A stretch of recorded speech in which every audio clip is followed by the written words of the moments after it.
Том 2. Розділ 3. Місяці навчання. Примхлива гра випадку. Мур провадить далі. Пристрасть, палке бажання сповнює наші груди. Та коли ми нарешті здобуваємо те, чого домагалися, долаючи сотні перепон, бажання наше зразу гасне, обертається в мертвотно холодну байдужість, і ми кидаємо свій здобуток, немов набридлу іграшку. А тільки-но це станеться, ми починаємо гірко жалкувати, що так поквапились, знов чогось домагаємось, і життя триває далі у безперервній зміні бажання і відрази. Така наша котяча натура. Цей вислів правильно визначає наш рід, до якого зараховує себе й гордовитий лев, що його навіть славетний Горнвіла в тіквому Октавіані зве великим котом. А вже ж, ще раз кажу, така наша котяча натура, і вона не може бути інакшою. Котяче серце мінливе. Найперший обов'язок чесного біографа – бути відвертим і ні за що не жаліти себе самого. Тому, щиро поклавши лапу на серце, признаюся, що, незважаючи на невситимий запал, з яким я налягав на мистецтво й науки, все ж таки часто на думку мені раптом спадала прекрасна Киць-Киць і перебивала мої студії. Мені здавалося, що я не повинен був залишати її, що я знехтував щирим серцем, яке вірно кохало мене, і на яке просто найшла хвилинна мана, засліпивши його. Ох, часто, коли я хотів натішитись великим Піфагором, я тоді дуже пильно вивчав математику, ніжна лапка в чорній панчішці відсувала раптом усі катети й гіпотенузи, і переді мною з'являлась вона, красуня Киць-Киць, у гарненькій оксамитовій шапочці на голові і в чарівній трав'янистій зелені іскристих, найкращих у світі очей. Я читав лагідний докір. Які чудові підскоки й вистреби, які милі вигини й закрути хвоста. У моєму серці знов спалахувало кохання, я в захваті хотів обняти її, але знадливе видиво зникало. Звичайно ж, такі спогади про любовну Аркадію трохи засмучували мене і йшли на шкоду обраній мною кар'єрі поета і вченого, бо скоро виродилися в лінощі, які я не міг перебороти. Я хотів зробити зусилля над собою і вирватися з того прикрого стану, швидко зважитись на щось, відшукати Киць-Киць. Та тільки-но я ставив лапу на першу сходинку, щоб піднятись у вищі сфери, де я сподівався знайти свою милу, як мене охоплював сором і несміливість. Я відсмикував лапу і сумно ховався під грубу. Незважаючи на цей тяжкий душевний стан, я в той час тішився винятковим тілесним здоров'ям. Зробився, якщо й не набагато вченішим, то набагато ситішим і дужчим. А коли дивився в дзеркало, то задоволено помічав, що на моєму круглощокому виду поряд із молодечою свіжістю помалу з'являється новий вираз, який викликає пошану. Навіть господар помітив, що в мене змінився настрій. І справді, колись я мурчав і весело вистрибував, як він давав мені щось смачненьке. Колись я качався біля його ніг, перекидався і навіть вискакував до нього на коліна, як він прокинувшись уранці, гукав мені: «Доброго ранку, Муре!» Тепер я облишив усе це і обмежувався самим лише привітним «няу». Та ще гордо, граційно вигинав спину, що, як відомо тобі, ласкавий читачу, вміємо робити тільки ми, коти. Мене тепер навіть не приваблювала гра в пташку, яку я раніше так любив. Гадаю, що гімназистам і всім іншим особам з мого роду, які роблять фізичні вправи, корисно буде дізнатися, в чому та гра полягає. То слухайте ж, господар прив'язував одно або двоє гусячих пер на довгу нитку, і то опускав їх, то смикав угору. Одне слово, змушував їх літати, а я, причаївшись у кутку, вичікував слушну хвилину і стрибав до пер, і так доти, аж доки ловив їх і роздирав на клапті. Іноді ця гра так захоплювала мене, що я і справді починав вважати ті пера за живу пташку, і увесь аж палав. Отже, і мій розум, і тіло мали роботу. Першому додавалось освіти, а другому – сили. І ось тепер навіть ця гра не приваблювала мене. Я спокійно лежав собі на подушці, хоч би скільки господар вимахував своїм пір'ям. «Коте», – сказав він мені одного дня, коли пера залетіли просто на мою подушку, залоскотавши мене по носі, а я, майже не розплющивши очей, тільки простяг до них лапу. «Коте, ти став зовсім не такий, як був. Ти з кожним днем млявішаєш і ледачієш. Мабуть, ти забагато їси і спиш». Від цих слів господаря мою душу ніби осяяв промінь світла. А я приписував свою мляву журу тільки спогадам про киць-киць, про легковажно втрачений любовний рай.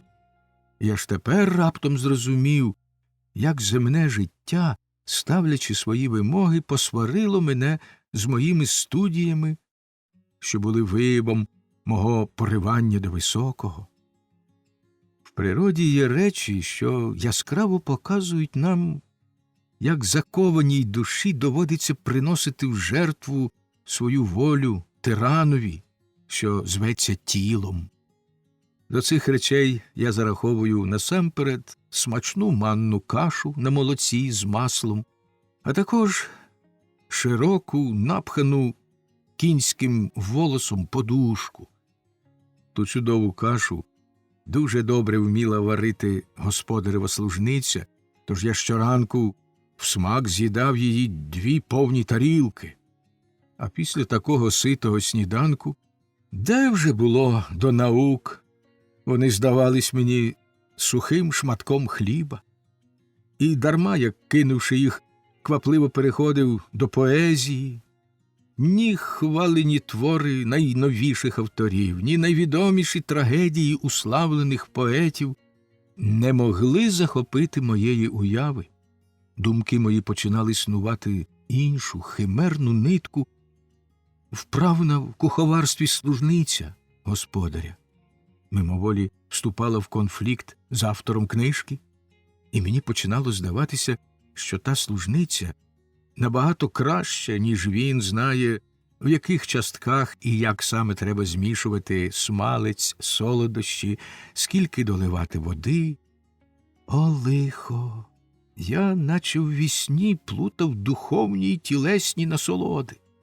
І справді, так і в вісні, бо мене опадала дрімота і спонукала шукати ту другу небезпечну річ, широку, напхану кінським волосом подушку, щоб солодко виспатись на ній. І тоді переді мною з'являвся милий образ чарівної киць-киць. О Боже, все перебувало у фатальному взаємозв'язку. Манна каша, нехтування науками, меланхолія, подушка, моя непоетична натура, спогади про кохання. Правду казав господар, я забагато їв і спав. з яким суворим стоїцизмом я не раз вирішував стати помірнішим. Але котяча натура слабка, найкращі, найшляхетніші рішення розпадаються в друзки, коли ми вчуємо солодкий запах молочної каші чи побачимо принадно пухку подушку. Одного дня я почув, як господар вийшов до передпокою і сказав, до когось звертаючись: «Ну, добре, заходь, може, йому з тобою буде веселіше. Тільки не бешкетуйте, не стрибайте до мене на стіл, не перекиньте чорнильниці, чи не наробіть ще якоїсь шкоди, а то обох вижену на двір». Він трохи прочинив двері і когось упустив. То виявився не хто інший, як мій приятель Муцій. Я його насилу впізнав. Шерсть у нього, раніше така гладенька і блискуча, стала блякла й кошлата, очі глибоко запали. В усій його постаті, колись досить пристойній, хоч, правда, трохи грубуватій, з'явилося щось зухвале, брутальне. «Ну, – пирхнув він, – нарешті я знайшов вас. Щоб оце вас треба було шукати аж під цією проклятою грубою. Але, з вашого дозволу», – він підступив до миски і з'їв смажену рибину, яку я лишив собі на вечерю. «Скажіть мені», – мовив він, наминаючи рибину, – «скажіть мені, де ви в біса ділися? Чому ви більше не приходите на дах? Чому вас ніде не видно у веселому товаристві?» Я пояснив йому, що, відмовившись від кохання до чарівної кицькиць, я цілком віддався наукам, отже, ні про які прогулянки не могло бути й мови. І мене нітрохи не вабить товариство, бо тут, у мого господаря, є все, чого тільки моя душа забажає. Молочна каша, м'ясо, риба, м'яка постіль і так далі. Для кота з моїми нахилами і здібностями спокійне, безтурботне життя – найкоштовніший скарб. І тим більше я мав підстави боятися, що воно минулося б, якби я почав виходити на прогулянки. Бо, на жаль, я помітив, що моє почуття до маленької кицькиць ще не цілком згасло, і, знову побачивши її, я легко міг би захопитися і наробити такого, що потім би гірко жалкував. «А можете потім почастувати мене ще однією рибиною?» – сказав Муцій, сяк-так обмахнув лапою писок, вуса та вуха і ліг поряд зі мною на подушку. Він трохи помуркотів, щоб показати своє вдоволення, а тоді знову звався вже лагідним голосом і з ласкавим виразом обличчя: «Вважайте за велике щастя, любий мій брате Муре, що мені спало на думку відвідати вас у вашій келії, і що ваш господар не прогнав мене, а пустив сюди. Вам загрожує найбільша небезпека, в якій тільки може опинитись молодий кіт, що має кебету в голові і силу в лапах. Одне слово, вам загрожує небезпека стати нікчемним, огидним філістером. Ви кажете, що весь віддаєтесь наукам і не маєте часу бувати серед котів? Вибачте, брате, але це неправда. Ви гладкі, відгодовані, шерсть у вас блищить, мов дзеркало, а ті, хто просиджує ночі над книжками, такі не бувають. Повірте мені, це проклятуще, сите життя зробило вас млявим і ледачим. У вас було б зовсім інакше на душі, коли б вам довелось, як нам, добре попогасати, щоб здобути кілька риб'ячих кісток чи спіймати пташечку. Я думав, перебив я приятеля, що твоє становище можна назвати прекрасним і що тобі пощастило, адже ти колись Про це поговоримо іншим разом, сердито сказав Муцій. І не тикайте на мене, поки ми не випили на брудершафт. Але ж ви, філістери, не знаєте студентського звичаю. Після того, як я попросив пробачення у розгніваного приятеля, він повів далі вже лагіднішим тоном. Отже, як я вже сказав, ваш спосіб життя нікуди не годиться, брате Муре. Вам треба виходити з дому у широкий світ. О, Боже, вигукнув я перелякано. Що ви кажете, брате Муцію?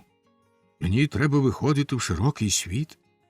Ви хіба забули, що я вам розповідав кілька місяців тому в льоху?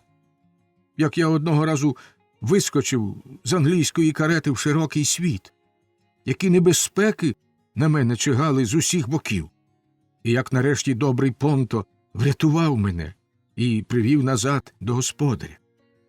Муцій глузливо засміявся. «А як же», – мовив він, – «а як же, добрий Понто? Утім, то й річ, той дженджуристий, зарозумілий блазень, той пихатий лицемір тільки тому потурбувався про вас, що не мав саме якогось кращого діла, що це його розважало. А підійдіть до нього на якихось їхніх зборах чи десь у їхньому товаристві, то він не пізнає вас або ще й прожене, бо ви йому не рівня. А як же, добрий Понто, що замість вводити вас у справжнє світське життя, розповідає дурні людські історії? Ні, Муре, та подія показала вам зовсім інший світ, ніж той, до якого ви належите. Повірте мені на слово, що ваші самітні студії нічогісінько вам не допоможуть або ще й зашкодять, бо ви все-таки лишаєтесь філістером. А на всьому білому світі немає нічого нуднішого й огиднішого, ніж учений філістер. Я щиро признався Муцієві, що не зовсім розумію слово «філістер» і його Муцієві міркування з цього приводу. «О, брате», – мовив Муцій і всміхнувся так мило, що на мить аж покращив, ніби знов став давнім охайним Муцієм. «О, брате Муре, дарма й пробувати пояснити вам усе це, бо ви ні за що не зрозумієте, що таке філістер, поки самі не перестанете ним бути. Якщо ж ви ладні поки що вдовольнитись основними ознаками котів-філістерів, то я можу». А.М. Аркуші макулатури. Дуже дивне видовище. Посеред кімнати стояла князівна Едвіга. Обличчя в неї було смертельно бліде, погляд застиг, наче в мертвої. Княжич Ігнатій грався нею ніби лялькою. Він підіймав її руку, і вона лишалась піднятою, потім опускалась, коли княжич тягнув її вниз. Він легенько штовхав князівну вперед, і вона йшла. Він її зупиняв, і вона стояла. Він садовив її в крісло, і вона сиділа. Княжич так захопився грою, що зовсім не помітив тих, хто зайшов. «Що ви робите, княжичу?» – вигукнула княгиня. Княжич захихотів і, весело потираючи руки, почав запевняти її, що сестра Гедвіга стала тепер дуже добра і слухняна, виконує всі його бажання, зовсім не суперечить йому і не сварить його, як раніше. І він знов заходився, командуючи по-військовому, надавати князівні різні постави, і щоразу, коли вона, мов зачарована, залишалась в тій позі, в якій йому хотілося, він реготав і підстрибував з радощів. «Це щось страшне», тихим, тремтячим голосом мовила княгиня, і в очах у неї заблищали сльози. «Перестаньте, ласкавий пане!» Підійшовши до княжича суворим владним тоном, крикнув лейб-медик. Тоді взяв князівну на руки, обережно поклав її на отаманку і засунув за візки. «Зараз князівні найпотрібніший цілковитий спокій», – звернувся він до княгині, – «і я прошу, щоб княжич вийшов з кімнати».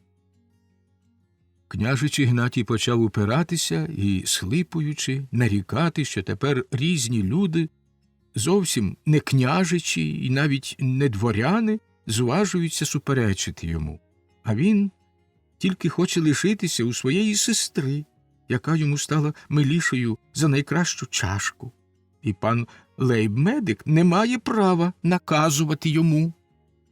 «Ідіть, любий княжичу», – лагідно сказала княгиня, – «ідіть до свого покою. Князівні треба тепер поспати, а після обіду прийде панна Юлія». «Панна Юлія!» – вигукнув княжич, по-дитячому сміючись і підскакуючи. «Панна Юлія! Ох, як добре! Я покажу їй, які в мене є нові гравюри, і як мене у казці про водяника зображено у вигляді королевича, лосося з великим орденом на шиї». Після цього він церемонно поцілував руку княгині і, гордо глянувши на лейб-медика, подав йому для поцілунку свою руку. Та лейб-медик схопив княжича за ту руку, повів його до дверей і, ввічливо вклонившись, відчинив їх перед ним. Княжич змирився з тим, що його таким чином випровадили за двері. Княгиня, вся страждання і знемога, опустилася в крісло, підперла голову рукою і, глибоко зажурена, мовила сама до себе: «За який смертний гріх небо так тяжко мене карає? Син приречений бути до віку дитиною, а тепер ще й Гедвіга, моя Гедвіга». І княгиня поринула в гіркі роздуми. Тим часом лейб-медик на превелику силу влив у рот князівні кілька крапель якихось цілющих ліків, покликав камеристок, щоб вони перенесли хвору, яка й далі була немов автомат, до її кімнати, і наказав відразу ж сповістити його, якщо з князівною станеться бодай найменша зміна. «Ясновельможна пані», – звернувся лейб-медик до княгині, – «хоч стан князівни може здатися вкрай дивним і вкрай небезпечним, я все-таки беру на себе сміливість твердо запевнити вас, що він скоро минеться без будь-яких прикрих наслідків. Князівна має той особливий, дуже дивний різновид правця, який у лікарській практиці трапляється так рідко, що декотрим славетним лікарям жодного разу в житті не випадало нагоди спостерігати його. Тому я вважаю, що мені справді пощастило». На цьому слові лейб-медик затнувся. «Ох, гірко мовила княгиня, пізнаю практичного лікаря, якому байдуже до безмежних людських страждань, аби тільки збагатились його знання». Зовсім недавно, повів далі лейб-медик, пропустивши повз вуха докір княгині, зовсім недавно я знайшов в одній науковій книжці приклад хворобливого стану, який дуже нагадує той, що тепер у князівни. Одна жінка, так розповідає автор, приїхала з Везуля до Безансона, де мали розглядати в суді її справу, дуже важливу для неї. Думка про те, що вона може програти її, сповнювала жінку глибокою тривогою, бо це було б вершиною тяжких невдач, які випали на її долю, і довело б її до злиднів. Тривога її все зростала, і вся вона була збуджена до краю. Вона ночами не спала, майже нічого не їла. В церкві люди бачили, падала на підлогу і молилася, наче в нестямі. Одне слово, по-різному виявляла свій ненормальний стан. Урешті того самого дня, коли мала вирішитись її справа, в неї стався напад, який присутні сприйняли як апоплексичний удар. Покликали лікарів, і вони побачили, що жінка нерухомо сидить у кріслі, піднявши руки догори і склавши їх, як для молитви. Її очі, що палали вогнем, були розплющені і теж дивилися догори, повіки не рухались, наче в мертвої. Обличчя, раніше сумне й бліде, стало квітуче, веселе, приємніше, ніж було. Віддих вільний і рівний, пульс м'який, повільний, досить наповнений, майже як у людини, що спокійно спить. Руки й ноги легко згинались, і їм можна було надати будь-яке положення, але хвороба непомильно виявлялася в тому, що жодна частина тіла сама вже не могла повернутись у попереднє положення, а залишалася в такому, яке їй було недавно надано. Їй відтягали підборіддя вниз, рот розтулявся, і так уже й був розтулений. Їй підіймали одну руку, потім другу. Вони не опадали. Їх відводили за спину, випростували рівно вгору. Ніхто б не зміг довго втримати їх у такому положенні, а в неї вони тримались самі. Можна було скільки завгодно пригинати її тіло донизу, і воно не втрачало рівноваги. Вона, здавалось, нічого не відчувала. Її трясли, щипали, мучили, ставили її ноги на гаряче деко, кричали їй у вуха, що вона виграє свою справу в суді, все дарма. Вона не подавала жодної ознаки свідомості. Потроху вона почала приходити до тями, проте говорила щось недоладне. Нарешті, «Кажіть далі», – мовила княгиня, коли лейб-медик затнувся. «Кажіть далі, нічого не приховуйте. Хай це буде навіть найжахливіше. Жінка збожеволіла, правда?» «Досить буде», – повів лейб-медик. «Досить буде додати, що та жінка лише 4 дні перебувала в дуже поганому стані, а, повернувшись до Везуля, цілком видужала і не відчувала більше ніякісіньких наслідків своєї тяжкої, дивної хвороби». Княгиня знов поринула в похмурі роздуми, а тим часом лейб-медик почав велемовно розводитись про ті засоби, до яких він думав удатися, щоб допомогти князівні, і врешті забрів у такі хащі наукових розумувань, наче промовляв на лікарському консиліумі перед своїми найученішими колегами. «Що можуть вдіяти всі ті засоби?» – перебила нарешті княгиня балакучого лейб-медика. «Що можуть вдіяти всі ті засоби, які пропонує суха наука, коли здоров'я, благо душі перебувають під загрозою?» Лейб-медик трохи помовчав, тоді повів далі.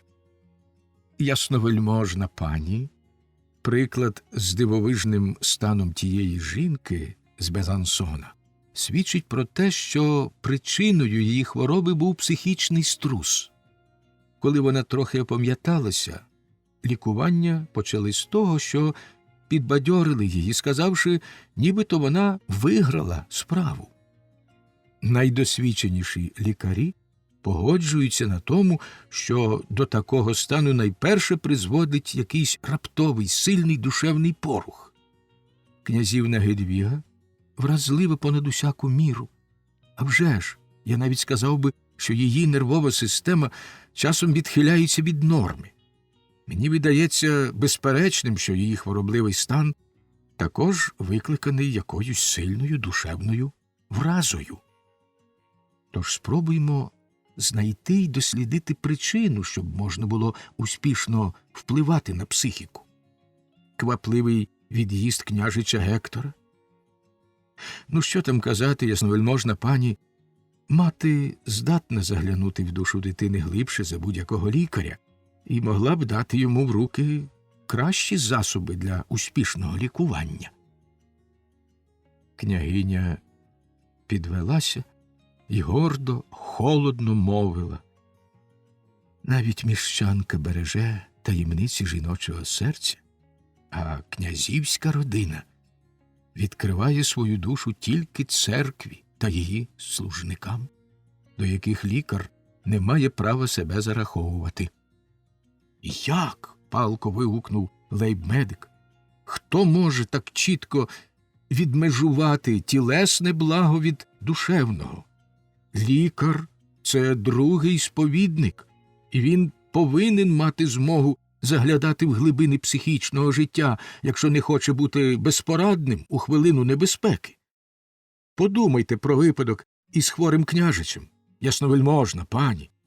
«Годі», – перебила його княгиня майже обурено. «Годі!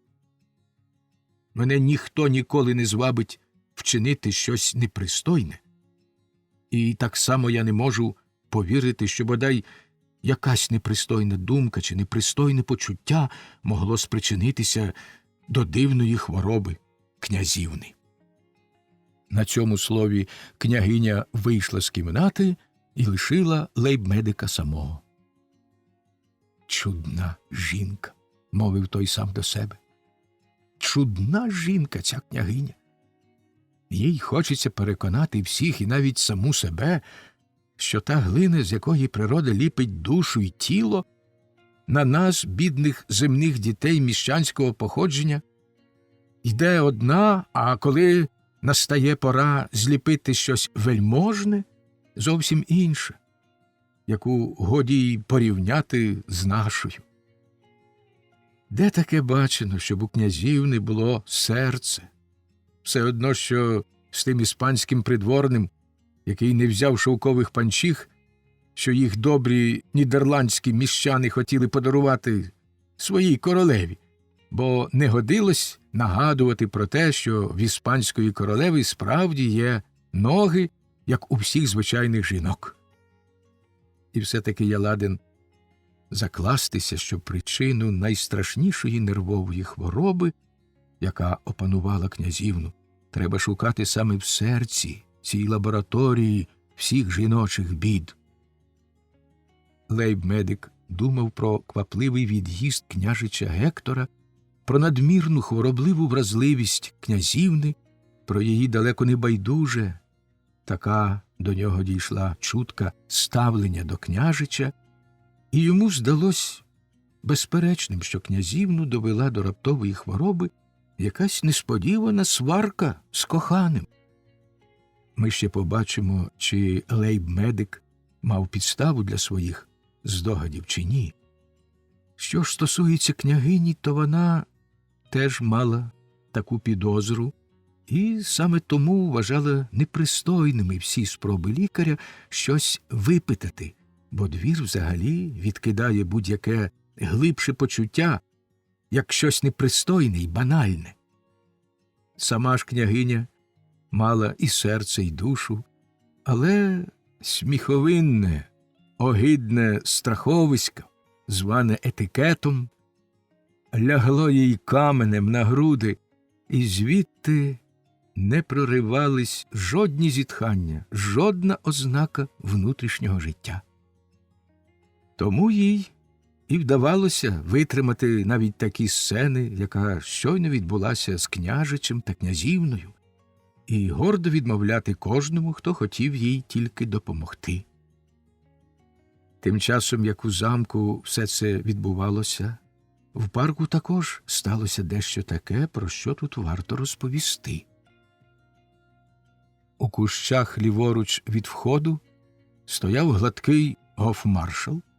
Він витяг з кишені маленьку золоту табакерку, взяв із неї пучку табаки, тоді витер її рукавом, простяг камердинерові, князя і сказав: «Шановний друже, я знаю, що ви любите такі гарненькі дрібнички, тож візьміть цю табакерку як скромну ознаку моєї щирої прихильності до вас, на яку ви завжди можете розраховувати».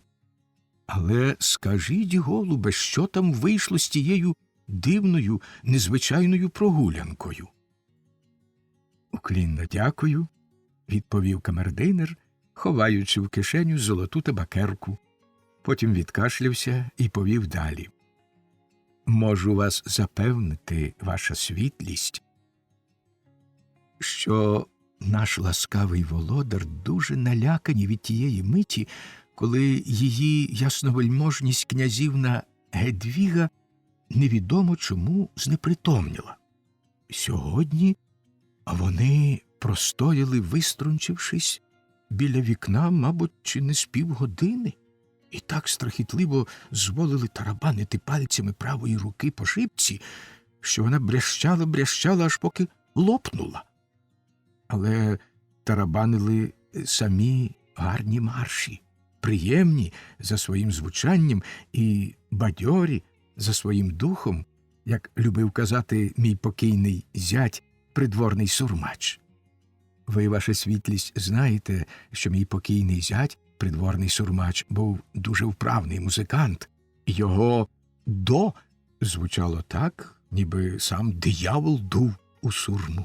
Соль він виводив, мов соловейко, а що стосується самого виконання, все це я знаю, перебив балакучого камердинера гофмаршал. Все це я знаю, шановний. Ваш покійний зять був чудовий придворний сурмач, але тепер скажіть мені, що робили, що казали його ясновельможність, коли перестали тарабанити марші? Що робили і що казали? Перепитав камердинер. Та майже нічого. Його ясновельможність обернулися, втупили в мене вогнистий погляд, щосили смикнули за дзвінок і голосно гукнули «Франсуа! Франсуа!» «Я вже тут, ваша ясновельможність!» – озвався я. Тоді наш ласкавий володар сердито вигукнули «Йолопе, чого ж ти зразу не сказав?»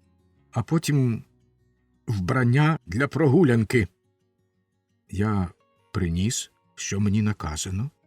Його ясновельможність зволили надягти зелений шовковий сурдут, без зірки й рушили до парку. Вони мені заборонили йти за ними, але треба ж знати, ваша світлість, де перебувають його ясновельможність. А ну ж, яка біда! Одне слово, я подався за ними, тримаючись віддалік, і помітив, що ласкавий володар пішли до рибальської хатини. «До майстра Абрагама!» – вражено вигукнув гофмаршал. «Саме так!» – мовив камердинер із значущою таємничою міною. «До рибальської хатини!» – повторив гофмаршал. «До майстра Абрагама!» Його ясновельможність ніколи ще не відвідувала майстра в рибальській хатині. Запала промовиста пауза, потім гофмаршал повів далі. І більше його ясновельможність нічого не сказали? Нічогісінько, значуще, відповів камердинер. Але, повів далі він, хитро всміхаючись, одне вікно рибальської хатини виходить у густі кущі, а серед них є така прогалина, звідки чути кожне слово, сказане в хатині. І можна було б, якби ви, голубе, захотіли зробити це, захоплено вигукнув гофмаршал. Я зроблю це, мовив камердинер і тихенько рушив до хатини. Та тільки-но він вийшов з кущів, як мало не наскочив на князя, що саме повертався до замку. Сповнений ляку і святобливої пошани, камердинер відсахнувся назад. «Ви великий йолоп!» – гримнув на нього князь. Холодно мовив гофмаршалові «на добраніч» і подався до замку разом з камердинером, що пішов за ним. Гофмаршал, спантеличений до краю, лишився на місці. рибальська хатина. Майстер Абрагам. Добраніч, пробурмотів він і вирішив негайно поїхати до канцлера, щоб обміркувати з ним цю незвичайну подію і по можливості визначити, які наслідки вона може мати при дворі. Майстер Абрагам провів князя аж до кущів, у яких стояли гофмаршал з камердинером. Звідти він вернувся назад, згідно з бажанням князя, який не хотів, щоб його побачили в товаристві майстра з вікон замку. Ласкавому читачеві відомо, як князеві пощастило зберегти в таємниці свій приватний секретний візит до майстра Абрагама в рибальську хатину. Але, крім камердинера, ще одна особа підслухувала князя, хоч він про те й гадки не мав. Майстер Абрагам був уже майже біля своєї хатини, коли назустріч йому з вечірнього сутінку, що вже густішав на стежках, вийшла радниця Бенсон. «О, – мовила вона, гірко сміючись, – князь просив у вас поради, майстре Абрагаме. Ви такий справді опора княжого дому, і батькові, і синові передаєте свою мудрість та свій досвід. А коли добру пораду дати важко, чи взагалі неможливо, то на цей випадок, підхопив майстер Абрагам, є радниця, власне, єдине препишне світило, яке осяває тут геть усіх, і під впливом якого тільки й може існувати і сяк так коротати своє непомітне життя бідний старий органний майстер. «Не жартуйте», – сказала Бенсон, – «не жартуйте так гірко, майстре Абрагаме. Світило, що так припишно осяває тут усіх, може швидко пригаснути, а потім і зовсім зникнути з обрію. Це замкнуте родинне коло, яке мешканці нашого містечка та ще кілька десятків людей, крім них, звикли називати двором, здається, сколихнули вкрай дивні події. Квапливий від'їзд нареченого, якого так палко очікували, небезпечний стан Гедвіги. Справді, все це мало б дуже пригнітити князя, якби в грудях у нього було серце, а не камінь. «Ви не завжди були такої думки про князя, пані радниця», – перебив її майстер Абрагам. «Я не розумію вас», – сказала Бенсон зневажливим тоном, кинувши на майстра пильний погляд, і швидко відвернулася. Князь Іриней, відчуваючи глибоку довіру до майстра Абрагама і навіть визнаючи за ним духовну перевагу, відкинув усі свої князівські сумніви і вилив душу перед майстром у рибальській хатині. А на всі зауваження Бенсон щодо тривожних подій цього дня відповідав мовчанкою. Майстер знав про це, тому його і не вразило роздратування радниці, він тільки здивувався, що Бенсон, завжди така холодна й замкнута, не зуміла його приховати. Але радниця, видно, була дуже стривожена тим, що монополія в опіці над князем, яку вона присвоїла собі, знову опинилась під загрозою, та ще й у таку критичну, фатальну хвилину. З причин, які, може, будуть з'ясовані пізніше, Бенсон страшенно хотіла одружити князівну Гедвігу з княжичем Гектором. Їхнє одруження, вважала вона, поставлене на карту, і будь-яке втручання третьої особи в цю справу здавалось їй загрозливим. Крім того, вона вперше відчула себе оточеною нез'ясованими таємницями. І вперше мовчав князь. Тож чи могла вона, яка звикла керувати всім, що діялось при цьому примарному дворі, не відчувати себе тяжко ображеною? Майстер Абрагам знав, що найкраща зброя проти розгніваної жінки – непохитний спокій, тому не озивався жодним словом, а мовчки йшов поряд із Бенсон, яка, заглибившись у свої думки, простувала до містка, вже відомого ласкавому читачеві. Спершись на поруччя, Радниця задивилась на далекі зарості, залиті прощальним сяйвом призахідного сонця. «Гарний вечір», – мовила вона, не обертаючись. «А тож», – відповів майстер Абрагам, – «тихий, спокійний, ясний, як щира, ніякими лихими думками не скаламучена душа».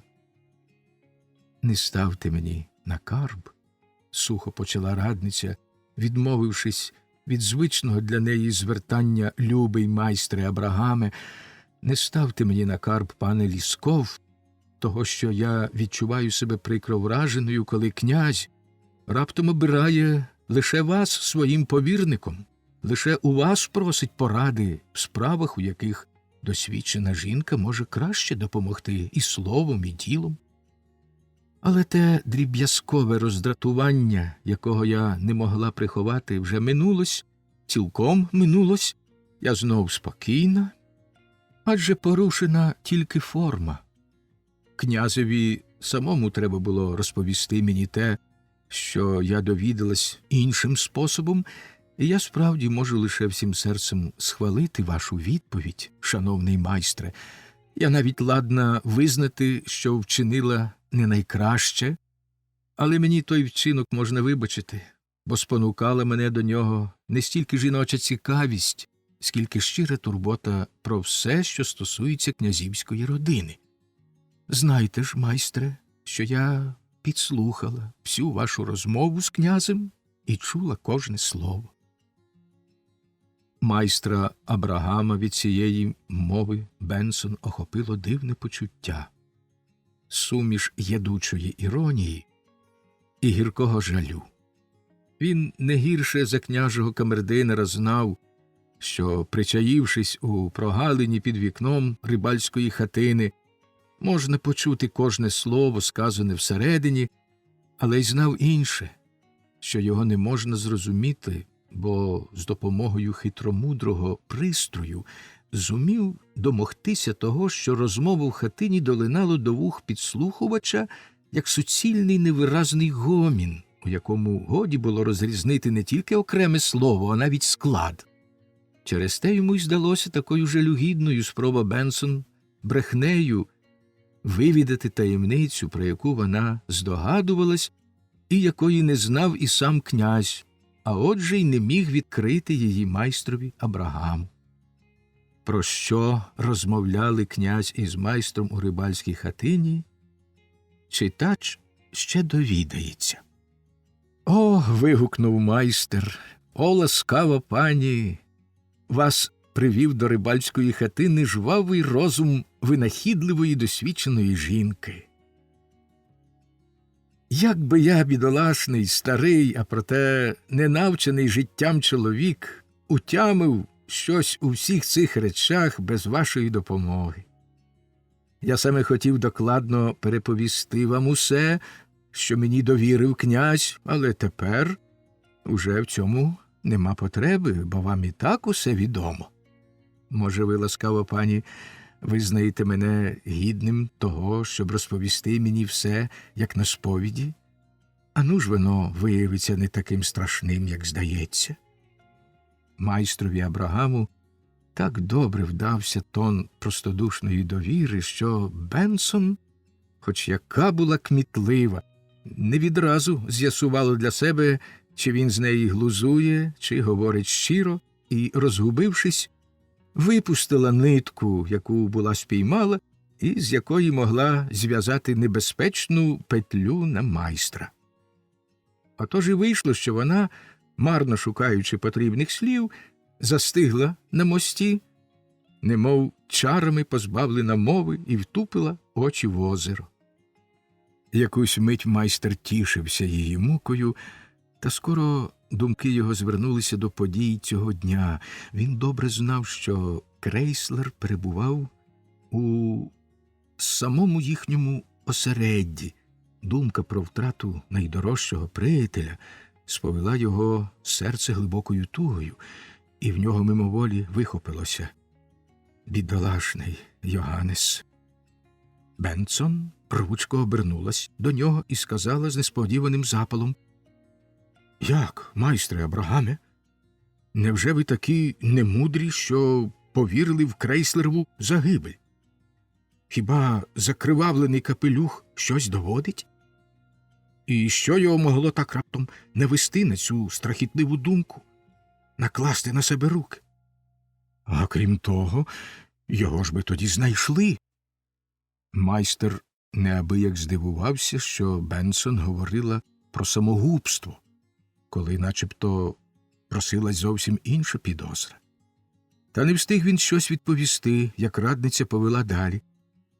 Тим краще, що він десь дівся, той бідолаха, який усюди, хоч би десь з'явився, сіє лихо й колотнечу. Його запальна, нестримна вдача, його злість, інакше я не можу назвати його хвалений гумор, заражають кожну чутливу душу, і потім вона стає іграшкою в його жахливій грі. Якби глумлива зневага до узвичайних стосунків, ба навіть уперте заперечення всіх загальновживаних форм тих стосунків свідчило про розумову перевагу, то вам треба було б стати навколішки перед цим капельмейстером. Але хай він краще дасть вам спокій і не повстає проти всього, що нам підказує тверезий погляд на реальне життя і що ми визнаємо за основу свого щастя. А тому хвалити Бога, що він зник. І я сподіваюся, що більше ніколи його не побачу. А проте, лагідно озвався майстер, а проте ви колись були приятелькою мого Йоганнеса, пані раднице, дбали про нього в лиху критичну пору його життя і самі спрямували його на той шлях, з якого його змусили звернути саме ті узвичайні стосунки, які ви так палко бороните. Чому ви так раптово напали на нього, на цього доброго Крейслера? Який ганж виявили ви в його душі? Хіба його можна ненавидіти за те, що в перші ж хвилини, коли випадок закинув його в нове оточення, життя поставилось до нього вороже, що йому загрожував підступ, що за ним скрадався італійський бандит? Почувши ці слова, радниця помітно здригнулася. «Що за пекельну думку?» – мовила вона тремтячим голосом. «Що за пекельну думку плекаєте ви в своїх грудях, майстре Абрагаме?» Але якщо так воно і сталося, якщо Крейслер дійсно загинув, то це була справедлива помста за наречену, яку він занапастив. Внутрішній голос підказує мені, що це тільки через Крейслера князівна опинилася в такому страшному стані. Він безжально натягав тендітні струни в душі хворої, аж поки вони лопнули. «Коли так, – угідливо заперечив майстер Абрагам, – коли так, то виходить, що той італійський дженджик дуже швидкий на руку, бо помста випередила самий злочин. Адже ви, ласкава пані, чули все, про що ми розмовляли з князем у рибальській хатині. Отже, вам відомо, що князівна Гедвіга задубіла і втратила мову саме тієї хвилини, коли в лісі пролунав постріл?» «І справді, – сказала Бенсон, – можна повірити у всі ті химеричні вигадки, якими вас тепер частують, у передавання думок на відстані і таке інше. А проте, я ще раз кажу, хвалити Бога, що він зник, а стан князівни може змінитися і зміниться. Доля прогнала порушника нашого спокою і… Ну, скажіть самі, майстре Абрагаме, хіба душа нашого приятеля не була роздерта до такої міри, що він уже до віку не знайшов би в цьому житті миру і спокою? Тож, якщо навіть припустити, що… Радниця не докінчила своєї фрази, але майстер Абрагам відчув, що гнів, який він досі на силу стримував, раптом спалахнув у його душі. «Що ви всі маєте проти Йоганнеса?» – вигукнув він, підвищивши голос. «Яку він вам кривду вчинив, що ви позбавляєте його притулку, бодай маленького місця на цій землі? Ви не знаєте? Ну, то я вам скажу. Крейслер, бачите, не належить до вашого кола. Він не розуміє вашої порожньої мови. Стілець, якого ви підставляєте йому, щоб він посидів серед вас, надто малий і тісний. Він ані трохи не подібний до вас. І це вас сердить. Він не визнає вічними ті угоди, які ви уклали між собою, щоб будувати за ними своє життя. Він навіть вважає, що ви опановані облудною маною, зовсім не бачите справжнього життя, і що ваше величання своєю уявною владою в царстві духу, яке насправді закрите для вас 7 замками, просто сміховинне. І все це ви звете злістю. Він понад усе любить жарт, викликаний глибоким розумінням людської натури, і той жарт можна назвати найкращим дарунком природи, яка черпає його із свого найчистішого джерела. А ви, статечні, поважні люди, зовсім не схильні жартувати. В ньому живе дух справжньої любові. Та хіба він зігріє навіки закоцюбле серце, де ніколи не жевріла іскра, з якої той дух зміг би роздмухати полум'я? Ви не любите Крейслера, бо вам неприємне те почуття переваги, якої ви не можете визнати за ним, бо він вас лякає, як людина, думки якої спрямовані на вищі речі, ніж ті, що відповідають вашому вузькому колу. «Майстре», – глухо мовила Бенсон, – «майстре, запал, з яким ти борониш свого приятеля, завів тебе надто далеко. Ти хотів зачепити мене заживе? Ну що ж, ти домігся свого, бо збудив у мені думки, які довго, дуже довго були приспані. Ти кажеш, що моє серце заклякло навіки. А може, й до нього колись ласкаво озивався дух кохання? Знаєш ти це чи ні? Може, я саме в тих узвичайних життєвих стосунках, які так зневажав ексцентричний Крейслер, знайшла втіху і спокій? І взагалі, чи не здається тобі, старий чоловіче, який, мабуть, також настраждався на своєму віку, що бажання піднятися над цими узвичайними стосунками і наблизитись до світового духу, обдуривши свою власну природу, дуже небезпечна гра? Я знаю, Крейслер мене вважає холодною і бездушною, втіленням житейської прози, і ти тільки повторюєш його думку, називаючи мене закоцюблою.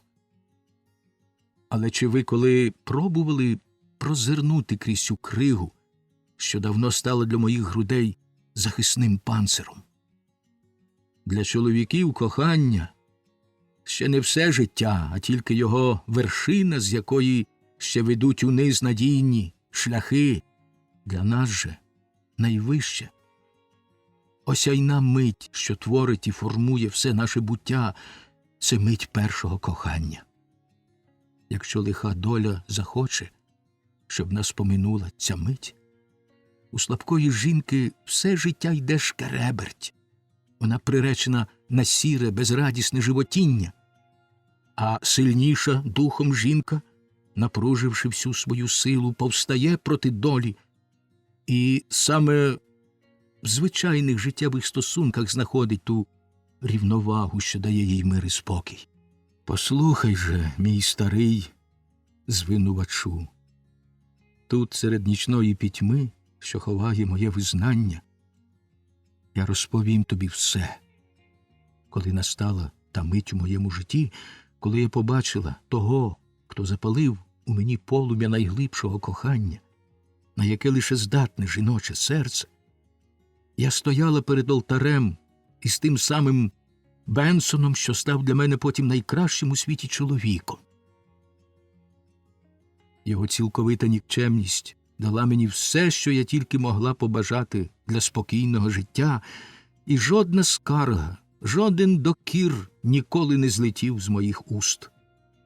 Я обмежила себе вузьким колом звичайних обов'язків, і якщо навіть у цьому колі потім траплялось дещо таке, що непомітно зводило мене на манівці, якщо декотрі свої вчинки, які можна вважати недозволеними, я виправдую лише тиском скороминущих обставин, то звинуватити мене має право хіба що та жінка, яка, так само як і я, витримала тяжку боротьбу і остаточно відмовилась від будь-якого вищого щастя, хай навіть воно тільки облудна, солодка мрія. Зі мною познайомився князь Іриней. Та я краще мовчатиму про те, що давно минуло. Говорити ще варто хіба про теперішнє.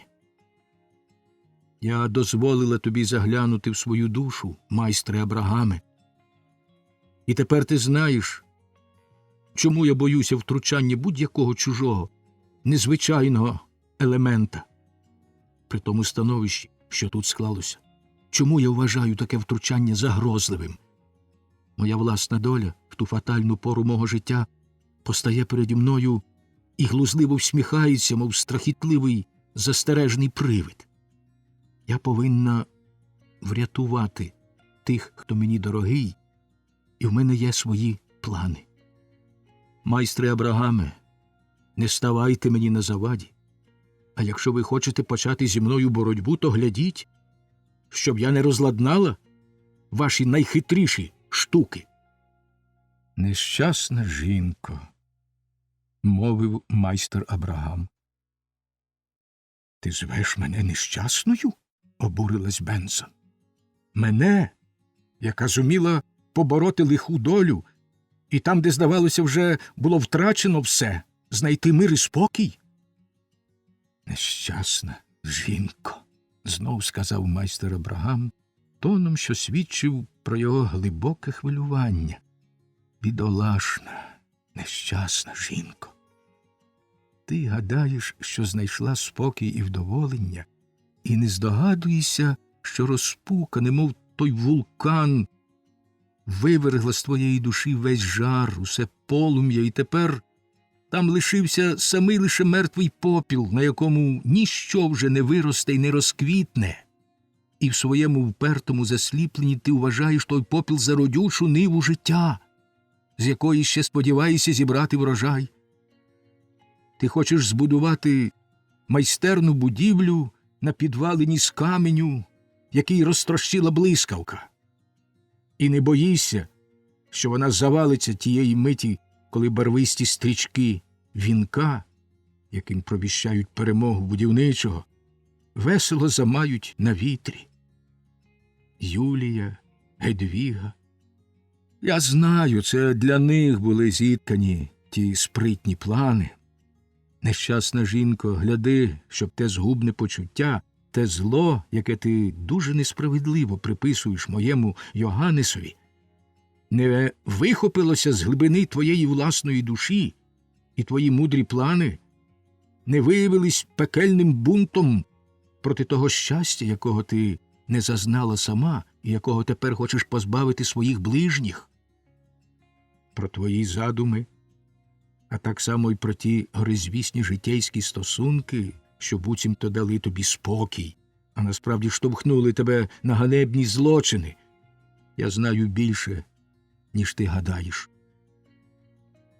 Глухий, невиразний зойк, що вихопився в Бенсон від цих майстрових слів, зрадив, як боляче вони її вразили. Майстер замовк, та оскільки радниця теж не озивалася і не рухалася з місця, він незворушно повів далі. Я не маю ніякого бажання встрявати в якусь боротьбу з вами, шановна пані. А що стосується мого так званого штукарства, то ви, дорога пані раднице, і самі добре знаєте, що відколи мене залишила моя К'яра, моя невидима дівчина. Тієї миті згадка про втрачену К'яру стиснула серце майстра з такою силою, як давно вже не бувало. Йому здалося, що він бачить її постать у темній далині, чує її солодкий голос. «О, К'яро, моя К'яро!» – вигукнув він, охоплений болісною тугою. «Що з вами?» – спитала Бенсон, швидко обернувшись до нього. «Що з вами, майстре Абрагаме? Чиє ім'я ви назвали? Але ще раз кажу вам, не чіпайте того, що минуло, і оцінюйте мої вчинки не на підставі тих дивних поглядів на життя, які ви поділяєте з Крейслером.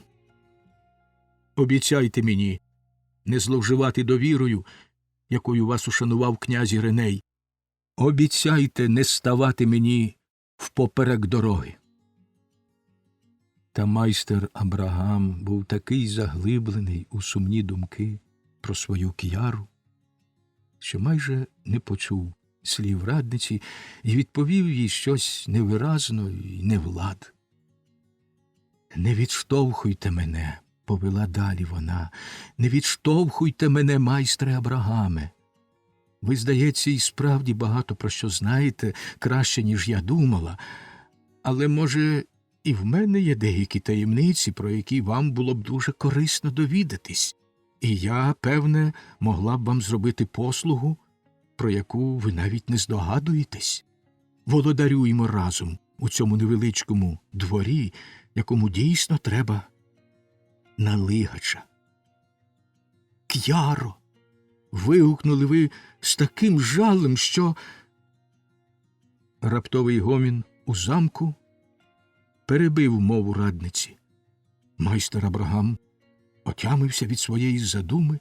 Гомін МПД. Мур провадить далі. Перерахувати їх вам.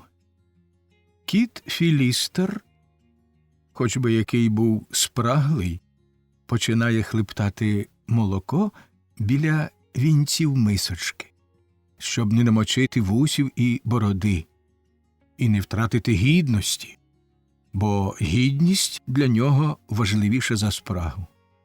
Якщо ти прийдеш у гості до кота Філістера, він запропонує тобі все, що завгодно, але пригостить тебе на прощання лише запевненнями в своїй щирій дружбі, а потім сам умне всі ті ласощі, які тобі пропонував.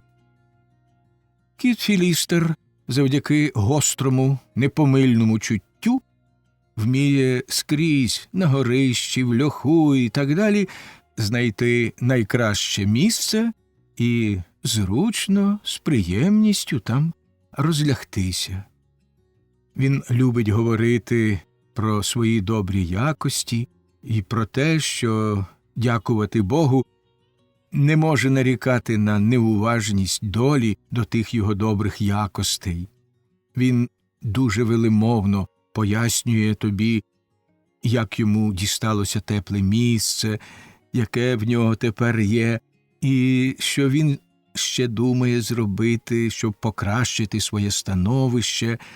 А коли ти захочеш нарешті розповісти йому щось про себе і про свою долю, не таку ласкаву, як у нього, він відразу заплющить очі, прищулить вуха і вдасть, ніби спить, або почне муркотіти.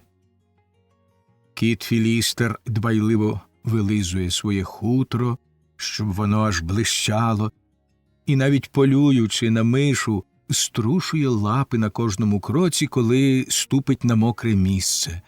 Хай він і прогавить здобич, зате за всіх життєвих обставин буде охайним і добре вдягненим.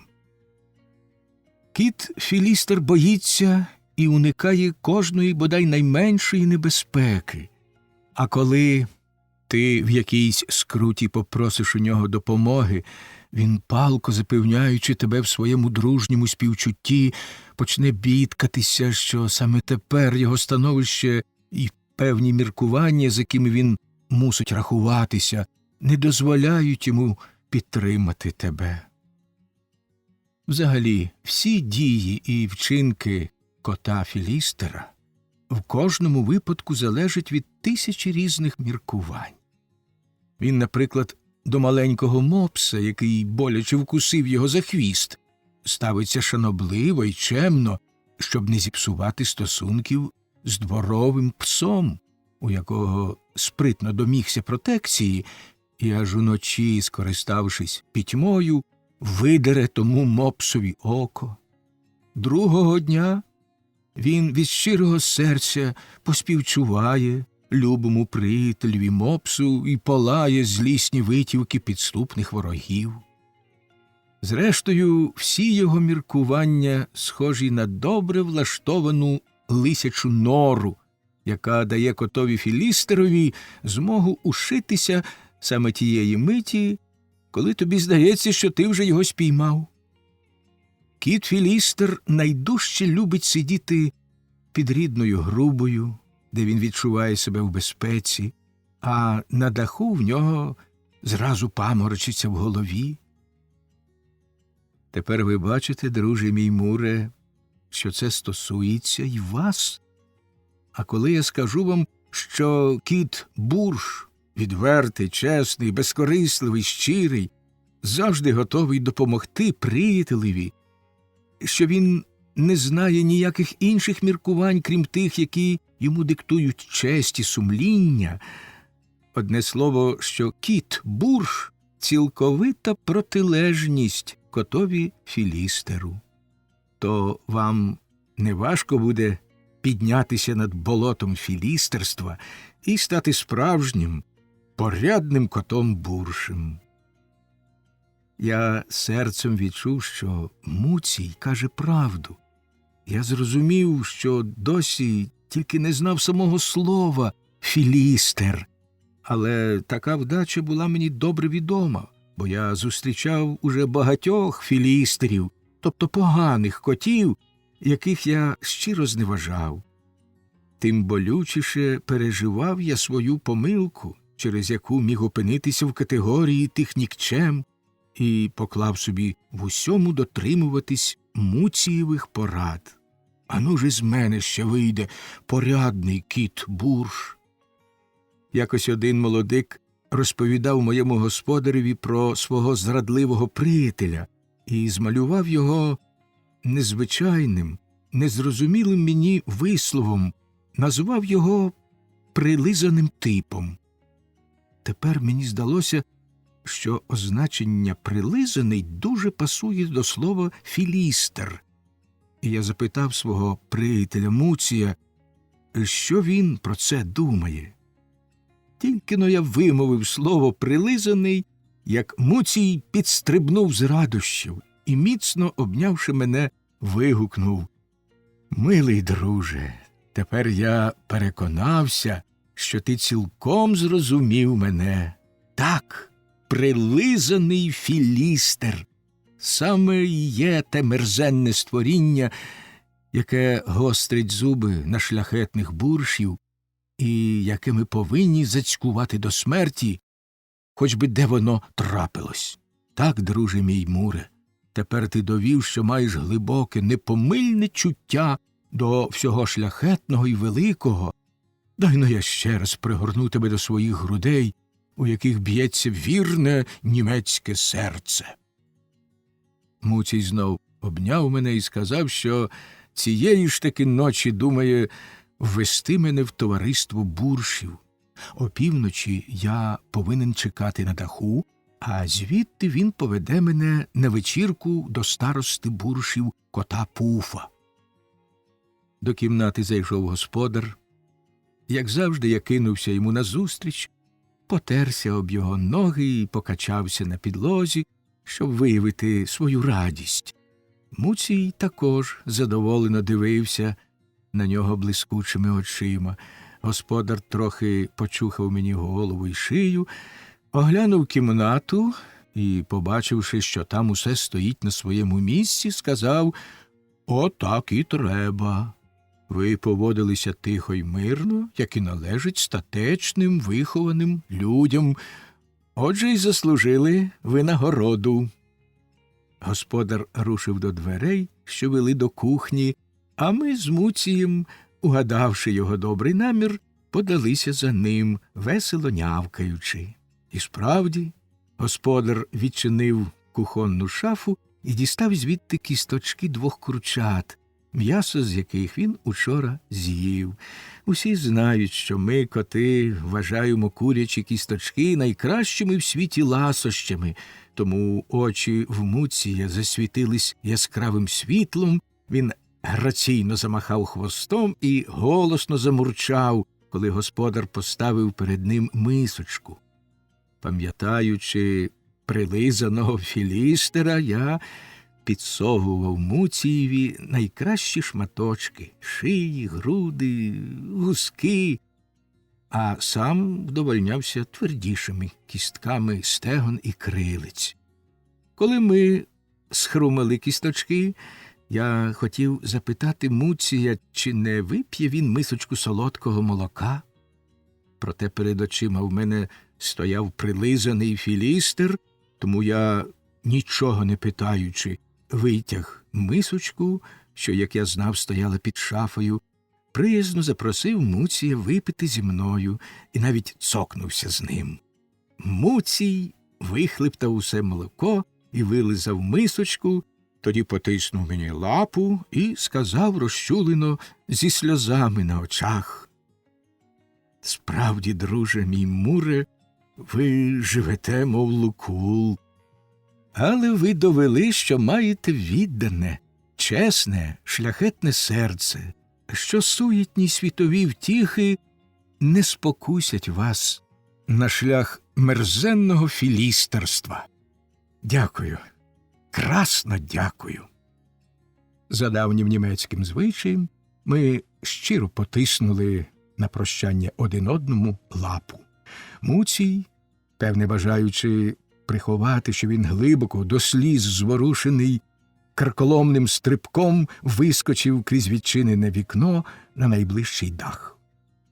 Навіть мене, якого природа щедро обдарувала і силою, і пружністю, вразив цей сміливий стрибок, і я знов похвалив свій рід, що складається з природжених гімнастів, яким не треба ні жердин, ні стовпів.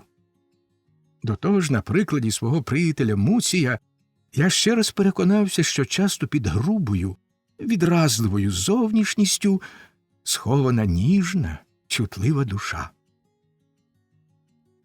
Я повернувся до господаревої кімнати і ліг під грубу. Там, на самоті, розмірковуючи про дотеперішнє своє існування, про недавній свій настрій, про те, як я жив і живу, я вжахнувся на думку, що стояв так близько від безодні, і приятель Муцій, хоч який він був скудовчений, видався мені прекрасним ангелом-охоронцем. Я повинен увійти в новий світ, повинен заповнити порожнечу в грудях, повинен стати іншим котом. Як колотало моє серце від боязкого, радісного очікування. Було ще далеко до півночі, коли я своїм звичайним «няу» попросив господаря випустити мене на двір. «Залюбки випущу тебе», – відповів господар, відчиняючи двері. «Залюбки випущу тебе, Муре. З цілоденного лежання під грубою і спання нічого путнього не вийде. Іди, подивися, що робиться в світі. Побудь серед котів. Може, знайдеш якусь рідну душу серед юнаків котячого роду, з якою тобі буде цікаво і половити мишей, і розважитись». Ох, господар не помилився. Мене справді чекало нове життя. Нарешті, коли вибило північ, з'явився приятель Муцій і повів мене різними дахами на італійський, майже плаский дах, на якому 10 показних, але так само недбало й чудернацько одягнених, як Муцій, котів, зустріли нас радісним галасом. Муцій відрекомендував мене своїм приятелям, сказав багато гарних слів про мою чесність і вірність, особливо наголошуючи на тому, що я пригостив його печеною рибиною, курячими кісточками й молоком, а наостанці сказав, що я хотів би увійти в їхнє товариство як порядний кіт-бурш. Усі на це погодились. Потім відбулася врочиста церемонія, про яку я змовчу, а то прихильні читачі котячого роду ще, бува, подумають, що я вступив у заборонений орден і вимагатимуть від мене пояснень. Але я від щирого серця запевняю, що там не було й мови про якийсь орден з усім тим, що до нього належить, як, наприклад, статутами, таємними знаками тощо. Наше товариство ґрунтувалося тільки на однакових переконаннях. Бо скоро з'ясувалося, що кожен з нас молоко любив дужче, ніж воду, а печеню – дужче, ніж хліб. Після церемонії я отримав від усіх братерський поцілунок, кожен потиснув мені лапу і почав звертатися до мене на «ти». Потім ми сіли до простої, зате веселої вечері, а після неї відбулася добра пиятика. Муцій приготував чудовий котячий пунш. Коли б хтось із жадібних до веселих розваг молодих котів побажав дізнатись, як готують цей незрівнянний пунш, я, на жаль, не зміг би дати йому достатніх відомостей. Я знаю тільки, що вишуканий смак, а також непереборна міць того пуншу залежить від добрячої домішки оселедцевого розсолу. Голосом, що загримів далеко над дахами, староста Пуф заспівав чудову пісню, давню студентську пісню «Будем веселитись». Мені було невимовно приємно відчути, що я душею і тілом чудовий юнак, і не хотілося думати ні про яку могилу, бо нашому родові лиха доля рідко посилає тихий спочинок у мирній землі. Ми співали й інших гарних пісень, таких як, наприклад, «Нехай політики говорять» і так далі. Поки нарешті староста Пуф стукнув могутньою лапою по столі і оголосив, що тепер годиться заспівати справжню, щиро буршівську пісню «Висвячення». А саме «Есе куам бонум» – «Дивись, як гарно». І відразу завів у супроводі хору «Есе» і так далі, і так далі. Я ще ніколи не чув цієї пісні, композиція якої так глибоко продумана, а сама вона така гармонійна і мелодійна, що її справедливо можна назвати чарівною і таємничою. Її творець, наскільки я знаю, невідомий. Одні, і таких багато, приписують цю пісню великому Генделеві, інші, навпаки, вважають, що вона існувала задовго до часів Генделя, бо, згідно з Віттенберзькою хронікою, її співали, коли принц Гамлет ще був тільки фуксом. Та байдуже, хто її написав, але це великий, безсмертний твір, а особливо вражає в ній те, що акомпоновані в хор сольні партії дають співакам необмежений простір для прекрасних, невичерпних імпровізацій. Кілька таких імпровізацій, почутих тієї ночі, я свято зберіг у своїй пам'яті. Коли хор скінчив, плямистий чорно-білий кіт заспівав «Шпіц дзявчить, як в шаньку град, пудель гавка грубо, перший має ситий зад, другий ситі губи. Хор, дивись, як гарно, есе куам» і так далі, і так далі. Тоді почав Сірий. Йде філістер, капелюх всім навстріч скидає, а простий веселий зух клопоту немає. Хор есе куам і так далі, і так далі. Тоді жовтий. Риба плаває в ріці, птах літає в небі. Нам би крила і плавці скуштувати треба. Хор есе куам і так далі, і так далі. Тоді білий. Муркай, пирхай і нявчи, дряпать лиш негоже, та зачепить хтось, провчи, чемність не поможе. Хор есе кувам і так далі, і так далі. Тоді приятель Муцій. Хоче мавпа нас котів всіх під себе стригти, нападай з усіх кутів, страху в нас ні крихти. Хор есе куам і так далі, і так далі. Я сидів біля Муція, отже тепер була моя черга виступати з соло. Всі досі проспівані імпровізації так відрізнялися від тих віршів, які я писав раніше, що мене охопив страх і тривога. Чи не порушу я звучання композиції всього твору? Тому й вийшло, що коли хор скінчив, я ще мовчав. Хтось уже підняв чарку і вигукнув «Про поена! Провинну!». Коли я величезним зусиллям волі, поборовши свої вагання, набрався духу й заспівав: «Ширше груди, вгору хвіст, геть, лихі собаки, ми філістерам на злість, бурші розбишаки, хор есе куам» і так далі, і так далі. Моя імпровізація викликала тривалі, нечувані оплески. Шляхетні юнаки з радощів кидались до мене, брали в лапи і пригортали до своїх схвильованих грудей. Отже й тут у мені впізнали генія. Це була одна з найкращих хвилин у моєму житті.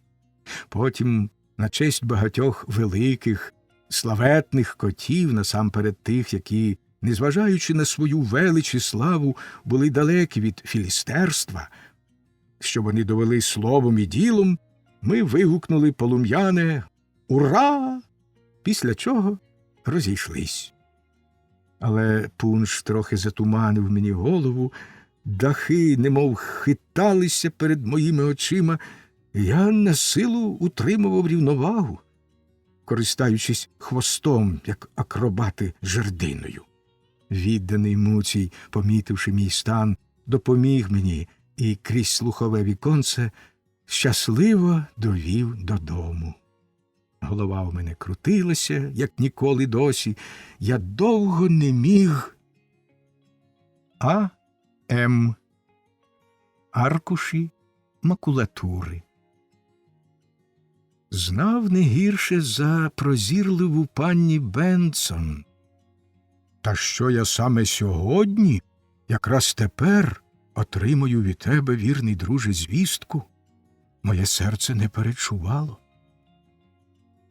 Так сказав приємно вражений майстер Абрагам, коли впізнав руку Крейслера на отриманому листі. Він, не розпечатавши листа, замкнув його в шухляду письмового столу і подався в парк.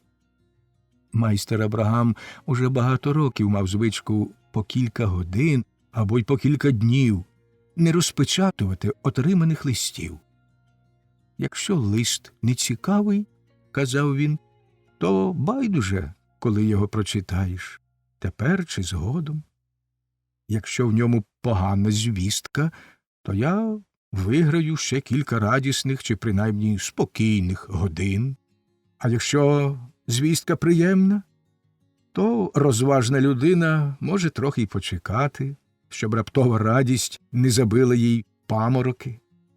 Цю майстрову звичку, певна річ, треба засудити, бо людина, яка відкладає нечитаними листи, зовсім не здатна бути купцем чи писати політичні або літературні огляди. З цього також дуже добре видно, скільки всілякого лиха чигає на того, хто не здатен бути ні купцем, ні газетярем. А що стосується біографа, який пише ці рядки, то він ані трохи не вірить у стоїчну байдужість майстра Абрагама, а пояснює цю його звичку швидше нерішучістю чи навіть страхом перед таємницею, схованою в листі. Адже це велика, зовсім не схожа ні на яку іншу втіха отримувати листи, тому нам приємні й особи, що з їхніх рук ми отримуємо цю втіху, а саме листоноші, як зауважив уже десь один дотепний письменник. Це сказати б такий собі милий самообман.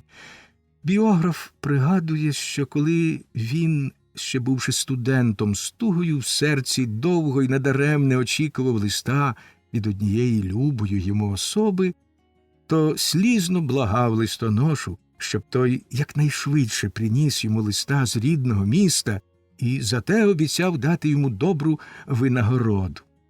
Листоноша з хитрою міною взявся зробити все, що треба, і через кілька днів, коли справді надійшов лист, переможно вручив йому, ніби тільки від нього залежало, дотримає він слово чи ні, і спокійно сховав до кишені гроші на пиво.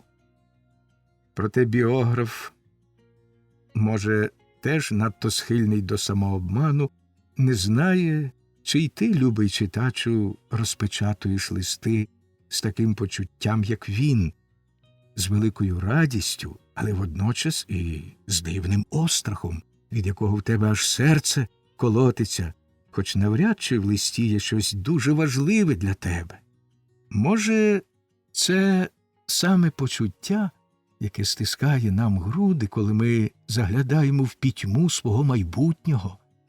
І якраз тому, що досить легенько натиснути пальцями, щоб таємне стало відомим, та мить, коли ми розпечатуємо листа, і сповнює нас такою тривогою.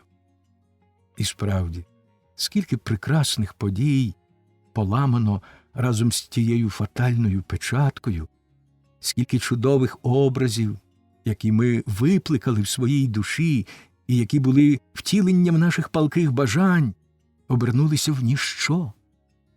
Той аркуш паперу став ніби магічним закляттям, що висушило квітучий сад, де ми мріяли гуляти, і життя постало перед нами негостинною, понурою пустелею.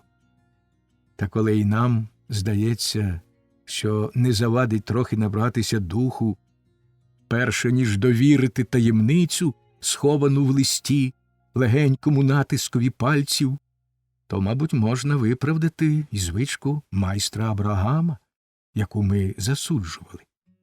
Зрештою, цю звичку засвоїв і сам біограф від тієї фатальної пори, коли майже кожен лист, що його він отримував, скидався на скриньку Пандори, з якої тільки-но її відчиниш, вилітали на світ Божий тисячі нещасть і неприємностей. Хоч майстер Абрагам замкнув капельмейстерів лист у шухляду свого бюрка чи письмового столу і подався гуляти в парк, ласкавий читач усе-таки негайно взнає до слова, що в ньому було.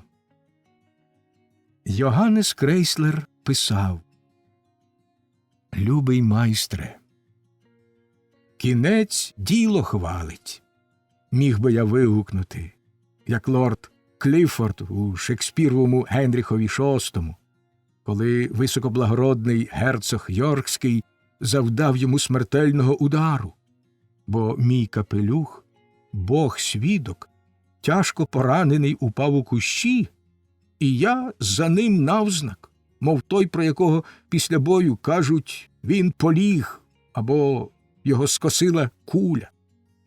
Але такі небораки рідко підводяться, а ваш Йоганнес, любий майстре, схопився, та ще й дуже швидко.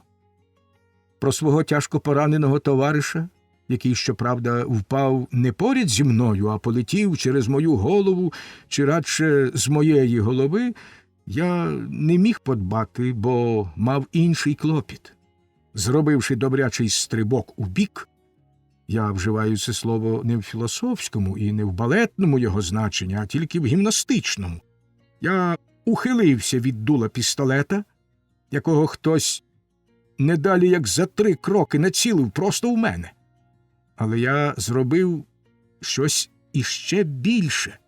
Раптово перейшов від оборони до нападу. Кинувшися на напасника і без зайвих церемоній, устромив у нього свою шпагу.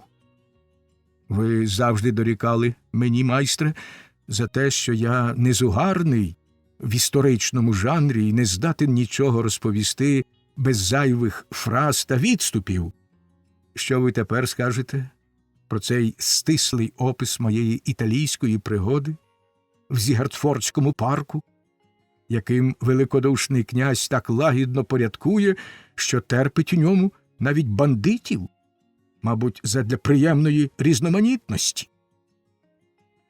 Вважайте все досі сказане, любий майстре, за попередній короткий виклад історичної хроніки, яку я, коли не стане на заваді моя нетерплячка, і пан Пріор, хочу написати для вас замість звичайного листа. Про саму пригоду в лісі майже нема чого додати.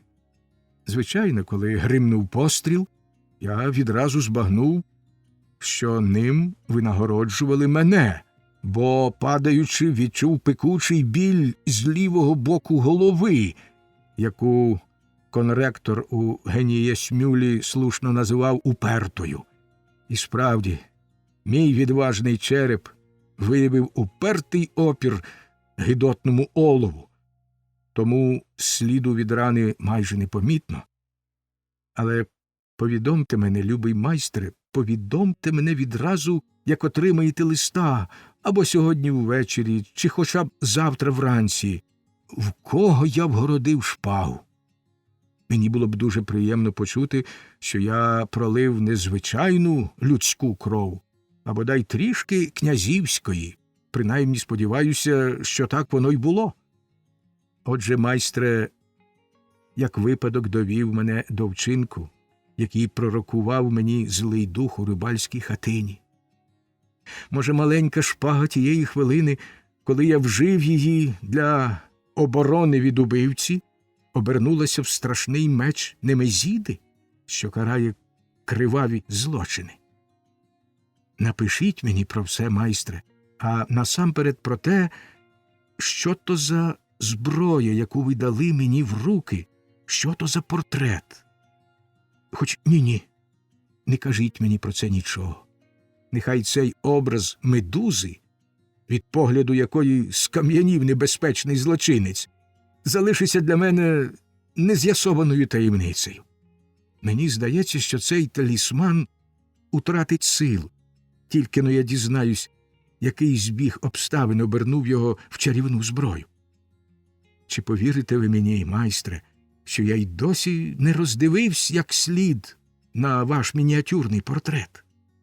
Коли вже можна буде, ви розповісте все, що мені потрібно знати, і я передам талісман у ваші руки. А поки що годі про нього. Буду провадити далі свою історичну хроніку. Коли я ввігнав свою шпагу в згаданого вище напасника, і він, навіть не зойкнувши, звалився додолу, я кинувся геть, швидко, мов Аякс, бо був у парку гомін і був певний, що мені загрожує небезпека. Я хотів тікати в Зігартсвайлер, але в темряві збився з дороги. Я біг усе швидше і швидше, не втрачаючи надії, що знайду дорогу. Я перелазив через канави, видряпувався на кручі і, нарешті, смертельно виснажений, впав у кущах додолу. Раптом перед очима в мене ніби спалахнула блискавка. Я відчув гострий біль у голові і прокинувся від глибокого сну. З рани дуже йшла кров. Я перев'язав її хусточкою так добре, що краще не впорався б з нею і найдосвідченіший ротний хірург на полі бою, і вже весело, радісно озирнувся навколо. Недалеко від мене здіймалися могутні руїни замку. Ви бачите, майстре, що я, на превеликий свій подив, опинився на Гайерштайні. Рана перестала боліти, я почував себе відпочилим і бадьорим. Коли я вийшов з кущів, що правили мені за спальню, сонце вже піднялося над обрієм і посилало на ліс і луки своє яскраве проміння, немов радісне ранкове вітання. Пташки прокинулись у кущах і щебечучи купалися в прохолодній росі, тоді раптом шугали вгору. Глибоко піді мною, ще огорнутий нічним туманом, лежав Зіггардсгоф. Але невдовзі туман розвіявся, і з нього з'явились дерева й кущі, охоплені золотим полум'ям. Озеро в парку скидалося на сліпуче осяйне дзеркало. Рибальська хатина була як маленька біла цятка біля нього. Мені здавалося, що я навіть чітко бачу місток. Перед моїм внутрішнім зором постав учорашній день. Але вже як давно минулий час, від якого нічого не лишилося, крім сумного спогаду про навіки втрачене. Той спогад крає серце і водночас сповнює його солодкою втіхою. Дурню, що ти, власне, хочеш цим сказати? Що ти навіки втратив у той давно минулий вчорашній день? Чую, питаєте ви мене.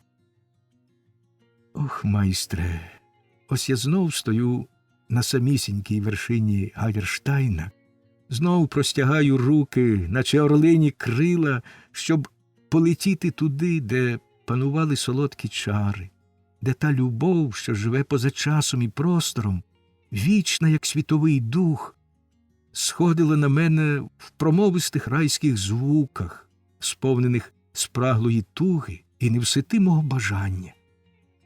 Я знаю, перед самим моїм носом сяде якийсь голодний опонент, хай би його дідько вхопив, і задля шматка земного ячного хліба почне сперечатися, глузливо питати мене, чи може таке бути, щоб звук мав сині очі. Я наводжу йому найпереконливіший доказ, що звук, власне, є ще й поглядом, який сяє нам із країни світла крізь роздерту запону хмар. Та опонентові цього мало, він питає про лоб, волосся, рот і губи, про руки й ноги, і, злісно усміхаючись, висловлює сумнів, що в простого, чистого звука можуть бути всі ці органи. О, Господи, я знаю, що має на думці цей шельма. Тільки те, що поки я, прив'язаний до землі, як він і решта людей, поки всі ми харчуємось не самим лише сонячним промінням, і не тільки величаємось за кафедрою, а подеколи мусимо сідати на інше сідало, то та вічна любов, та вічна туга, яка нічого не хоче, крім себе самої, і про яку може бляскувати кожен дурень. Майстре, я б не хотів, щоб ви стали на бік голодного опонента. Мені було б дуже прикро, якби ви так вчинили. І скажіть мені, хіба ви знайшли б для цього бодай хоч якусь поважну підставу? Хіба я коли-небудь виявляв нахил до немудрих, нудних школярських витівок? Хіба я, доживши до зрілого віку, не лишився тверезим і розважним? Хіба я колись висловлював бажання, як мій брат у перших, Ромео, стати рукавичкою, аби тільки мати змогу цілувати Джульєту, її щоку? Повірте, майстре, Хай люди кажуть що завгодно, а я в голові нічого не плекаю, крім нот, а в душі й у серці нічого, крім звуків. А то як у біса я зміг би компонувати такі пристойні, стримані церковні мелодії, як та вечірня, що лежить щойно закінчена на моєму письмовому столі. Але я знов звернув у бік від своєї історії. Отже, розповідаю далі. Здалеку почулася пісня. Співав її дужий чоловічий голос. Вона лунала все ближче і ближче. Скоро я побачив ченця бенедиктинця, що, йдучи вниз стежкою, співав латинський гімн. Неподалік від мене він зупинився, перестав співати, скинув крислатого бриля, витер хусточкою під з лоба, озирнувся навколо і зник у заростях. Мені захотілося приєднатися до нього. Чернець був не просто дебелий, а такий гладкий. Сонце припікало дедалі дужче, тож я подумав, що він, мабуть, шукає в холодку місця для відпочинку. Так воно й було, бо, зайшовши в зарості, я побачив, що велебний отець розташувався на замшилому камені. Трохи вищий прискалок поряд із ним правив йому за стіл.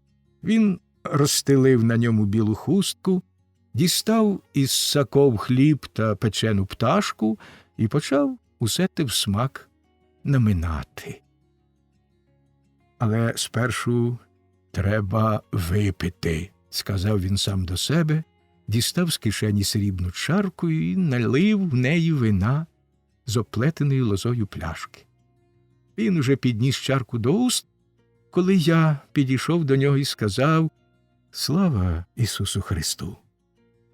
Тримаючи чарку біля рота, він підвів очі, і я миттю впізнав свого давнього доброго приятеля з бенедиктинського аббатства у Канцгаймі, чесного отця Гілярія, регента хору.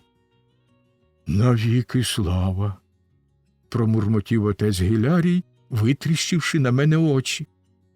Я відразу згадав про свою пов'язку, яка, мабуть, надавала мені дивного вигляду, і сказав: «О, мій любий, достойний друже Гілярію, не вважайте мене за якогось волоцюгу індуса, що заблукав у наші краї, чи за селянина, що торохнувся головою об камінь, бо я не хто інший, як ваш приятель, капельмейстер Йоганнес Крейслер, і не хочу бути кимось іншим». «Присягаюся святим Бенедиктом», – радісно вигукнув отець Гілярій, «я зразу впізнав вас, пречудовий композиторе і приємний друже. Але ради світла, скажіть мені, звідки ви йдете і що з вами сталося? А я думав, що ви процвітаєте при дворі герцога».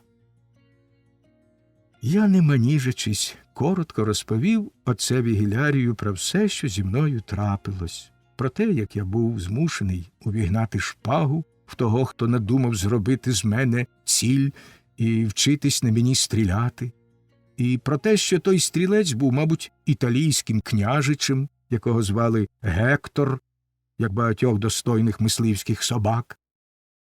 Що мені тепер робити? Повернутися в Зігарцвайлер чи... Порадьте мені, отче Гілярію. Так і закінчив свою розповідь.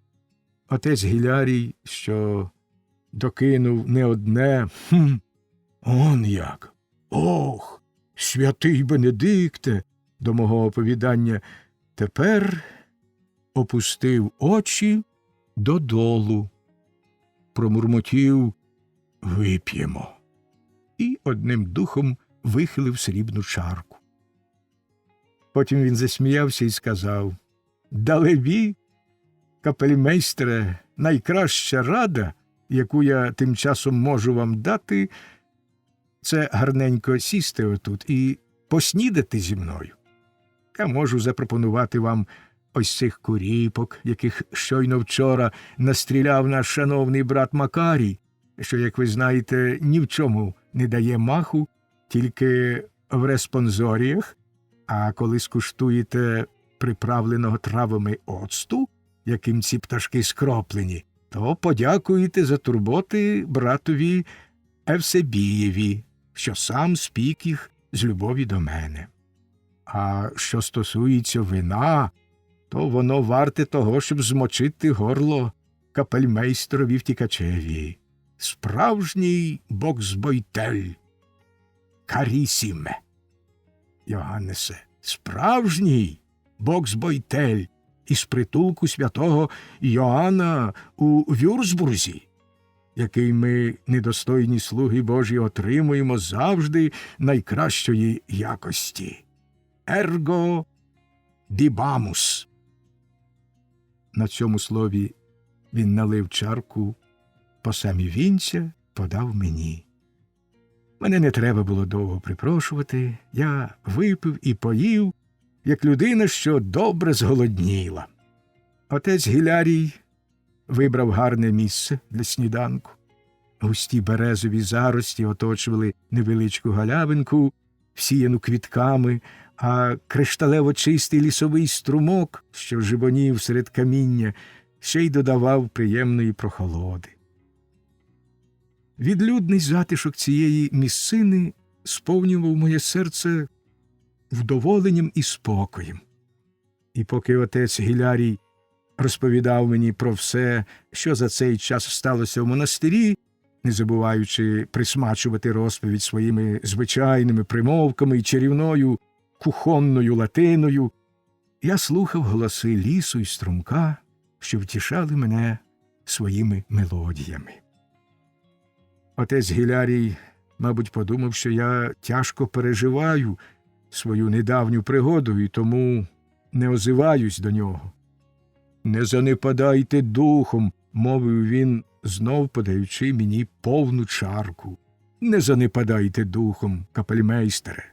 Ви пролили кров, це правда, а проливати кров – гріх. Треба, одначе, відрізняти одне від одного. Кожному своє життя найдорожче, в кожного воно одне. Ви захищали своє життя. А цього, як переконливо доведено, церква зовсім не забороняє, і ні наш велебний пан абат, ні якийсь інший слуга Божий не відмовиться відпустити вам гріхи, хоч ви й ненароком проткнули княжі тельбухи. Отже, вип'ємо. Розважна людина не знехтує тебе, пане. Але, дорогий крейслере, якщо ви повернетесь до Зігарцвайлера, вас почнуть марудно випитувати, чому, як, коли, де. А якщо ви звинуватите княжича в нападі з метою вбивства, то чи повірять вам? От у чим річ. От бачите, капельмейстера, яку... Але треба випити. Він випив налиту повінця чарку і повів далі. А тож, бачите, капельмейстера, яку добру пораду підказав мені боксбойтель. Знайте ж, що я оце йду в монастир усіх святих, щоб дістати у їхнього регента якихось нот до найближчих свят. Я вже двічі або й тричі перегорнув свої шухляди, усе там старе й набридле, а та музика, що ви написали, як були в нашому аббатстві, о так, вона дуже гарна і нова, проте... Не ображайтесь на мене, капельмейстере, вона скомпонована так химерно, що не можна ні на мить відвести погляду від партитури. Тільки-но кинеш оком за ґратки на якусь гарну дівку внизу, як уже прогавиш паузу або ще щось, зіб'єшся з такту, і все летить шкереберть. Бум! І вже не те. Траля-ля, молотить брат Якоб по клавішах органу. На шибеницю. за таку гру. Отже, я міг би, але вип'ємо. Після того, як ми випили, мова його полилась далі. Ті, кого немає, відсутні. А як вони відсутні, то їх не можна й розпитувати. Отож я й думаю, що ви зараз помандруєте зі мною назад до аббатства.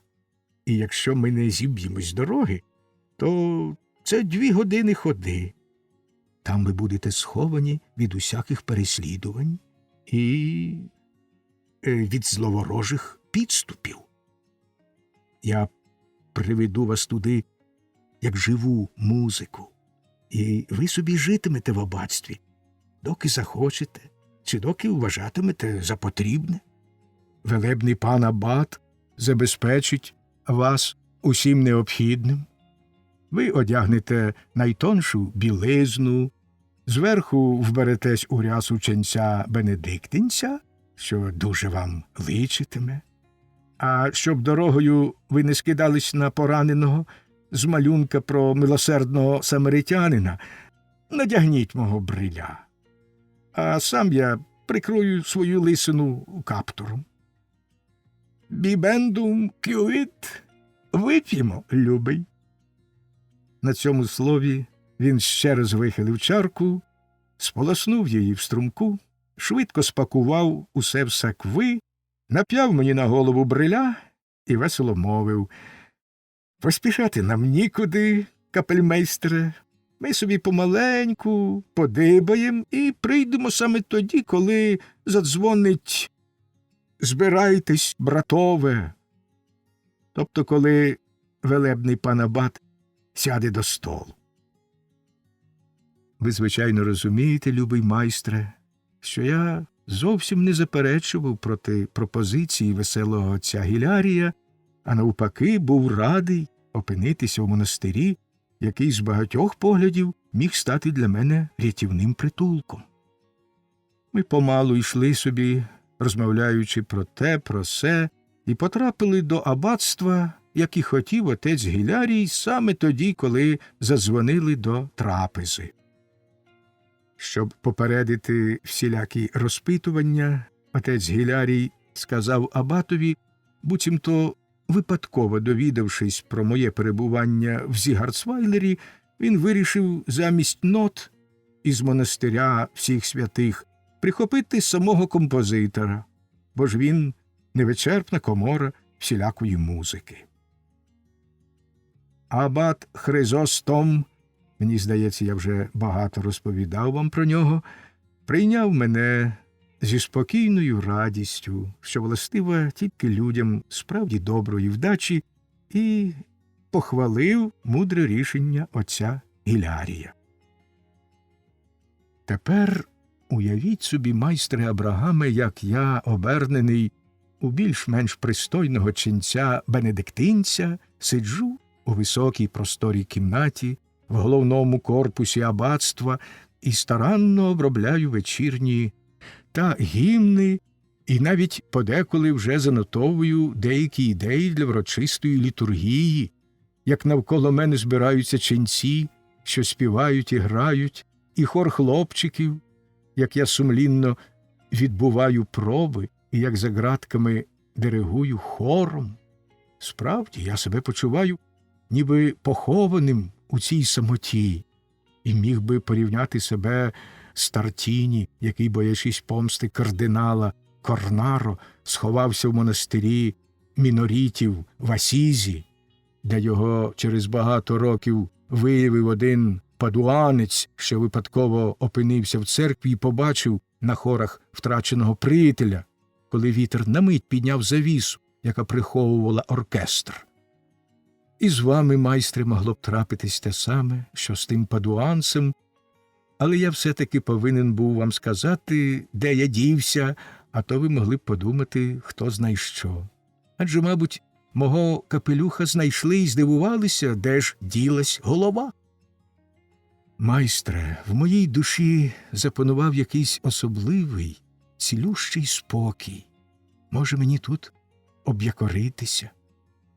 Коли я недавно гуляв біля озерця, посеред великого монастирського саду і побачив у воді своє відображення, що йшло поряд зі мною, то сказав сам до себе: той чоловік, що гуляє он там унизу, не відстаючи від мене, спокійна і розважна людина, він уже не шаліє і не залітає в туманні необмежені простори, а твердо тримається знайденої дороги, і для мене велике щастя, що той чоловік не хто інший, як я сам. А колись з іншого озера на мене дивився зловісний двійник. Та годі про це. Майстре, не називайте мені нічийого імені, не розповідайте мені ні про що, навіть про того, кого я проткнув шпагою. Але про себе пишіть якнайбільше. Ченці прийшли на пробу, і я кінчаю свою історичну хроніку, а разом з нею і листа. Прощавайте, дорогий майстре, і не забувайте мене. І так далі, і так далі. Майстер Абрагам, самотою гуляючи найдальшими, занедбаними стежками парку, думав про долю свого улюбленого приятеля і про те, як він знов його втратив, тільки-но встигнувши знайти. Він згадував хлопчика Йоганнеса, згадував самого себе в Генієсмюлі біля фортепіано старого Йоганнесового дядька. Хлопчина, гордо поглядаючи на нього, майже з чоловічою силою відтарабанював найважчі сонати Себастьяна Баха, а він зате потай запихав йому в кишеню пакуночок цукерок. Йому здавалося, що відтоді минуло всього лише кілька днів, і він дивувався, що хлопчина й був тим крейслером, який тепер, видно, став жертвою дивної, примхливої гри таємничих обставин. І поки він думав про ті минулі часи і про фатальні теперішні події, перед ним постала картина його власного життя. Його батько, суворий, упертий чоловік, майже силоміць прилучив сина до мистецтва будування органів, яке для нього самого було звичайним, буденним ремеслом. Він не терпів, щоб хтось інший, крім самого майстра, брався до органа, тому його підмайстри спершу мусили стати вправними теслями, олов'янниками тощо, аж тоді він їх допускав до внутрішнього механізму. Старий понад усе цінував точність, добротність і зручність інструмента, а його душі, його звучання не відчував, і це якимось дивом позначилось на тих органах, що виходили з-під його руки. Їм справедливо закидали різкий сухий звук. Крім того, старий дуже полюбляв дитячі витребеньки давніх часів. Так до одного свого органа він приробив царів Давида і Соломона, що під час гри крутили головами, наче з подиву. Кожен його інструмент був оздоблений ангелами, що били в литаври, сурмили в сурми і відмірювали такт, півнями, які махали крильми і кукурікали, тощо. Авраам тільки тоді й міг уникнути заслуженої чи незаслуженої прочуханки і побачити батька зраділим, коли завдяки своїй винахідливості придумував якусь нову штуку, скажімо, майстрував для наступного органа півня, який ще гучніше кукурікав. Боязко й палко чекав він того часу, коли за ремісничим звичаєм вирушить у мандри. Нарешті той час настав, і Абрагам залишив батьківську домівку, щоб більше ніколи до неї не вернутися.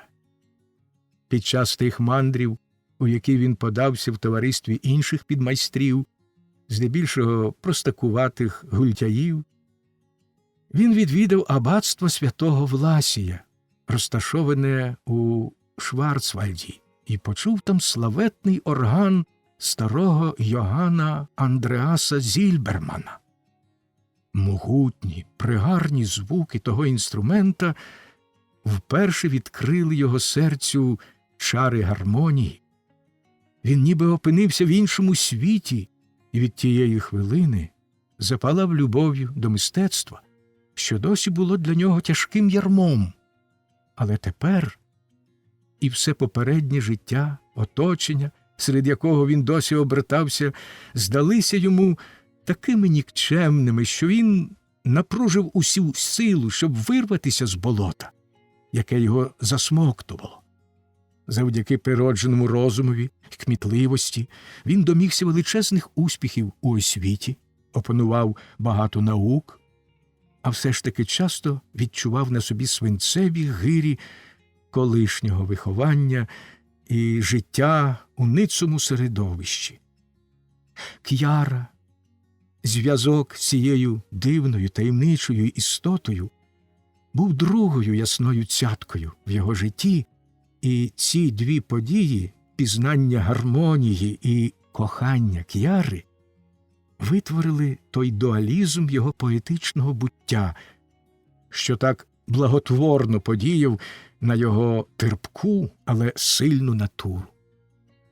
Тільки-но він лишив заїзди й шинки, де в густих хмарах тютюнового чаду лунали сороміцькі пісні, випадок чи радше хист до механічних іграшок, що їм він, як уже відомо ласкавому читачеві, вмів надавати відтінку таємничості, привели молодого Абрагама в цілком новий для нього світ, у середовище, де він, завжди залишаючись чужинцем, зміг утриматись лише завдяки суворій манері спілкування з людьми, яка відповідала його вдачі.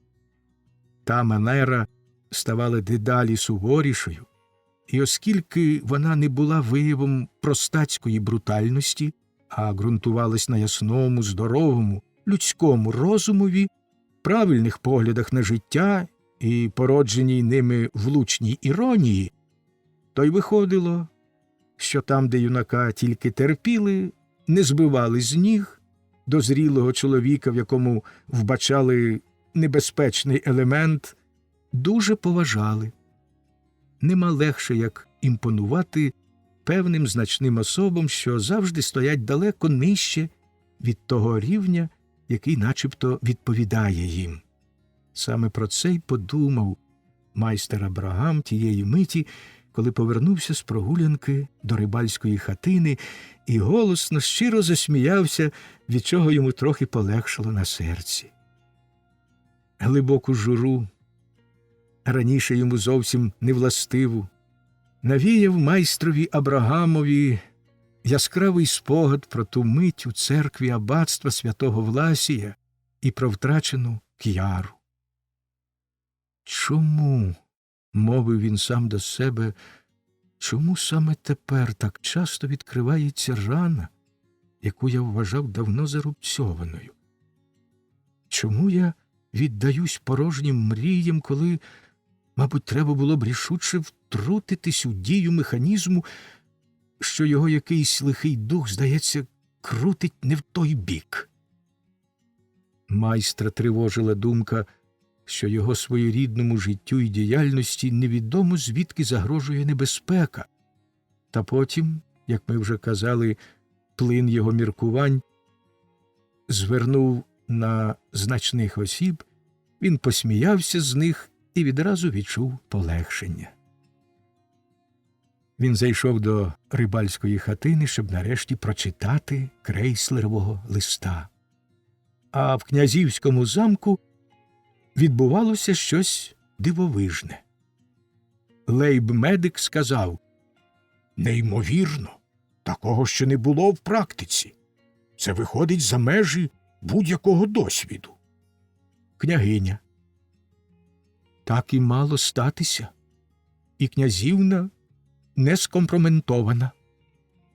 Князь: «Я суворо заборонив це, але челядь та потолоч, ті віслюки, зовсім не мають вух.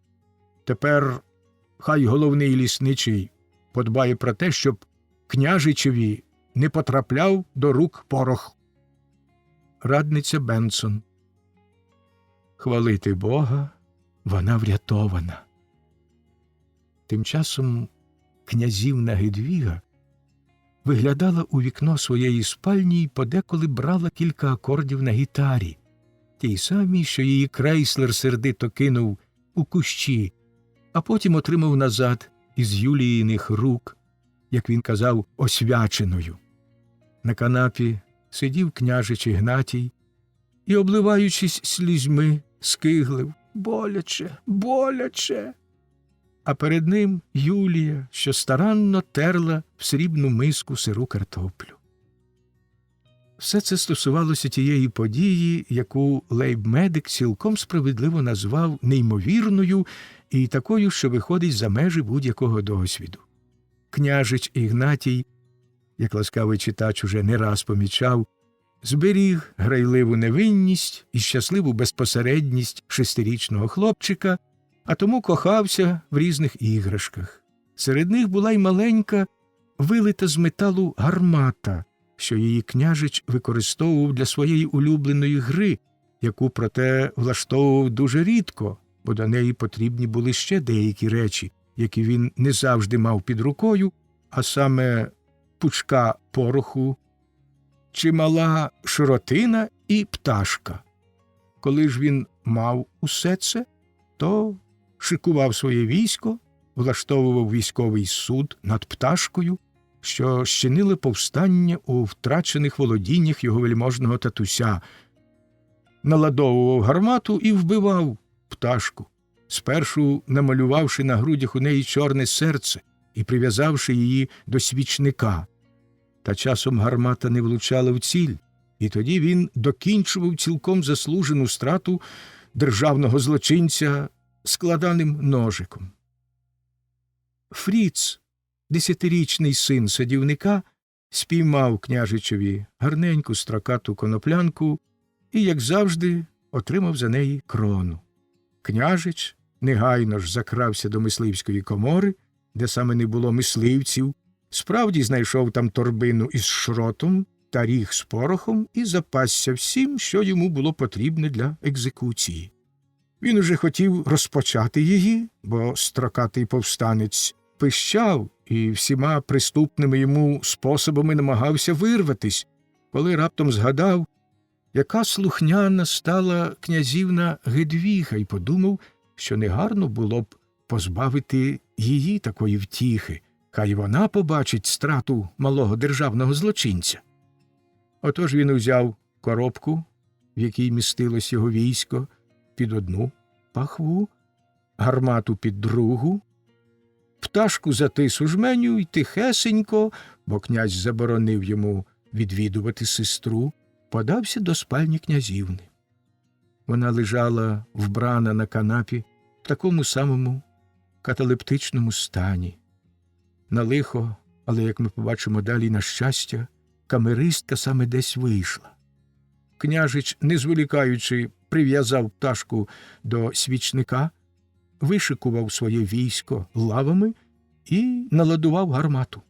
Потім підняв князівну з канапи, підвів до столу й оголосив їй, що тепер вона буде генералом, який командуватиме військом, а сам він лишиться князем-володарем, а крім того, вистрілить з гармати, яка вб'є повстанця.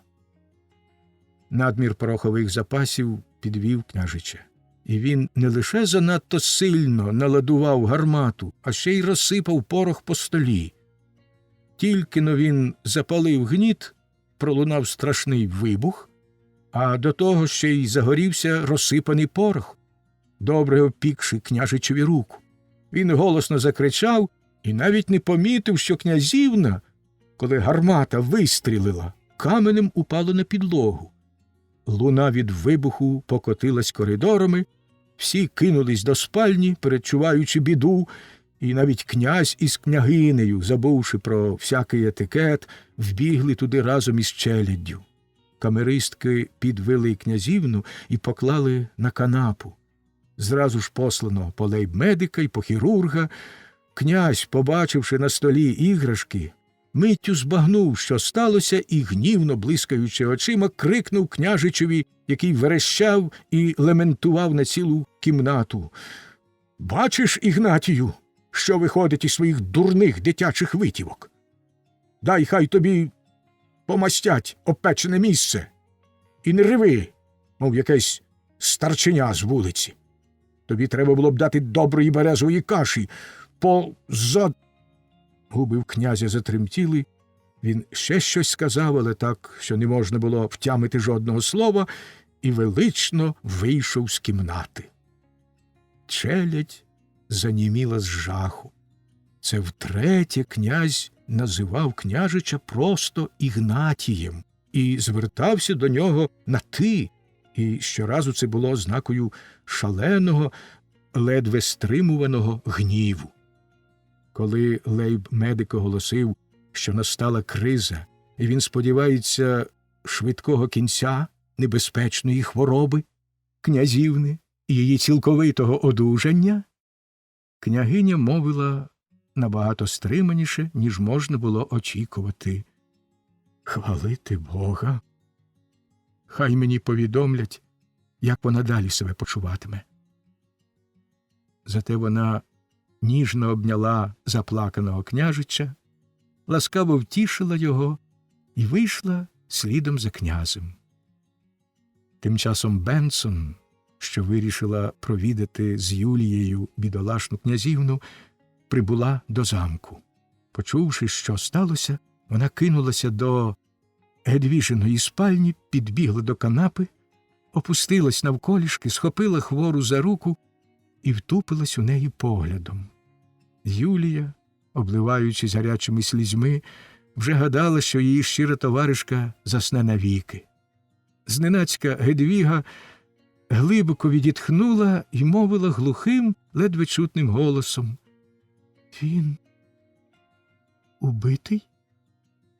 Княжич Ігнатій, хоч йому й боліло, миттю перестав плакати і відповів, засміявшись з великої радості, що страта все ж таки відбулася: «Так, сестро, князівно, убитий на смерть, застрілений просто в серце». «А вже ж», – озвалась князівна і знов заплющила очі. «Я знаю. Я бачила краплю крові, що витекла з його серця, але вона впала в мої груди, і я застигла, обернулася в кристал. Тільки та крапля була жива в моєму трупі». «Гедвіго», – тихо, лагідно мовила Бенсон. «Гедвіго, прокиньтесь від своїх прикрих, лихих марень». «Гедвіго, ви впізнаєте мене?» Князівна легенько махнула рукою, наче просила, щоб її лишили саму. «Гедвіго», – повела далі Бенсон, – «Юлія тут». На Гедвіжиному обличчі майнула ледь помітна усмішка. Юлія нахилилась над нею і тихенько поцілувала її в побілілі уста. Тоді Гедвіга ледь чутно прошепотіла: «Тепер уже все минуло. Я відчуваю, що через кілька хвилин буду цілком здорова». Ніхто досі не подбав про маленького державного злочинця, що з розпанаханими грудьми лежав на столі. Тепер Юлія помітила його, і тільки цієї хвилини вона збагнула, що княжич Ігнатій знов грався в огидну, ненависну їй гру. «Княжичу», – сказала вона, і щоки в неї спаленіли, – «княжичу, яку вам кривду вчинила бідолашна пташка, що ви її безжально вбили тут, у кімнаті? Це справді дурна, жорстока гра. Ви давно вже обіцяли мені, що більше не гратиметесь у неї, а проте не дотримали слова. Та як ви ще хоч раз візьметесь за своє, то я більше ніколи не розставлятиму ваших чашок, не вчитиму ваших ляльок говорити і не розповідатиму вам про водяника». «Не гнівайтесь», – запхикав княжич. Не гнівайтесь, панно Юліє. Але той строкатий шельма був запеклий злочинець. Він потай повідтинав моїм солдатам поле, а крім того щинив бунт. Ой, боляче, боляче. Бенсон глянула на княжича, тоді, дивно усміхаючись, на Юлію, і сказала, чого б то голосити через якісь там обпечені пальці. Але й справді той хірург десь застряв зі своєю мастю.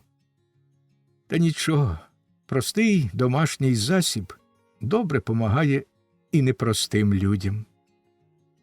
Принесіть сирої картоплі. Вона рушила до дверей, та раптом, ніби їй сяйнула якась думка, зупинилась, вернулася назад, обняла Юлію, поцілувала її в чоло й мовила, «Ти, моя люба, добра дитина, і завжди будеш в усьому такою, як повинна бути. Тільки бережися екзальтованих, божевільних шаленців і не відкривай свого серця лихим чарам їхніх звабних балачок». Вона ще раз допитливо глянула на князівну, що, здавалось, тихо, солодко спала, і вийшла з кімнати. З'явився хірург із величезним пластирем у руках, велемовно запевняючи, що він давно вже чекав на вельможного княжича у його покоях, бо навіть у голові собі не покладав, що вельможний княжич може сидіти в спальні вельможної князівни. Він хотів підійти з пластирем до княжича, але камеристка, що принесла кілька великих картоплин у срібній мисці, заступила йому дорогу і почала запевняти, що найкращий засіб від опіків – терта картопля. А я сама, підхопила Юлія, беручи в камеристки миску, я сама гарненько приготую вам, княжичу, пластир. Вельможний пане, злякано мовив хірург, опам'ятайтесь, домашній засіб на опечені пальці високої особи князівської крові. Наука, тільки наука може і повинна допомогти в цьому випадку. Він знов рушив до княжича, але той відсахнувся від нього і закричав, «Геть звідси! Геть! Хай панна Юлія приготує мені пластир, а наука хай ушивається з кімнати». І наука вшилася разом зі своїм хваленим пластирем, кидаючи на камеристку вбивчі погляди. Юлія чула, що князівна дихає глибше і глибше, та як же вона здивувалась, коли МПД Мур провадить далі. Заснути. Я без кінця перевертався на своїй постелі, пробував лягти і так, і сяк. Я то витягався на весь зріст, то скручувався калачиком, поклавши голову на м'які лапи й елегантно обгорнувшись хвостом, так, що він затуляв мені очі, то відкидався набік, витягнувши перед собою нерухомі лапи, і, наче неживого, звісивши з постелі хвоста, та все дарма, нічого не допомагало. Мої думки й уявлення ставали дедалі плутаніші, уриваніші, аж поки нарешті я поринув у те марення, яке не можна назвати сном, а хіба що двобоєм між спанням і неспанням, як слушно запевняють Моріц, Давідзон, Нудов, Тідеман, Вінгольд, Райль, Шуберт, Клюге та інші фізіологи, які писали про сон і сновидіння, яких я читав. Яскраве сонце вже заглядало до господаревої кімнати, коли я цілком прокинувся від того марення, від тієї боротьби між спанням і неспанням. Але що мене чекало, яке було моє пробудження? О, юначе котячого роду, що читаєш ти ці рядки, нашорош вуха і будь уважний, щоб не прогавити моралі моєї розповіді. Хай тебе не лишать байдужим мої слова про стан, невимовну безпросвітність, якого я можу змалювати тільки бляклими барвами. Хай тебе, кажу, не лишить байдужим цей стан, і будь якомога обережніший, коли тобі вперше випаде нагода втішатися котячим пуншем у товаристві котів-буршів. Хлебчи його потроху, а якщо це комусь не сподобається, пошлись на мене і на мій досвід. Хай твоїм авторитетом буде кіт Мур, якого, я думаю, всі визнають і поцінують. Отже, слухай, щодо фізичного стану, то я почував себе знесиленим і нещасним. Та ще дужче мучило мене інше – зухвалі, ненормальні домагання шлунка, яких саме через їхню ненормальність не можна було вдовольнити, і через які тільки дарма бурчало в животі. Навіть мої розшарпані нерви не витримували. Я увесь хворобливо тремтів і сіпався від постійного фізичного бажання і неспроможності його вдовольнити. То був страшний стан. Та, може, ще більшої скрухи завдав мені душевний неспокій. На серці в мене лежав тяжкий гніт. Я щиро каявся, коли думав про вчорашній день, хоч, власне, не вважав свою поведінку ганебною. Мене опанувала цілковита байдужість до всіх земних благ. Я зневажав усі земні втіхи, всі щедроти природи, мудрість, розум, дотип і так далі. Найбільших філософів, найталановитіших поетів я ставив не вище, як ганчір'яних ляльок, яких смикають за ниточки, а найгірше, що ця зневага поширювалась і на мене самого, і мені починало здаватися, що я тільки жалюгідний мишачий пострах. Що може бути гнітючіше? Думка про те, що мене спіткало найбільше лихо, що вся земля наша, суцільний паділ плачу і скорботи, сповнила мене невимовним жалем. Я заплющив очі і гірко заплакав. Що, Муре, десь гульнув, і тепер тобі гидко на душі? А вже ж таке буває. Виспися як слід, голубе, і тобі полегшає. Так звернувся до мене господар, коли я навіть не скуштував сніданку і кілька разів тужно нявкнув. О, Боже, господар не знав і не міг знати, як я страждав. Він не уявляв собі, як веселе товариство і котячий пунш впливають на ніжну, вразливу душу. Був уже, мабуть, полудень, хоч я ще й не вставав з постелі, коли зненацька, Бог його знає, як йому пощастило прокрастися до кімнати, переді мною ніби вродився брат Муцій. Я поскаржився йому на свою недолю, але замість того, щоб пожаліти і потішити мене, як я сподівався, він зареготав і вигукнув: «Ха-ха-ха! Брате Муре, та це просто криза! Перехід від нікчемного філістерського хлоп'ятства до поважного буршівського стану. А тобі здалося, що ти хворий і нещасний.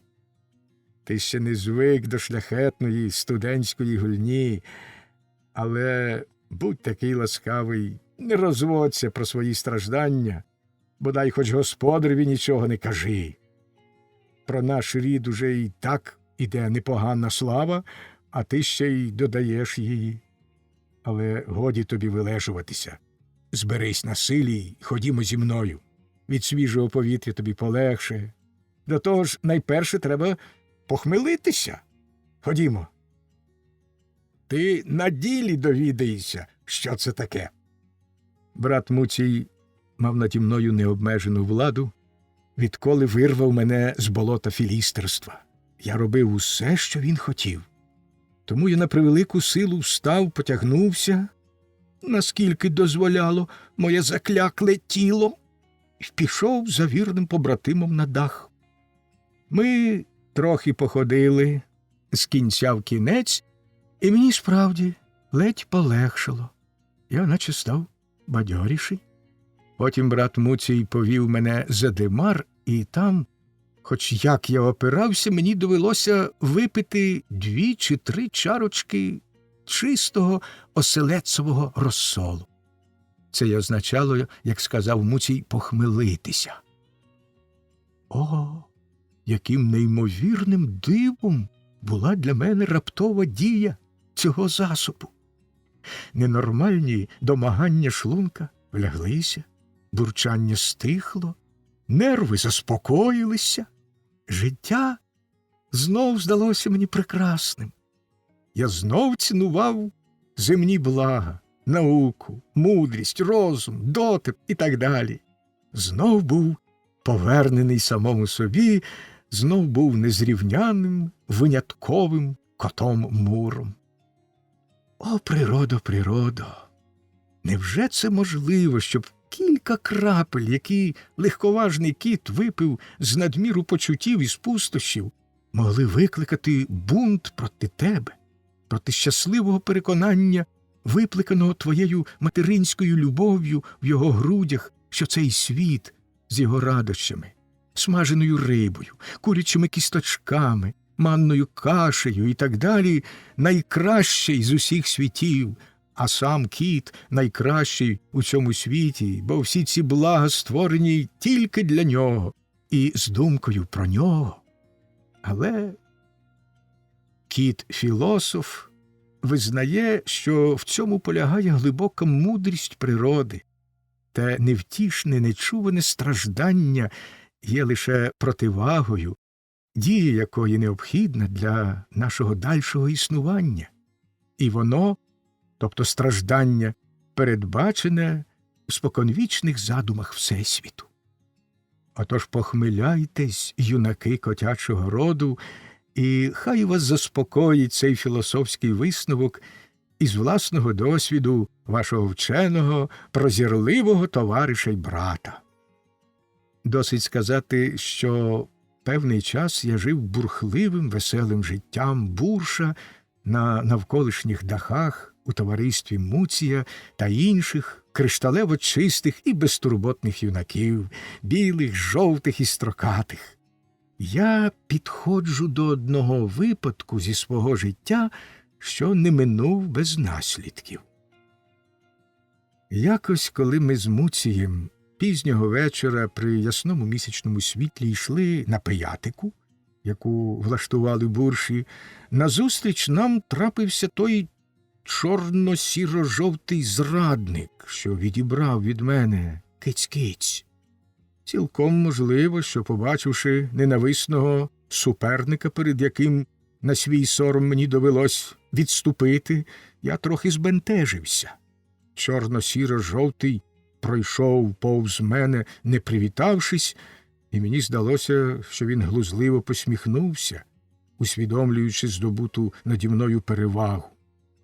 Я згадав утрачену киць-киць, а також ту трочуханку, яку дістав від нього, і в жилах моїх закипіла кров.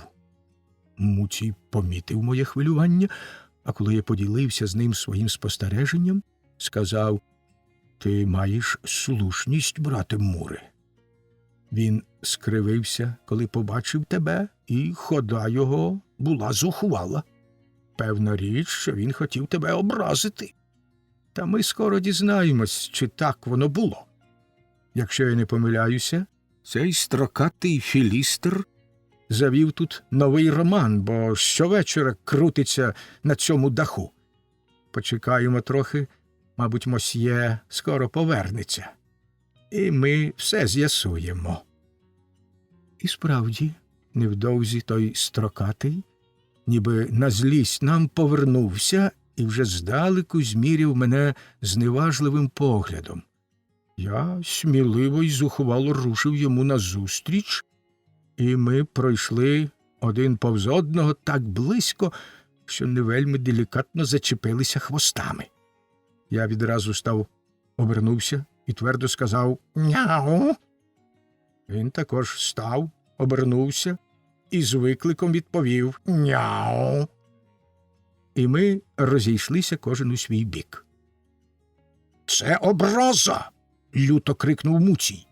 «Я завтра ж таки притягну до відповідальності того пихатого джигуна!»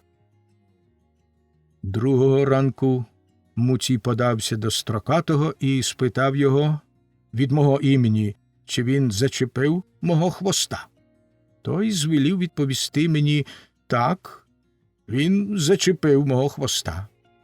Я на це, якщо він зачепив мого хвоста, то я змушений вважати цей вчинок за образу. Він на це, я можу вважати цей вчинок за що завгодно. Я на це, я вважаю його за образу. Він на це, я не здатен зрозуміти, що таке образа.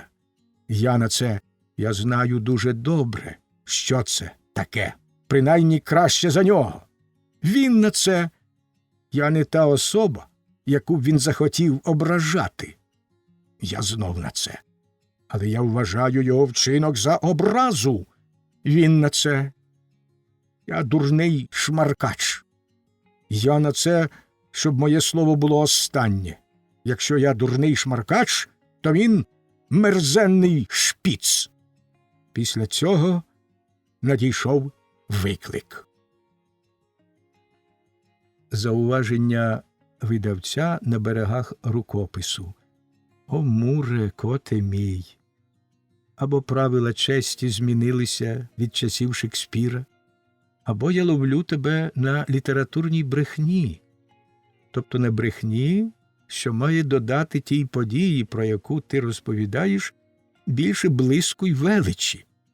Хіба історія твого виклику на дуель Строкатого пенсіонера не відверта пародія на 7 раз відхилену брехню, мантачки, з «як вам це сподобається»? Хіба я не бачу в перебігу твоєї так званої дуелі всі ступені переходу від ввічливої відповіді, тонкої шпильки, брутального заперечення, сміливої відсічі аж до зухвалого наскоку? І хіба тебе може хоч якоюсь мірою врятувати та обставина, що ти закінчуєш лайкою замість зумовленої взірцем відвертої брехні? Муре, коте мій, рецензенти нападуть на тебе, але ти принаймні довів, що не сліпо читав Шекспіра, але з користю для себе, а це багато чого виправдує. Щиро казати, я трохи злякався, отримавши виклик, бо йшлося про двобій на пазурах. Я згадав, як налупив мене Строкатий зрадник, коли я, гнаний ревнощами й жадобою помсти, напав на нього, і вже не радий був і тій перевазі, яку завдяки Муцієві здобув у суперечці. Муцій, мабуть, побачив, що я зблід, читаючи ту кровожерну записку, і взагалі помітив мій душевний стан. «Брате Муре», – сказав він, – «мені здається, що тебе лякає перша дуель, яку тобі треба витримати». Я не посоромився відкрити приятелеві своє серце і сказав йому, що похитнуло мою мужність. «О, брате», – сказав Муцій, – «о, любий брате Муре, ти забуваєш, що тоді, як той зухвалий негідник брутально налупцював тебе, ти ще був зелений новачок, а не хвацький бурж, як тепер. І твоя сутичка з тим Строкатим була не справжньою дуеллю. За всіма правилами і законами справедливості її навіть не можна назвати боротьбою. То була просто філістерська бійка, яка не личить нам, котам буршам. Затям собі, брате Муре, що люди, які заздрять нашим особливим талантам, закидають нам схильність до огидних, ганебних бійок. І якщо хтось серед них трапиться дуже войовничої натури, кажуть про нього, він як кіт ладен кожному очі видряпати. Уже через саме це порядний кіт що високо ставить свою честь і знає добрі звичаї, повинен уникати таких сутичок, щоб присоромити людей, які за певних обставин дуже люблять і когось набити, і самим бути битими. Отже, любий брате, прожени від себе страх і несміливість, будь мужній і вір, що в справжній дуелі ти помстишся, як належить, за всі свої кривди і так подряпаєш строкатого джигуна, що він надовго забуде про свої дурні залицяння і про свою пиху. Але стривай! Знаєш, що мені спало на думку? Після всього, що між вами сталося, поєдинку на пазурах буде, мабуть, замало. Ви повинні битися солідніше, а саме на іклах. Послухаймо, що скажуть бурші. Муцій виступив на зборах буршів із дуже гарною промовою, в якій розповів, що сталося між мною і Строкатим. Усі погодилися з оратором, і я через Муція повідомив Строкатого, що приймаю виклик, але не можу битися інакше, як на іклах, бо образа була надто тяжка. Строкатий почав був заперечувати, посилатись на свої тупі зуби і так далі, та коли Муцій твердо і незворушно заявив, що в цьому випадку може йти мова тільки про смертельну дуель на іклах, і що як він не погодиться на неї, то йому доведеться змиритися з мерзенним шпіцом, Строкатий змушений був погодитись. Настала та ніч, коли мав відбутися поєдинок. У призначену годину я прибув з Муцієм на дах будинку, що стояв із самого краю нашої дільниці. Незабаром з'явився і мій суперник у супроводі статечного кота, майже такого самого строкатого, як він, але на вигляд ще пихатішого і зухвалішого. То був його секундант, як ми й гадали. Вони разом воювали, разом брали участь у багатьох походах, зокрема у визволенні від мишей тієї комори, за яку Строкатий отримав орден смаженого сала.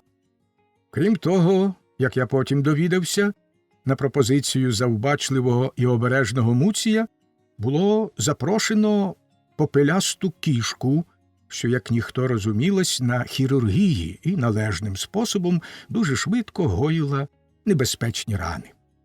Домовлено також, що поєдинок відбудеться 3 стрибками, а якщо й за 3-м стрибком не станеться нічого вирішального, сторони обміркують, чи продовжувати дуель новими стрибками, чи вважати справу залагодженою.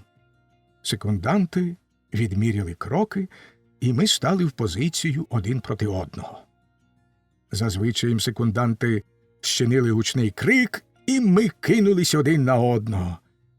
Тільки-но я хотів схопити свого суперника, як він спіймав мене за праве вухо і так його вкусив, що я мимоволі верескнув. «Розійдіться!» – вигукнув Муцій. Строкатий відпустив мене, і ми знов стали в позицію. Новий крик секундантів, другий стрибок. Тепер я сподівався, що буду спритніший і таки схоплю супротивника. Але той підступний нахаба ухилився і вкусив мене в ліву лапу, так, що з неї потекла кров. «Розійдіться!» – знов вигукнув Муцій. «Власне, – сказав секундант мого супротивника, обертаючись до мене, – власне, дуель закінчена, оскільки ви, шановний, діставши таке ушкодження лапи, поставлені поза битвою». Та я з гніву й люті зовсім не відчував болю, а тому відповів, що 3-й стрибок покаже, чи є ще в мене сила і чи можна вважати дуель закінченою. «Що ж?» – глузливо засміявшись, мовив секундант. «Що ж, коли ви хочете зовсім загинути від лапи свого супротивника, який переважає вас на силі, то ваша воля». Але Муцій поплескав мене по плечі і вигукнув: «Браво, браво, мій брате Муре! Справжній бурш не зважає на таку подряпину! Тримайся мужньо!» Втретє закричали секунданти. Третій стрибок. Хоч я й був розлючений, а помітив хитрість свого супротивника, який весь час стрибав навскіз, через що я й промахнувся, а йому легко вдалося схопити мене. Цього разу я все врахував і також стрибнув навскіз. Він гадав, що зараз спопаде мене, а я встиг так його вкусити в шию, що він навіть не зміг крикнути, тільки застогнав. «Розійдіться!» – крикнув секундант мого супротивника. Я зразу відскочив назад, а Строкатий, знепритомнівши, впав додолу. З глибокої рани в нього цибеніла кров.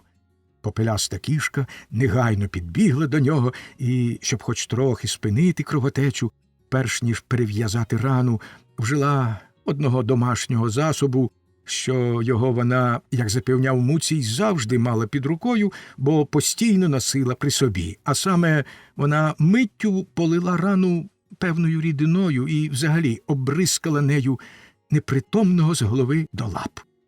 Рідина мала такий міцний їдкий запах, що, певне, дія її була сильна й цілюща.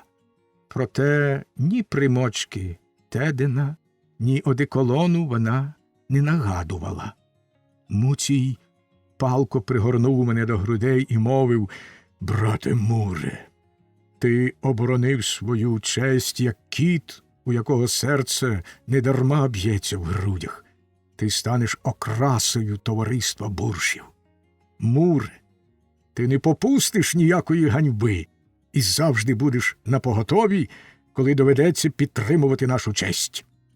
Секундант мого супротивника, що тим часом допомагав попелястій кісті хірургові, тепер зухвало підступив до нас і зауважив, що під час третього стрибка я бився не за правилами. Але брат Муцій став у позицію, блискаючи очима і випустивши пазурі, і заявив, що кожен, хто таке скаже, матиме справу з ним, Муцієм, і що він з такими захувальцями не буде церемонитись. Секундант визнав за краще не наполягати на своєму, а мовчки взяв на спину пораненого приятеля, який уже почав трохи очунювати, і виліз із ним у слухове віконце. Попеляста кішка спитала, чи не треба й мені на рани її домашнього засобу. Та я відмовився від її послуг, хоч вухо й лапа в мене дуже боліли, і подався додому, радий радісінький, що здобув таку блискучу перемогу і помстився за викрадення киць-киць і за колишню прочуханку. Для тебе, о юначе котячого роду, я, добре обміркувавши все, так докладно розповів історію свого першого поєдинку. Крім того, що ця славна історія познайомить тебе з усіма тонкощами кодексу честі, ти зможеш виснувати з неї і дуже корисну для себе необхідну в житті мораль. Наприклад, те, що відвага й мужність не допоможуть у боротьбі проти хитрощів, а тому неодмінно треба вивчати ті хитрощі, вивчати пильно й наполегливо, щоб ти не беркицнувся додолу, а твердо тримався на ногах. Хто собі не допомагає, той собі шкодить, каже Брігелла в «Щасливих жебраках» Готці. І це правда, щира правда. Накрути це собі на вуса, о юначе котячого роду, і не гребуй ніякими хитрощами, бо в них, як у багатих надрах, схована неоціненна життєва мудрість. Коли я зійшов донизу, то побачив, що двері в господаря вже замкнені, тож мені довелось влаштуватись на ніч на солом'яній маті, що лежала під ними. Я дуже стік кров'ю, тому справді був не зовсім притомний. Раптом я відчув, що хтось обережно несе мене кудись. То був мій добрий господар, який почув, що я під дверима, я, мабуть, сам того не усвідомлюючи, трохи поскиглював. Відімкнув їх і помітив мої рани. «Бідолашний Муре», – сказав він, – «що вони з тобою зробили? Добре тебе покусали, але сподіваюся, що й ти залив сала за шкуру своїм супротивникам». «Ох, якби ви знали, господарю», – подумав я, і знов від згадки про свою цілковиту перемогу в двобої і про славу, якою я увінчав себе, відчув гордість і величезну радість. Добрий господар поклав мене на мою постіль, дістав із шафки баночку з мастю, приготував 2 пластирі і наклав їх мені на вухо і на лапу. Я спокійно й терпляче перечекав, поки він усе це зробить, і тільки легенько муркнув, коли від першої перев'язки мені трохи заболіло. «Ти мудрий кіт, Муре», – сказав господар. «Ти не опираєшся, як інші дряпучі вітрогони з твого роду, коли господар хоче допомогти тобі. Тепер лежи спокійно, а як настане час зализувати лапу, то сам скинеш пов'язку.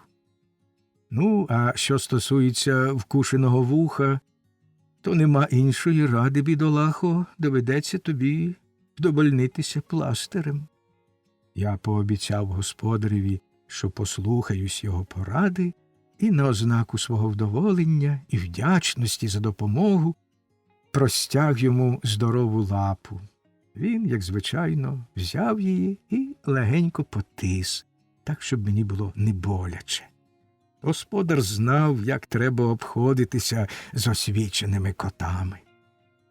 Скоро я відчув цілющу дію пластиру і похвалив себе за те, що не скористався злощасним домашнім засобом попелястої кішки хірурга. Коли мене відвідав Муцій, я вже був веселий і бадьорий. Невдовзі я вже так подужчав, що зміг піти з ним на Буршівську Пиятику. Можна собі уявити, з якою величезною радістю мене там зустріли. Всі полюбили мене вдвічі дужче. Відтоді я почав жити чудовим життям бурша, нітрохи не переймаючись тим, що часом втрачав жмут найкращої шерсті зі свого хутра. Але хіба в цьому світі є тривале щастя? Хіба в кожній радості, яку ми спізнаємо, не А.М. Аркуші макулатури. Розташований на високому стрімкому пагорбі, який на рівнині здавався б горою, на нього вела широка, зручна, обсаджена пахучими кущами дорога, обабіч якої були густо наставлені кам'яні лави й альтанки, як доказ гостинної дбайливості про мандрівників і прочан. Тільки вийшовши на гору, можна було помітити й оцінити велич і красу будівлі, що здалеку здавалося лише самітною церквою. Герб, єпископська митра, ціпок і хрест, вирізблені з каменю над брамою, свідчили, що колись тут була резиденція єпископа, а напис «Благословенний той, хто зайде сюди в ім'я Господнє» запрошував побожних гостей зайти в цю браму. Та кожен, хто заходив, мабуть, мимоволі спинявся вражений і захоплений рідкісним, викованим у стилі палладьо фасадом і 2 високими легкими вежами церкви, що стояла посередині, як головна будівля. З обох боків до неї прилягли бічні крила. В головній будівлі Крім церкви, містилися ще покої абата, а в бічних – келії ченців, трапезна, інші загальні приміщення, а також кімнати, в яких зупинялися гості. Недалеко від монастиря розташувалися господарські будівлі, хутір і будинок старости. Трохи нижче, в долині, видніло гарне село Кансгайм, що немов пишний барвистий вінок оточувало пагорб з аббатством. Долина ця тяглася аж до підніжжя далеких гір. На луках, які перетинали блискучі, мов дзеркало, струмки, паслися численні череди худоби. Селяни з розкиданих то тут, то там сіл весело йшли межами серед урожайних нив. З кучерявих кущів лунав радісний спів пташок, з далекого темного лісу докочувався закличний звук рогів. Широкою річкою, що текла в долині, швидко пливли з горою навантажені човни з напнутими білими вітрилами, і навіть чути було веселі вітання човнярів. Усюди ряснота й достаток, щедре благословення природи, всюди жваве й діяльне вічно текуче життя. Вигляд з пагорба, з вікон аббатства на привітну квітучу місцевість підносив душу і сповнював її тихою втіхою. Якщо внутрішньому оздобленню церкви при всій шляхетності й грандіозності його основного задуму можна було закинути надмірність і чернечий несмак, там було справді забагато позолоченого дерев'яного різьблення і маленьких образів, то тим більше впадала в око чистота стилю в архітектурі й оздобленні покоїв абата. З хорів церкви можна було потрапити просто до великої зали, де збиралися ченці і де зберігалися музичні інструменти та ноти. З цієї зали довгий коридор з іонійською колонадою вів до покоїв абата. Шовкові шпалери, добірні картини найкращих майстрів різних шкіл, бюсти статуї отців церкви, килими, гарно викладені паркети, коштовне начиння – все тут свідчило про багатство добре влаштованого монастиря. Те багатство, помітне у всьому, не було тим показним, зовнішнім блиском, що сліпить очі, але не заспокоює їх, дивує, але не тішить. Усе було на своєму місці. Ніщо не намагалося хвалькувато виставити себе і затулити щось інше, тому коштовність окремих оздоб не порушувала приємного враження від загального вигляду покою. Це приємне враження складалось від того, що в устаткуванні покоїв усе було доречне. А саме непоминальне відчуття доречності, мабуть, і є те, що звичайно звуть добрим смаком. Зручність і затишність покоїв абата межувала з розкішшю, ніде не переступаючи цієї межі. Одне слово, нікого не могло прикро вразити, що ці покої устаткувала саме духовна особа.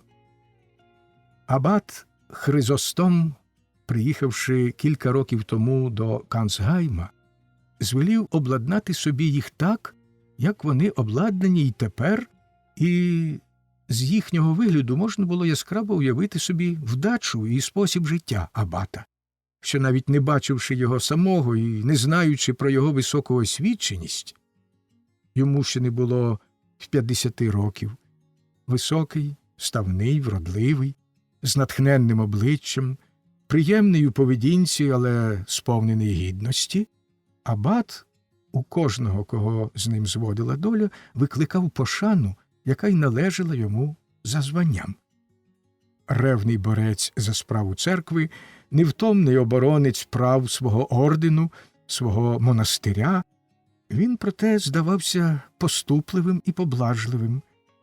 Але сама та уявна поступливість була зброєю, якою він, добре володіючи, вмів перемагати будь-який опір, навіть своєї найвищої влади. Якщо в когось і виникала підозра, що за простими, єлейними словами, які начебто йшли від щирого серця, ховалось чернече лукавство, то явно помітна була тільки гнучкість видатного розуму, що осягнув найглибші підвалини церковного життя. Абат був вихованцем римської конгрегації пропаганди. Сам зовсім не схильний відмовлятися від радощів життя, наскільки вони узгоджуються з церковними звичаями і правилами, він і своїм численним підлеглим давав усю ту волю, яку тільки вони могли побажати в своєму становищі. Тож виходило, що одні з них, віддані наукам, вивчали їх у своїх самітних келіях, а другі безтурботно гуляли в парку аббатства, розважаючись веселими розмовами.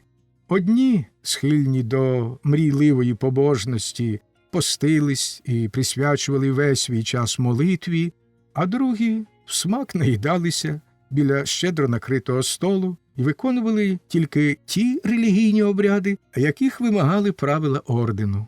Одні не хотіли виходити за межі аббатства, а другі вирушали в далекі мандри, або ж, як наставала пора, змінювали довгу чернечу рясу на коротку мисливську куртку і, ставши відважними ловцями, нишпорили по навколишніх лісах.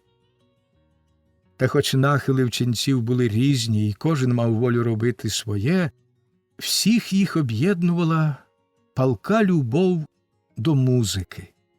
Майже кожен із них був освіченим музикантом, і між ними траплялися віртуози, що могли б зробити честь найкращій князівській капелі.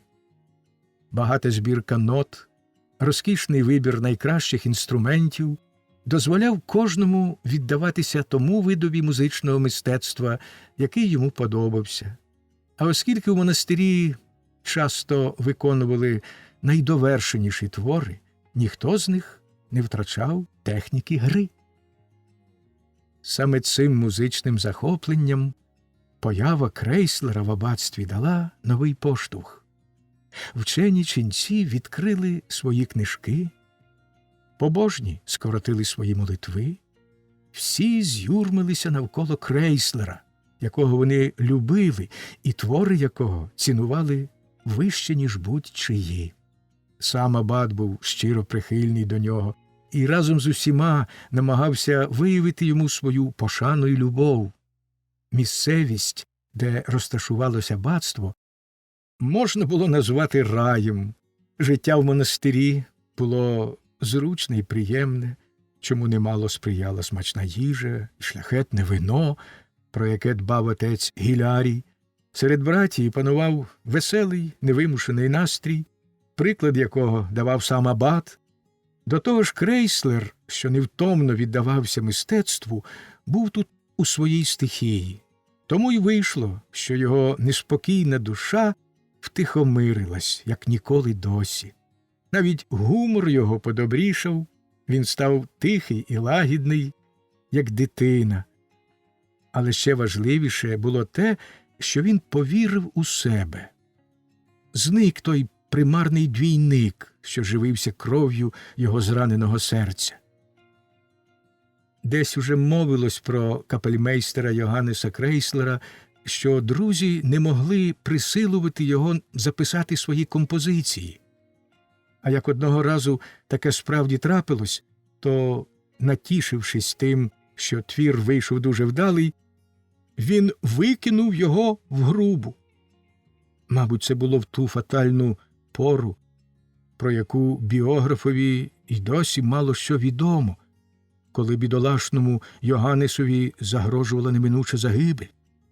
Принаймні тепер, у Кансгаймському аббатстві, Крейслер стримував себе і не нищив композицій, що просто виливались з його душі, і цей його настрій виявлявся в солодкому, благодатному смутку, що пронизував його твори, такі не схожі на давніші, коли він надто часто могутніми чарами викликав з глибин гармонії всевладних духів, які породжували в людських грудях холодний страх, усі муки безнадійної туги. Одного вечора в церковному хорі відбулася остання проба врочистої меси, яку саме закінчив Крейслер і яку мали виконувати другого ранку. Ченці розійшлися до своїх келій, а Крейслер лишився сам у коридорі з колонадою і задивився у вікно на краєвид, що лежав перед ним, осяяний останнім промінням призахідного сонця. Йому здавалося, ніби десь далеко знов лунає його твір, який щойно виконували ченці. І коли надійшла черга Агнця Божого, він знов відчув невимовну втіху, як у ті хвилини, коли в душі його народилась мелодія того Агнус. «Ні!» – вигукнув він, і очі його наповнились гарячими слізьми. «Ні! Це не я, а ти створила її. Тільки ти, більше ніхто, моя єдина думка, єдина моя мрія». І справді, ця частина композиції, яку абат і вся братія вважали виявом найпалкішої побожності, самої небесної любові, була створена дивним чином. Крейслер був заполонений думками про месу, яку почав компонувати, але йому ще було далеко до кінця. І ось уночі йому приснилося, що настало те церковне свято, для якого була призначена його композиція, що дзвін уже скликав усіх на початок меси, що він стоїть за диригентським пультом, і перед ним лежить готова партитура. Абат, який сам править службу, дає знак і починається «Господи, помилуй». Скінчилась одна частина, почалася друга, далі третя. Виконання було вдале, сильне, воно вразило його, захопило. І ось уже надійшов Агнець Божий. І враз він злякано побачив у партитурі чисті сторінки. На них не стояло жодної ноти. Ченці дивилися на нього, чекаючи, що диригентська паличка, яка раптом опустилась і завмерла, підійметься знов, і затримка нарешті скінчиться.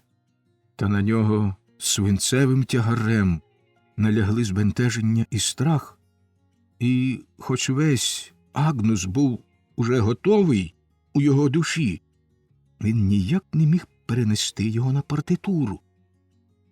Але зненацька з'явилась якась мила ангельська постать, підійшла до пульту, заспівала райським голосом Агнус, і та ангельська постать була Юлією. В захваті високого натхнення він прокинувся і записав Агнус, таким, яким почув його в щасливому сні. І ось тепер той сон приснився Крейслерові ще раз. Він почув Юліїн голос, все вище й вище здіймалися хвилі її співу, а коли нарешті вступив хор зі своїм «Даруй нам мир», йому захотілося втонути в морі безмежного, божистого блаженства, що переповнювало його. Хтось легенько вдарив Крейслера по плечі, і він отямився від своїх марень.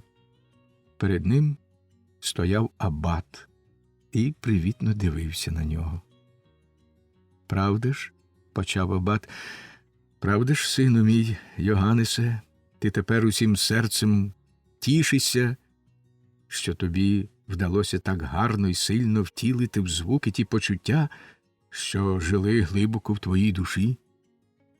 Ти, певне, думав про свою месу, яку я вважаю одним із найкращих творів, що ти скомпонував за своє життя. Крейслер мовчки втупився в абата, ще не здатний вимовити й слова. Ну, повів далі, всміхаючись, абат, спустися вниз із високих сфер, у яких ти ширяв. Ти, мабуть, подумки компонуєш музику і не можеш так раптово відірватися від роботи, звичайно, радісної для тебе, хоч і небезпечної, бо вона висотує з тебе всю силу. Відірвися на якийсь час від своїх творчих думок, погуляймо трохи цим прохолодним коридором і побалакаймо. Абат завів мову про устаткування монастиря, про чернече життя, похвалив той справді ясний побожний настрій, який тут панує, і наостанку спитав, чи не помиляється він, абат, вважаючи, що Крейслер за ті місяці, які прожив у монастирі, став спокійніший, безпосередніший і ще дужче схильний до діяльної самопосвяти високому мистецтву, яке звеличує церкву і служіння церкві. Крейслерові не залишилось нічого іншого, як погодитися з цим, а крім того запевнити абата, що монастир став для нього рятівним притулком, і що тут йому все здається таким рідним, наче він і справді член чернечого ордену і ніколи вже не кине монастиря. «Залиште мені», – закінчив Крейслер, – «залиште мені, велебний отче, ілюзію, якій так сприяє це вбрання.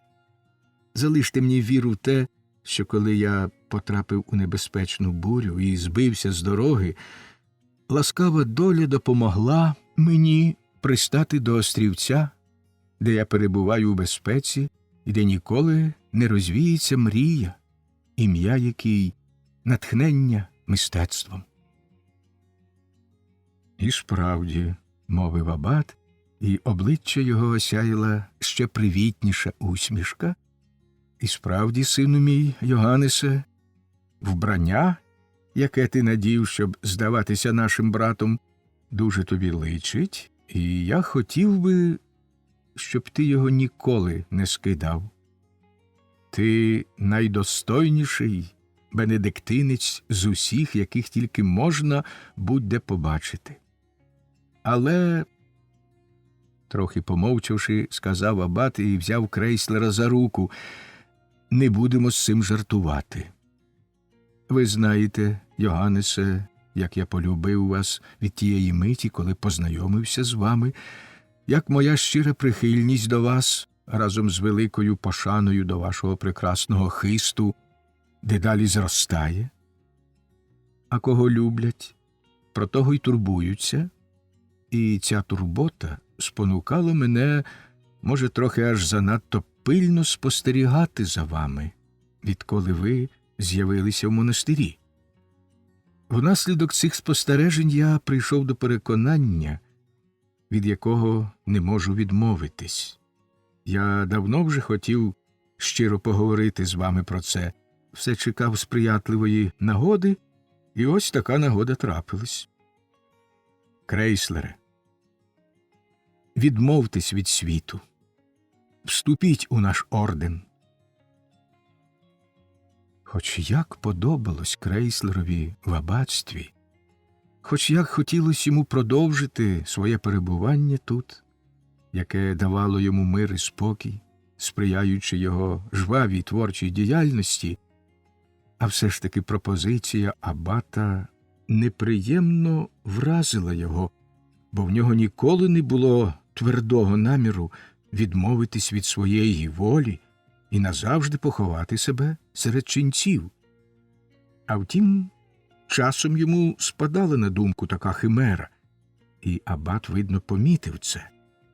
Крейслер здивовано глянув на абата, а той, не чекаючи, поки він щось скаже, повів далі.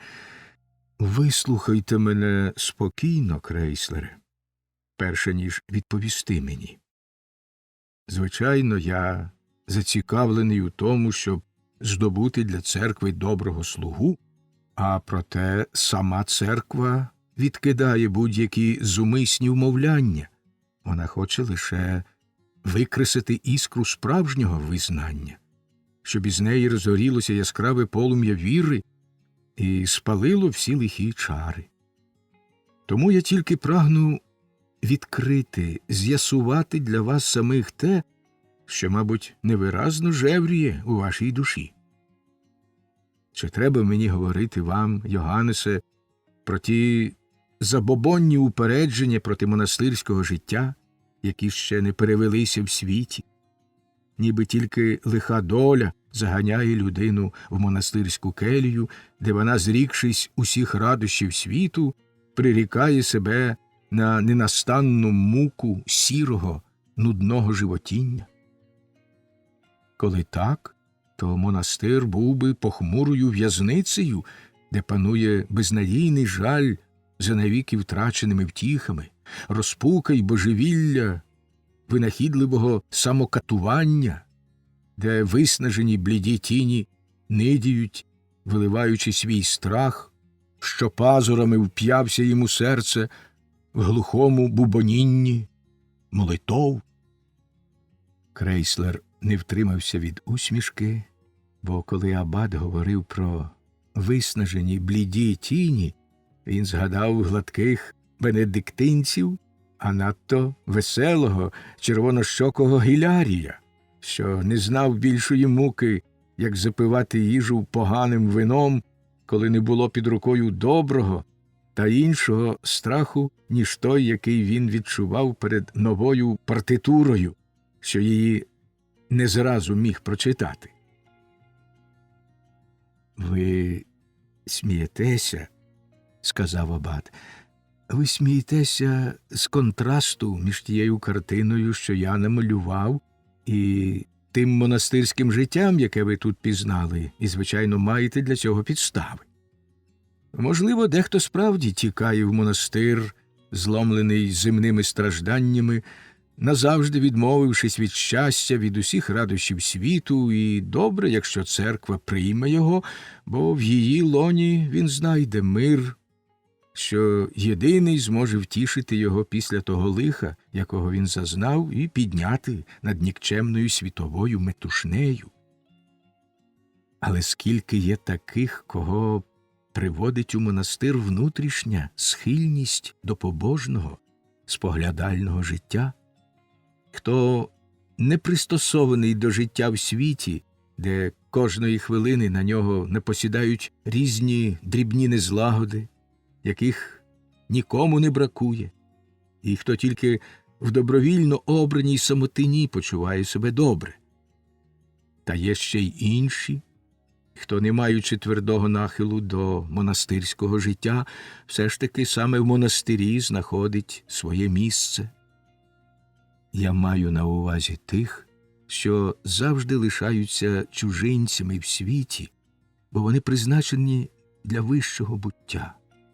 І вимоги того вищого буття вважають вимогами самого життя, а тому шукають того, що тут, на нашій грішній землі, знайти неможливо.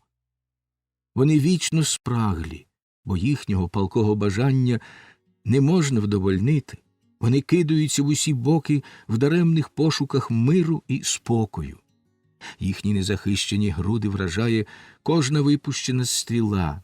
На їхні рани немає ніякого бальзаму, крім гіркого глуму ворога, що ненастанно підіймає проти них зброю.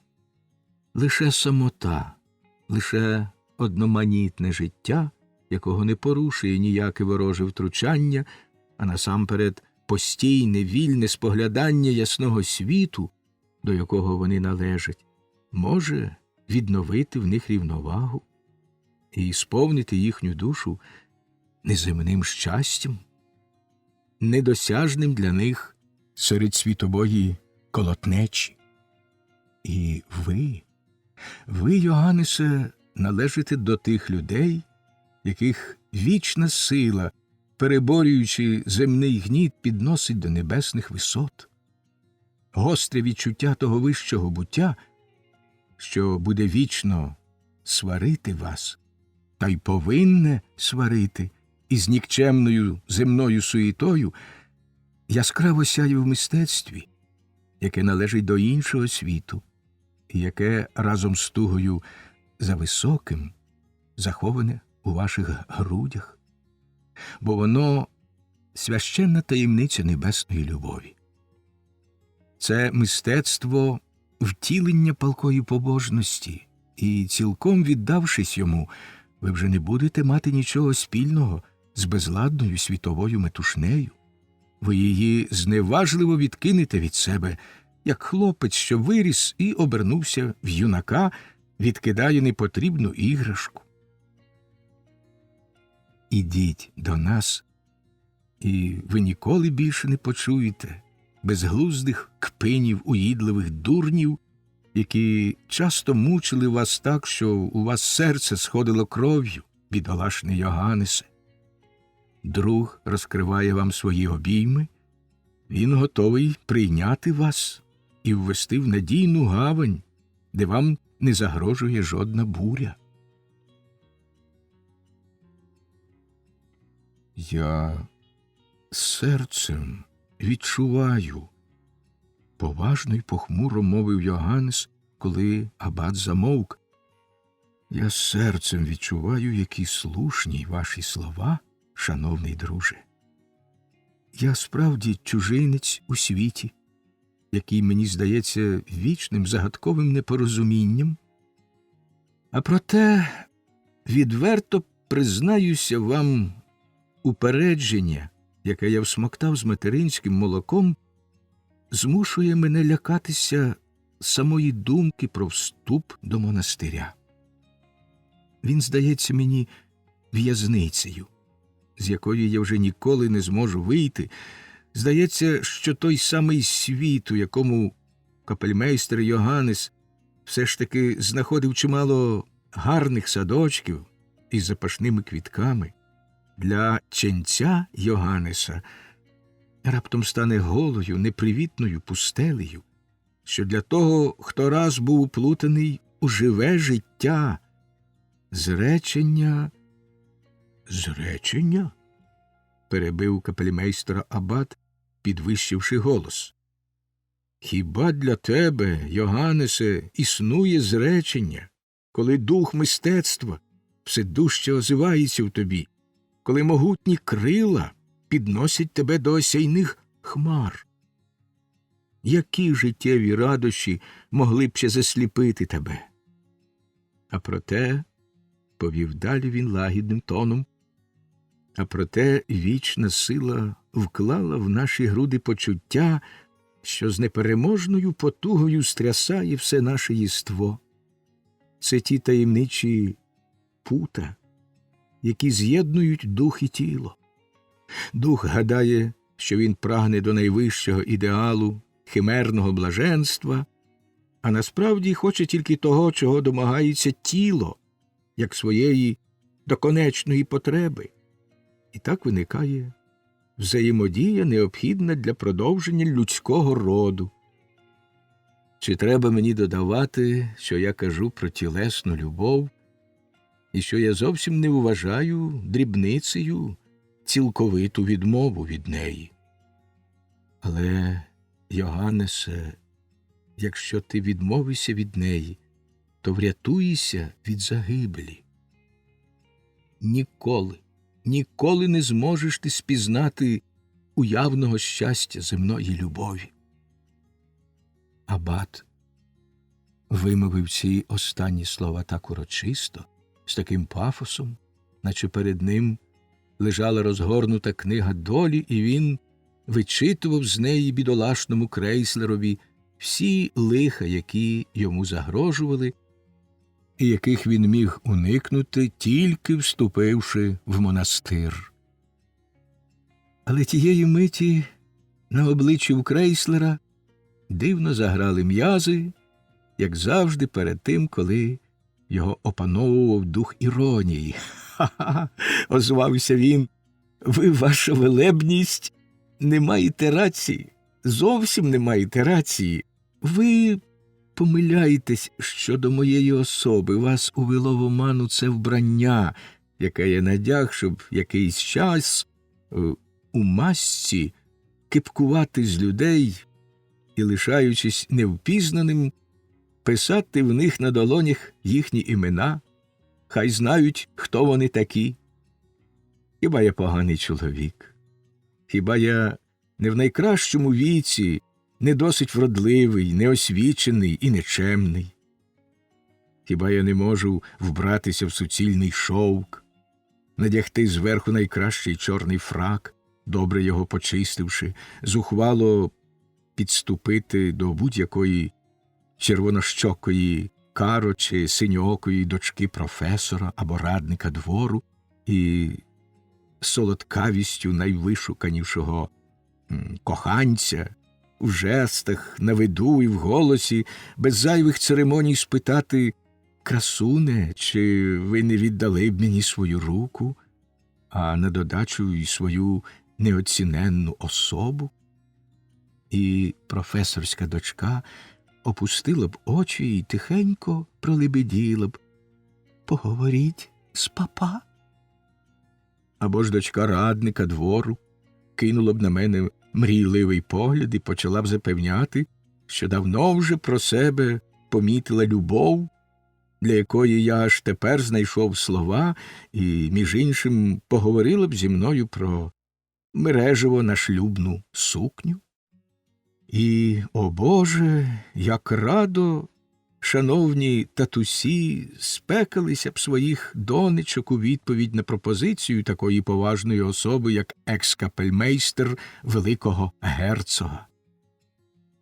Але я міг би також піднятися в романтичні високості, звабитись на ідилію і запропонувати свою руку й серце гарненькій дочці орендаря саме тієї хвилини, коли вона готуватиме козячий сир, або ж, як той нотаріус Пістофолус, побігти до млина і знайти там свою богиню в райських хмарах борошна.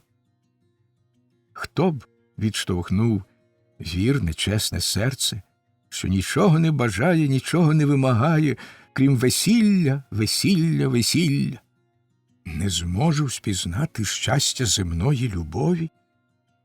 Ви, ваша велебність, зовсім не подумали про те, що я, власне, якраз той чоловік, який буде безмежно щасливий саме в цій любові, бо моя простенька тема обмежується одним: як ти мене хочеш, тебе я беру.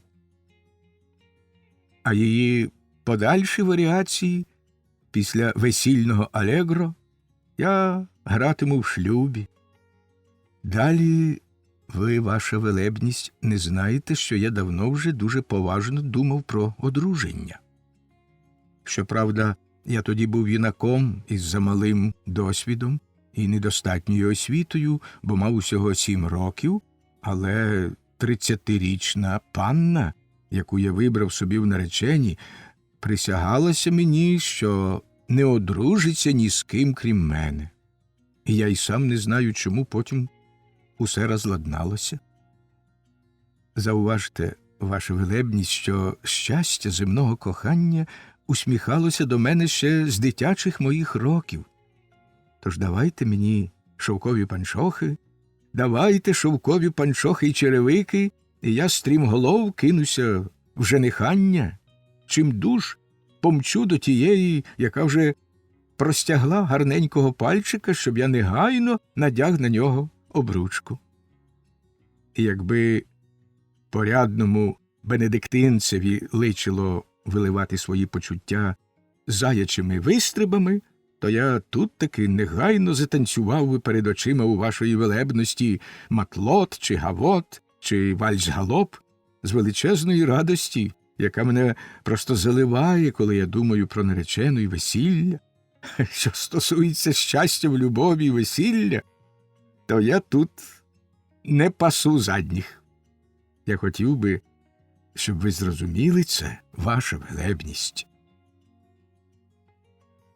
Я навмисне відповів абат, коли крейслер нарешті замовк. Я навмисне не перебивав вашої дивної жартівливої мови, крейслере, бо вона саме й доводить те, що я казав. Я добре відчув шпильку, що мала мене вколоти, але не вколола.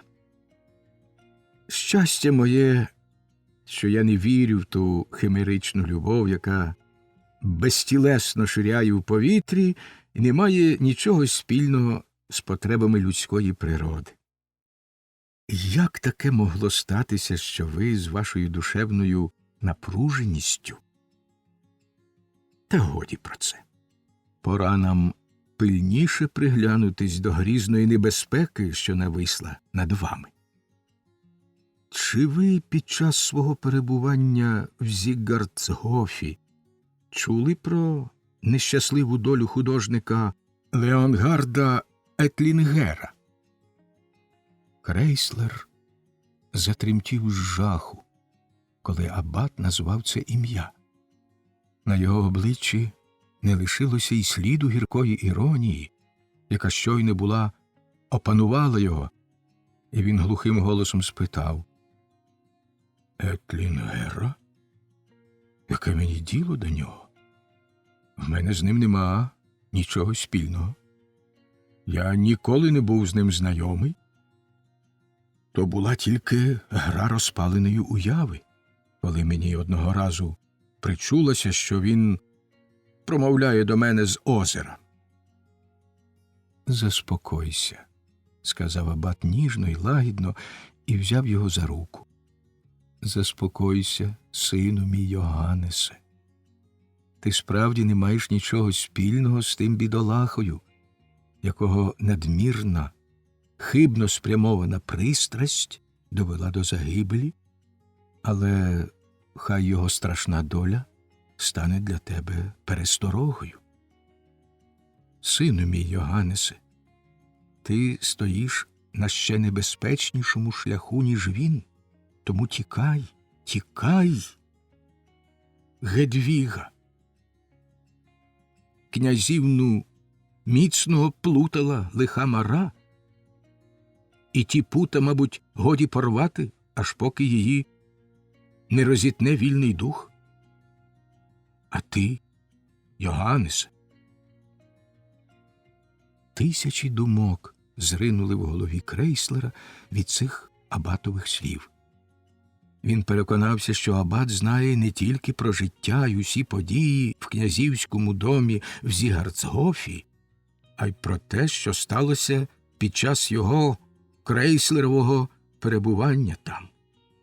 Він зрозумів, що князівні з її хворобливою вразливістю його близька присутність загрожувала небезпекою, про яку він навіть гадки не мав. А хто інший, як не Бенсон, міг здогадатися про цю небезпеку, а тому й захотіти, щоб він зовсім зник зі сцени? Мабуть, Бенсон була зв'язана з абатом, який розповів їй про його крейслерове перебування в монастирі, і таким чином вона була рушійною силою всіх заходів велебного отця. Він виразно згадав усі ті хвилини, коли справді складалося враження, ніби князівна охоплена пристрастю, яка визрівала в її серці. Але від думки, що то могла бути пристрасть до нього, крейслерові чомусь стало моторошно. Йому здавалося, що якась чужа духовна сила хоче силоміць удертися в його душу і відібрати в нього свободу думки. Князівна Гедвіга раптом з'явилася перед ним і втупила в нього свій дивний погляд. І тієї миті електричний удар пройшов по всіх його нервах, як тоді, коли він уперше торкнувся князівниної руки. Проте цього разу він уже не відчув таємничого страху. Електричне тепло приємно розлилося по тілі, і він тихо мовив, наче в вісні: «Маленька, пустотлива рая торпедо, ти знову глумишся з мене? хоч і знаєш, що тобі не можна безкарно ранити мене, бо я з любові до тебе став ченцем бенедиктинцем. Абат глянув на нього пронизливим поглядом, наче хотів прозирнути в найглибші закутки його «я», тоді врочисто спитав: «З ким ти розмовляєш, сину мій Йоганнесе?» Але Крейслер уже отямився від своїх мрій. Йому спало на думку, що абат, оскільки йому відомо все, що робилося в Зігарсгофі, має знати й про дальші наслідки тієї катастрофи, через яку йому, Крейслерові, довелося тікати звідти. Отже, непогано було б вивідати в нього про це якнайбільше. «Я, велебний отче», – відповів він по-блазенському всміхаючись, – розмовляв, як ви й самі чули, з однією пустотливою рая-торпедо, що непрохано втрутилась у нашу розважну бесіду і хотіла мене спантеличити ще дужче, ніж уже спантеличили ви. Але з усього цього я на превеликий свій жаль мушу зробити висновок, що дехто вважає мене таким самим несусвітенним дурнем, як покійний придворний портретист Леонгардус Етлінгер, що хотів не тільки намалювати високу особу, яка, звичайно, не могла з ним мати нічого спільного, але й любити її, та ще й так вульгарно, як Ганс свою Грету. О Боже, та хіба мені колись бракувало шанобливості, як я брав найчудовіші акорди, акомпонуючи нікчемним потугам на спів? Хіба я колись зважувався заводити мову про непристойні та нісенітні матерії, про захвати, страждання, про любов і ненависть, як вельможна мала привереда вправлялася в різних незвичайних душевних почуваннях і морочила чесних людей магнетичними видивами? Чи я коли вчинив такий гріх? Скажіть. А все ж таки, перебив його абат, а все ж таки ти, Йоганнесе, одного разу говорив про любов митця? Крейслер витріщив очі на абата, а тоді сплеснув руками, звів погляд догори й вигукнув: «О, Господи! То ви про це!» «Шановні панове», – повів далі він, і на обличчі в нього знов з'явилась блазенська усмішка, а голос майже урвався від глибокого смутку. «Шановні панове, хіба ви ніколи не чули де-небудь, бодай на звичайнісінькому кону, як принц Гамлет каже одному чесному чоловікові на ім'я Гільденстерн: ви можете мене розладнати, але не грати на мені? Хай йому чорт, адже те саме вийшло й зі мною. Навіщо ви підслухуєте простодушного Крейслера, якщо гармонія любові, схована в його грудях, тільки ріже вам вухо? О, Юліє!» Абат, зненацька вражений чимось зовсім несподіваним, здавалося, не міг знайти слів, а Крейслер стояв перед ним і в німому захваті дивився на вогненне море, що здіймалось на заході і поволі заливало вечірнє небо. Враз на вежах аббатства залунали дзвони, і знялися, немов чудові небесні голоси, до золотавих осяйних вечірніх хмар. «Я хочу полинути з вами акорди», – вигукнув Крейслер, широко розвівши руки. «Хай невтішний сум, який ви несете з собою, перелється в мої груди і розвіє сам себе. Хай ваші голоси, як небесні посланці миру, провістять, що смуток розчинився в надії, в тузі за вічною любов'ю». «Дзвонять до вечірні», – сказав абат. «Я чую ходу братії. Може, любий друже, ми ще завтра поговоримо про деякі події в Зігарцгофі. Ох, вигукнув Крейслер, аж тепер згадавши про те, що хотів вивідати в абата. Ох, ваша велебність, мені хотілося б багато чого дізнатися про весілля і таке інше. Адже княжич Гектор не забариться схопити руку, якої домагався, ще бувши далеко звідси. З прекрасним нареченим не сталося нічого поганого. Урочистий вираз зник з обличчя абата, і він сказав з властивим йому добродушним гумором: «З прекрасним нареченим, мій чесний Йоганнесе, не сталося нічого, але його ад'ютантом, мабуть, у лісі вжалила оса». «Ха-ха!» – засміявся Крейслер. «Оса, яку він хотів знищити вогнем і димом». Ченці зайшли в коридор і... МПД. Мур провадить далі. Чигає на нас зловорожа сила, намагаючись вихопити лагоминку з-під самого носа в чесного, невинного кота? Минуло небагато часу, і наша мила спілка на даху зазнала удару, від якого вона похитнулась, а потім і зовсім розпалася. Лихий ворог, що звів нанівець наші котячі втіхи, з'явився нам у постаті величезного розлюченого філістера на ім'я Ахіл. Зі своїм гомерівським тиском він мав небагато спільного, бо геройство його переважно виявлялося в незграбному борсанні та в брутальному пустопорожньому репетуванні. Ахіл був, власне, звичайний пес меделянської породи, але перебував на посаді дворового пса, і господар, у якого він служив, щоб ще дужче зміцнити його зв'язок з домом, посадив його на ланцюг, тому він міг побігати по двору тільки вночі. Дехто з нас жалів його, хоч він і мав припогану вдачу, але сам Ахіл ані трохи не журився тим, що втратив волю, бо з дурного розуму вважав, нібито тяжкий ланцюг додає йому шани і прикрашає його.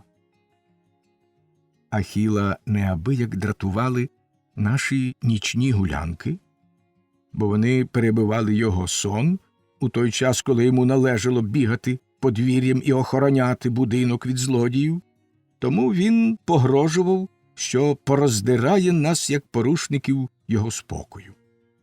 Та оскільки він був такий незграба, що не міг вилізти навіть на горище, не те що на дах, ми нітрохи не зважали на його погрози, а й далі робили своє. Ахіл ужив інших заходів. Він почав наступ проти нас, як добрий генерал починає битву. Спершу потай перегрупував сили, а тоді вже вчинив відвертий напад. Тільки-но ми заходилися співати, різні шпіци, яким Ахіл часом робив честь, грався з ними, перевертаючи їх своєю незугарною лапою, ті шпіци на його наказ зняли такий скажений гавкіт, що ми не могли розрізнити в ньому жодної розумної ноти. І це ще не все. Декотрі з тих філістерських лакуз добрались аж до горища, і коли ми показали їм пазурі, щоб спонукати їх до відвертої чесної боротьби, так страхітливо задзявколіли, заскавучали, загавкали, що не тільки не давали спати дворовому псові, а й сам господар не міг стулити очей. Побачивши, що тому гармидерові не буде кінця, він схопив гарапника, щоб прогнати бешкетників, які валували в нього над головою.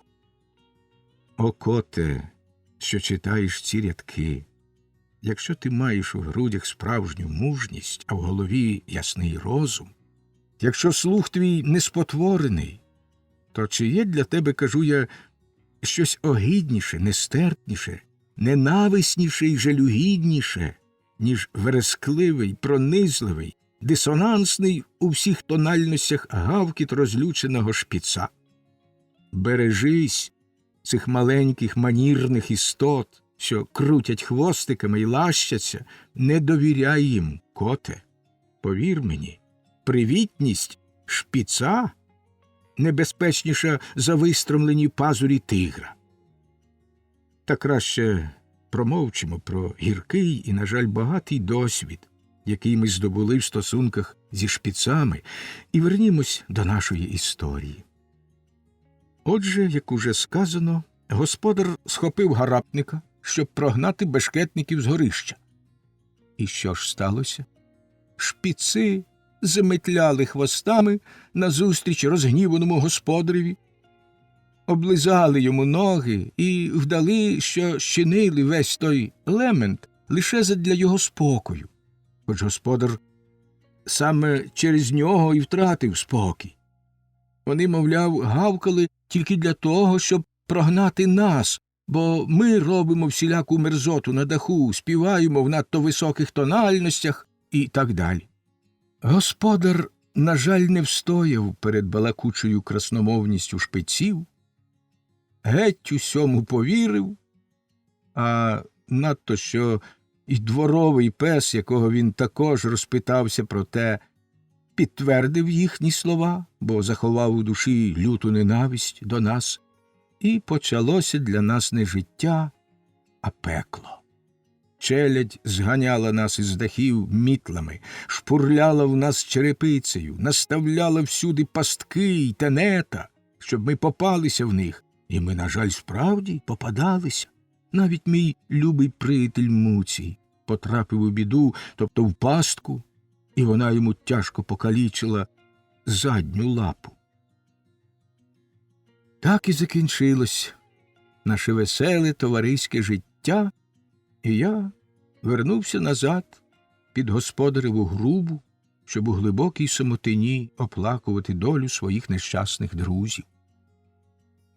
Одного дня до мого господаря прийшов професор естетики Лотаріо, а з ним до кімнати вскочив Понто. Не можу навіть віддати словами, яке неприємне, моторошне почуття викликала в мене поява Понто. Хоч він і не був ні дворовим псом, ні шпіцом, а проте належав до того роду, чиє погане вороже ставлення поклало край моєму життю у веселому товаристві котів-буршів, і вже через саме це дружні почуття, які він до мене виявляв, були сумнівними. Крім того, мені здавалося, що в погляді Понто в усій його постаті є щось пихате, глузливе, а тому я вирішив краще з ним не розмовляти. Я тихенько зліз зі своєї подушки, скочив у грубу, що саме була відчинена, і зачинив за собою дверці. Пан Лотаріо розмовляв із моїм господарем про щось таке, що мене мало цікавило, тим більше, що всю свою увагу я звернув на юного Понто, який дженджористо пройшовся по кімнаті, пританцьовуючи і наспівуючи якусь пісеньку, потім вискочив на підвіконня, висунув голову у вікно і заходився, за звичаєм фанфаронів, розкланюватися з усіма своїми знайомими, що проходили вулицею, навіть трохи підгавкував, мабуть, щоб звернути на себе погляди красунь зі свого роду. Про мене той вітрогон ніби взагалі забув, і хоч я, як уже було сказано, зовсім не хотів з ним розмовляти, все ж таки мені не сподобалось, що він навіть не спитав про мене, так наче мене й на світі не було. Цілком інакше, як мені здавалося, набагато чемніше і розважніше поводився пан Лотаріо, професор естетики, який, пошукавши мене очима по кімнаті, спитав господаря: «А де ж ваш незрівнянний мосьє Мур?» Для порядного кота Бурша нема гіршого звертання, ніж те фатальне «мосьє», але чого тільки не доводиться терпіти від естетиків на цьому світі. Тож я пробачив професорові образу. Майстер Абрагам сказав йому, що від якогось часу я ходжу своїми власними стежками і рідко буваю вдома, особливо вночі, а тому виснажився і змарнів. Але я щойно лежав на подушці, і він просто не знає, де я так швидко дівся. Я маю підозру, повів далі професор, я маю підозру, майстре Абрагаме, що ваш Мур, а може він десь сховався і підслухує? Ану, я пошукаю його. Я тихенько поліз далі в грубу, але можна собі уявити, як я нашорошив вуха, адже йшлося про мене. Професор пильно обшукав усі закутки, на превеликий подив господаря, який сказав йому, сміючись, «Ви, справді, професоре, робите моєму Мурові нечувану честь». «Ет», – відповів професор, – «мені не сходить з думки підозра, яка в мене з'явилась до вас, майстре, з приводу вашого педагогічного експерименту, що має зробити з кота письменника. Хіба ви забули вже той сонет, ту глосу, яку мій Понто вихопив мало не з Мурових лап? Але що вже з тими віршами було, те було, а я скористаюся Муровою відсутністю, щоб поділитися з вами одним своїм кепським передчуттям і рішуче намовити вас пильно стежити за котом. Хоч я й не цікавлюсь котами, а все ж помітив, що декотрих із них, які раніше поводилися чемно і пристойно, раптом наче підмінили. Вони стали брутальними порушниками ладу і добрих звичаїв. Замість покірно вигинати спину і лащитись, як раніше, вони ходять горді, мов павичі, і зовсім не бояться виявляти свою первісну дику натуру іскристим поглядом та сердитим пирханням і навіть показувати пазурі.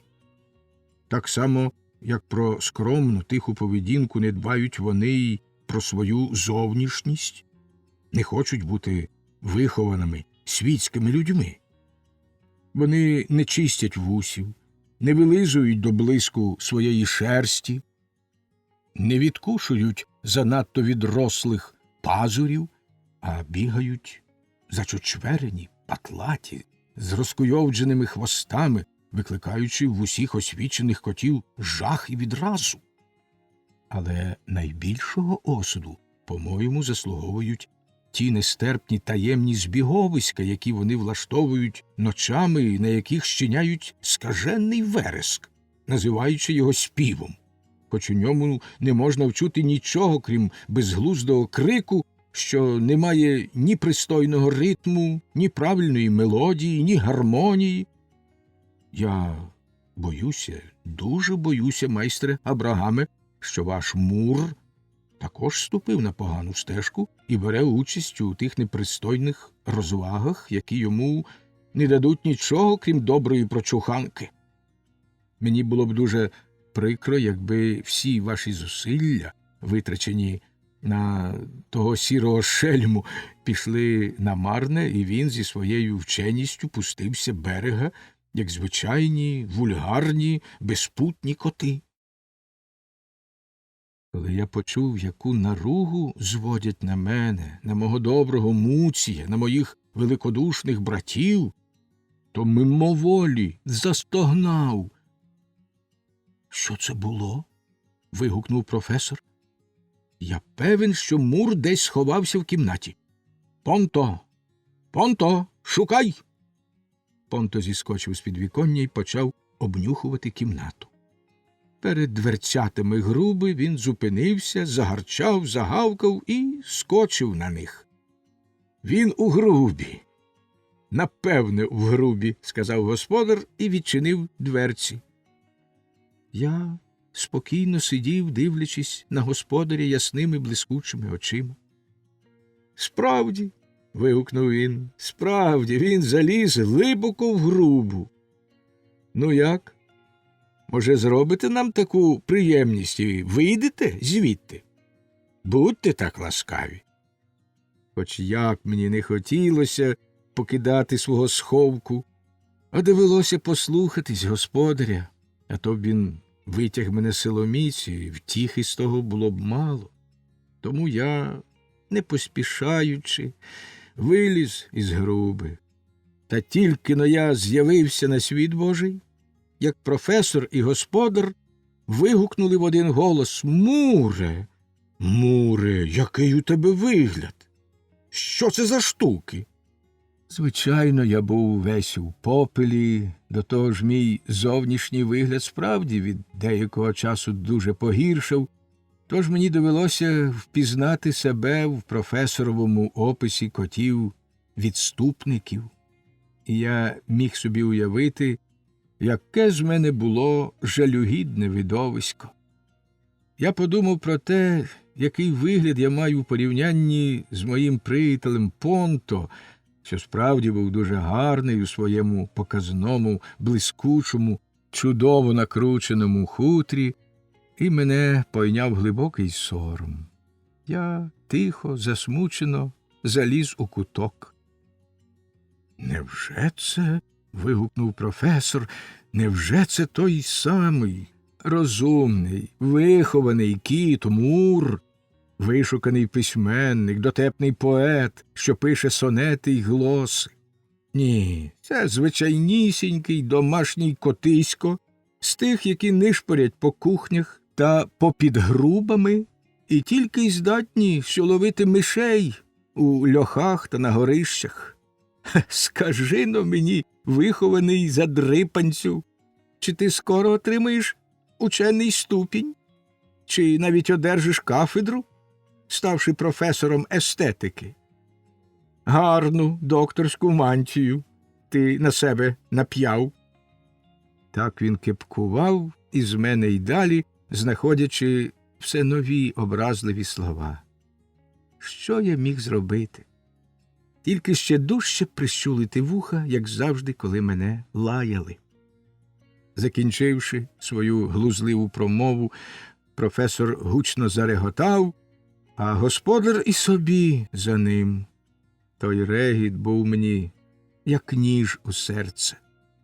Та, може, ще тяжче мене образила поведінка Понто.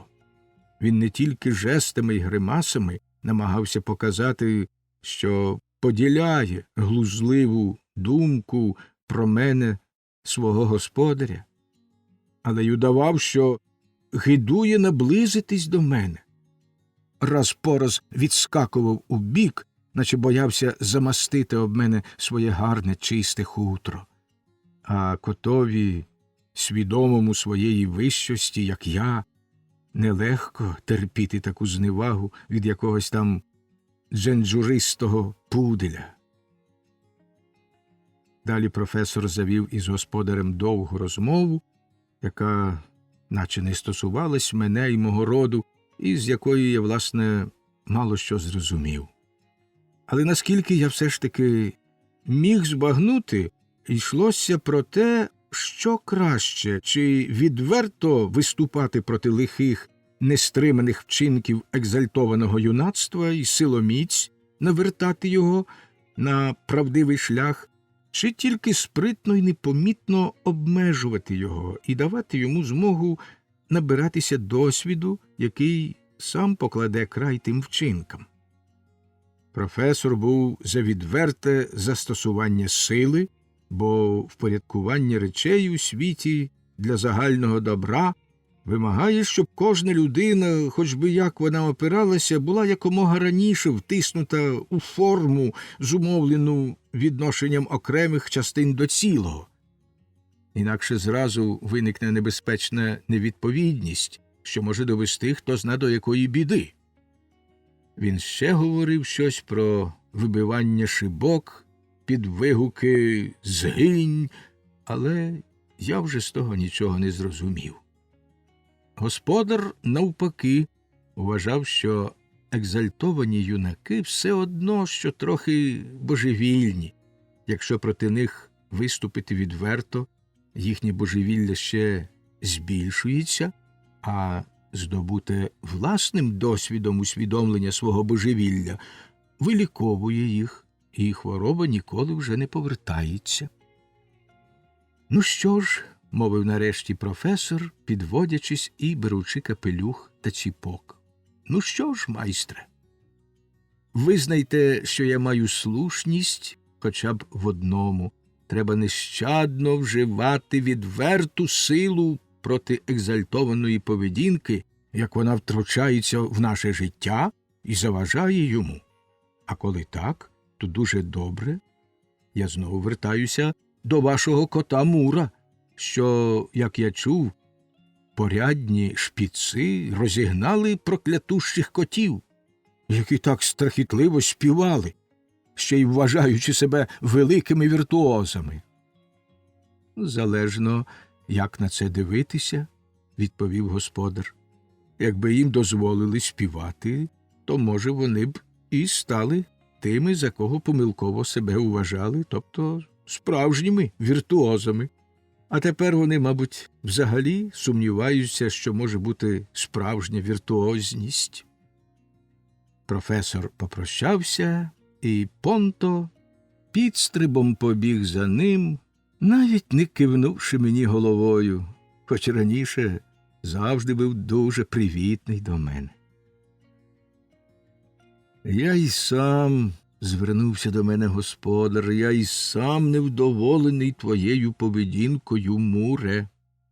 Пора тобі знов стати порядним, розважним котом, знов здобути собі добру славу, не таку, як ти, видно, тепер маєш. Якби ти був здатний мене зрозуміти, то я б тобі порадив бути завжди тихим, привітним, і все, що тобі хочеться робити, без зайвого галасу. Бо саме так найлегше здобути добру славу. Для прикладу змалюю тобі двох людей. Один із них щодня тихенько сідає собі сам у куток і п'є вино чарку за чаркою доти, доки зовсім уп'ється. Але за довгий час він так добре навчився приховувати своє пияцтво, що ніхто про нього й гадки не має. Другий, навпаки, лише подеколи випиває чарку в товаристві веселих, щирих приятелів, але вино розв'язує йому язика, він веселішає, багато, палко говорить, але не порушує ні добрих звичаїв, ні правил пристойності. І саме його світ називає гірким п'яницею, а той потаємний пияк має славу тихої, поміркованої людини.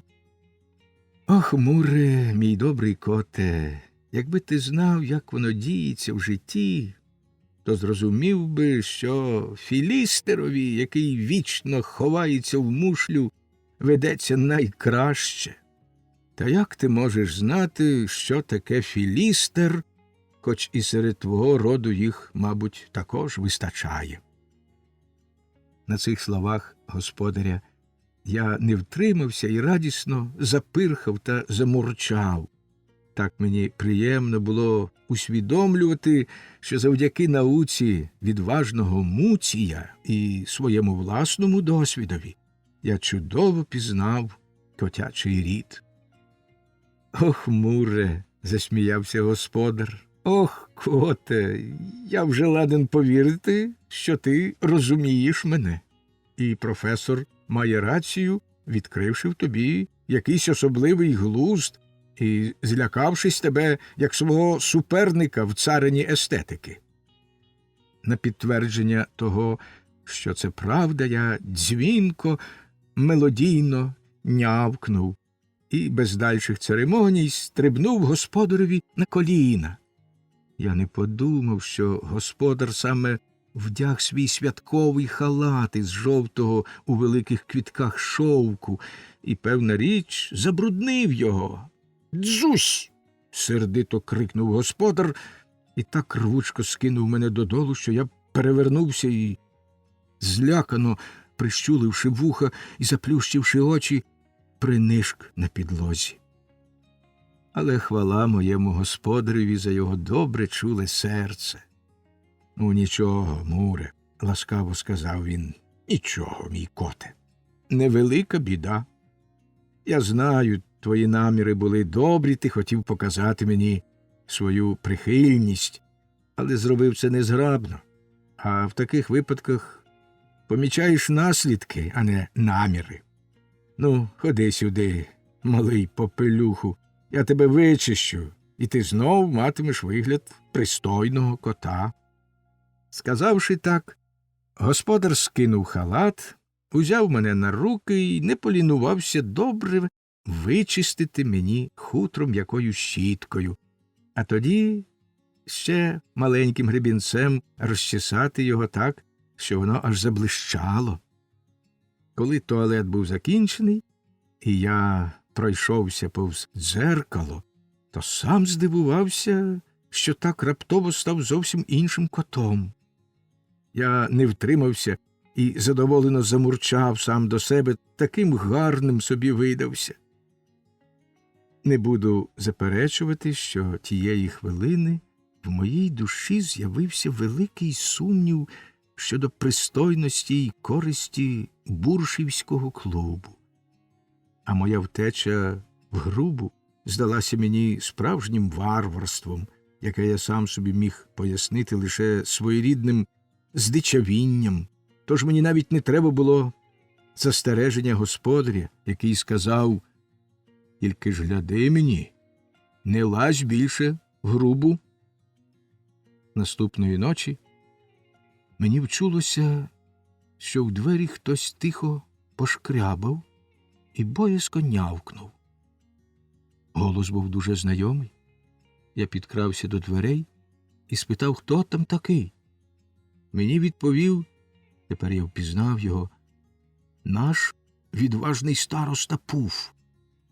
«Це я, любий брате Муре. Я приніс тобі дуже сумну звістку». «О небо! Що?» А.М. Аркуші макулатури. Була дуже несправедлива моя люба, мила товаришко. Ні, ти для мене більше, ніж товаришка. Ти моя вірна сестра. Я тебе замало любила, замало довіряла тобі. Аж тепер я відкрию перед тобою своє серце. Аж тепер, бо знаю. Князівна затнулась, з очей у неї ринули сльози, і вона знов ніжно пригорнула Юлію до грудей. «Едвіго», – лагідно мовила Юлія, – «хіба ти раніше не любила мене всією душею? Хіба ти колись мала таємниці, яких не хотіла мені звірити? Що ти тепер знаєш? Про що нове довідалась? Але ні, не кажи більше жодного слова, поки твоє серце не почне битися спокійніше, поки твої очі не перестануть палати похмурим вогнем». «Я не знаю», – з раптовим роздратуванням, навіть образою мовила князівна, «я не знаю, що ви всі хочете від мене. По-вашому, я й досі хвора, а я ніколи ще не почувала себе такою дужою і здоровою. Дивний напад, що стався зі мною, налякав вас, а проте може бути, що такі електричні удари, які зупиняють усю життєву діяльність, мені якраз потрібніші і корисніші за всі засоби, що їх, утішаючи сама себе нікчемною ілюзією, пропонує немудра убога наука. Яким жалюгідним здається мені той лейб-медик, що вважає, нібито з людським організмом можна поводитись так само, як з годинниковим механізмом, почистити його і знов накрутити. Мені аж моторошно стає від його крапель та есенцій. Невже від цих речей має залежати моє життя і моє щастя? Якщо так, то наше земне існування – тільки жахливий, недобрий жарт світового духу». Саме це надмірне хвилювання перебила Юлія князівну, Саме це надмірне хвилювання й доводить, що ти ще хвора, люба Гедвіго, і тобі треба берегтися набагато більше, ніж ти бережешся. І ти хочеш уколоти мене?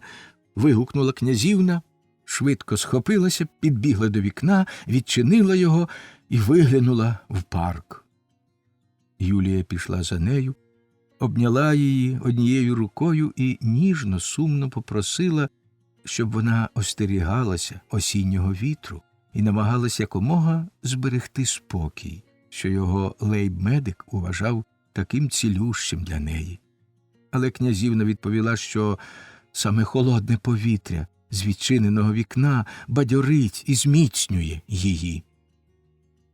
Зі щирим почуттям, що йшло з глибини серця, Юлія завела мову про недавнє минуле, коли над ними запанував якийсь похмурий грізний дух, про те, що їм треба напружити всю свою душевну силу, щоб не розгубитися від страшних подій, які їй самій навіяли крижаний страх. Так можуть лякати людину хіба що привиди. Вона мала на увазі перш за все загадкову сутичку княжича Гектора з крейслером, за якої, мабуть, стоїть щось жахливе. Бо ж усе аж надто явно свідчить про те, що бідолашний Йоганнес мав загинути від руки мстивого італійця і врятувався, як запевняє майстер Абрагам, тільки дивом. І той страшний княжич повинен був стати твоїм чоловіком? — сказала Юлія. — Ні, ніколи. Слава Всевишньому, ти врятована. Він уже ніколи не вернеться сюди. Правда, Едвіго? Ніколи. Ніколи, відповіла князівна глухо, майже нечутно, потім глибоко зітхнула й повела далі, наче крізь сон. Так, хай цей чистий небесний вогонь тільки світить і гріє, а не опалює пекучим полум'ям, а з душі митця хай сяє втіленою в життя мрією. Вона сама, його любов. Так ти казав, тут, на цьому місці. Хто тобі казав це? Вигукнула Юлія, вражена до глибини душі. Про кого ти згадала, Гедвіг? Князівна провела рукою по лобі, наче силувала себе вернутись до дійсності, від якої далеко полинула думками. Потім, хитаючись, дійшла з Юліїною допомогою до канапи і геть знеможена опустилась на неї. Юлія, стурбована станом князівни, хотіла покликати камеристок, проте Гедвіга ніжно посадила її поряд із собою на канапу і прошепотіла: «Ні, сестро, побудь ти біля мене, більше нікого не треба. Ти злякалася, що мене знов напала хвороба? Ні, це була думка про найбільшу втіху, така навальна, що моє серце мало не розірвалось від неї, а райський захват обернувся в смертельний біль. Побудь біля мене, сестро. Ти й сама не знаєш, яку дивовижну, чарівну владу маєш наді мною.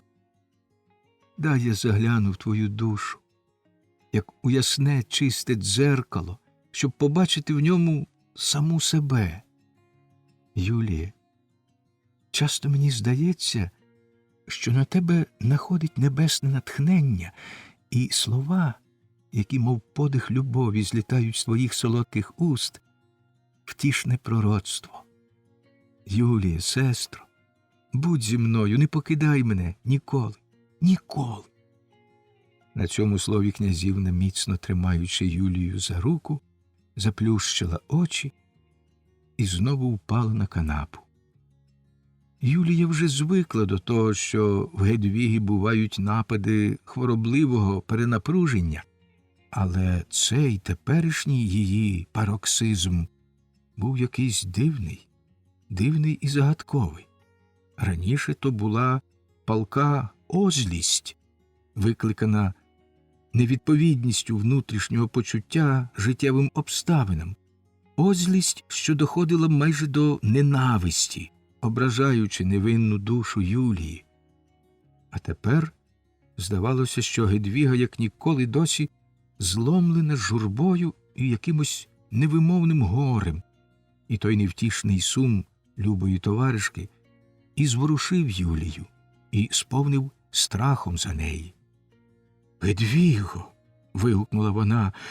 «Люба Гедвіго, я не покину тебе. Нема серця відданішого і прихильнішого до тебе за моє. Але скажи, скажи, звірся мені, яка біда точить тебе? Я тужитиму і плакатиму разом з тобою». І тоді на обличчі Гедвіги майнула дивна усмішка. Щоки її ледь порожевіли, і, не розплющуючи очей, вона тихо прошепотіла: «Юліє, ти не закохана, правда ж?» Це запитання князівни якось чудно вразило Юлію. Вона здригнулася від раптового страху. В чиєму дівочому серці не озивається передчуття кохання, цієї чи не головної передумови жіночого існування? Бо тільки закохана жінка цілком жінка. Але чиста, дитинна, побожна душа не слухає цього передчуття, не хоче з'ясовувати його, з хтивою цікавістю відкривати солодку таємницю, що виявиться аж тієї миті, яку віщує невиразна млість. Саме так було з Юлією, коли вона зненацька почула висловленим те, про що не зважувалась думати, і злякана, ніби їй закинули якийсь гріх, який вона сама чітко не усвідомлювала, дівчина силкувалася заглянути глибоко в свою душу і побачити, що там діється. «Юліє», – знов спитала князівна, – «ти не закохана? Скажи мені, будь щирою». «Як чудно», – відповіла Юлія, – «як дивно ти мене питаєшся про це. Що я можу і що повинна тобі відповісти? Скажи, скажи», – благально мовила князівна. Раптом душу Юлії осяяло світло, і вона знайшла слова, щоб виповісти те, що виразно побачила у своєму власному серці. «Що діється?» – почала вона дуже поважно і спокійно. «Що діється у твоїй душі, Гедвіго, коли ти питаєш мене таке? Що для тебе кохання, про яке ти кажеш? Правда ж, треба відчувати такий могутній, непоборний потяг до коханого, щоб жити тільки думками про нього, щоб задля нього цілком відмовитись від свого «я», щоб лише в ньому вбачати всі свої прагнення, всі надії, всі жадання, весь світ. І це почуття має підносити нас на вершини блаженства. У мене голова крутиться від такої висоти, бо звідти мені видно безодню з усіма жахами неминучої загибелі. Ні, Гедвіго, це кохання, таке саме страхітливе, як і гріховне, не запанувало в моїх грудях, і я твердо віритиму, що моє серце лишиться навіки чистим, навіки вільним від нього. Але може, звичайно, статися, що ми вирізнемо якогось чоловіка спосеред усіх інших, відчуємо до нього глибоку пошану чи навіть справді Чоловіча сила його видатного розуму викличе у нас щирий захват. Навіть більше, в його присутності нас охоплюватиме якесь приємне, загадкове почуття, що підійматиме нас у власних очах. Нам здаватиметься, що наш дух тільки тепер прокинувся, що нам тільки тепер усміхнулось життя. Ми радітимем, коли він приходитиме, і сумуватимем, коли він ітиме від нас. Ти звеш це коханням? Коли так, то чому мені не признатися тобі, що наш зниклий крейслер викликав у мені це почуття, і що мені його дуже бракує? Юліє! Вигукнула князівна, раптом підвівшись і пронизуючи Юлію палаючим поглядом. Юліє, чи можеш ти уявити його в обіймах іншої, не відчувши невимовної муки? Юлія спаленіла, і голосом, у якому бриніла глибока образа, відповіла: «Я ніколи не уявляла його в своїх обіймах». «Ох, ти його не кохаєш! Ти його не кохаєш!» – різко крикнула князівна і знов упала на канапу. «Ой, якби він вернувся!» – мовила Юлія. «Почуття, яке я маю до цього дорогого мені чоловіка, чисте й невинне. І якщо я ніколи більше не побачу його, однаково думка про нього, незабутнього, освітлюватиме моє життя, як прекрасна ясна зірка. Але він, напевне, повернеться. Бо як може ніколи?» – перебила її князівна гостро і твердо. «Ніколи він не зможе, не матиме права вернутися, бо, кажуть, він перебуває в Кансгаймському аббатстві і скоро, зрікшись світу, вступить в орден святого Бенедикта». На очах у Юлії з'явились ясні сльози. Вона мовчки підвелася і відійшла до вікна. «Твоя мати, – повела далі князівна, – твоя мати правду каже, цілковиту правду. Добре, що його немає з нами, того божевільного, який, мов лихий дух, удерся в затишок нашого серця і зранив наші душі. А музика була тими чарівними тенетами, якими він нас оплутав. Я не хочу більше ніколи його бачити». Князівнині слова були для Юлії, мов удари кинджала. Вона схопила капелюшок і шаль. «Ти хочеш піти від мене, моя мила приятелько?» – вигукнула князівна. «Лишись, лишись зі мною і втіш мене, якщо можеш. Ці зали, цей парк наповнені страхом і тривогою». Князівна підвела Юлію до вікна, показала на павільйон, де жив ад'ютант княжича Гектора, і мовила глухим голосом: «Глянь туди, Юліє. Ті стіни приховують грізну таємницю. Кастелян і садівники запевняють, що відколи поїхав княжич Гектор, там ніхто не живе, що двері міцно замкнені, а проте... О, глянь туди, глянь! Хіба ти не бачиш там, у вікні?» Справді, Юлія помітила у вікні, прорізаному у фронтоні павільйону, темну постать, що відразу ж зникла. Юлія, відчуваючи, як судомно здригається князівнина рука в її долоні, висловила думку, що тут не може бути й мови про якусь грізну таємницю чи про щось неприродне. Дуже можливо, що то просто хтось із челяді, не спитавшись дозволу, користується павільйоном. Його можна негайно обшукати, і таким чином зразу з'ясується, що то за постать видно у вікні.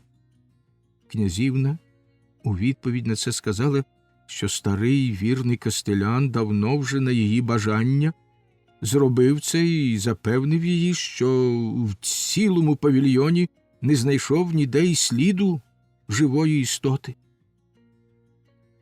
Послухай, повела далі князівна, послухай, що сталося 3 ночі тому. Ти знаєш, що від мене часто тікає сон, і що я тоді встаю і ходжу по кімнатах, аж поки стомлюся, і та втома допоможе мені заснути. І ось 3 ночі тому безсоння привело мене до цієї кімнати. Зненацька я помітила, як по стіні майнув мерехтливий відблиск світла. Я виглянула у вікно і побачила 4 чоловіків. Один із них ніс потайний ліхтар. Вони подалися в напрямку павільйону і там зникли. Але я не помітила, чи вони зайшли в нього, чи ні. Та незабаром засвітилося те саме вікно, що ти оце бачила, і в ньому замиготіли тіні. Потім там знов погасло, зате на кущі біля павільйону впала смуга яскравого світла, мабуть, з відчинених дверей. Світло дедалі блищало, аж поки нарешті з кущів з'явився чернець-бенедиктинець, що ніс у лівій руці смолоскип, а в правій розп'яття. За ним ішло 4 чоловіків, несучи на плечах мари, покриті чорним покривалом. Вони встигли пройти лише кілька кроків, аж раптом дорогу їм заступила якась постать, загорнута в широкий плащ. Вони зупинилися і поставили мари на землю. Чоловік у плащі стяг із них покривало, і стало видно труп. Я мало не знепритомніла, і тільки встигли помітити, що чоловіки знов узяли мари на плечі і квапливо пішли за ченцем широкою кружною дорогою, яка недалеко звідси виводить із парку на шлях до Канцгаймського аббатства. Відтоді ця постать з'являється у вікні. Може, то привид забитого лякає мене? Юлія була схильна вважати все те, що розповіла Гедвіга, сном, або, якщо князівна справді стояла біля вікна, облудною грою розпаленої уяви. Ким міг бути той мрець, якого з такими таємничими церемоніями винесли з павільйону? Адже в замку ніхто не зник. І хто б повірив, що той невідомий мрець ще й з'являється ночами там, звідки його винесли? Все це Юлія сказала князівні і додала, що та тінь у вікні також могла бути оптичною ілюзією чи навіть жартом старого мага, майстра Абрагама. Адже відомо, що він часто влаштовує такі штуки і, може, заселив порожній павільйон привидами. Як швидко, лагідно усміхаючись, мовила князівна, що цілком опанувала себе, як швидко ми знаходимо пояснення, коли станеться щось дивовижне, надприродне. А щодо мерця, то ти забуваєш, що сталося в парку перед тим, як крейслер залишив нас. Ради Бога, вигукнула Юлія, невже справді сталося жахливе? Хто загинув? Від чиєї руки? Ти ж бо знаєш, повела далі Гедвіга, ти ж бо знаєш, сестро, що крейслер живий, але живий і той, хто в тебе закоханий. Не дивись на мене так перелякано. Невже ти не здогадувалась давно про те, що я маю тобі сказати? Ти повинна знати все, бо це може занапастити тебе, якщо й далі приховувати його від тебе. Княжич Гектор кохає тебе. Так, тебе, Юліє, кохає палко й шалено, як усі італійці. Я була його нареченою, я й тепер його наречена, але його кохана ти, Юліє. Останні слова князівна мовила гостро, з притиском, але, правда, без того особливого відтінку, якого додає почуття прихованої образи. «О, Господи всемогутній!» – крикнула Юлія, і з очей у неї бризнули сльози. «Гедвіго, ти хочеш розбити моє серце? Який похмурий дух говорить твоїми устами? Ні, якщо тобі так хочеться, то зганяй на мені, бідолашній, свої прикрощі й врази, яких тобі заподіяли тяжкі сни. Я радо все витримаю, але ніколи не повірю, що це твоє страшне марення може бути правдою. Гедвіго, отямся. Ти ж бо вже не наречена того жахливого чоловіка, що з'явився до нас, як сама загибель. Він ніколи вже не повернеться, і ти ніколи не належатимеш йому». «Ні, повернеться», – заперечила князівна. «Повернеться. Заспокойся, сестро. Може, тільки тоді, коли церква з'єднає мене з княжичем, зникне страхітливе життєве непорозуміння, що завдає мені такої муки. Тебе врятує дивна примха долі. Ми розлучимося з тобою. Я поїду зі своїм чоловіком, а ти лишися тут». Князівна урвала свою мову від хвилювання. Юлія також не здатна була вимовити й слова. Обидві, мовчки, обливаючись слізьми, кинулись одна одній в обійми. Доповіли, що чай подано. Юлія, завжди така спокійна і розважна, тепер була збуджена до краю. Їй не можна було залишатися в товаристві, і мати залюбки дозволила їй піти додому. Князівні також потрібен був спокій. Панна Нанета у відповідь на розпитування княгині запевнила її, що князівна пополудні і ввечері почувала себе дуже добре, але захотіла лишитися на самоті з Юлією. Наскільки вона могла побачити з сусідньої кімнати, князівна і Юлія розповідали одна одній різні історії, а також грали комедію, то сміючись, то плачучи. «Милі дівчата», – тихенько мовив гофмаршал. «Ласкава князівна і мила дівчина», – поправив його князь, блиснувши на нього сердито витріщеними очима. Збентежений своєю жахливою похибкою, гофмаршал ковтнув, не пожувавши добрий шмат сухаря, змоченого в чаї, але сухар застряв йому в горлянці, і він так страхітливо закашлявся, що змушений був швиденько вийти із зали. Ганебної смерті від задушення він уник тільки завдяки придворному квартирмейстерові, який у передпокої досвідченим кулаком виконав у нього на спині, мов на литаврах, гармонійне соло. Після таких двох порушень етикету гофмаршал побоявся допуститися ще й третього, тому не зважився вернутись до зали, а попросив квартирмейстера вибачитись перед князем за його раптовий напад хвороби. Гофмаршалова відсутність розладнала партію у віст, яку, звичайно, влаштовував після чаю князь. Коли приготували гральні столи, всі завмерли в напруженому очікуванні, що зробить князь у цьому критичному випадку. Але князь не зробив нічого, лише дав їм знак сідати до гри, а сам узяв за руку радницю Бенсон, підвів її до канапи, посадовив і сам сів біля неї. «Мені було б прикро», – мовив він лагідно й тихо, як завжди, коли звертався до Бенсон. «Мені було б прикро, якби гофмаршал удавився сухарем. Проте він, здається, дуже неуважний.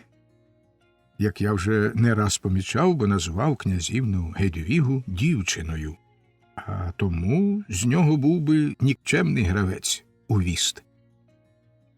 Узагалі, дорога Бенсон, мені сьогодні дуже бажано і приємно було б замість грати у віст конфіденціально перекинутися з вами тут на самоті кількома словами, як раніше.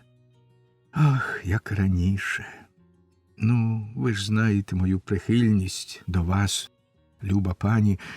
Вона ніколи не може скінчитися. Князівське серце завжди вірне, якщо тільки непереборні обставини не змусять його повестись інакше. На цьому слові князь поцілував руку Бенсон набагато ніжніше, ніж, здавалося б, дозволяли його становище, вік і оточення.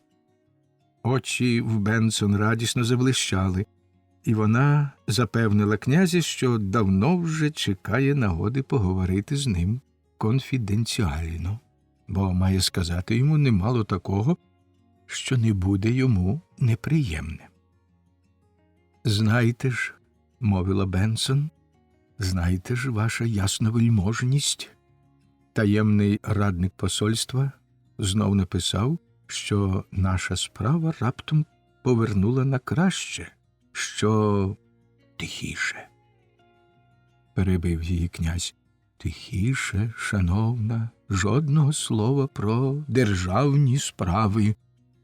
Князь також носить халат і надягає нічний ковпак, коли майже зломлений тягарем влади іде на відпочинок, з чого, правда, був винятком Фрідріх Великий, король Пруський, що, як вам певно відомо, бо ви жінка начитана, навіть спати лягав у фетровому капелюсі.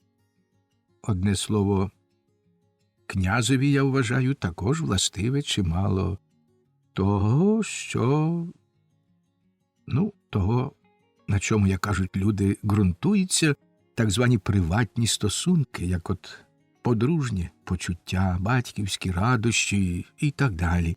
І він неспроможний зовсім звільнитися від цих почуттів, принаймні можна вибачити йому, як він віддаляється їм у ті хвилини, коли держава, турботи про дотримання звичаю при дворі і в країні не забирають усієї його уваги. Дорога Бенсон, тепер саме така хвилина.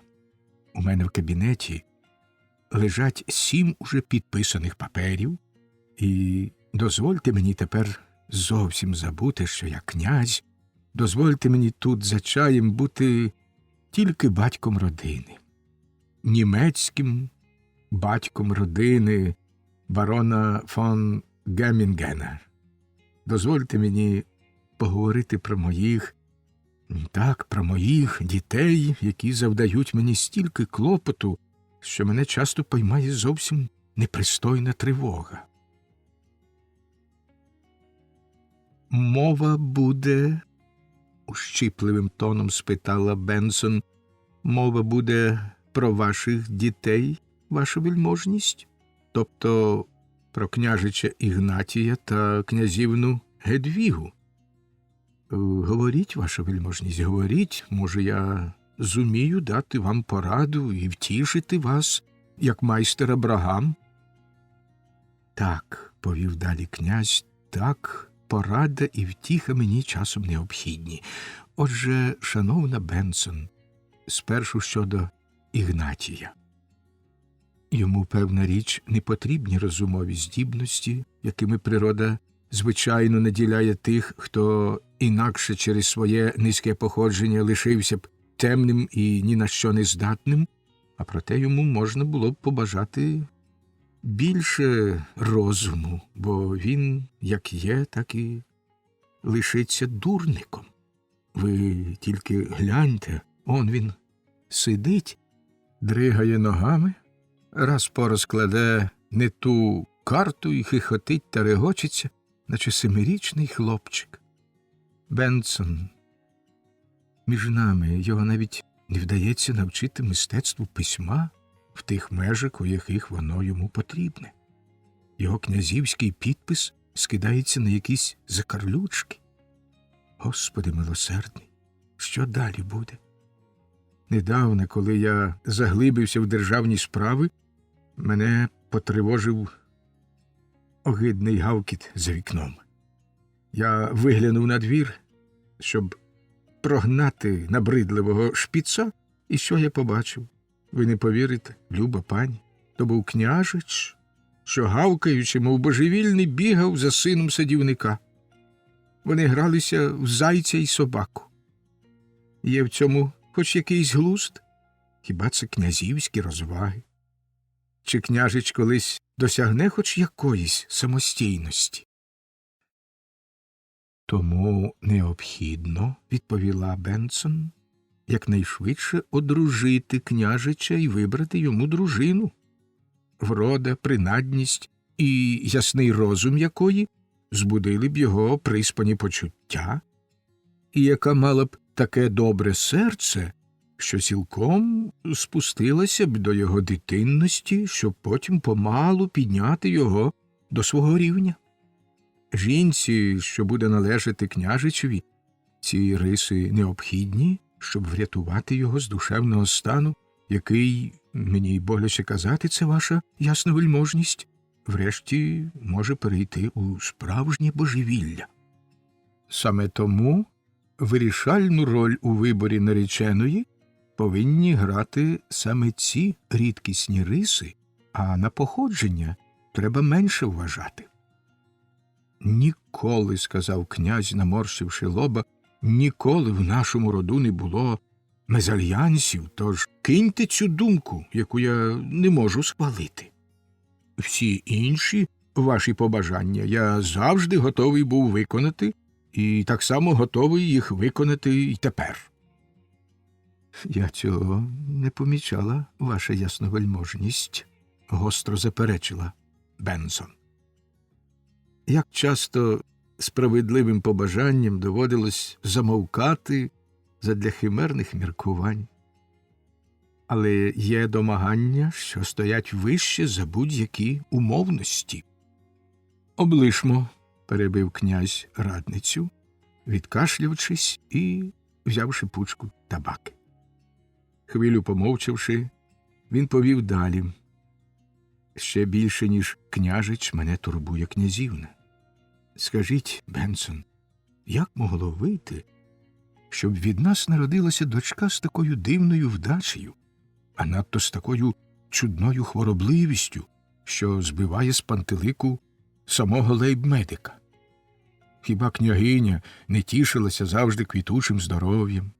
Хіба вона була схильна до загадкових нервових нападів? А сам я хіба не був завжди здоровий духом і тілом?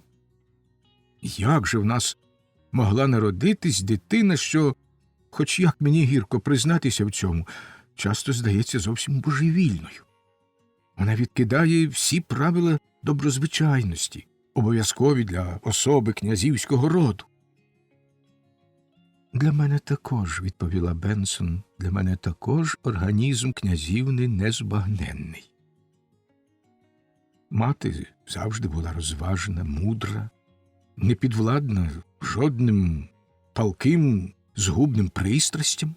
Останні слова Бенсон вимовила тихо і глухо, опустивши очі. Ви маєте на увазі княгиню? Спитав князь із притиском, бо йому здалося непристойним, що до слова «мати» не було додане «княгиня». А кого ж би ще я мала на думці? Стримано відповіла Бенсон. Хіба, повів далі князь, хіба останній фатальний випадок з князівною не звів на нівець усіх моїх зусиль, не затьмарив моєї радості з приводу її недалекого одруження? Бо, дорога Бенсон, між нами тільки раптова каталепсія князівни, яку я пояснюю лише сильною простудою, спричинилась до того, що княжич Гектор несподівано поїхав. Він хоче порвати з нами і праведне небо.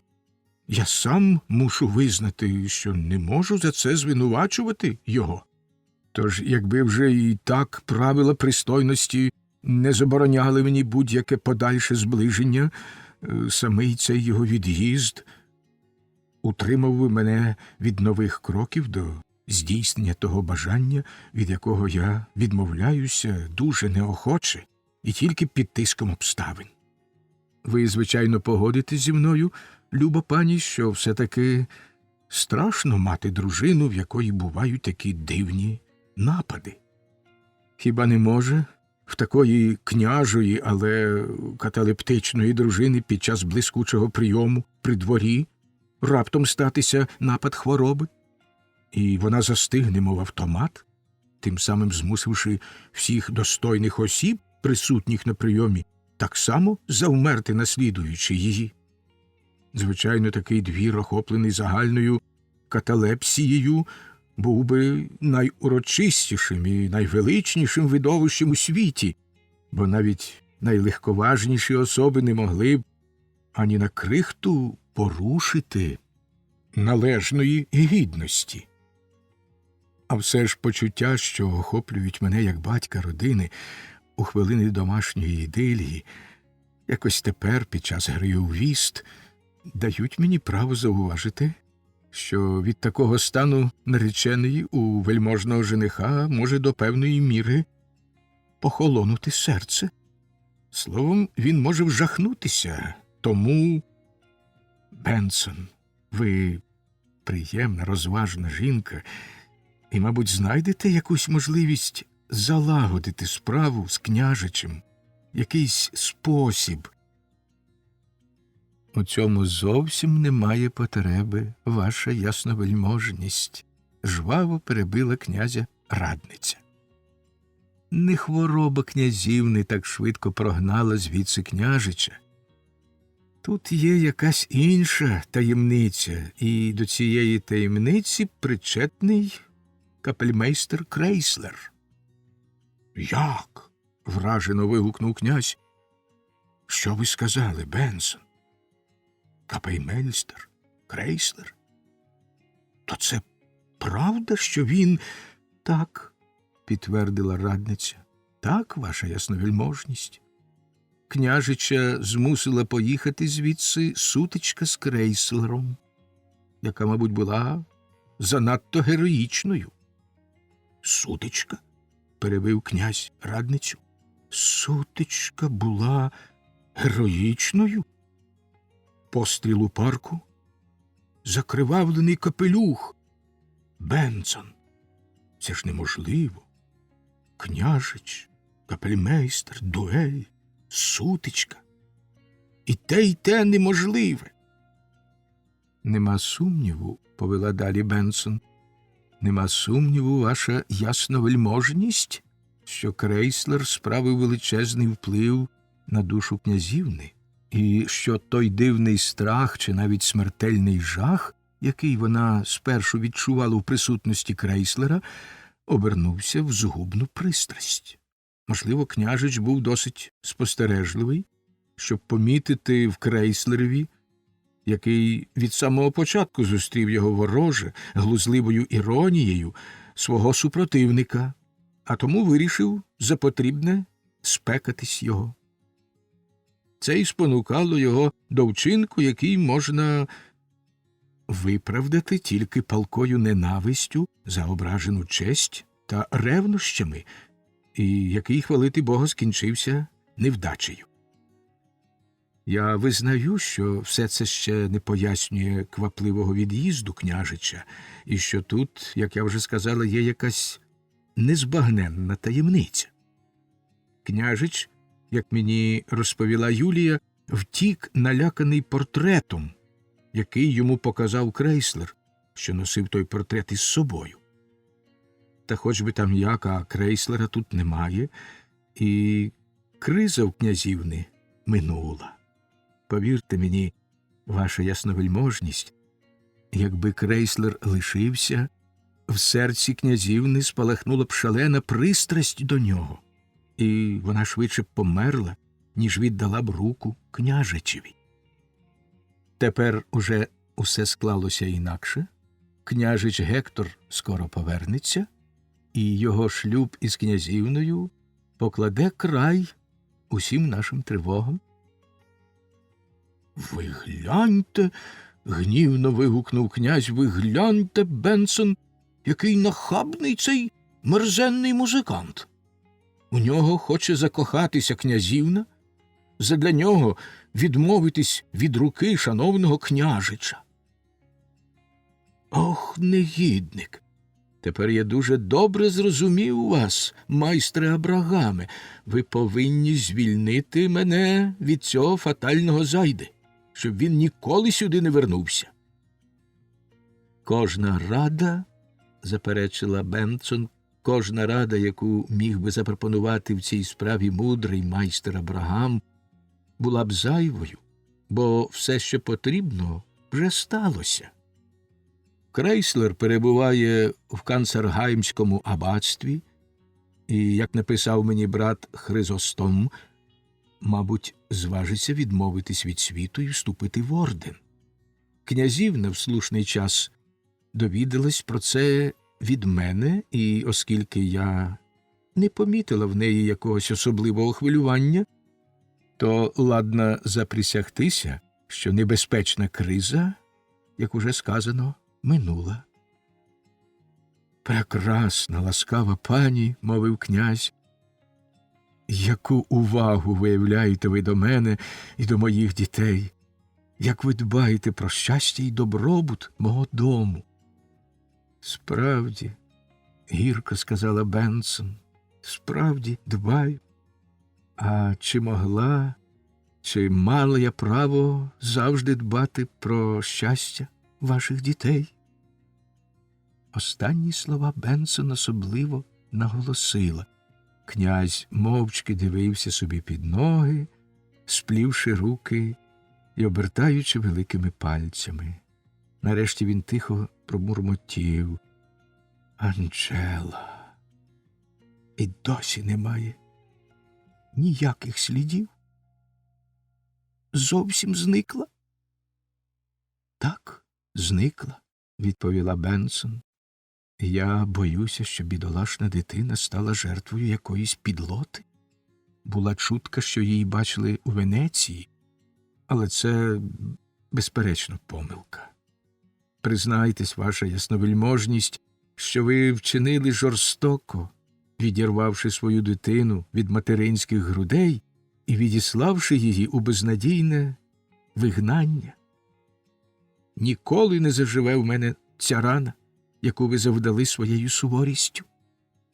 «Бенсон, – сказав князь, – хіба я не призначив вам і дитині пристойного річного утримання? Хіба я міг зробити щось більше? Хіба мені не довелося б, якби Анжела лишилася з нами, кожної хвилини боятися, що наші слабості виявляться і прикро порушать пристойний спокій нашого двору? Ви ж бо знаєте княгиню, дорога Бенсон, і знаєте, що в неї часом бувають дивні примхи». «Отже, – сказала Бенсон, – отже, гроші, річне утримання мають винагородити для матері все її горе, всю її тугу, всі її гіркі жалі за втраченою дитиною? Далебі, ваша ясновельможність, є й інший спосіб подбати про дитину, спосіб, що вдовольнив би матір більше, ніж усе золото світу». Бенсон вимовила ці слова з таким виразом на обличчі і таким тоном, що князь трохи збентежився. «Найласкавіша пані, – почав він розгублено, – що за дивні думки? Невже ви не бачите, як неприємно, як прикро мені, що наша люба Анжела зникла без сліду? Вона, мабуть, стала б чемною, гарною дівчиною, бо походить від гарних чарівних батьків». Князь знов дуже ніжно поцілував руку Бенсон, але радниця швидко відсмикнула її і, пронизуючи князя палючим поглядом, прошепотіла йому на вухо. «Признайтесь, ваша ясновельможність, ви були несправедливі, жорстокі, коли наполягали на тому, що дитину треба десь діти. І хіба ви тепер не зобов'язані задовольнити моє бажання? Я людина добра і вважатиму, що це буде хоч якась винагорода за всі мої муки». «Бенсон», – відповів князь іще покірніше, ніж досі. «Добра, чарівна Бенсон, хіба ми не зможемо відшукати нашу Анжелу? Я зважусь на героїчний вчинок, щоб задовольнити ваше бажання, шановна пані. Я довірюсь майстрові Абрагаму і попрошу в нього поради. Він розумний, досвідчений чоловік і, мабуть, зможе мені допомогти». «О», – перебила Бенсон князя, – «о, звернетесь до мудрого майстра Абрагама. Ви вважаєте, ваша вельможність, що майстер Абрагам справді радий що-небудь зробити для вас? Що він прихильний до нашої родини?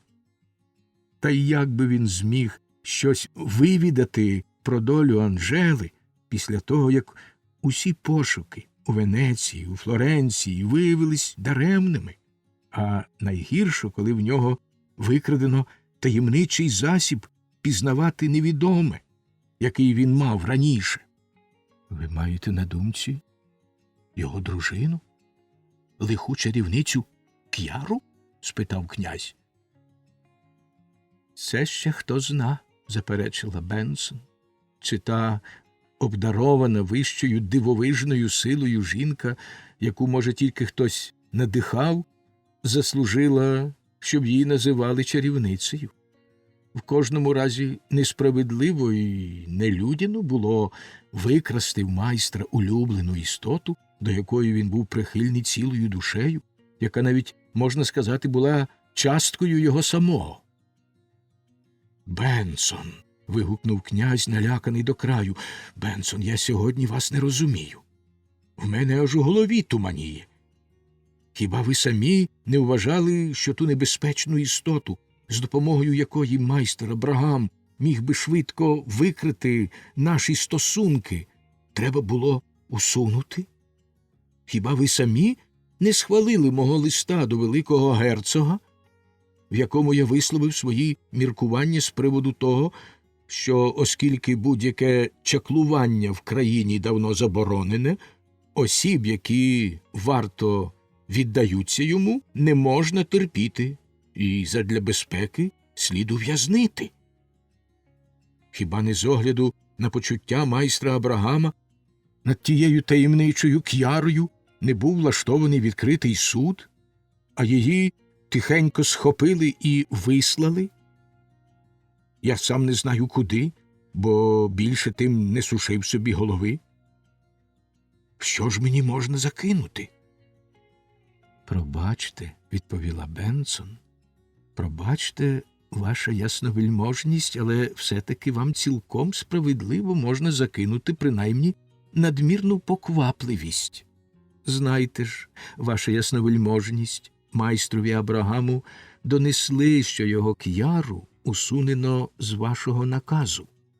Він тихий, привітний, та чи не здається вам, ваша ясновельможність, що він плекає в своєму серці ненависть і мстиві почуття до того, хто відібрав у нього найдорожче в світі? І ви хочете довіритись цьому чоловікові, відкрити йому свою душу?»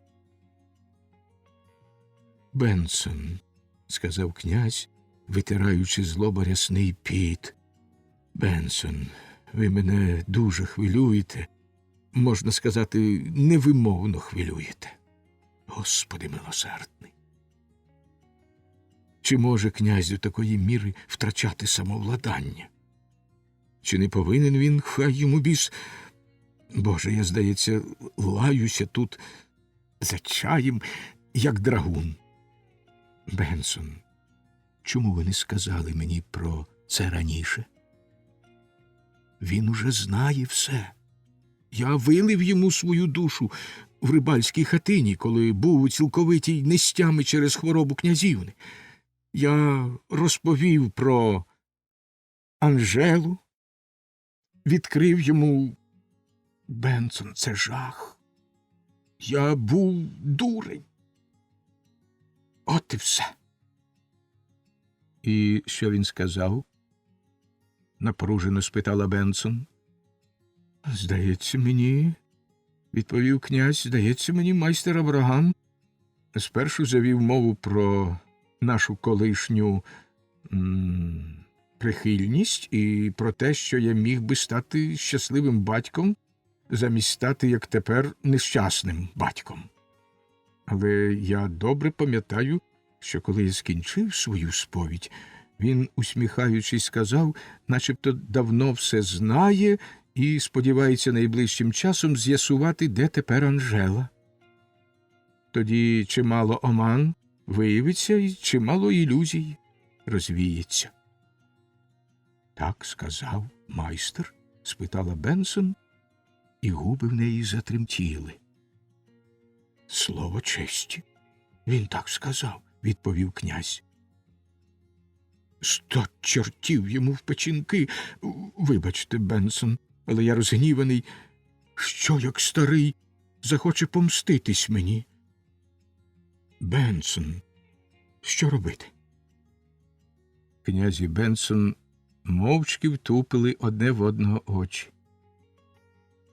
Ваша ясновельможність, тихо проблікотів камерлакей, подаючи князеві чай. Тварюка! Крикнув князь, зірвавшись на ноги і вибивши з рук камерлакея тацю разом із чашкою. Всі перелякано посхоплювалися з-за столів. Гра скінчилася, князь, насилу опанувавши себе, усміхнувся, ласкаво попрощався з присутніми в залі і подався з княгинею до внутрішніх покоїв. А на обличчі в кожного можна було прочитати: Господи, що це таке? Що це означає? Князь не грав у віст, так довго і так схвильовано розмовляв з радницею, а потім так страшенно розгнівався.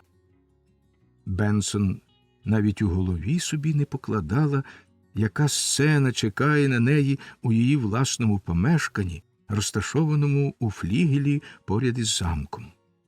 Щойно вона переступила поріг, назустріч їй кинулась у нестямі Юлія і... Але наш біограф дуже задоволений, що цього разу він може розповісти про те, що сталося з Юлією, поки в князя пили чай, багато краще і докладніше, ніж про деякі інші події цієї, трохи заплутаної, принаймні досі, історії. Отже, ми знаємо, що Юлії дозволено піти додому раніше. Лейб-єгер освітлював їй дорогу смолоскипом, та тільки-но вони на кілька кроків відійшли від замку, як Лейб-єгер зненацька зупинився і підняв смолоскип угору. — Що там таке? — спитала Юлія. — Ох, панно Юліє, — відповів Лейб-єгер, — ви, мабуть, помітили постать, що гайнула он там, перед нами? Я не знаю, що й думати, але вже кілька вечорів тут вештається якийсь чоловік, що, певне, замислив якесь лихо, а то б не ховався від усіх. Ми вже на нього по-всякому засідали, але він не дається в руки. Десь дівається на очах, як привид чи сам нечистий. Юлія згадала про тінь у вікні павільйону, і на душі в неї похололо. «Швидше ходімо звідси, швидше!» – гукнула вона єгереві, але той, усміхаючись, сказав, що любій панні нема чого боятися, бо коли б до чого дійшлося, привидові спершу довелося б скрутити шию йому, Лейб-єгереві. А крім того, цей привид, мабуть, така сама істота з м'яса і кісток, як і всі інші, та ще й до всього страшенний страхополох, що боїться світла. Юлія відіслала спати покоївку, яка жалілася, що її морозить і болить голова, і переодяглася на ніч без її допомоги. Тепер, коли вона лишилася сама в кімнаті, в душі її знов повстало все, що їй говорила Гедвіга, в стані, який вона могла пояснити тільки хворобливим збудженням. І все-таки в неї не було сумніву, що те хворобливе збудження могло мати лише психічну причину. Чисті, невинні дівчата рідко вгадують правду в таких заплутаних випадках, як цей. Так і Юлія, відновивши в пам'яті всю ту картину, дійшла висновку, що Гедвіга охоплена шаленою пристрастю, яку вона сама їй так страхітливо змалювала, ніби передчуваючи щось подібне у власному серці, і що княжич Гектор і є тим чоловіком, якому князівна віддає себе в жертву. А тепер вирішила вона Гедвігу, бозна чому опанувала химерна думка, що княжич кохає когось іншого, і та думка мучить її, мов невідступна примара, спричинившись до невиліковного розладу її душі. «Ох, люба, добра Гедвіго», – сказала Юлія сама до себе, – «хай тільки повернеться Гектор, і ти зразу переконаєшся, що тобі нема чого боятися своєї приятельки». Але тієї миті, коли Юлія вимовила ці слова, в її душі владно зринула думка, що княжич кохає таки її. Та думка була така виразна, що Юлію охопив невимовний страх. Якщо здогад князівни правдивий, то її чекає неминуча загибель. Вона пригадала дивне, неприємне враження, яке справив на неї погляд княжича, вся його поведінка, і знов затремтіла з жаху. Пригадала всі його підступні слова, які тоді здавалися їй цілком невинними, а тепер сповненими глибокого змісту.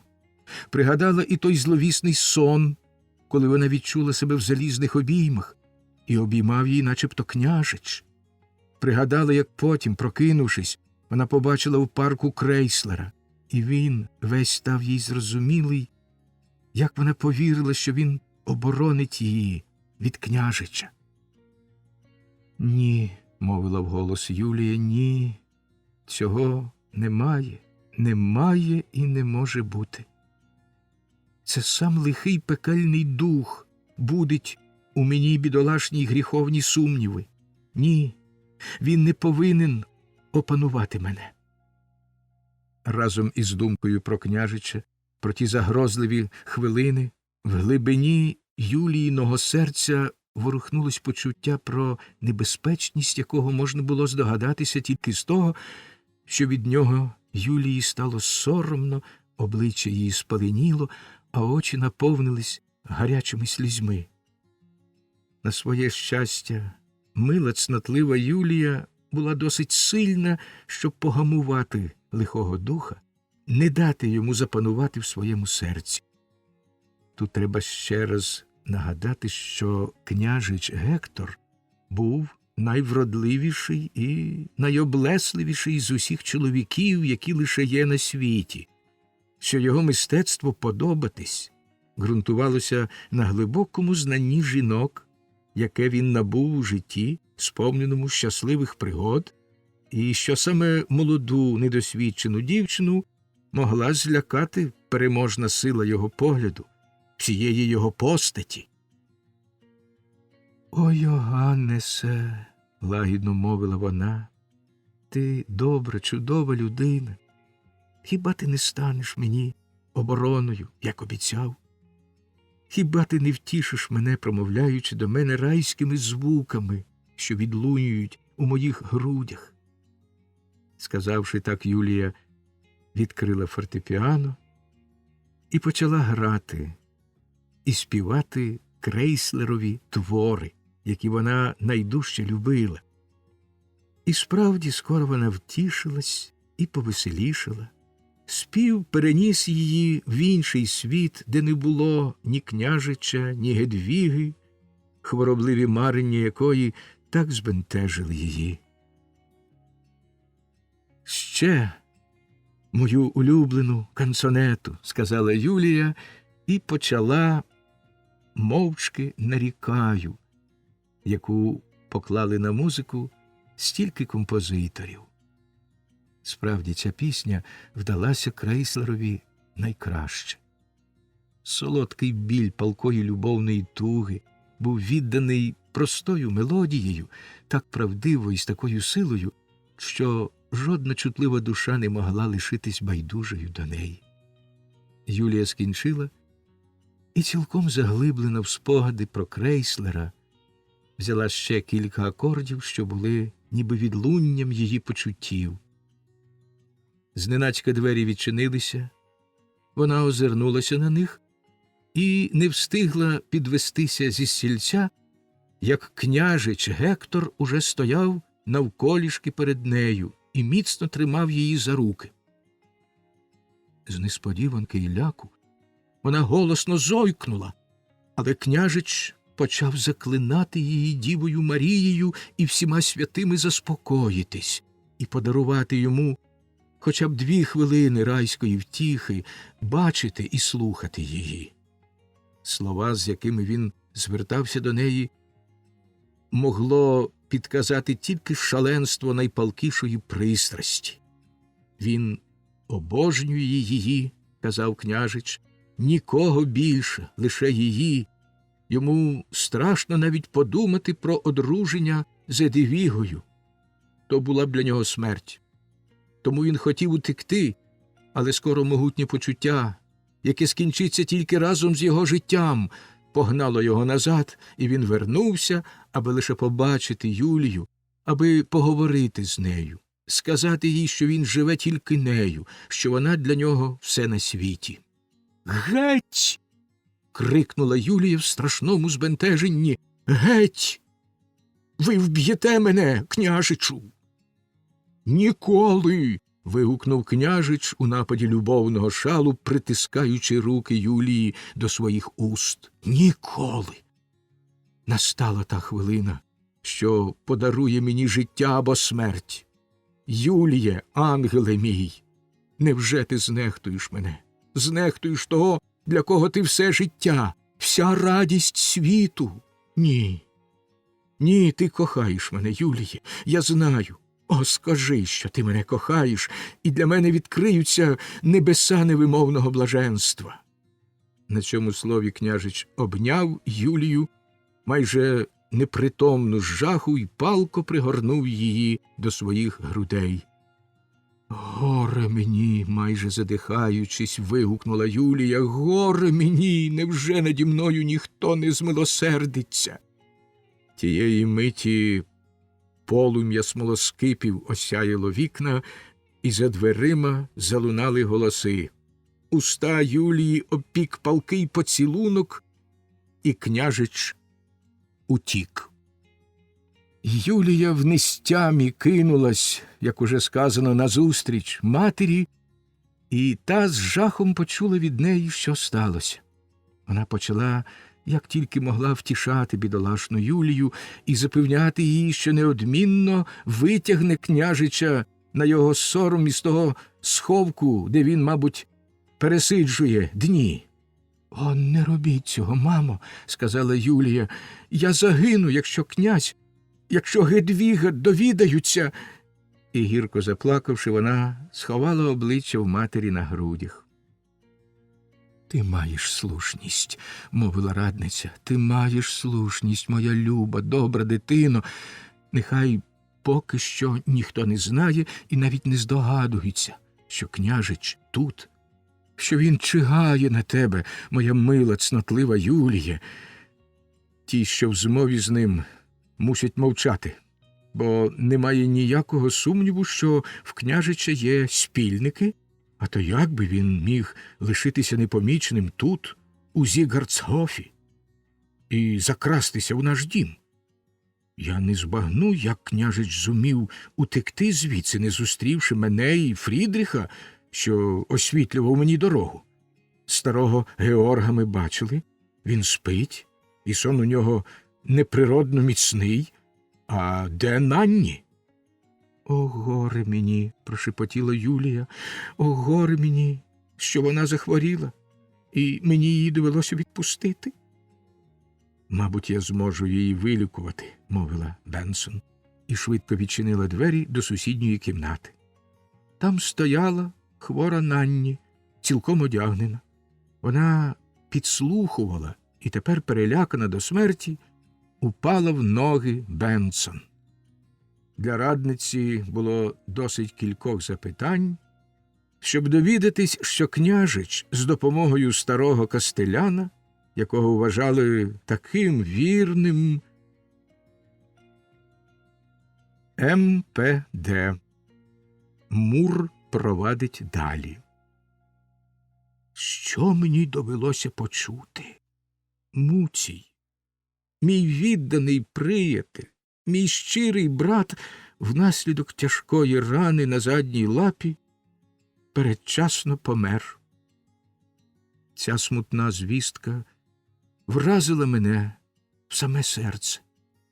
Я аж тепер відчув, ким був для мене Муцій.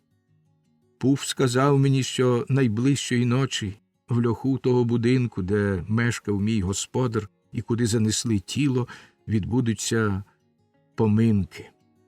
Я пообіцяв не тільки сам прийти в належну годину, а й подбати про їжу та питво, щоб за давнім шляхетним звичаєм справити обід. І я таки про все подбав.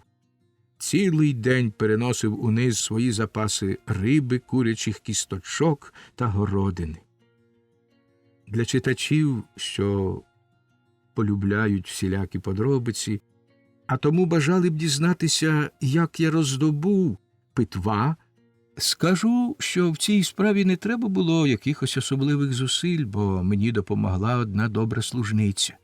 Я часто зустрічав її в льоху і не раз заходив до неї в кухню, бо, здається, вона прихильно ставилась до мого роду, а насамперед до мене, тому що ніколи не було такого, щоб при зустрічі ми приємно не погралися вдвох. Вона частувала мене різними ласощами, власне, гіршими за ті, що я мав у господаря, проте з галантності я з'їдав їх, та ще й удавав, що вони мені дуже смакують.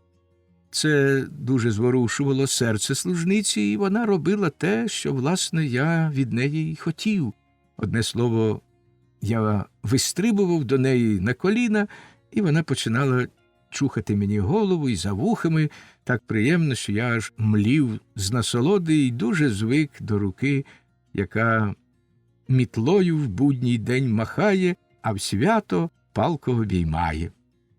До цієї привітної дівчини я й звернувся, коли вона брала з льоху чималий горщик молока. І найзрозумілішим для неї способом показав їй, що дуже хотів би лишити для себе те молоко. «Хитренький Муре», – мовила дівчина, що добре знала моє ім'я, як, зрештою, всі мешканці нашого будинку і сусідніх також. «Хитренький Муре, тобі, напевне, потрібне молоко не тільки для себе самого, ти хочеш пригостити друзів. Бери, бери, сіренький, я на горі роздобуду собі іншого». Сказавши так, вона поставила горщик додолу, погладила мене по спині і рушила сходами нагору. Якомога граційнішими перекидами я виявив їй свою радість і вдячність. При цій нагоді затям собі, о юний коте, що знайомство, навіть своєрідні сентиментально-задушевні стосунки з ласкавою кухаркою для юнаків нашого роду і становища приємні й корисні. Опівночі я подався в льох. Сумне, розпачливе видовище. Тіло дорогого улюбленого приятеля лежало посередині на катафалку, влаштованому, оскільки небіжчик завжди був скромний, просто зі жмута соломи. Всі коти вже були на місці, не в силі вимовити жодного слова, ми мовчки потиснули один одному лапи, з гарячими слізьми на очах посідали навколо катафалка і заспівали жалобну пісню, звуки якої, краючи нам з серця, грізно відлунювали під склепінням льоху. То був невтішний жахливий плач, досі ніде не чуваний, ніяке людське горло не здатне було б його відтворити. Після того, як спів скінчився, з кола вийшов вродливий, пристойно вбраний у біле з чорним юнак, став у головах небіжчика і виголосив наведену нижче братерську промову, яку він потім передав мені начисто переписану, хоч виголошував її експромтом. Траурна промова над могилою дочасно померлого кота Муція, кандидата філософії та історії, яку виголосив його відданий приятель і брат Кіт Гінцман, кандидат поезії та красномовства. Любі братове, що зійшлися сюди в скорботі та горі, мужні великодушні бурші. Що таке кіт? Тлінна, минуща істота, як усе народжене на землі. Коли правда те, що кажуть найславетніші лікарі і фізіологи, тобто що смерть, якій підвладні всі створіння, це головним чином цілковите припинення дихального процесу, то наш дорогий приятель, наш чесний брат, наш відданий мужній товариш у радощах і в горі, наш шляхетний Муцій дійсно мертвий. Дивіться, ось він лежить, благородний герой, витягнувши всі 4 лапи на холодній соломі. Навіть легенький подих не злетить з навіки стулених уст. Склепились очі, які то сяяли зелено-золотавим полум'ям ніжного кохання, то палали нищівним гнівом. Смертельна блідість вкрила обличчя, безсило обвисли вуха, звісився хвіст. О, брате Муцію, де твої веселі вистриби?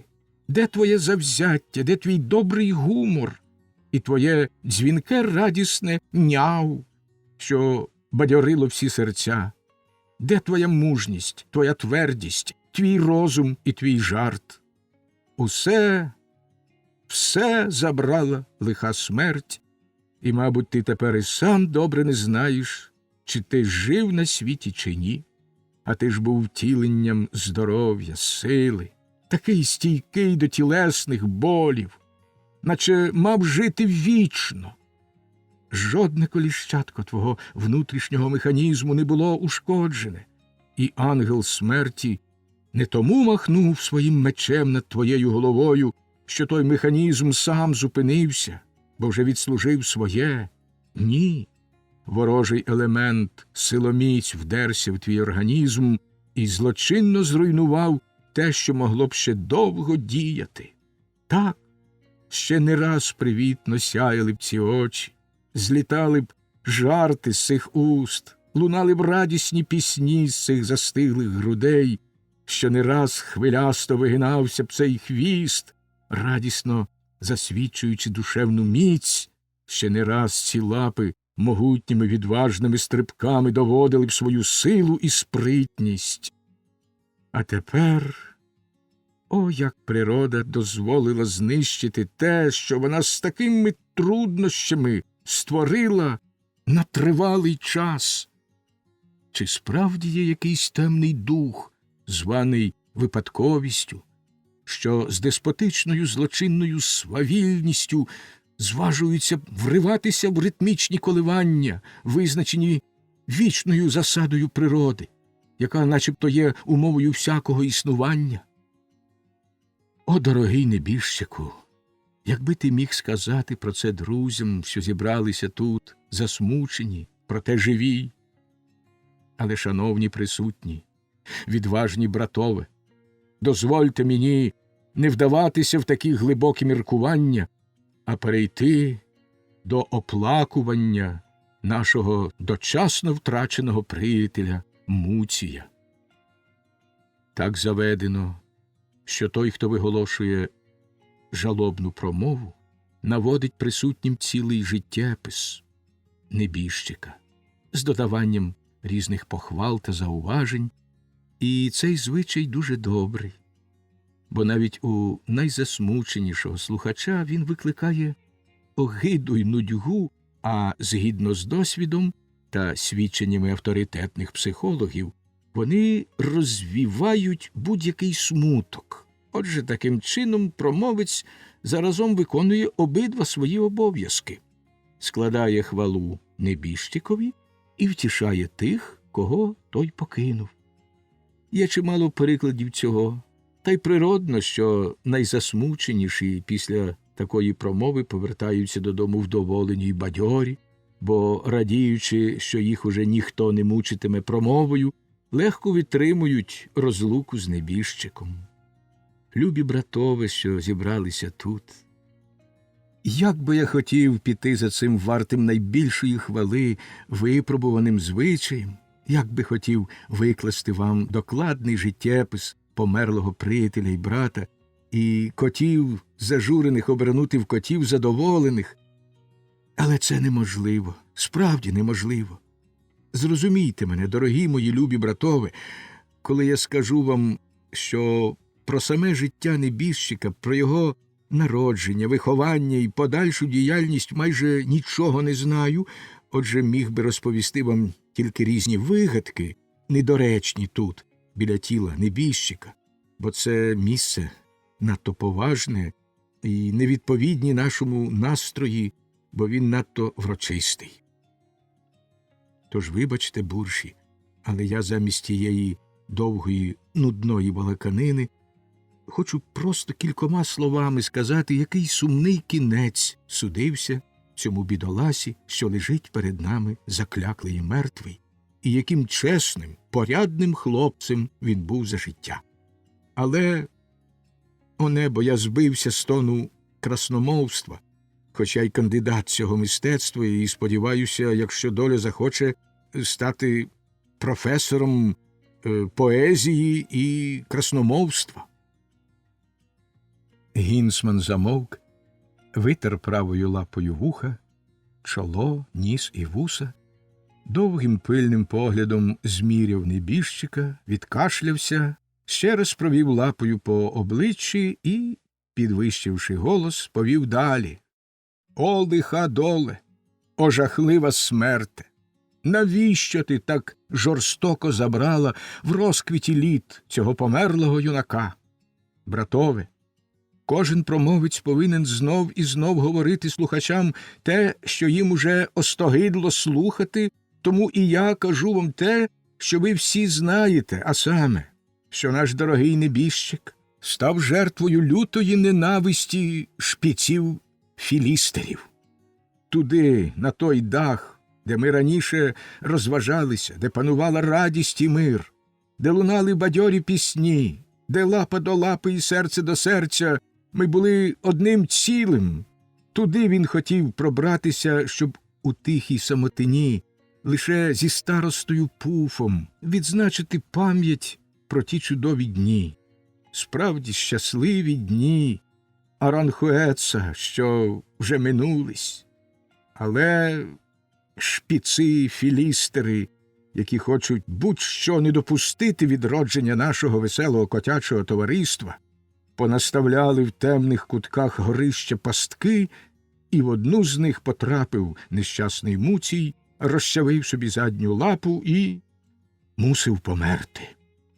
Болючі й небезпечні рани, що їх завдають філістери, бо вони завжди послуговуються тупою щербатою зброєю, але витривалий і дужий від природи небіжчик, незважаючи на небезпечні рани, міг би знов одужати.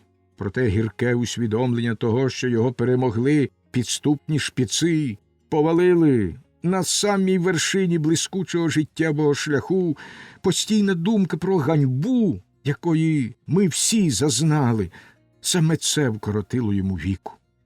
Він відмовився від необхідних перев'язок, не вживав ліків. Кажуть, він хотів померти.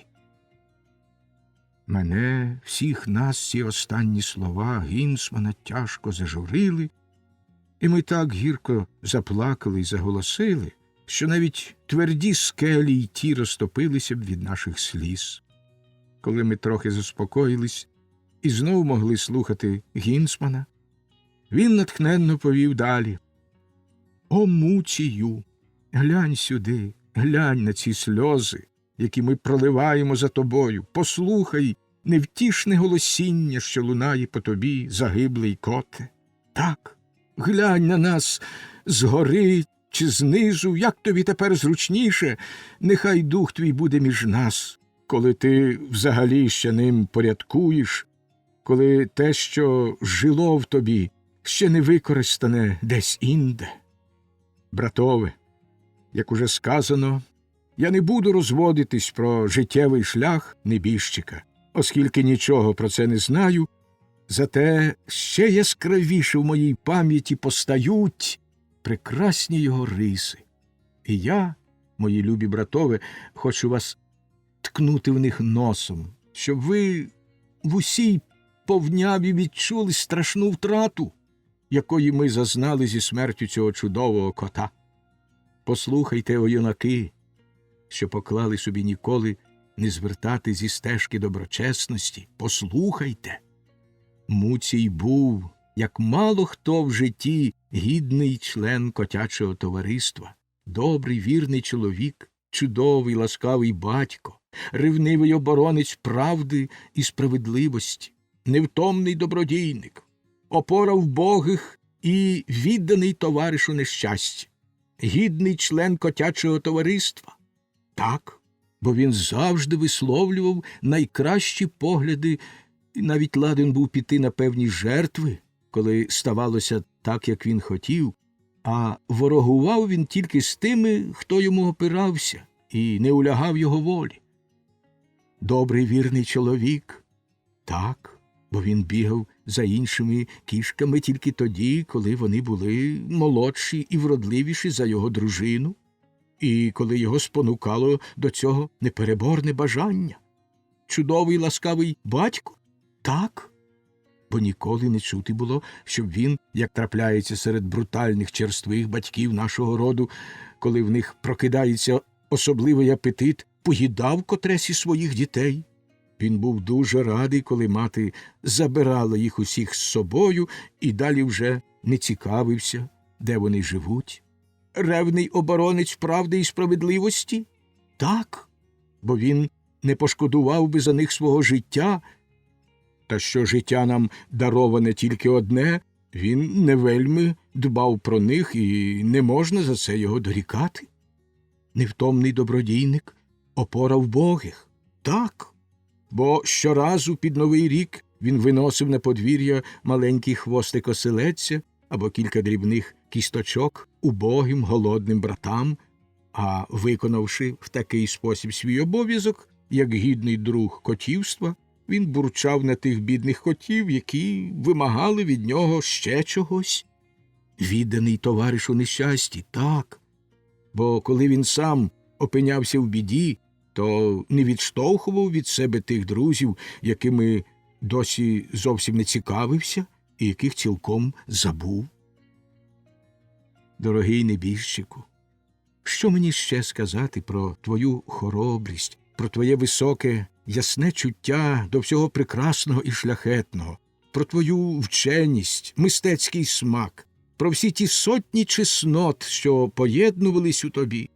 Що, питаю, сказати мені про це, не збільшивши 100-крат своїми словами справедливого жалю з приводу твого сумного кінця? Друзі, зворушені братове, бо справді з ваших недвозначних порухів я з неабияким задоволенням роблю висновок, що мені пощастило вас розворушити. Отже, зворушені братове, берімо приклад з небіжчика, докладаймо всіх зусиль, щоб твердо йти його достойними слідами. Будьмо такими, як він, і ми також знайдемо в смерті спокій дійсно мудрого, просвітленого, розмаїтними чеснотами кота, як цей небіжчик.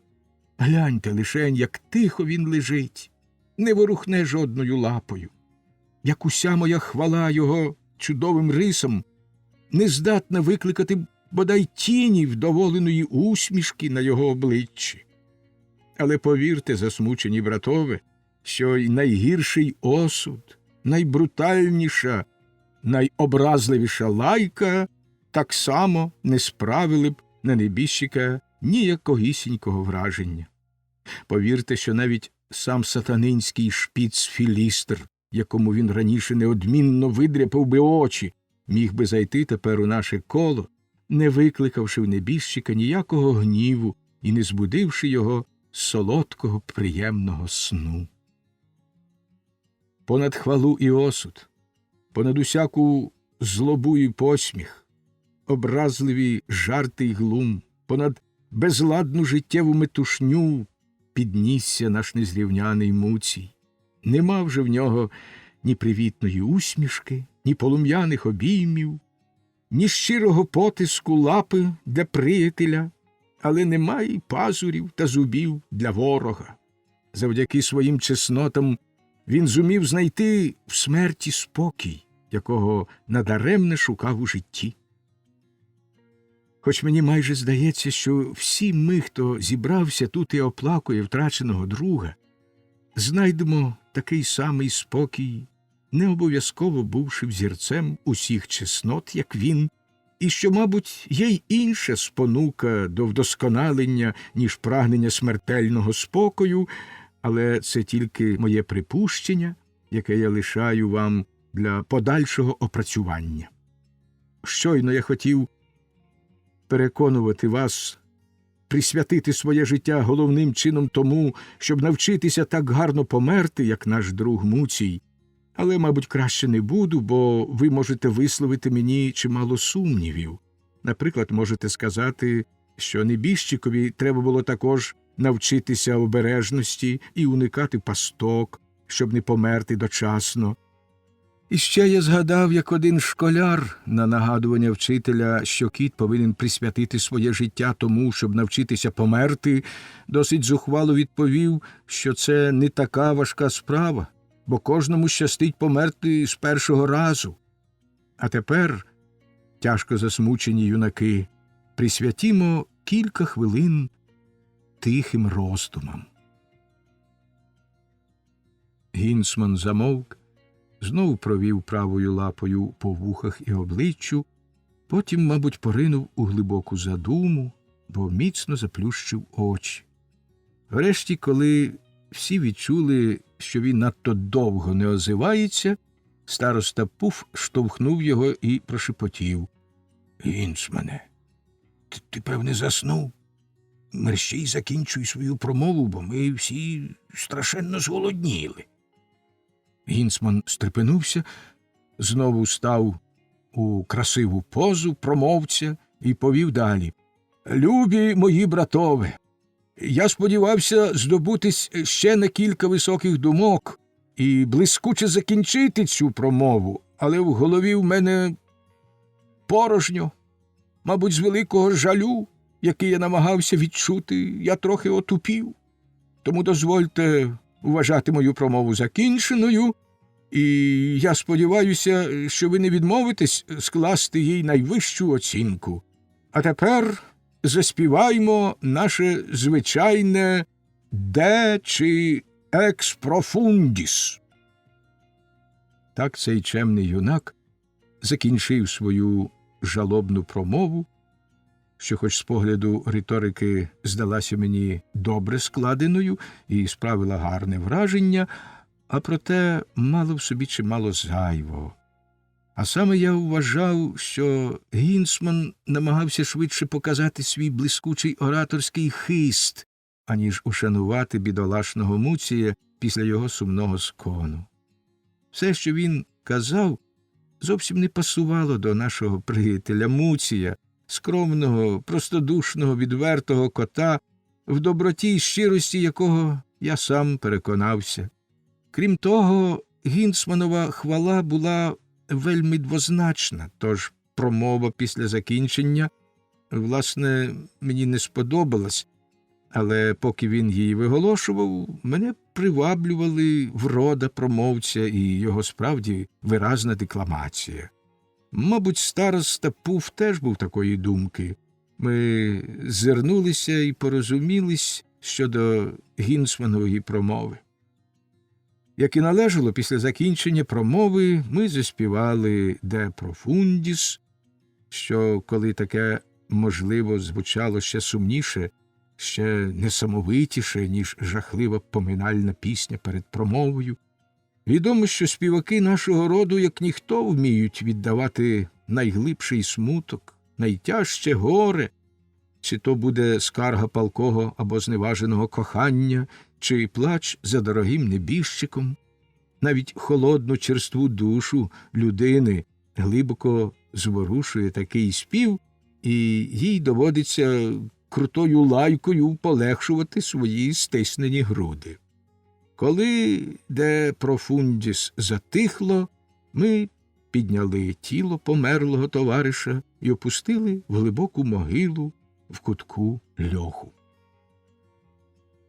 Але тієї миті сталося найнесподіваніше і найзворушливіше з усієї похоронної церемонії.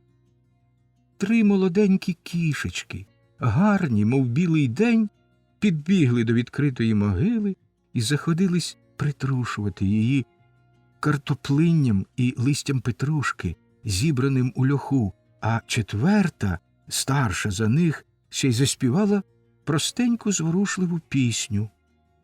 Мелодія була мені знайома.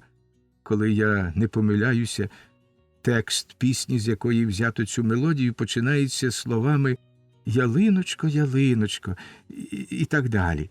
Це були, як шепнув мені на вухо староста Пуф, дочки небіжчика Муція, що в такий спосіб справляли поминки по батькові.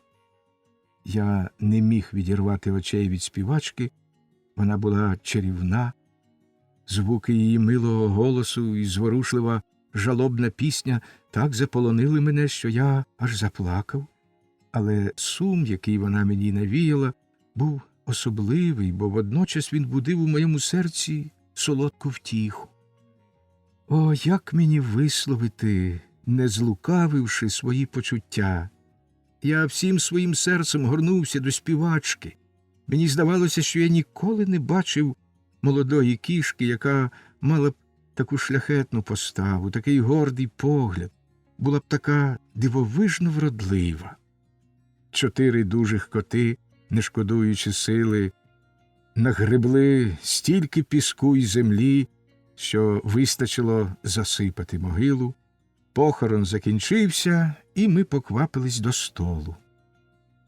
Гарненькі Муцієві дочки хотіли піти собі, але ми їх не пустили, наполягли, щоб вони також пом'янули батька, а я виявився таким спритним, що повів до столу найвродливішу і сів поряд з нею.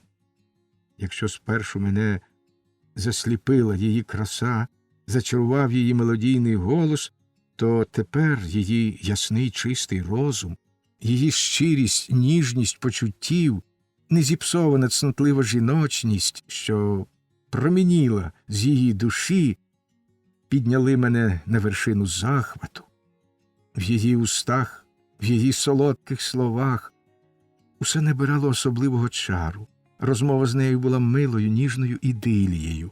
Наприклад, вона тепло оповідала про молочну кашу, яку смак їла за кілька днів до батькової смерті. А коли я сказав, що у мого господаря дуже добре готують таку кашу і щедро присмачують її маслом, вона глянула на мене своїми невинними очима, голубки, що пускала зелені стріли, і запитала тоном, від якого в мене затремтіло серце: «О, пане, ви, певне, теж любите молочну кашу з маслом?» Додала вона потім, ніби в полоні мрій. Хто не знає, що вродливим, квітучим, 7-8-місячним дівчатам десь такого віку й була, мабуть, ця красуня, ніщо так не личить, як легенька мрійливість. А часто навіть буває, що перед тією мрійливістю не можна встояти. Отож і вийшло так, що враз Запалавши коханням, я палко стиснув красуні лапку і голосно вигукнув: «Янгелятко моє, снідай зі мною молочною кашею, і я не проміняю свого щастя ні за які життєві блага». Вона, мабуть, збентежилась, бо почервоніла й опустила очі, проте залишила свою лапку в моїй, і це збудило в мені найрожевіші надії. Бо я раз чув, як один літній чоловік, коли не помиляюся, адвокат, казав у мого господаря, що для молоденької дівчини дуже небезпечно залишати довго свою руку в руці чоловіка, бо він цілком справедливо може подумати, що це віддавання без зайвих формальностей, і ґрунтувати на цьому різні претензії, які потім важко буде відхилити. А я тепер мав велику хіть до таких претензій і вже думав заявити їх, коли саме всі підняли чарку на честь небіжчика і перебили нашу розмову. Тим часом 3 менші дочки Муція своєю веселістю і грайливою наївністю викликали захват у всіх котів. Їжа й питво вже трохи притупили жаль і скорботу, у всіх піднявся настрій, ми пожвавішали, почали сміятися, жартувати, а коли прибрали зі столу, сам поважний староста Пуф запропонував потанцювати. Швидко звільнили місце, 3 котів настроїли свої горлянки, і скоро осмілілі Муцієві дочки хвацько застрибали й закружляли по льоху з юнаками. Я не відходив від красуні, запросив її до танцю, вона подала мені лапку, і ми полинули у вервечці танцюристів. Ах, її віддих овівав мені щоку, мої груди тремтіли біля її грудей, я міцно обіймав її чарівний стан. О, солодкі райські хвилини! Коли ми протанцювали 2 чи 3 танці, я повів красуню в куток льоху і, як вимагають правила галантності, пригостив її прохолодними напоями, які були під рукою, бо ж, власне, ми там зібралися не на бенкет. Тепер я дав волю своїм почуттям.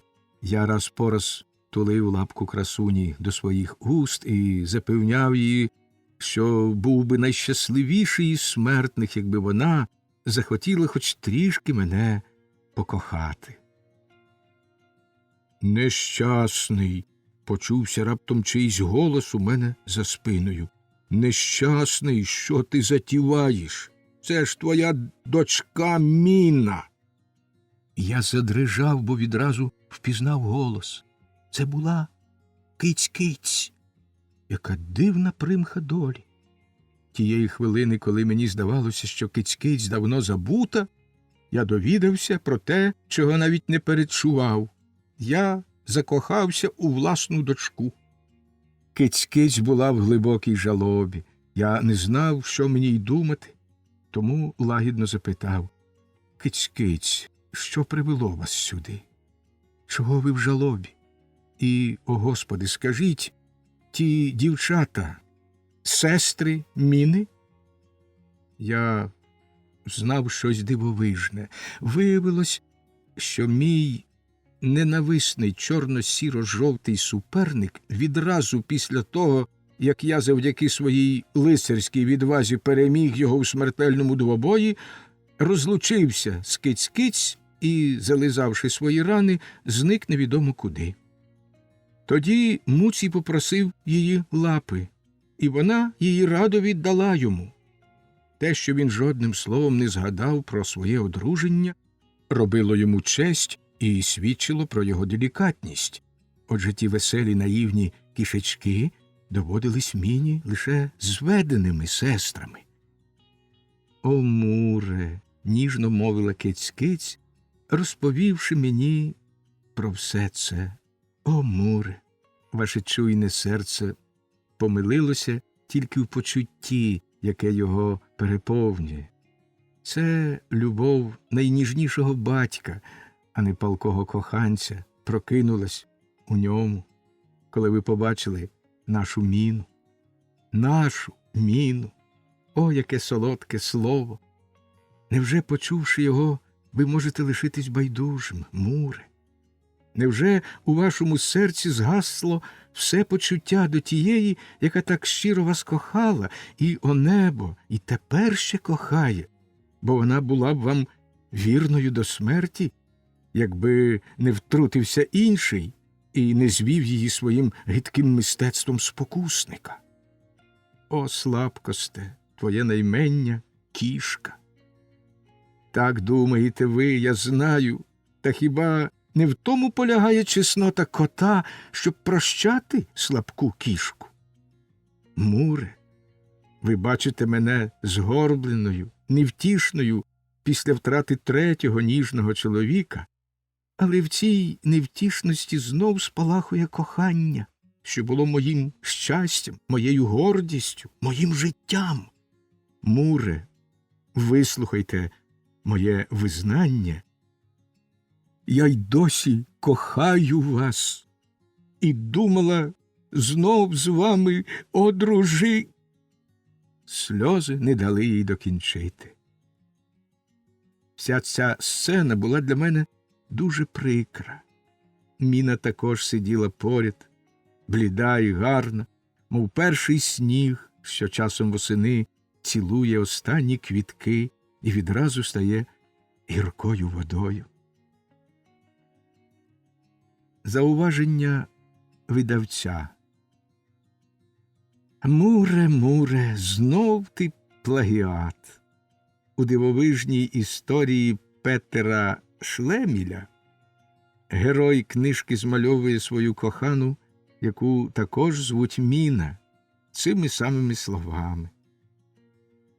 Я мовчки розглядав їх обох, матір і дочку, і ця остання здавалась мені незрівнянно кращою, а оскільки закони нашого роду ніколи не вважали близьку спорідненість перепоною до одруження, мабуть, я зрадив себе поглядом, бо киць-киць, здається, вгадала мої найпотаємніші думки. «Варваре!» – крикнула вона, швидко підскочила до Міни і міцно пригорнула її до своїх грудей. «Варваре, що ти хочеш вчинити? Як? Невже ти міг би знехтувати це закохане серце і до одного злочину додати ще й другий?» Хоч я зовсім не розумів, яким злочином киць-киць коле мені очі і які має до мене претензії, та все ж таки, щоб не псувати радощів, якими закінчились поминки, вирішив зробити гарну міну при поганій грі. Отож я запевнив донестями розлючену киць-киць, що мене ввела в оману тільки невимовна подібність Міни до матері, і в моєму серці, мабуть, спалахнуло те саме почуття, яке я лелію до неї все ще прекрасної киць-киць.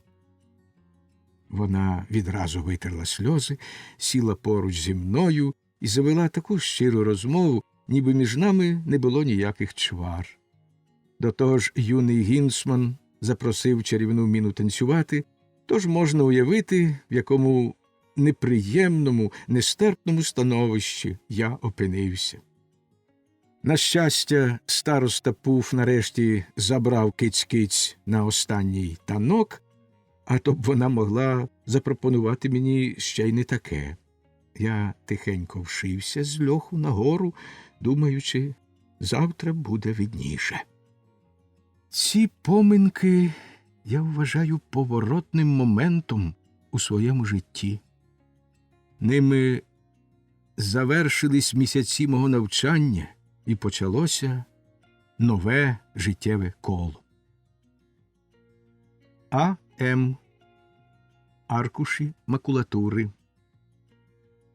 Спонукало Крейслера рано вранці податися в покої абата.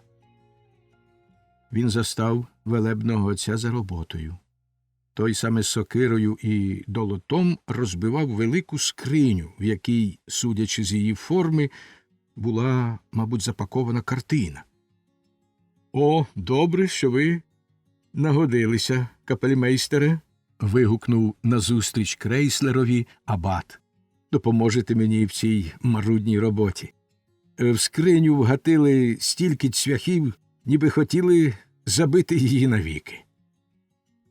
Вона прислана просто з Неаполя, і в ній лежить картина, яку я хочу тим часом повісити в своєму кабінеті і не показувати братам. Тому я не покликав нікого на допомогу, але вам доведеться попрацювати, капельмейстере». Крейслер також узявся до скрині, і недовзі вони витягли з неї велику гарну картину в розкішній позолоченій рамі. Крейслер неабияк здивувався, побачивши, що місце над маленьким алтарем в абатовому кабінеті, де висіла чудова картина Леонардо да Вінчі, яка зображала святу родину, тепер було порожнє. Абат вважав те полотно одним із найкращих у своїй багатій колекції давніх майстрів, а проте цей шедевр мав звільнити місце новій картині, незвичайну красу, але й безперечну новітність якої Крейслер відзначив з першого погляду. Абат і Крейслер насилу закріпили картину на вмурованих у стіну гвинтах. Потім абат відійшов, вибрав місце, з якого картину видно було в найкращому освітленні, і почав розглядати її з таким щирим задоволенням, з такою відвертою радістю, ніби крім справді дивовижної майстерності, картина була йому цікава ще чимось. На ній було зображене чудо. Осяяна небесним світлом свята діва тримала в лівій руці стебельці лілеї, а вказівним та середнім пальцями правої руки торкалася голих грудей якогось юнака, і видно було, як з відкритої рани з-під її пальців великими краплями скапувала кров. Юнак ледь підвівся на постелі, де лежав простягнений. Мабуть, він прокидався зі смертельного сну. Очі в нього ще були заплющені, але ясна усмішка, яка осявала його пригарне обличчя, свідчила, що він бачить святу матір у блаженному сні. Вона стишує біль його ран, і смерть уже не має влади над ним. Кожного знавця захопила б бездоганність малюнка, вдале розміщення групи, правильний розподіл світла й тіні, чудово виписаний одяг, незвичайної краси постать Марії, а особливо природність кольорів, що здебільшого не дається новітнім митцям. Але найяскравіше, як завжди справжнього художника, найпереконливіше його геній виявився у незрівнянному виразі облич. Марія була найвродливіша, найчарівніша жінка, яку собі можна уявити, а проте її високе чоло мало на собі печать владної небесної величі, а темні очі променіли лагідним світлом неземної добрості й милосердя. Небесний захват у юнака, що знову прокидався до життя, митець також віддав з дивовижною силою творчого натхнення. Крейслер і справді не знав жодного твору новітніх часів, який можна було б поставити поряд з цією прекрасною картиною. Він сказав про це абатові, докладно спинившись на її окремих чудових деталях, а наостанці додав, що навряд чи сучасні митці створили щось досконаліше. На це, сміючись, відповів абат, на це є вагома причина, а яка, ви зараз дізнаєтесь, капельмейстере. Дивна річ діється з нашими молодими художниками. Вони вчаться, винаходять, рисують, створюють величезні картони, а кінець кінцем у них виходить щось мертве, застигле, неспроможне ввійти в життя, бо воно саме не живе. Замість старанно копіювати твори давнього великого майстра, якого вони вибрали собі за приклад, і взірець, і таким чином збагнути його самобутній дух, вони хочуть і собі швидко стати майстрами і малювати так самостійно, як і він. Але через це тільки по-дитячому переймають другорядне, виставляючи себе в смішному вигляді, мов той, хто, бажаючи зрівнятися з великою людиною, намагається покашлювати, гаркавити чи ходити згорбленим, як вона. Нашим молодим художникам бракує справжнього натхнення, що єдиним може видобути з душі митця картину, поставивши її перед його очима в усій повняві життєвої правди. Видно, скільки з них надаремне мучаться, щоб нарешті осягти той піднесений настрій душі, без якого не можна створити жодного твору мистецтва.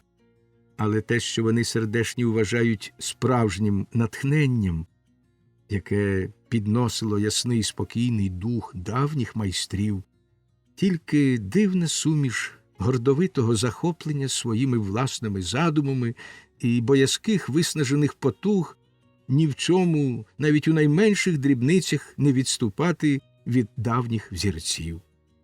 Отож часто виходить, що образ сам собою живий, образ, який мав би жити ясним, радісним життям, обертається у відразну гримасу.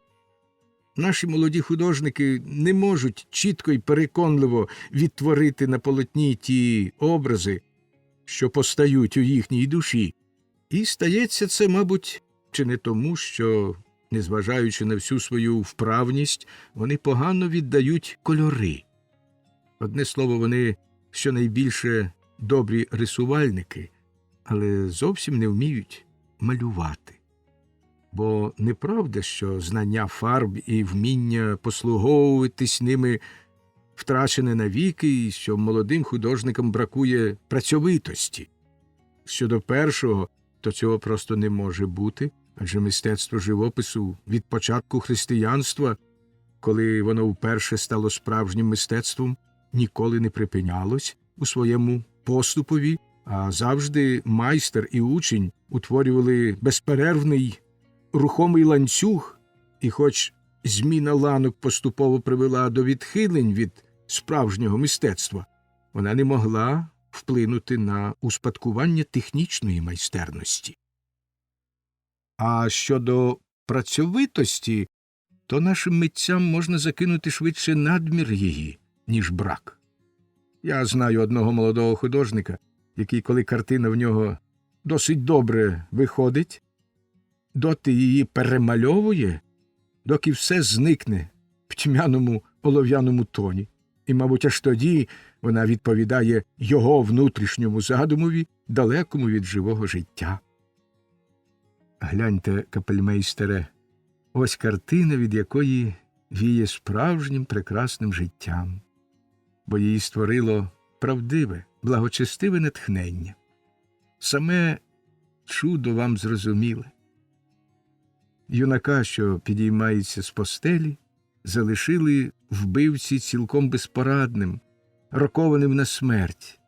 Він, колишній безбожник і блюзвір, що в пекельному шаленстві зневажав церковні заповіді, тепер від щирого серця попросив у Святої Діви допомоги, і Небесна Мати Божа зволила збудити його зі смерті, щоб він ще пожив, збагнув свої помилки і з побожною відданістю присвятив себе служінню церкві. Цей юнак, якого небесна вістунка обдарувала ласкою, і є автором картини. Крейслер висловив абатові свій неабиякий подив з приводу почутої від нього історії і зробив з неї висновок, що чудо, мабуть, сталося в новітні часи. «Отже й ви, – мовив абат тихим, ласкавим голосом, – отже й ви, любий Йоганнесе, дотримуєтесь тієї безглуздої думки, що брама небесної ласки тепер зачинена, ніби співчуття і милосердя в постаті святого до якого відчайдушно звертається в скруті людина, охоплена страхом загибелі, більше не ходять по світі, щоб явитись стражденному і принести йому спокій і втіху. Повірте мені, Йоганнесе, чудеса ніколи не припинялися, але людське око засліплене гріховним безбожництвом. Воно не витримує неземного сяйва неба, тому не може пізнати ласку Всемогутнього, коли вона ознаймує про себе видимим знаменням.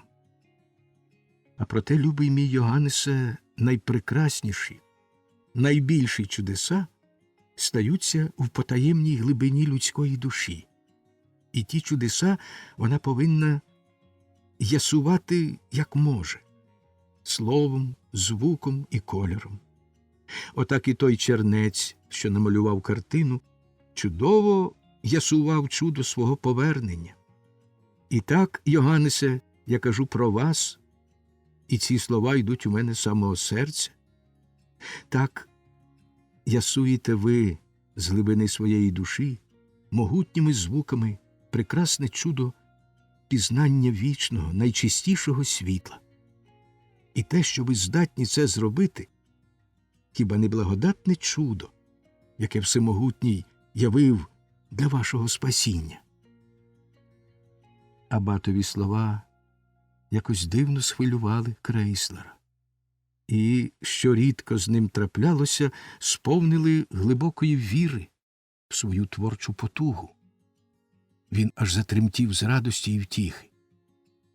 Весь цей час він не зводив очей з чудової картини, але, як звичайно буває, особливо тоді, коли вся наша увага звернена на світлові ефекти переднього і середнього планів, як у цьому випадку, і ми лише згодом відкриваємо постаті на темному задньому плані, Крейслер аж тепер помітив постать чоловіка в широкому плащі, що поспішав до дверей.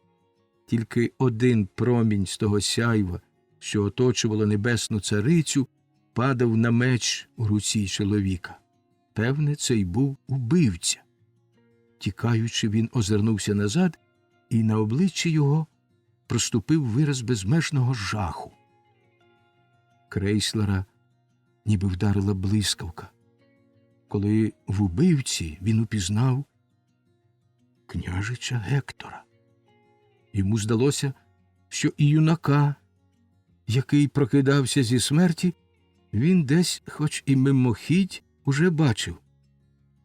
Якась незрозуміла йому самому нерішучість стримала його, і він не сказав про це абатові, а натомість запитав, чи не псує йому враження від картини і не відштовхує його те, що митець помістив на передньому плані, хоч і в затінку, речі сучасного побуту, і, як він щойно помітив, одяг юнака, тобто себе самого, в сучасне вбрання. Справді, збоку на передньому плані картини стояв невеличкий стіл, а біля нього стілець, на спинці якого висіла турецька шаль, а на столі лежала офіцерська шапка з султаном і шабля. На юнакові була сучасна сорочка з коміром, цілком розстібнутий жилет і темний, також розстібнутий сурдут такого крою, що він лягав м'якими складками. Цариця Небесна була одягнена, як звичайно, на полотнах найкращих давніх майстрів. «Мені, – відповів абат Крейслерові, – мені речі на передньому плані так само, як юнаків сурдут, нітрохи не псують враження. Я навіть вважаю, що якби художник, бодай у зовсім незначних дрібницях, відступив від правди, він був би опанований не небесною благодаттю, а земною дурістю і марнотою. Він повинен був зобразити чудо так, як воно відбулося, правдиво відтворити місце, оточення, одяг постатей і таке інше. Хай кожен бачить з першого погляду що це чудо сталося в наші дні. Отже, ця картина побожного ченця – ще один прекрасний здобуток переможної церкви в теперішні часи невірства і зіпсованості. І все ж таки, заперечив Крейслер, і все ж таки, ще раз кажу, мені не подобається тут ні шапка, ні шабля, ні шаль, ні стіл і стілець. Краще, якби художник забрав усе це з переднього плану, а на себе накинув мантію замість сурдута. Скажіть самі, ваша велебність, чи могли б ви уявити священну історію в сучасних костюмах, святого Йосифа в байковій куртці, Спасителя у фраці, святу діву в бантах і з турецькою шаллю? Не видавалося б це вам негідною, навіть бридкою профанацією найвеличнішої теми? А проте й давні майстри, особливо німецькі, зображали біблійні та євангельські історії в костюмах своєї доби, і було б цілком хибно стверджувати, що той одяг більше пасував для мальовничого відтворення теми, ніж теперішній, який справді, за винятком деяких жіночих суконь, безглуздий і немальовничий. Але багато й давніших мод доходили до перебільшень, я б сказав, до страхітливих перебільшень. Згадаймо ті дзьобаті черевики з закрученими догори на цілий лікоть носаками, ті роздуті шаровари і камзоли з розрізами на рукавах. А як спотворювали обличчя і поставу багато жіночих уборів, що їх можна побачити на давніх портретах, де молоді квітучі дівчата, справжні красуні, тільки через свій одяг здаються старими, похмурими матронами. І все-таки ті картини, напевне, нікого не відштовхували. Тепер, любий мій Йоганнесе, мовив абат, тепер мені буде легко кількома словами показати вам відмінність давньої побожної доби від теперішньої зіпсованої. Бачите, історії Святого Письма так впліталися в людське життя, я б сказав, так зумовлювали його, що кожен вірив, чудеса стаються в нього на очах, і предвічна сила будь-коли може явити нове чудо. Тому священна історія, до якої звертався своїми думками побожний художник, поставала перед ним як сучасність. Він бачив, як на людей, що його оточували, сходила Божа благодать, і малював їх на картині такими, як знав у житті. Для наших часів ті історії щось дуже далеке. Вони ніби існують самі собою і не стають часткою сучасності, тільки ще невиразно живуть у спогаді.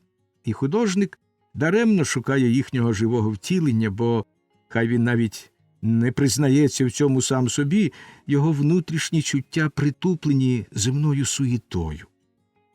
Виходячи з цього, банально і смішно закидати давнім художникам незнання костюмів. Мовляв, через те незнання вони на своїх картинах зображали тільки сучасний їм одяг. Так само смішно, коли наші молоді художники намагаються одягти святих у найхімерніше сучасне вбрання, невідповідне смаку вбрання середньовіччя. Цим вони тільки засвідчують, що не спостерігали безпосередньо в житті того, що хочуть зобразити, а задовольнялись відтворенням його на картинах давніх майстрів. Саме тому, любий мій Йоганнесе, що наша доба надто спрофанована, щоб не сказати більше, що вона перебуває в огидній суперечності з тими святими легендами, саме тому, що ніхто не здатен уявити ці чудеса серед нас, саме тому, звичайно, зображення їх у наших теперішніх костюмах здалося б нам несмаком, спотворенням і навіть блюзнірством. Та якщо Всемогутній захоче, щоб на наших очах справді сталося чудо, то було б неприпустимо міняти сучасний костюм на стародавній. Так само і сучасні молоді художники, якщо вони хочуть знайти для себе опору, повинні, зображаючи давні події, одягати свої постаті в тодішні костюми, наскільки вони їм відомі. Отож кажу ще раз, добре зробив автор цієї картини, що наголосив на її сучасності. І саме ті предмети, які вам, любий Йоганнесе, здалися недоречними, сповнюють мене побожним, святобливим тремтінням, бо я ніби сам заходжу в тісну кімнатку будинку в Неаполі, де лише кілька років тому сталося чудо, і той юнак прокинувся з вічного сну. Абатові слова навіяли Крейслерові різні думки. Багато в чому він погоджувався зі своїм співрозмовником, а проте вважав, що про високу побожність давньої доби і зіпсованість теперішньої устами абата аж надто явно говорив чернець, який вимагає знамень, чудес, екстазу і справді бачить їх. Натомість чистій дитячій вірі, який чужий судомний екстаз запаморочливого культу, не потрібні ані чудеса, ані знамення, щоб плекати в собі справжні християнські чесноти. І саме ці чесноти не перевелися на землі, бо якби таке дійсно сталося, то всемогутній Бог, зрікшись нас і віддавши на поталу похмурому демонові, не захотів би ніякими чудесами навертати нас на праведний шлях.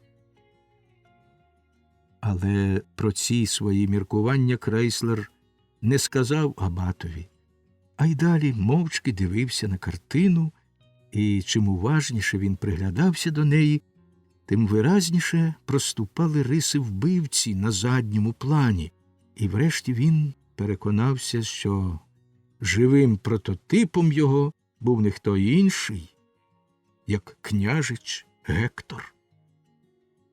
«Мені здається, — мовив він, — мені здається, ваша велебність, що там на задньому плані я розгледів відважного вільного стрільця, який полюбляє полювати на шляхетну дичину, тобто на людину. Він полює на неї різними способами. Цього разу, як я бачу, він вийшов на лови з чудовим, добре відшліфованим капканом і не дав маху, але з вогнепальною зброєю в нього справи гірші, бо недавно, полюючи на прудкого оленя, він ганебно схибив. Мені справді дуже кортить знати життєпис цього завзятого мисливця, або хоч витяги з нього, які підказали б мені, де ж, власне, моє місце, і чи не варто мені негайно звернутися до Пресвятої Діви, бо, мабуть, і мені потрібна охоронна грамота. «Почекайте, — відповів абат, — почекайте трохи, капельмейстере. Я б здивувався, якби скоро для вас не з'ясувалося чимало з того, що тим часом сховане в пітьмі. Багато ще ваших бажань, про які я аж тепер довідався, можуть на радість вам сповнитись. Дивно, так це вже я можу вам сказати, досить дивно, що в Зігард з Гофі так помиляються щодо вас. Майстер Абрагам, мабуть, єдиний, хто заглянув у вашу душу». «Майстер Абрагам?» – вигукнув Крейслер. «Ви його знаєте, ваша велебність?» «Ви забули, — засміявся абат, — ви забули, що наш чудовий орган свою нову вдосконалену форму завдячує мистецтву майстра Абрагама. Та майбутнє ще не одним здивує вас. Тільки будьте терплячі, і чекатимете ви недарма». Крейслер попрощався з абатом і пішов у парк, щоб віддатись там думкам, які нуртували в його душі, але, спустившись сходами, почув позад себе: Пане капельмейстере, на хвилинку!» То був отець Гілярій, який почав запевняти Крейслера, що з великим нетерпінням чекав кінця його довгої наради з абатом. Він щойно виконував у льоху свої обов'язки келлера і приніс звідти чудового, витриманого вюрцбурзького вина.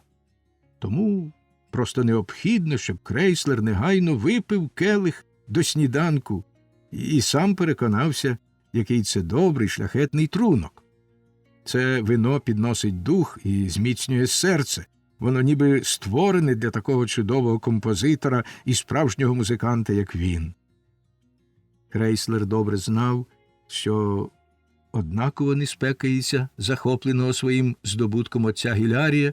До того ж, у такому настрої, як тепер, він сам радий був потішити душу келихом доброго вина, тому пішов за веселим келером, що повів його до своєї келії, де на маленькому столику, накритому чистою серветкою, вже чекала пляшка шляхетного напою, свіжий білий хліб, сіль і кмин. «Ерго бібамус!» – вигукнув отець Гілярій, налив вина в гарні зелені келихи і радісно цокнувся з Крейслером. «Правда, – мовив він, випивши, – правда, капельмейстере, що його велебність залюбки нап'яв би на вас сутану? Не піддавайтеся, Крейслере. Мені в ній непогано, я б ні за що в світі не захотів її зняти. Проте distinguendum est inter et inter. Для мене келих доброго вина і пристойний церковний спів – це все, але ви призначені для зовсім іншого. Вам ще зовсім інакше всміхається життя і ще світить зовсім інше світло, ніж олтарні свічки. Отже, Крейслере, довго не розводьмось, а краще цокнімся. Віват ваша дівчина! А коли ви влаштуєте весілля, то хоч який би був невдоволений абат, а я пришлю вам найкращого вина, яке тільки є в нашому багатому льоху. Від цих Гілярієвих слів у Крейслера з'явилось неприємне почуття. Нам завжди буває прикро, коли ми бачимо, як незграбні брудні руки хапають щось тендітне, чисте, як сніг. Чого ви тільки не знаєте, сидячи в цих 4 стінах, мовив він, відсовуючи келих. Шановний Крейслере, вигукнув отець Гілярій, я бачу таємницю, але триматиму язика на припоні. Ви не хочете випити за свою? Ну, добре, поснідаємо в келії і добре підживімося. І бібамус за те, щоб Господь зберіг в аббатстві спокій та веселість, які досі тут панували. А хіба тепер їм щось загрожує? Зацікавлено спитав Крейслер. Найдорожчий пане, стиха мовив отець Гілярій і довірливо присунувся ближче.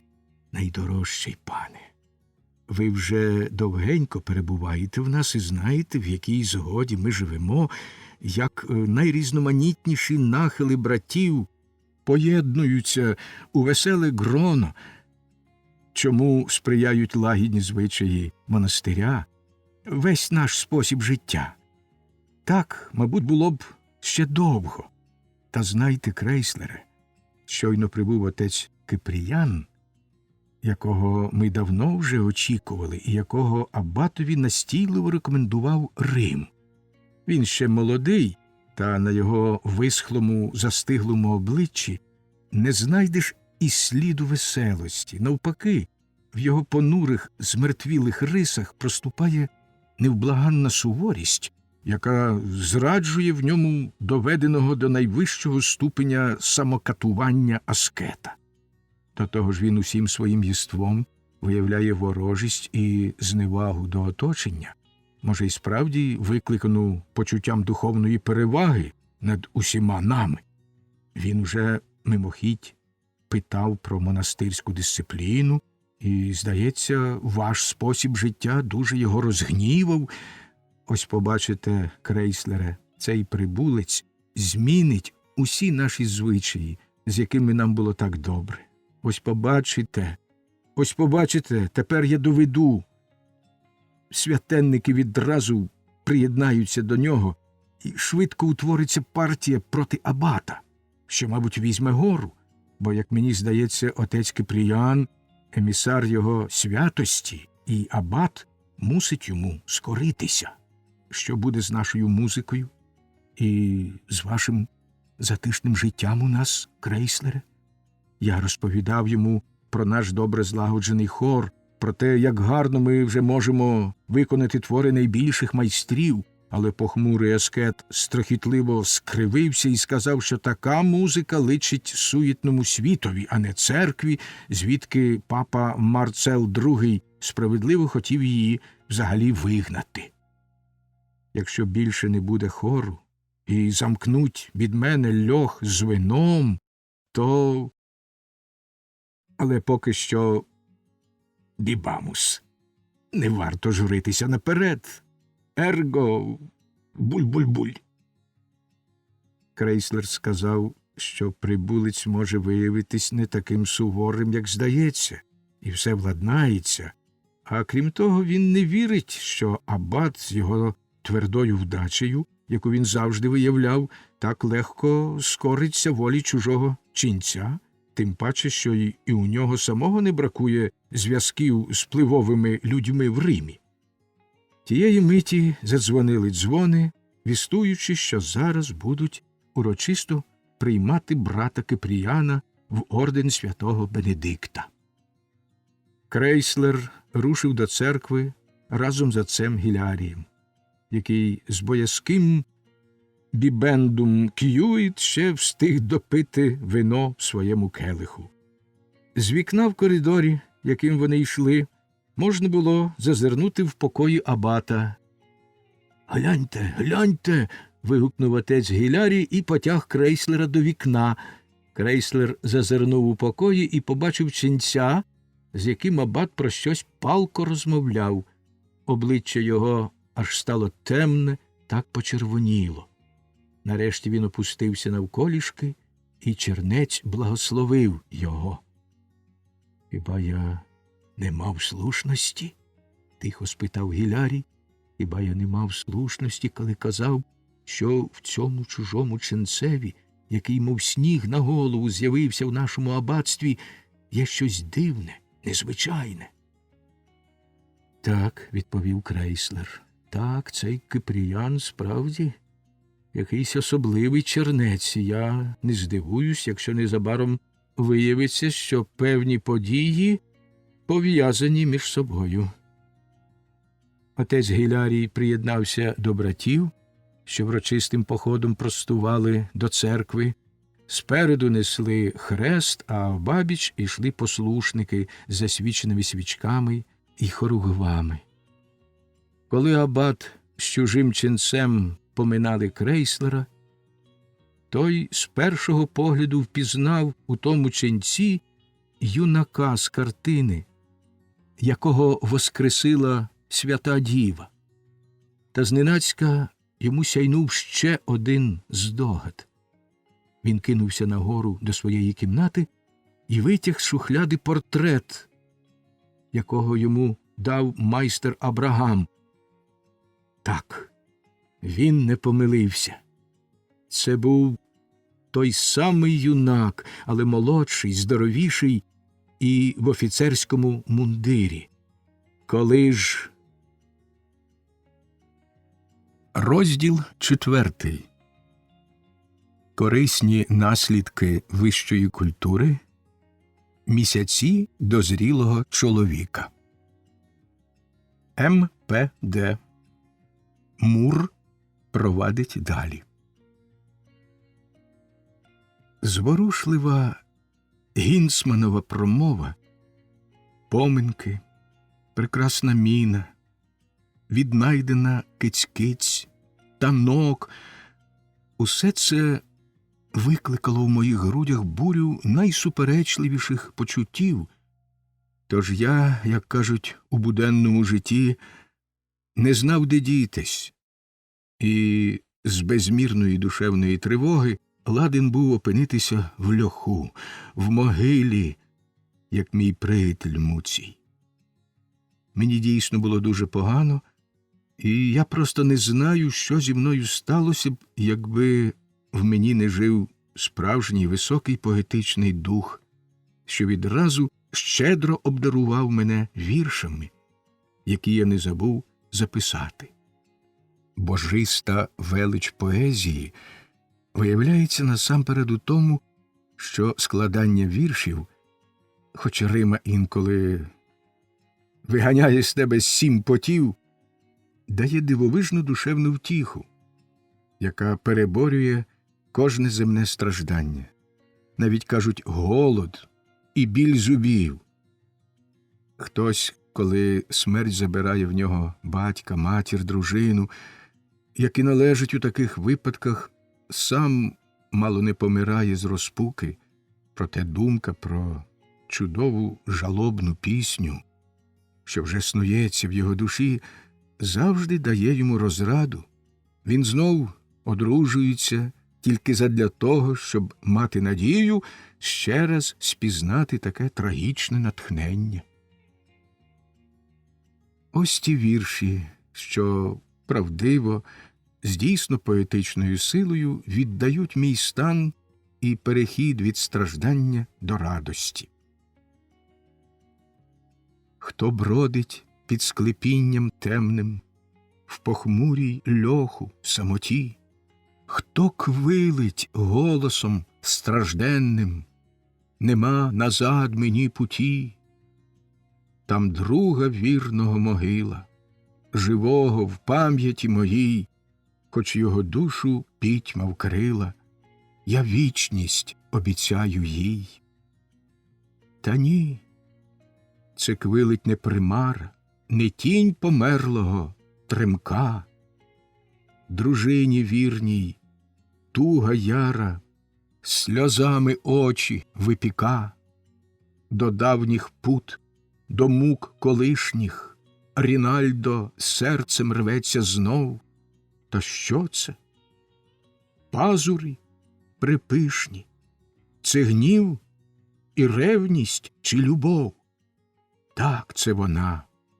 Куди тікати? Як почуття вгадати ці? Дозріла кішка, двічі мати, і свята невинність на лиці. Вона все ближче, люба, мила, навколо мене все ясніш. О, що зі мною ти вчинила? Рай не душі, а в серці ніж. Помер мій друг, вона знайшлася. О, щастя, захват, лютий біль. Дочка, дружина, і знялася чуттів пекельна заметіль. Тримайся, серце, не впокорить тебе краси облудний блиск. Зальоти лиш приносять горе, а станців теж мізерний зиск. Дарма мене вам спокушати, у мене вища є мета. Однакова й дочка, і мати, не та душа, і любов не та. Киць-киць і міно, мудрим бувши, ніяким кішкам я не раб. Помщусь за Муція, шкурнувши від ваших чарів, ваших зваб. О, друже, кожен шмат печені, рибина, кісточки смачні, ці речі для кота священні тебе нагадують мені, шляхетний брате і герою, невинна жертва псячих морд, за тебе стану я горою від знавіснілих їхніх орд. І знов тяжкі душевні муки, і серце знов таке сумне. Та дяка музам від розпуки вони врятовують мене, і я стаю клубком емоцій. Натхнення будить апетит, я їм не згірше, ніж їв муцій. Уява до небес летить. Поезіє, висока втіхо в найтяжчім горі й боротьбі. Хай вірші сипляться, як зміха.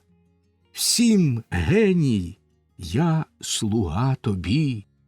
О, муре, шепчуть палко дами, наш муре, юнаки кричать, мурчинам вічно будь із нами, на всіх лиши свою печать. Складання віршів мало таку цілющу дію, що я не міг обмежитись самою цією поезією, а створив їх кілька, одну за одною, так само легко і так само вдало. Найкращі з них я навів би тут ласкавому читачеві, коли б не мав наміру, додавши до них ще чимало жартів та експромтів, які я написав на дозвіллі, і від яких мало не лускаю зі сміху, видати їх під спільною назвою «Твори, що вилилися з серця в години натхнення». Не втримаюсь і похвалю себе за те, що навіть у місяці юності, коли в мені ще не перешуміла буря пристрастей, ясний розум і тонке почуття міри завжди перемагали неприродний спалах п'янкого захоплення. Отож і тепер мені пощастило остаточно погамувати в собі раптове кохання до прекрасної Міни. Спокійно поміркувавши, я визнав, що в моєму становищі ця пристрасть трохи нерозважна.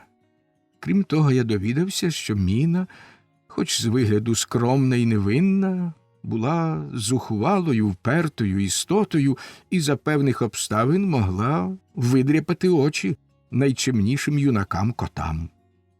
Та щоб знов не піддатися пристрасті, я старанно уникав зустрічі з Міною, а що безпідставні претензії Киць-Киць та її екзальтація відлякували мене ще дужче, я, щоб не натрапити на жодну з них, сидів самотою в своїй кімнаті і не виходив ні в льох, ні на горище, ні на дах. Господареві, мабуть, подобалась така моя поведінка. Він дозволяв мені сидіти позад нього на спинці крісла, коли щось читав за письмовим столом, і я, витягнувши шию, заглядав через його плече в книжку. Так ми, тобто я й господар, простудіювали разом чимало гарних книжок, наприклад, про чудесні витвори природи і мистецтва, що їх називають талісманами й амулетами, Арпе, «Зачарований світ» Беккера, книгу вікопомних подій Франческо Петрарки та інші. Ця лектура дуже мене розважила і спонукала мій дух до нового злету. Одного разу, коли господаря не було вдома, сонце світило так весело, а весняні пахощі так приємно лилися крізь відчинене вікно, що я забув про свої наміри і вийшов погуляти на дах. Та тільки-но я там опинився, як відразу ж помітив Муцієву вдову, що виходила з-за димаря. Зляку я наче прикипів до місця, вже уявляючи собі, як на мене градом посипляться докори й благання. Як же я помилявся! Слідом за вродливою вдовою ішов юний Гінцман і розсипався перед нею в солодких компліментах. Киць-Киць зупинилась і ласкаво відповіла йому. Вони зустрілися з явною ніжністю, потім швидко пройшли повз мене, не привітавшись і навіть не глянувши в мій бік. Мабуть, юному Гінцманові було соромно переді мною, бо він опустив голову і дивився вниз, зате легковажна, кокетлива вдова кинула на мене глузливий погляд. кіт в усьому, що стосується його психічного єства, все-таки немудре створіння. Хіба не могла, не повинна була мене втішити та обставина, що Муцієва вдова знайшла собі коханця збоку, а проте я не міг побороти в собі якоїсь внутрішньої досади, вельми схожої на ревнощі.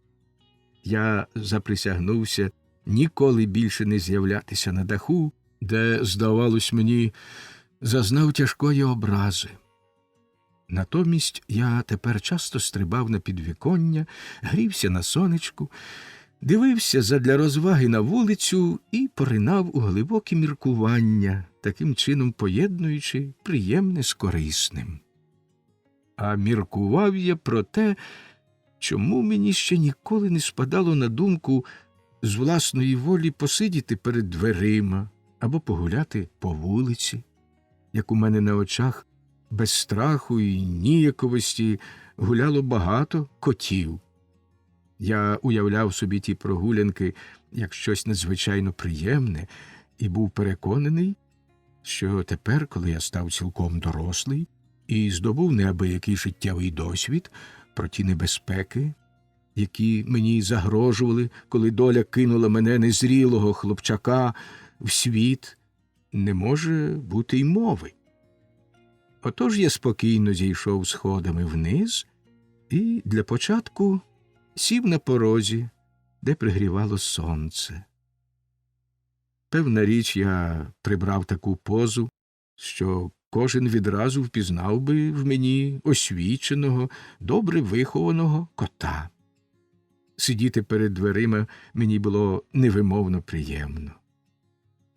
Поки гаряче сонячне проміння пригрівало мене в спину, я зігнув лапу і заходився старанно вмивати вуса й бороду.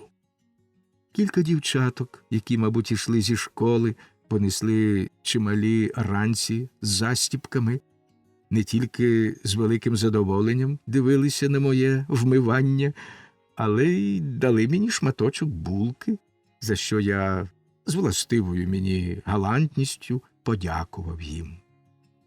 Я більше грався їхнім подарунком, ніж справді намірявся його з'їсти. Та який же мене пойняв жах, коли зненацька гучне гарчання перебило мені розвагу, і переді мною вродився могутній дідуган, дядько Понто, пудель Скарамуш. Я хотів прожогом чкурнути від дверей, проте Скарамуш гукнув мені: «Не будь страхопудом і сиди на місці. Ти думаєш, я тебе з'їм?» Я ввічливо, якнайпокірніше спитав, чим такий слабак, як я, міг би прислужитися панові Скарамушу. Але він брутально відповів: «Чим же ти міг би мені прислужитися, мосьє Мур? А нічим. Але я хотів спитати тебе, може, ти знаєш, де дівся мій непутящий небіж, юний Понто? Одного разу ви, я бачив, волочилися вдвох, і, хоч як мені прикро, ви з ним, здається, товаришуєте. Ну, то як можеш ти мені сказати, де він вештається? Я вже багато днів його не бачив». Ображений зарозумілим ставленням буркотливого діда, я холодно відповів, що про близьку дружбу між мною і його небожем ніколи не могло бути й мови. До того ж, останнім часом Понто зовсім від мене відійшов, та і я також не вельми упадав за ним. «Ну що ж», – пробурчав старий, – «це мене тішить, бо все-таки свідчить, що хлопець іще не до кінця втратив гідність і не водиться з усякою потолоччю». Це вже годі було стерпіти. В мені спалахнула лють, прокинувся буршівський дух. Я більше не думав про страх, а відважно пирхнув у вічі мерзенному Скарамушеві: «Старий грубіяне!» і підняв праву лапу з випущеними пазурами, цілячись нею в ліве пуделеве око. Старий відступив на 2 кроки назад і сказав уже не так зухвало й образливо: «Стривайте, стривайте, Муре, не треба гніватися. Зрештою, ви добрий кіт, і я тільки хочу дати вам пораду. Тримайтеся далі від того шаленого Понто. Він, повірте мені, чесний хлопець, проте легковажний. Так, легковажний і схильний до всіляких дурних вибриків. Дивиться на життя, як на приємну розвагу. І не визнає ніяких звичаїв. Бережіться, кажу, а то він швидко заманить вас у товариство, що зовсім вам не пасує, і вам доведеться з величезними зусиллями змушувати себе до такої поведінки і таких вчинків, які глибоко суперечитимуть вашій природі і впливатимуть згубно на вашу особистість і на вашу, як ви мені щойно довели, просту, нелицемірну вдачу. Ви, шановний Муре, ще раз кажу, як кіт заслуговуєте на повагу і не відмахнетесь від доброї науки. Отож, хоч би скільки псували юнака неприємні, шалені або й сумнівні витівки, він однаково при нагоді виявляє лагідну, часто навіть солодкувату добродушність, завжди властиву сангвінікам. Те, що якраз віддає французький вислів: по суті, він таки добрий хлопець, і що має виправдувати всі його порушення ладу і звичаю. Але та по суті, де сховане зерно добра, лежить так глибоко, і над нею зібралося стільки сміття від розпусного життя, що вона засихає в зародку. Замість справжнього почуття добра нам часто підносять оту дурну добродушність, хай би її чорти взяли, бо під її блискучою маскою важко впізнати дух зла. Повірте, окоте, старому досвідченому пуделеві, що добре пізнав світ, і не давайте морочити себе тим проклятим по суті, він такий добрий хлопець.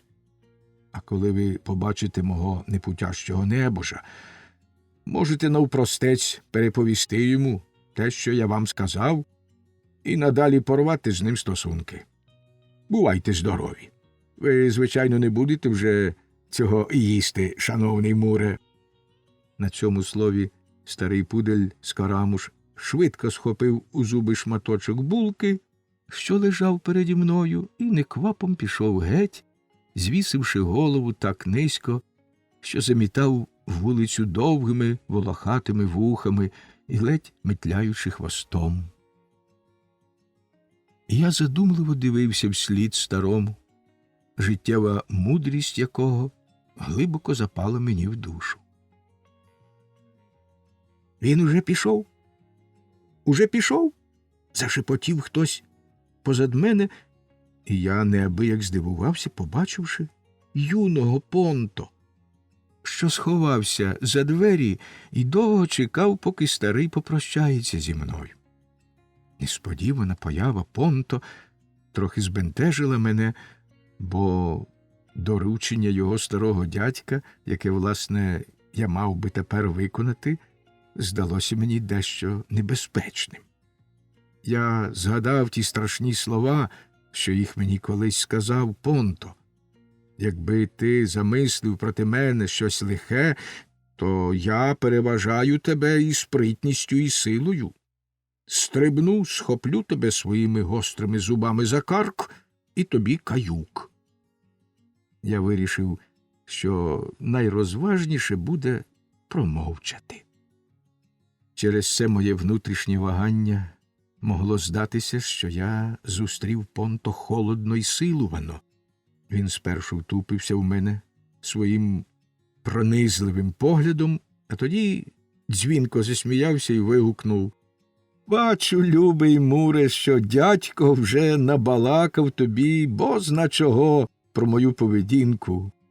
Певне, змалював мене непутящим, розпусним, схильним до всіляких шалених вибриків. Не будь дурний і не вір жодному його слову. По-перше, глянь на мене уважно і скажи, як тобі подобається мій вигляд?» Оглянувши юного Понто, я переконався, що він ніколи ще не був таким ситим і вдоволеним. Його вбрання ніколи ще не було таким охайним, елегантним, і в усьому його єстві ніколи ще не впадала в око така приємна гармонія. Все це я йому й сказав. «Ну от», – відповів Понто, – «ну от, любий Муре, невже ти гадаєш, що пудель, який бавить час у поганому товаристві, віддається гидкій розпусті і цілими днями гуляє, не тому, що йому так подобається, а просто з нудьги, як справді буває з багатьма пуделями? Невже ти гадаєш, що той пудель мав би такий вигляд, як я? Тобі найдужче сподобалась у моєму єстві приємна гармонія. Вже саме це мало б тебе переконати, що мій буркотливий дядько дуже помиляється.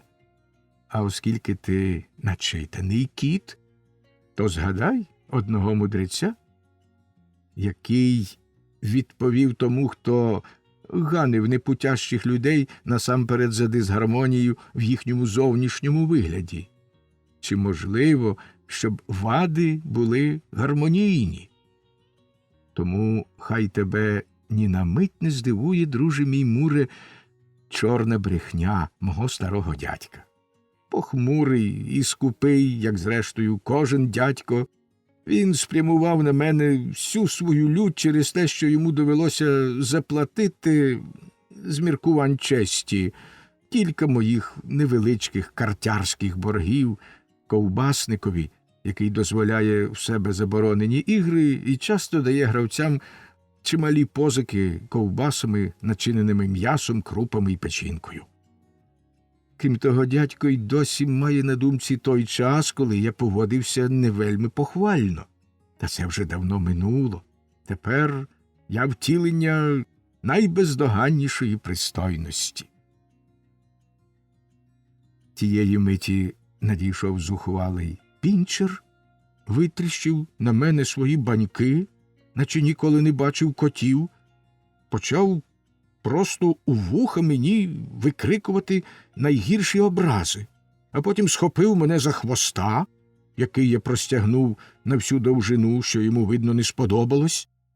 Та поки я зірвався на ноги і приготувався до захисту, Понто вже скочив на невихованого розбишаку, звалив його додолу і кілька разів перевернув так, що той, підібгавши хвоста і жалібно заскавулівши, стрімголов помчав геть.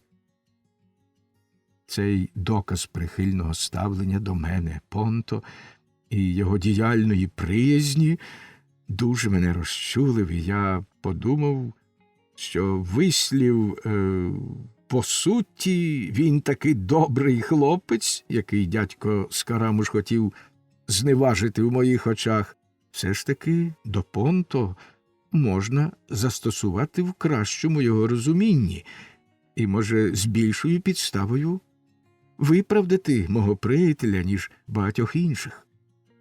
Взагалі мені здалося, що старий дядько бачить усе в надто чорному світлі, і що Понто, хоч який він легковажний, ніколи не міг би зробити чогось поганого. Все це я щиро сказав пуделеві і, якнайчемніше, подякував йому за оборону. «Приємно», – відповів Понто, за своїм звичаєм поглядаючи на всі боки веселими лукавими очима, «приємно, любий Муре, що старому педантові не пощастило тебе обдурити і ти пізнав моє добре серце. Правда, Муре, гарно я провчив того зарозумілого хлопчика. Буде мене довго пам'ятати. Власне, я сьогодні з самого ранку підстерігаю того розбишаку, бо вчора він поцупив у мене ковбасу і повинен був дістати кару. А що при цій нагоді я помстився за образу, яку тобі вчинено, і в такий спосіб засвідчив свої дружні почуття до тебе, то мені від цього тільки приємно. Я, як каже приказка, вбив відразу 2 зайців. Але вернімось до нашої розмови. Оглянь мене ще раз уважно, любий коте, і скажи, чи ти не бачиш якихось незвичайних змін у моєму вигляді? Я уважно озирнув свого юного приятеля і, аж тепер помітив на ньому гарний срібний нашийник з вигравірованим написом «Барон Алківіад фон Віп, Маршал Штрассе, номер 46». «Як?» – вражено вигукнув я. «Як, Понто, ти залишив свого господаря, професора естетики, і перейшов до барона?»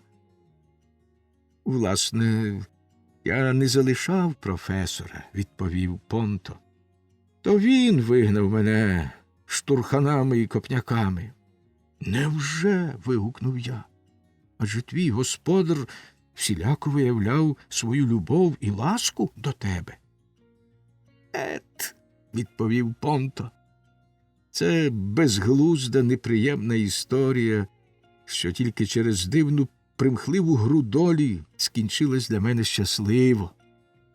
А все через мою дурну добродушність, до якої, щоправда, домішалося і трохи шанолюбства та хвальби. Я кожної хвилини прагнув засвідчити господареві свою уважність, а заразом показати, який я спритний, який освічений. Тому я звик, хоч він того й не вимагав від мене, приносити йому всілякі дрібні речі, які знаходив на підлозі. І слухай, що вийшло. Ти, певне, знаєш, що професор Лотаріо має молоду дружину, гарну, як намальовану. Вона його ніжно кохає, в чому він не сміє сумніватись, бо вона щохвилини каже йому про це і чіпляється до нього з пестощами саме тоді, коли він, заглибившись у книжку, готується до лекції. Вона втілення домовитості, бо не виходить з дому раніше 12-ї, оскільки встає о 10:50, і за своїм звичаєм не соромиться до найменших подробиць обмірковувати хатні справи з кухаркою та покоївкою, а також користується їхнім гаманцем, тому що гроші, відкладені на тижневе харчування, через непередбачені витрати тануть дуже швидко, а до професора вона не зважується звернутись. Відсотки за ці позики вона сплачує ледь приношеними сукнями, тими ж сукнями, а також капелюшками з пір'ям, що прикрашають кожної неділі її покоївку, викликаючи подив у всіх служниць. Вона, мабуть, також розраховується за певні таємні послуги. При стількох чеснотах цій достойній жінці можна було б закинути і певне дивацтво, якщо взагалі це можна так назвати. Найпалкіше її прагнення – модно одягатися. І, щоб заспокоїти це прагнення, вона витрачає хто зна скільки коштів і зусиль. Найелегантніше, найдорожче вбрання здається їй не досить елегантним і не досить дорогим, одягши сукню разів зо 3 чи капелюшок разів з 4, поносивши місяць турецьку шаль, вона починає відчувати до них відразу і продає за безцін найдорожчі туалети або, як я вже казав, убирає в них служницю. Що дружина професора естетики має смак до краси, зовсім не дивина, і чоловік повинен тільки радіти, коли цей смак виявляється в тому, що вона з видимим задоволенням спиняє свій вогнистий погляд на вродливих юнаках, а часом і проводить їх поглядом. Я бачив не раз, як котрийсь із юнаків, що відвідували професорові лекції, плутав двері і замість тих, що вели до аудиторії, тихенько відчиняв двері до покоїв професорової дружини і так само тихенько входив туди. Мені майже здавалося, що та помилка була не зовсім випадкова, чи принаймні ніхто не жалкував, що допустився її, бо не квапився її виправити. І кожен, хто туди входив, вертався назад аж через деякий час і з таким усміхненим, задоволеним обличчям, наче відвідини професорової дружини були такі самі приємні і корисні, як професорова лекція з естетики. Вродлива Летиція, так звалась професорова дружина, не дуже мене любила. Вона терпіти не могла, щоб я заходив до її кімнати, і, мабуть, мала рацію, бо навіть найвихованішому пуделеві не місце там, де він на кожному кроці ризикує порвати мережева чи замастити сукні, розвішані по всіх стільцях. А проте лихий геній тієї жінки якось погнав мене в її будуар. Одного дня професор, обідуючи, випив трохи більше вина, ніж звичайно, що йому вельми підняло настрій. Прийшовши додому, він проти своєї звички подався просто в кімнату дружини, і я, сам не знаю, що мене спонукало до цього, шаснув туди слідом за ним. Летиція була в пенюарі, такому білому, що його можна порівняти із щойно впалим снігом. Усе її вбрання виявляло не просто охайність, а справжнє мистецтво туалету, сховане під простотою і тим небезпечніше, як замаскований ворог. Дійсно, Летиція була чарівна, і ледь сп'янілий професор відчув це дужче, ніж будь-коли. Сповнений захвату і кохання, він почав називати свою прекрасну дружину наймилішими прізвиськами, цілувати і пестити її, не помічаючи в поведінці Летиції якоїсь неуважності, неспокою, навіть невдоволення. Ця нестямна ніжність розпаленого естетика почала мене нудити й дратувати. З нічев'я я заходився обстежувати кімнату, адже ти знаєш, що це моя улюблена розвага, і саме тоді, коли професор у найвищому захваті голосно вигукнув «Божиста, велична, небесна жінко, ходімо!», я, пританцьовуючи на задніх лапах, граційно і, як завжди в таких випадках, ледь помахуючи оцупком хвоста, підніс йому жовто-зеленого кольору чоловічу рукавичку, що її знайшов під канапою в пані Летиції. Естетик збараніло втупився в рукавичку, тоді крикнув так, ніби його збудили з солодкого сну. «Що це таке? Чия це рукавичка? Як вона тут опинилася?» Він узяв у мене з пащі рукавичку, оглянув її, підніс до носа і знову вигукнув. «Як ця рукавичка сюди потрапила? Летиціє, кажи, хто в тебе був?» «Який ти!» – мовила мила, вірна Летиція непевним голосом, даремно силкуючись приховати збентеження. «Який ти сьогодні дивний, любий Лотаре!» «Чия це рукавичка?» У мене була майориха. Ідучи додому, вона ніяк не могла знайти рукавички і подумала, що загубила її на сходах. «Майориха!» – нестямно крикнув професор. «Майориха! Тендітна маленька жінка! Та її ціла рука влізе в один цей напальок. Що тут був за дженджик, хай би його дідько вхопив. Ця проклята рукавичка тхне пахучим милом. Нещасна, хто тут був? Яке злочинне, пекельне ошуканство розбило мій спокій, моє щастя! Мерзенна, розпусна жінко!»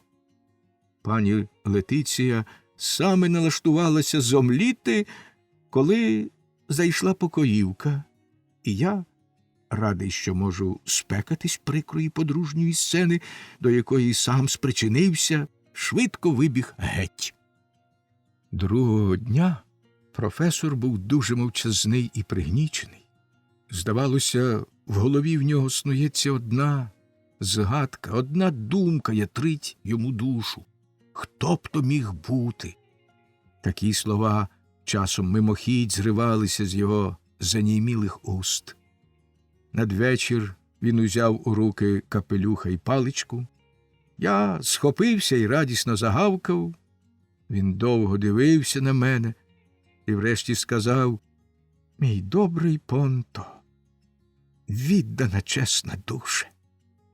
На очах у нього блищали сльози, в голосі бринів глибокий сум.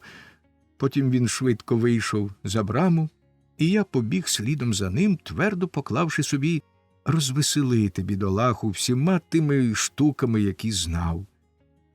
Неподалік за брамою ми зустріли барона Алківіада фон Віппа, одного з найбільших чепурунів у нашому місті, на гарному англійському коні.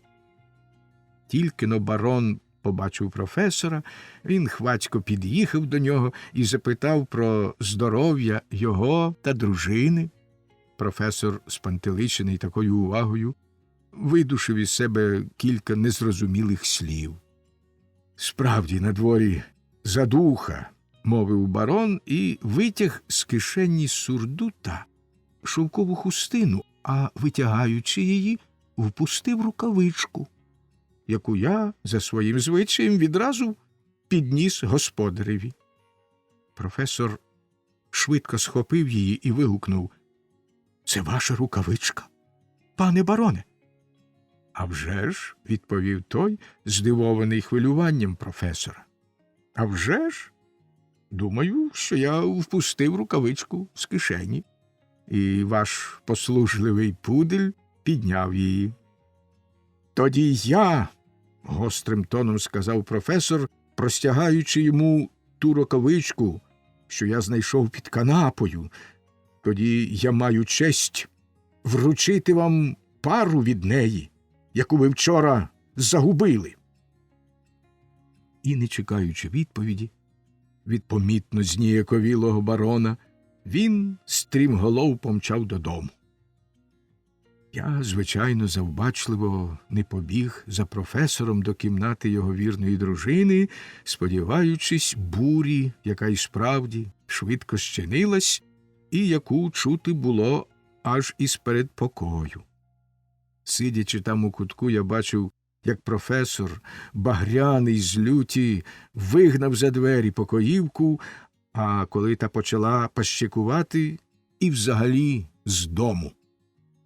Нарешті, пізно вночі, професор, цілком знесилений, пішов до своєї кімнати. Тихеньким дзявулінням я висловив йому своє найщиріше співчуття. Тоді він обняв мене за шию і пригорнув до грудей, як найдорожчого приятеля. «Добрий, чесний Понто», – жалісливо сказав він, – «відданий друже, тільки ти збудив мене з облудного сну, через який я не знав про свою ганьбу. Ти допоміг мені скинути ярмо, в яке запрягла мене невірна жінка. і я знов можу стати вільним і незалежним. Понто, як мені віддячитись тобі?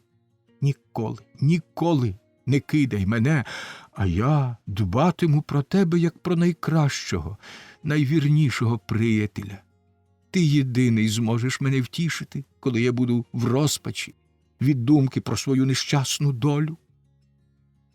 Ці зворушливі слова, що виливалися з шляхетної вдячної душі, перебила кухарка, яка вскочила до кімнати, бліда і нажахана, і принесла професорові страшну звістку, що господиня б'ється в корчах і от-от віддасть Богові душу. Той кинувся вниз.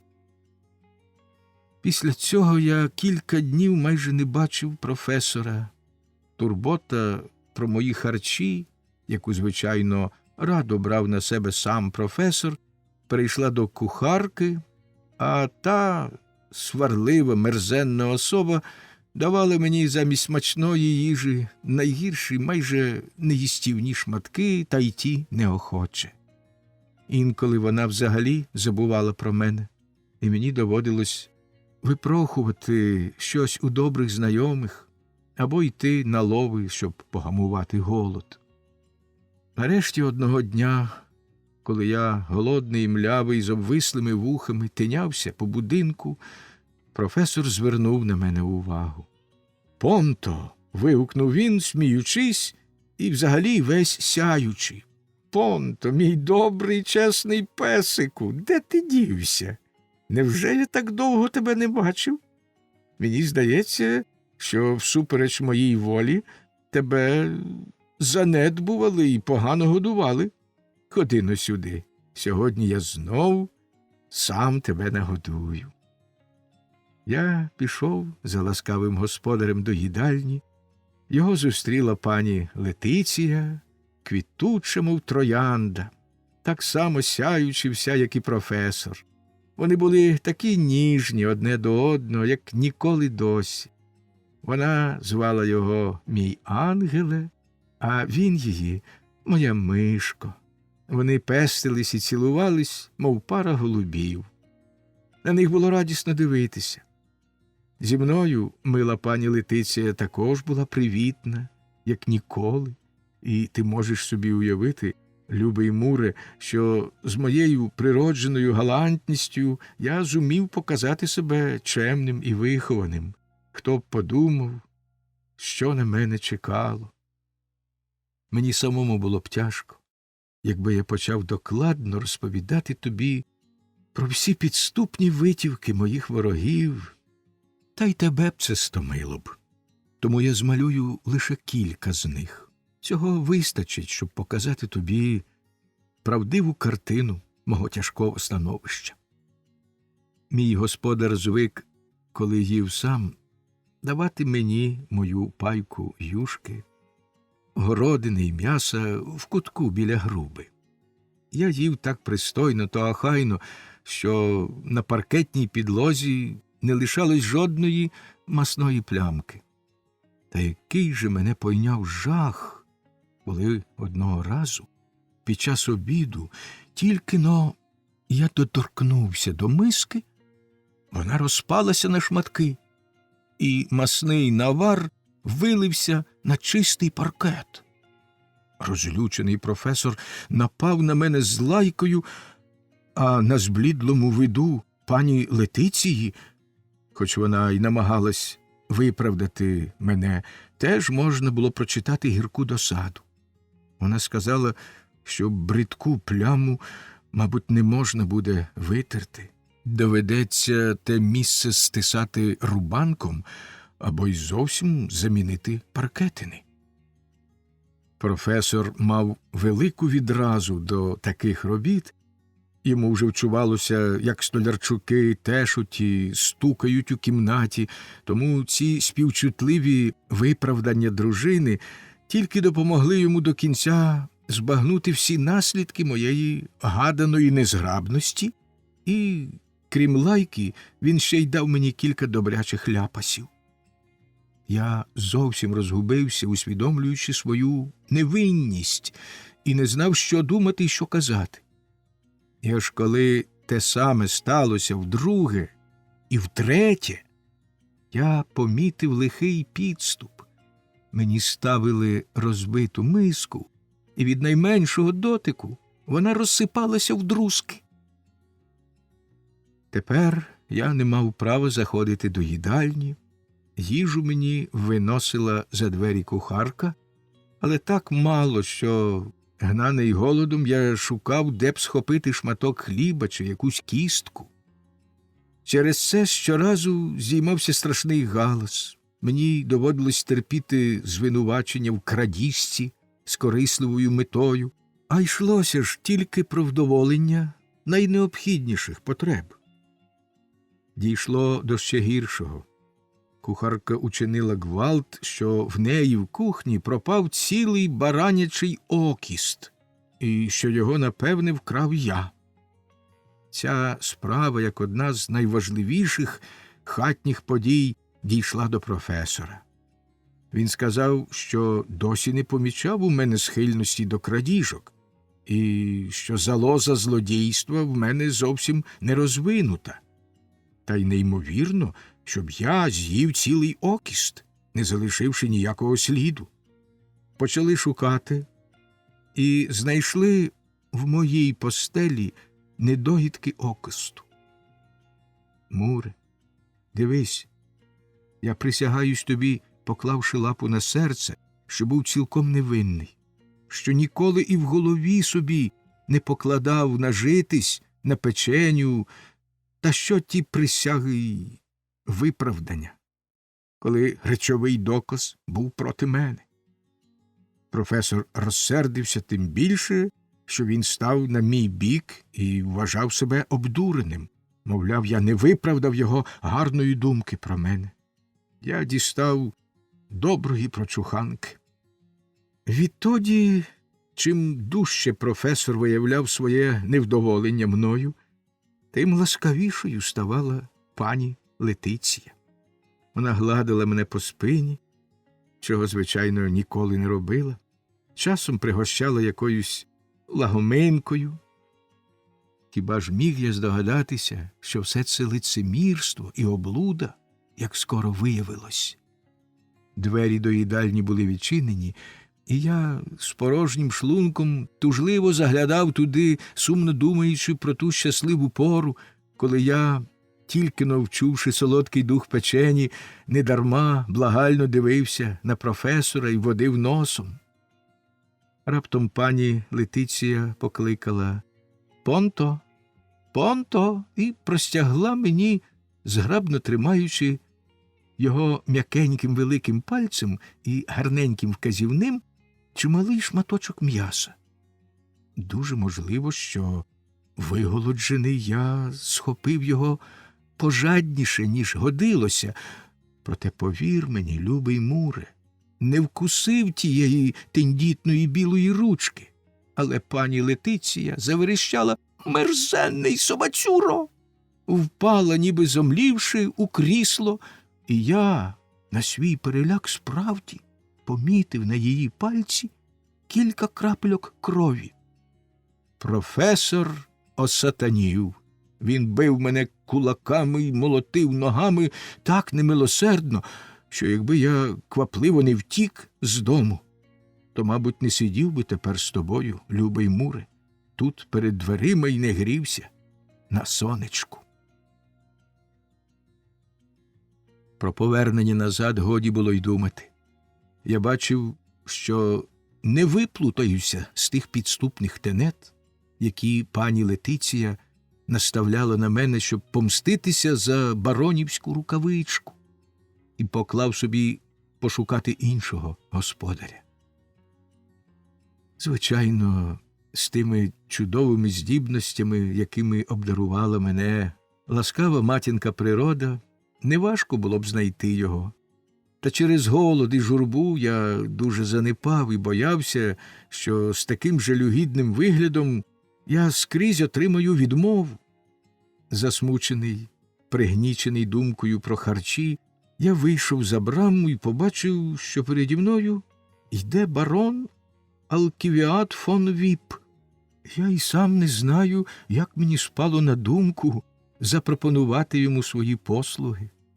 Мабуть, якесь невиразне чуття підказало мені, що в такий спосіб я помщуся невдячному професорові, як згодом і справді сталося. Пританцьовуючи, я наздогнав барона, постояв перед ним на задніх лапах, і коли він досить ласкаво подивився на мене, відразу пішов за ним до його помешкання. «Гляньте», – мовив барон молодикові, якого звав камердинером, хоч інших служників у нього не було. «Гляньте, Фрідріху, який пудель пристав до мене. Якби він був трохи кращий». Але Фрідріх, навпаки, похвалив вираз мого обличчя та мою струнку постать і висловив думку, що, певне, мій господар погано до мене ставився, тому я й кинув його, і додав, що пудель, який пристав сам з власної охоти, буває, звичайно, відданим, чесним псом, тож барон може, не вагаючись, залишити мене в себе. Хоч завдяки Фрідріховому доглядові я знов набув елегантного вигляду, проте барон, видно, був не вельми високої думки про мене, бо не дуже любив брати мене з собою на прогулянки. Та скоро все змінилося.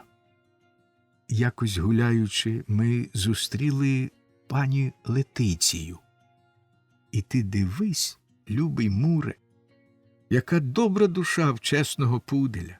Так, я маю право це сказати, бо запевняю тебе, що хоч та жінка дуже скривдила мене, я відчув щиру радість, коли знов побачив її.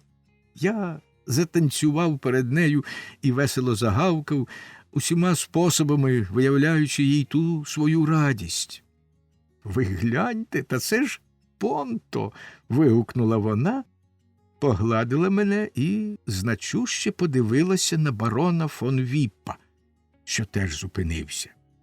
Я скочив назад до господаря, і він попестив мене, мабуть, йому спало на думку щось особливе, бо він кілька разів пробурмотів собі під ніс: «Понто, Понто, якби це було можливо».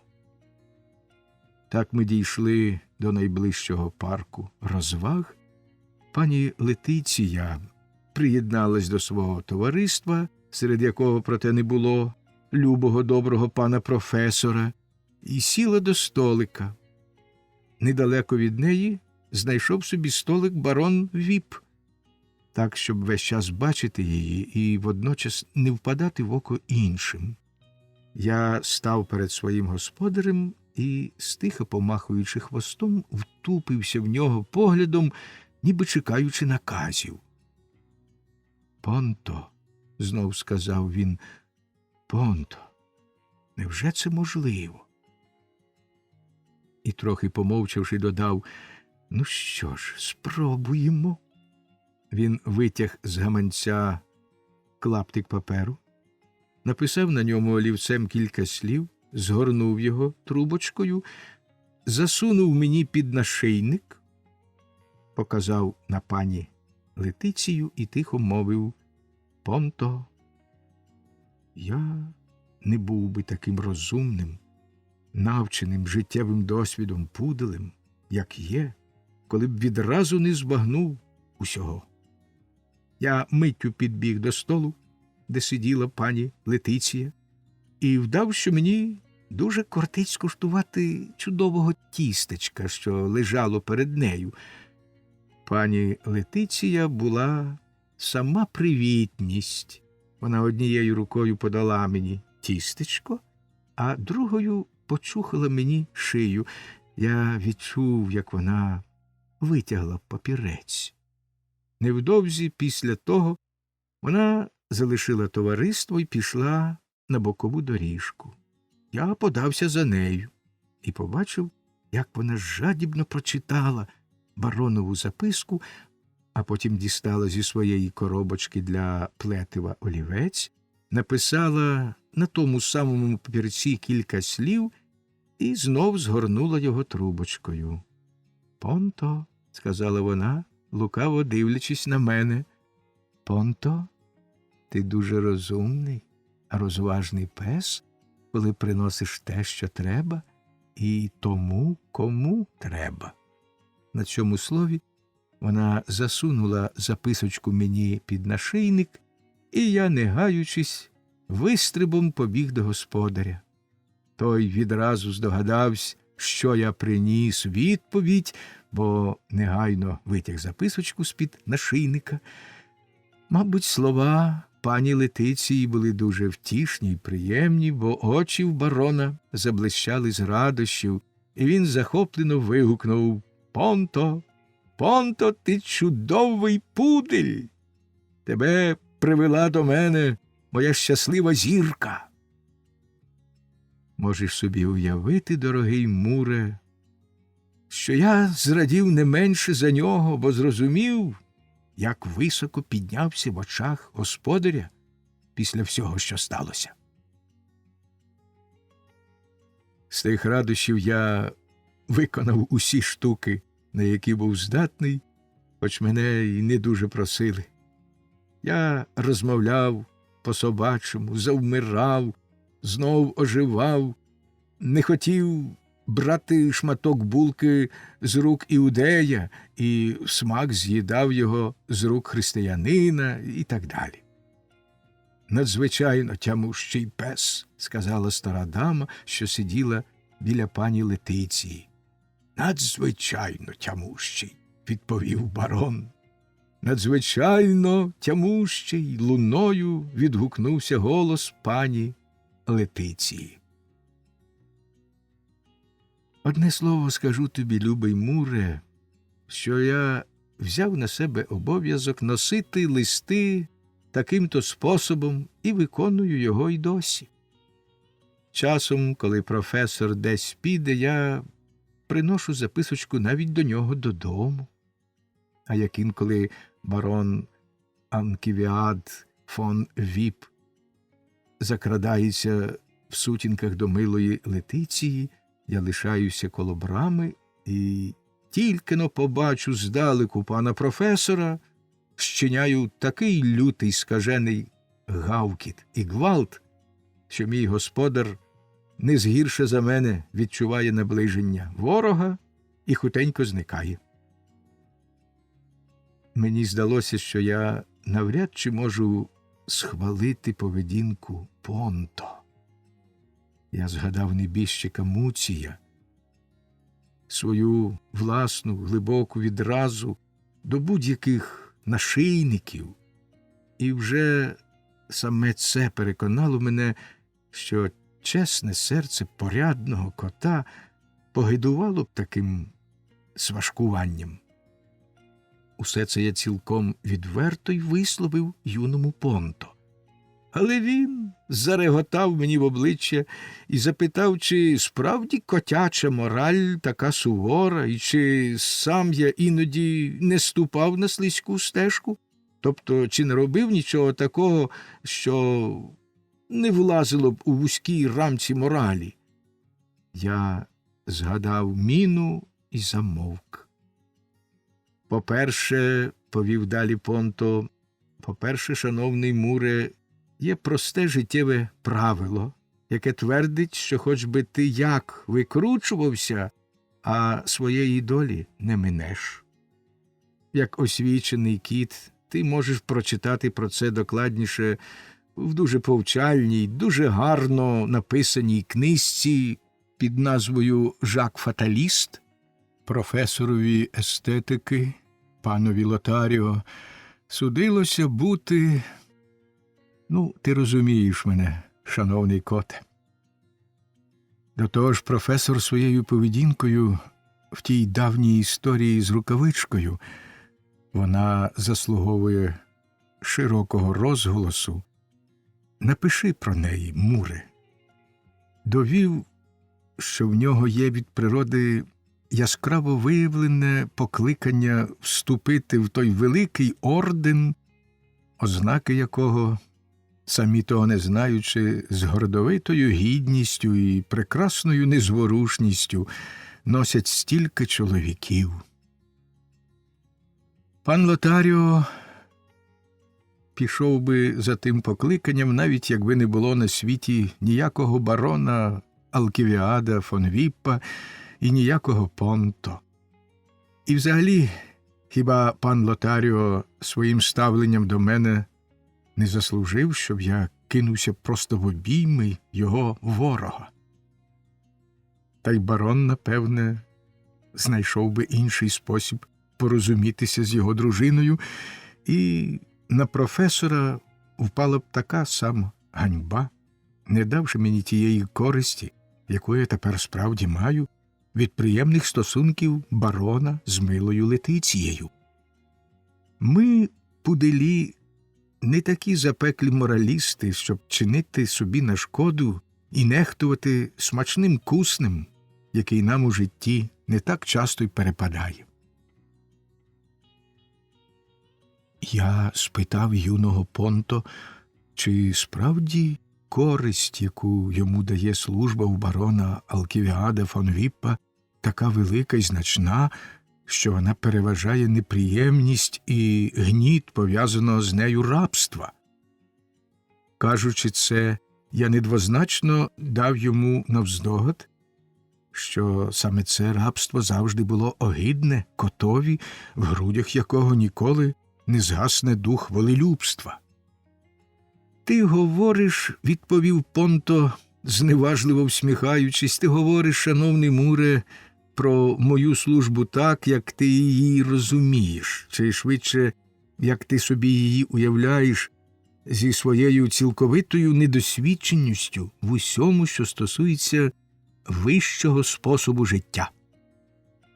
Тобі важко збагнути, що означає бути улюбленцем такого талановитого, освіченого чоловіка, як барон Алківіад фон Віпп. Бо, мабуть, не треба тобі пояснювати, о волелюбний коте, що я став найбільшим його улюбленцем, відколи повівся так мудро і послужливо. Я коротко змалюю тобі наш спосіб життя, щоб ти яскраво уявив собі, яке приємне, благодатне теперішнє моє становище. Вранці ми, тобто я і мій господар, устаємо не надто рано, але й не надто пізно, а саме, коли годинник виб'є 11. Я повинен тобі сказати, що мені влаштовано широку, м'яку постіль недалеко від баронового ліжка, і хропимо ми дуже суголосно, так що, раптово прокинувшись, не знаємо, хто з нас хропів. Барон смикає за дзвоник, і відразу з'являється камердинер з чашкою гарячого шоколаду для барона і порцеляновою мискою, повною найкращої солодкої кави з вершками для мене. Я випиваю свою каву так само в смак, як барон шоколад. Після сніданку ми півгодини граємося вдвох. Ці рухи не лише корисні для здоров'я, а й підносять наш дух. Якщо погода гарна, то барон сидить біля відчиненого вікна і крізь підзорну трубу оглядає перехожих. А якщо їх мало, то є інша розвага, якій барон може віддаватися цілу годину і не стомитися. Під вікном у барона в бруківці є один камінь особливого червонуватого кольору, і всередині його викришилась невеличка заглибина. І ось треба так спритно плюнути, щоб улучити саме в ту заглибину. Внаслідок невтомних, тривалих вправ барон домігся того, що влучає за третім разом, і вже виграв не один заклад. Після цієї розваги настає дуже важлива пора одягання. Про майстерне зачісування і накручування волосся, а особливо про мистецьке пов'язування краватки, барон дбає сам, без допомоги камердинера, А що ці дві важкі операції тривають досить довго, Фрідріх використовує вільний час, щоб одягти і мене.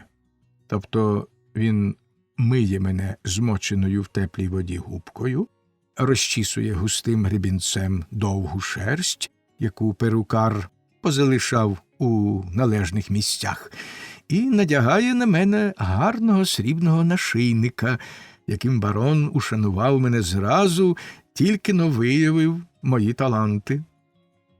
Наступні хвилини присвячені літературі і красним мистецтвам. А саме ми йдемо в ресторацію або в кав'ярню, з'їдаємо бівштекс чи карбонад, випиваємо чарочку Модери і трохи заглядаємо в нові журнали й газети. Тоді починаються передобідні візити. Ми відвідуємо якусь славетну акторку, співачку або навіть танцівницю, щоб розповісти їй про останні новини, а головним чином про те, як відбувся чийсь дебют учора ввечері.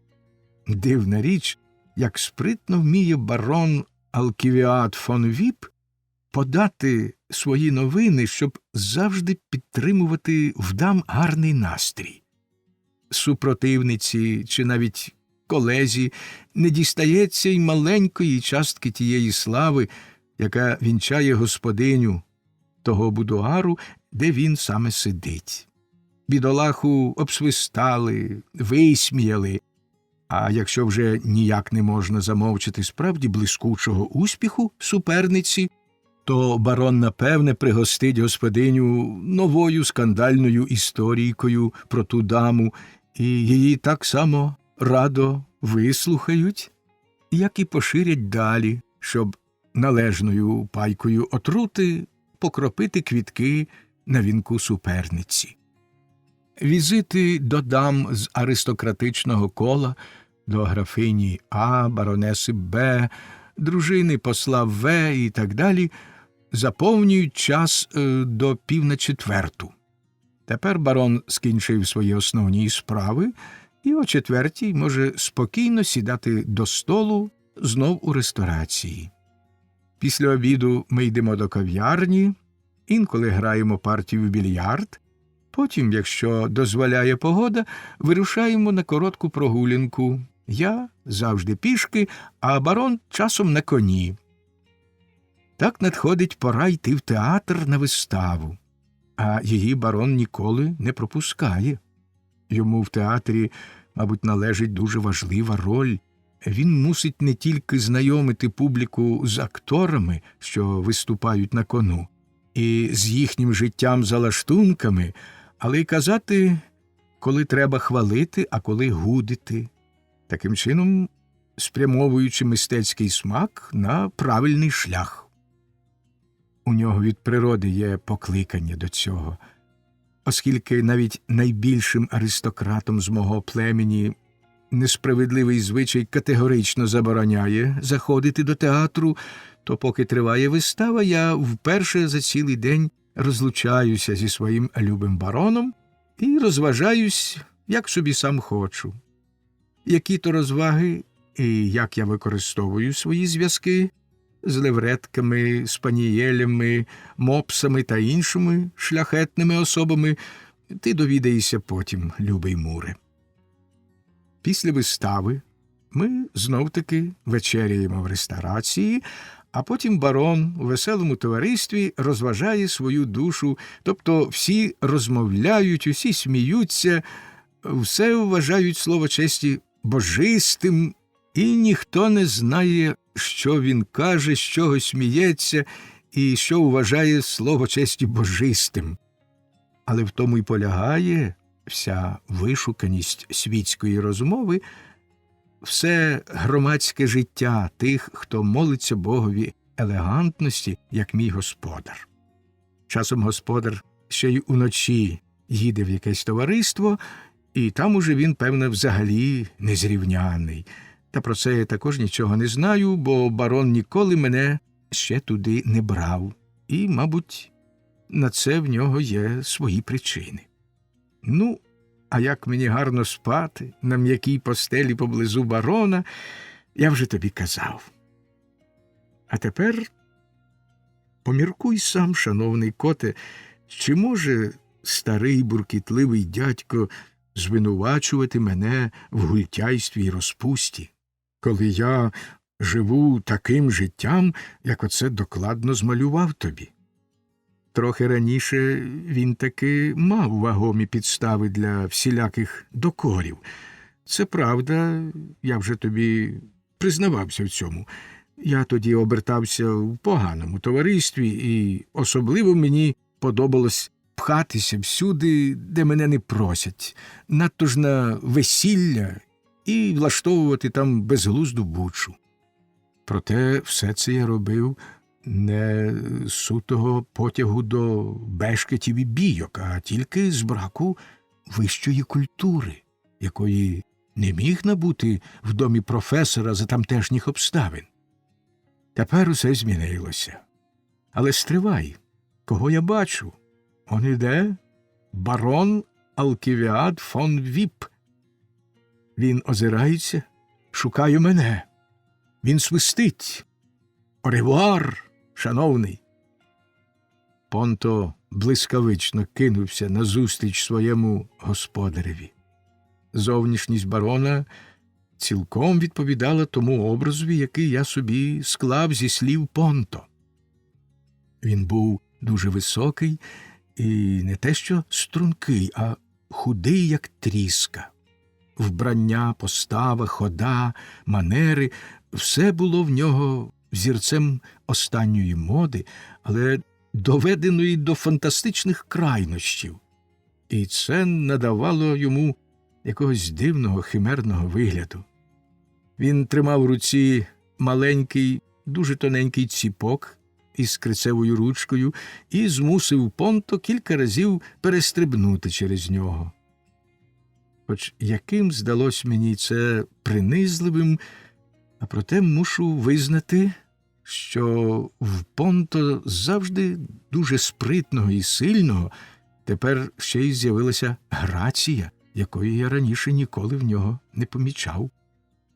Взагалі ж у тому, як барон ішов дивною півнячою ходою, розставивши ноги, випнувши груди і втягнувши живота, в тому, як Понто граційно вистрибував біля нього, то спереду, то збоку, лиш коротко, а часом навіть пихато вітаючись із товаришами, що пробігали повз нього, у всьому тому було щось таке, хоч і не до кінця зрозуміле для мене, що мені імпонувало. Я невиразно здогадувався, що мій приятель Понто розуміє під словами «вища культура», і силкувався остаточно з'ясувати це для себе. Але з'ясувати його було не так легко, вірніше, всі мої зусилля були надаремні. Згодом я збагнув, що перед деякими явищами безсилі всі наші мізкування, всі теорії, які ми укладаємо собі в голові, і що осягти їх можна лише живою практикою, а вища культура, якої набули у вишуканому товаристві барон Алківіад фон Віп і Пудель Понто, належить саме до таких явищ. Барон Алківіад фон Віп, проходячи мимо, дуже пильно розглядав мене в лорнетку. Мені здалося, наче я прочитав у його погляді цікавість і гнів. Може, він помітив, що Понто розмовляв зі мною і поставився до цього неприхильно? Мені стало трохи лячно, і я швиденько подався сходами нагору. Тепер, щоб виконати всі обов'язки сумлінного автобіографа, мені годилося б знов змалювати свій душевний стан, а краще цього не зробиш, як за допомогою кількох написаних у високому стилі віршів, що останнім часом так і сиплються в мене, як кажуть, мов з решета. Але я... А.М. Аркуші макулатури. На ці безглузді, жалюгідні іграшки, згайнував найкращі роки життя. І тепер ти нарікаєш, старий йолопе, і звинувачуєш долю, якій ти зухвало опирався. Яке тобі було діло до цих вельмож, до всього цього світу, з якого ти глумився, повважав його дурним, а сам виявився ще дурнішим? Треба тобі було триматися свого ремесла. Так, ремесла, майструвати органи, а не вдавати себе мага і віщуна. Тоді вони б не вкрали її в мене. Моя дружина залишилася б зі мною. Я сидів би, як вправний ремісник біля верстата. Дужі челядники стукали й гупали б молотками навколо мене. І ми творили б органи, що тішили б слух і око дужче за будь-які інші. І біля мене була б К'яра. А може, і веселі хлопчики чіплялися б мені на шию. Може б, я гойдав на колінах гарненьку донечку. Хай йому 100 чортів, що заважає мені негайно втекти звідси й вирушити на пошуки втраченої дружини по всьому світі. На цьому слові майстер Абрагам, що розмовляв сам із собою, шпурнув під стіл почату автоматичну іграшку разом з інструментами, схопився з місця і почав схвильовано ходити по кімнаті. Думка про К'яру, що тепер майже ніколи його не покидала, збудила в його серці болісну тугу, і так само, як тоді з появою К'яри, почалося для нього натхненне, сповнене високих поривів життя, так і тепер сама згадка про неї прогнала зухвале, породжене буденністю невдоволення тим, що він насмілився зазирнути далі за своє ремесло і віддатися справжньому мистецтву. Він розгорнув книжку Северіно і довго дивився на свою милу К'яру. Потім, наче сновида, що втратив здатність відчувати і тільки автоматично скоряється своїй внутрішній спонуці, майстер Абрагам підійшов до скрині в кутку кімнати, зібрав накидані зверху книжки й речі, відчинив її, витяг скляну кулю і весь пристрій, потрібний для таємничого досліду з невидимою дівчиною, прив'язав кулю до тоненького шовкового шнурочка, що звисав зі стелі, і прибрав в кімнаті так, як потрібно було для схованого оракула. І аж коли все було готове, він отямився від запаморочення і неабияк здивувався з того, що почав робити. Ох, голосно застогнав він, охоплений розпачем, і знесилено опустився в крісло. Ох, К'яро, нещасна втрачена К'яро! Я вже ніколи більше не почую, як твій милий голос відкриває те, що сховане в глибині людських сердець. Єдина розрада мені на цьому світі, єдина надія — могила. Зненацька скляна куля загойдалась, і почувся мелодійний звук, наче подих вітру торкався струн арфи. Але скоро той звук вилився в слова.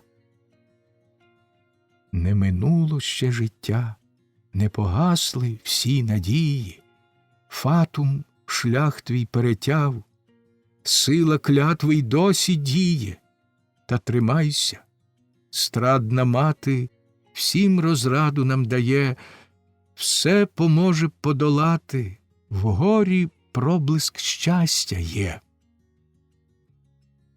О, милосердне небо! Прошепотів старий тремтячими устами. Це вона озивається до мене з високості. Її вже нема серед живих. Та мелодійний голос почувся знов, і ще тихіше, ніби ще далі, зазвучали слова: «Не поборе того смерть, хто в душі любов леліє. вранці маєш мряки вщерть, ще надвечір зазоріє. Скоро може час настати, коли бідам прийде край. Все, що доля схоче дати, з чистим серцем зустрічай. То дужчаючи, то затихаючи, ці солодкі звуки навіяли на старого дрімоту, що огорнула його своїми чорними крильми. Але в пітьмі блискучою прекрасною зіркою йому засяяв сон про минуле щастя. К'яра знов лежала в його обіймах, вони знов були молоді й щасливі, і ніякий лихий дух не затьмарював їхнього кохання.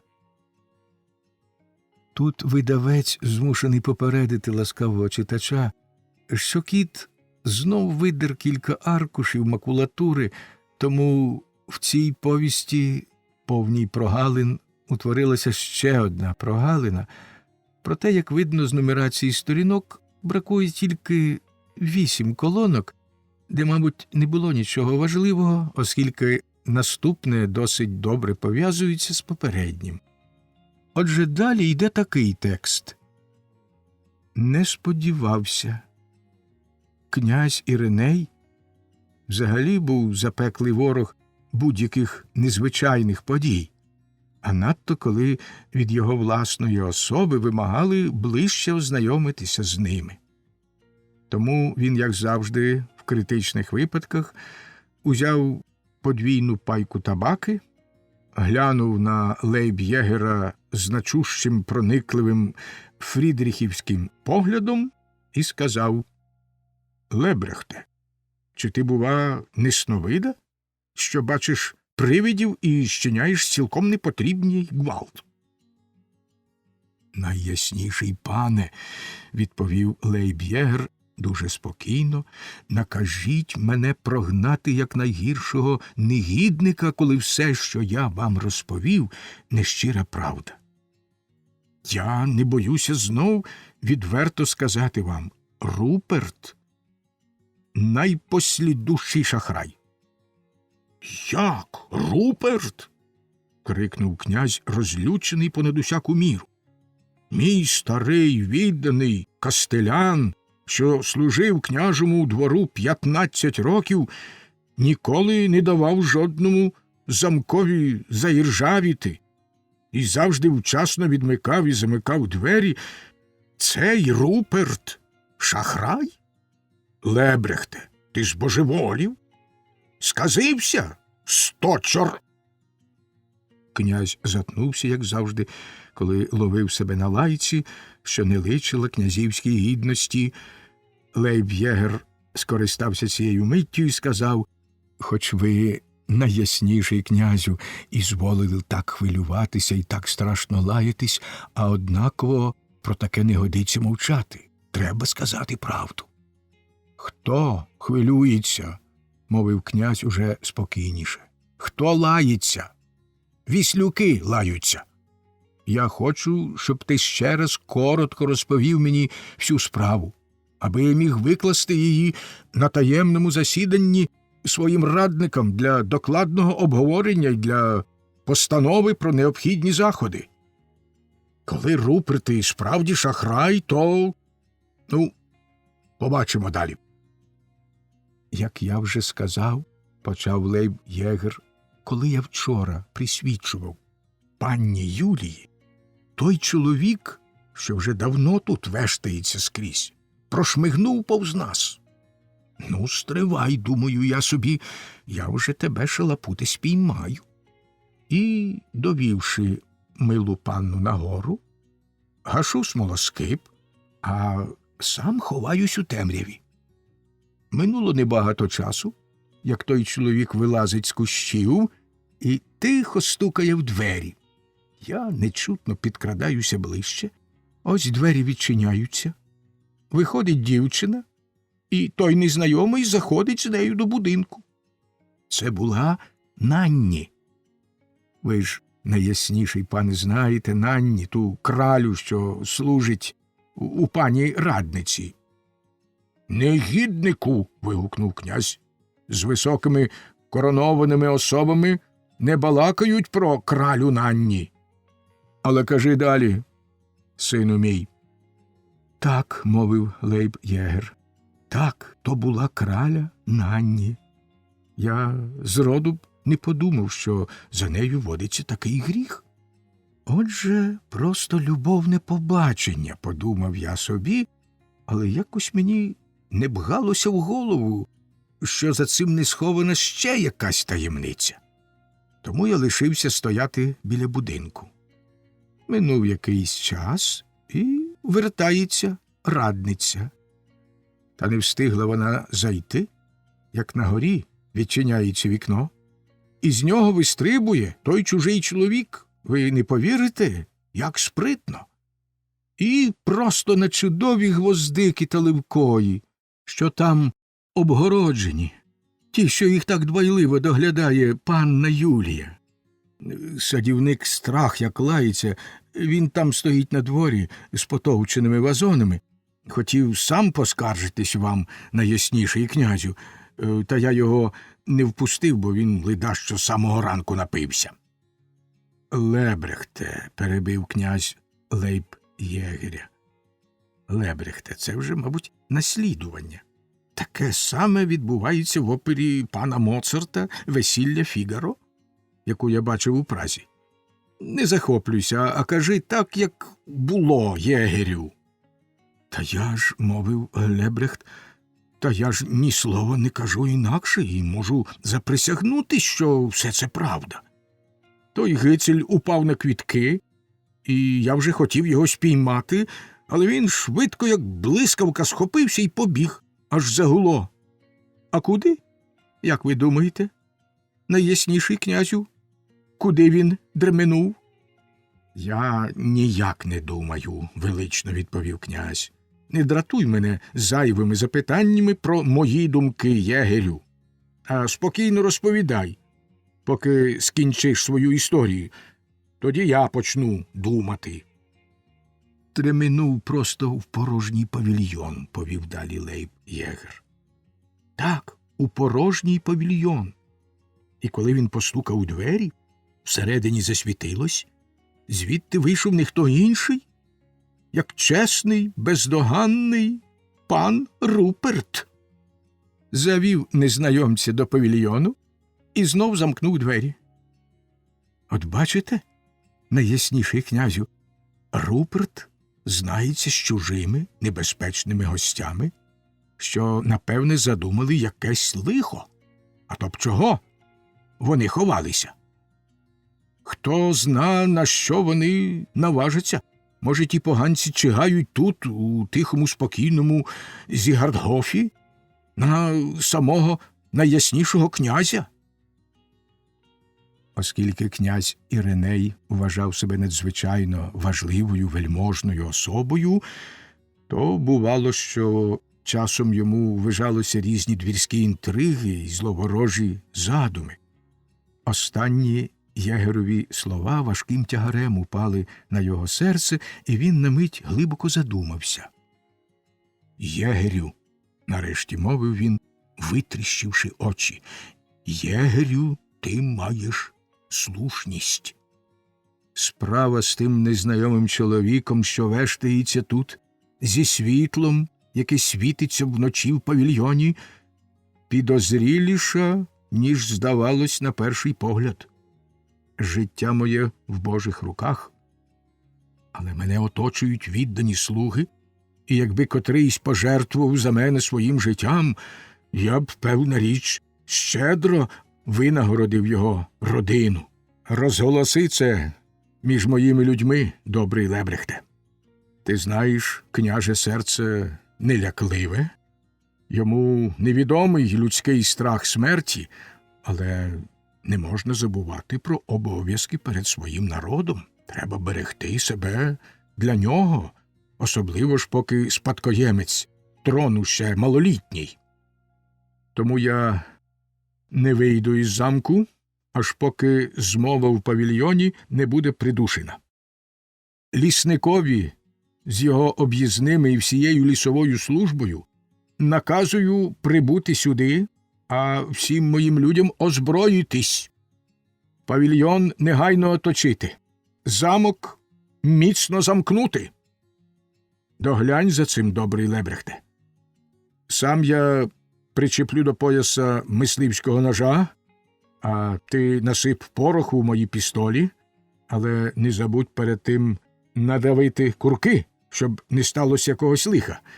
І нехай сповістять мене, коли візьмуть штурмом павільйон і присилують змовників здатися, щоб я встиг вернутися до внутрішніх покоїв.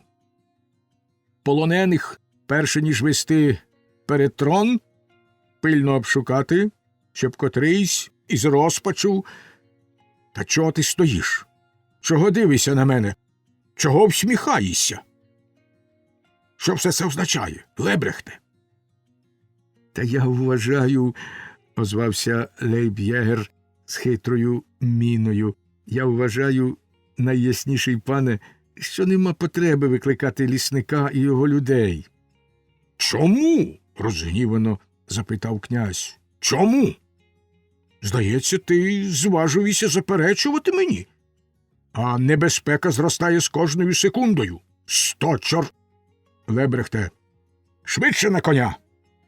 Лісник, його люди, наладовані рушниці негайно повинні бути тут. А вони, відповів лейб-єгер, а вони вже тут, найясніший пане. Як? Що? Вигукнув князь, так і залишивши рота роззявленим, щоб дати вихід своєму подивові. Тільки-но почало світати, мовив єгер, я побував у лісника. Павільйон уже добре оточений, і кіт не вискочить, не те що людина. Ти чудовий єгер, зворушено мовив князь, чудовий єгер і відданий служник князівського дому. Якщо ти врятуєш мене від цієї небезпеки, то твердо можеш розраховувати на медаль, яку я сам придумаю і звелю викарбувати зі срібла або з золота. Тільки-но павільйон візьмуть штурмом, хоч би стільки там полягло людей. Накажіть, мовив єгер, накажіть, найясніший пане, і ми відразу візьмемось до діла. Тобто висадимо двері павільйону, спіймаємо ту потолоч, що там засіла, і буде по всьому. Так, я вже не прогавлю того жевжика, що так часто вислизав мені з рук, того проклятого скакуна, що непроханим гостем закрався в павільйон і порядкує там, як у себе вдома, того шалапута, що потривожив панну Юлію. Який шалапут?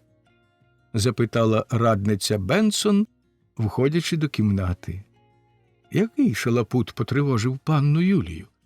Про що ти говориш, добрий Лебрехте? Князь рушив назустріч Бенсон, урочисто, значуще, наче ніс величезний тягар, що вимагав від нього напруження всіх душевних сил.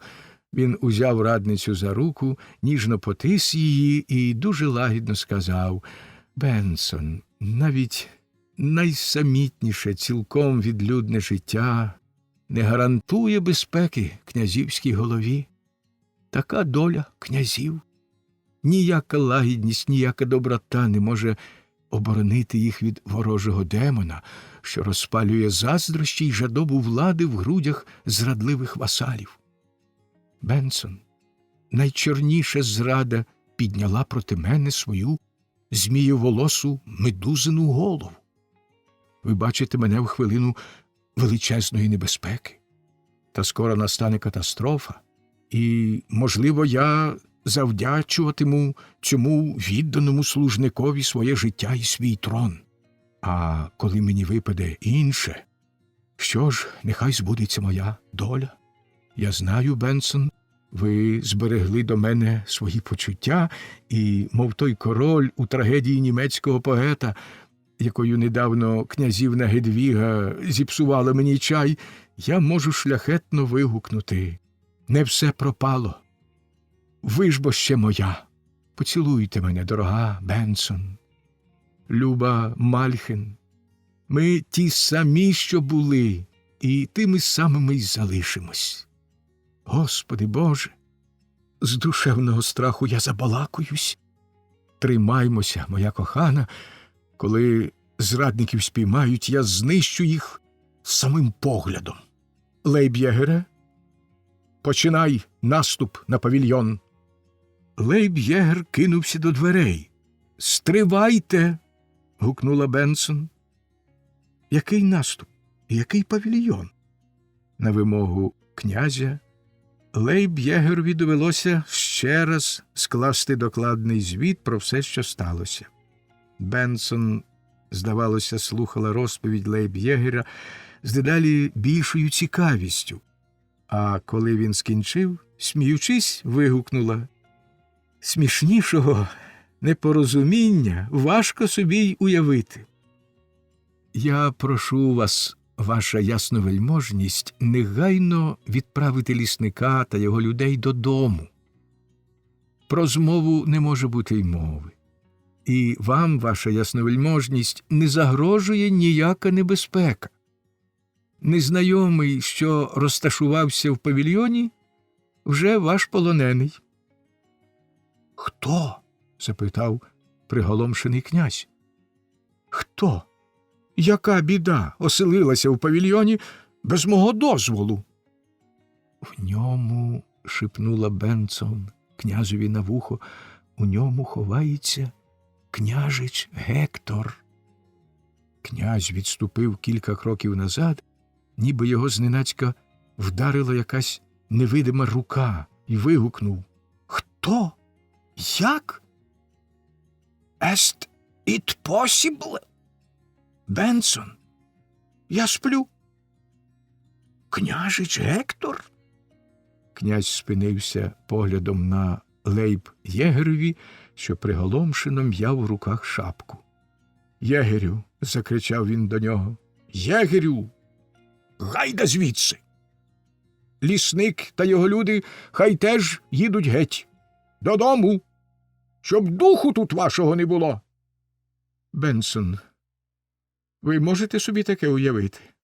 Лебрехт назвав княжича жевжиком і шалапутом. Нещасний!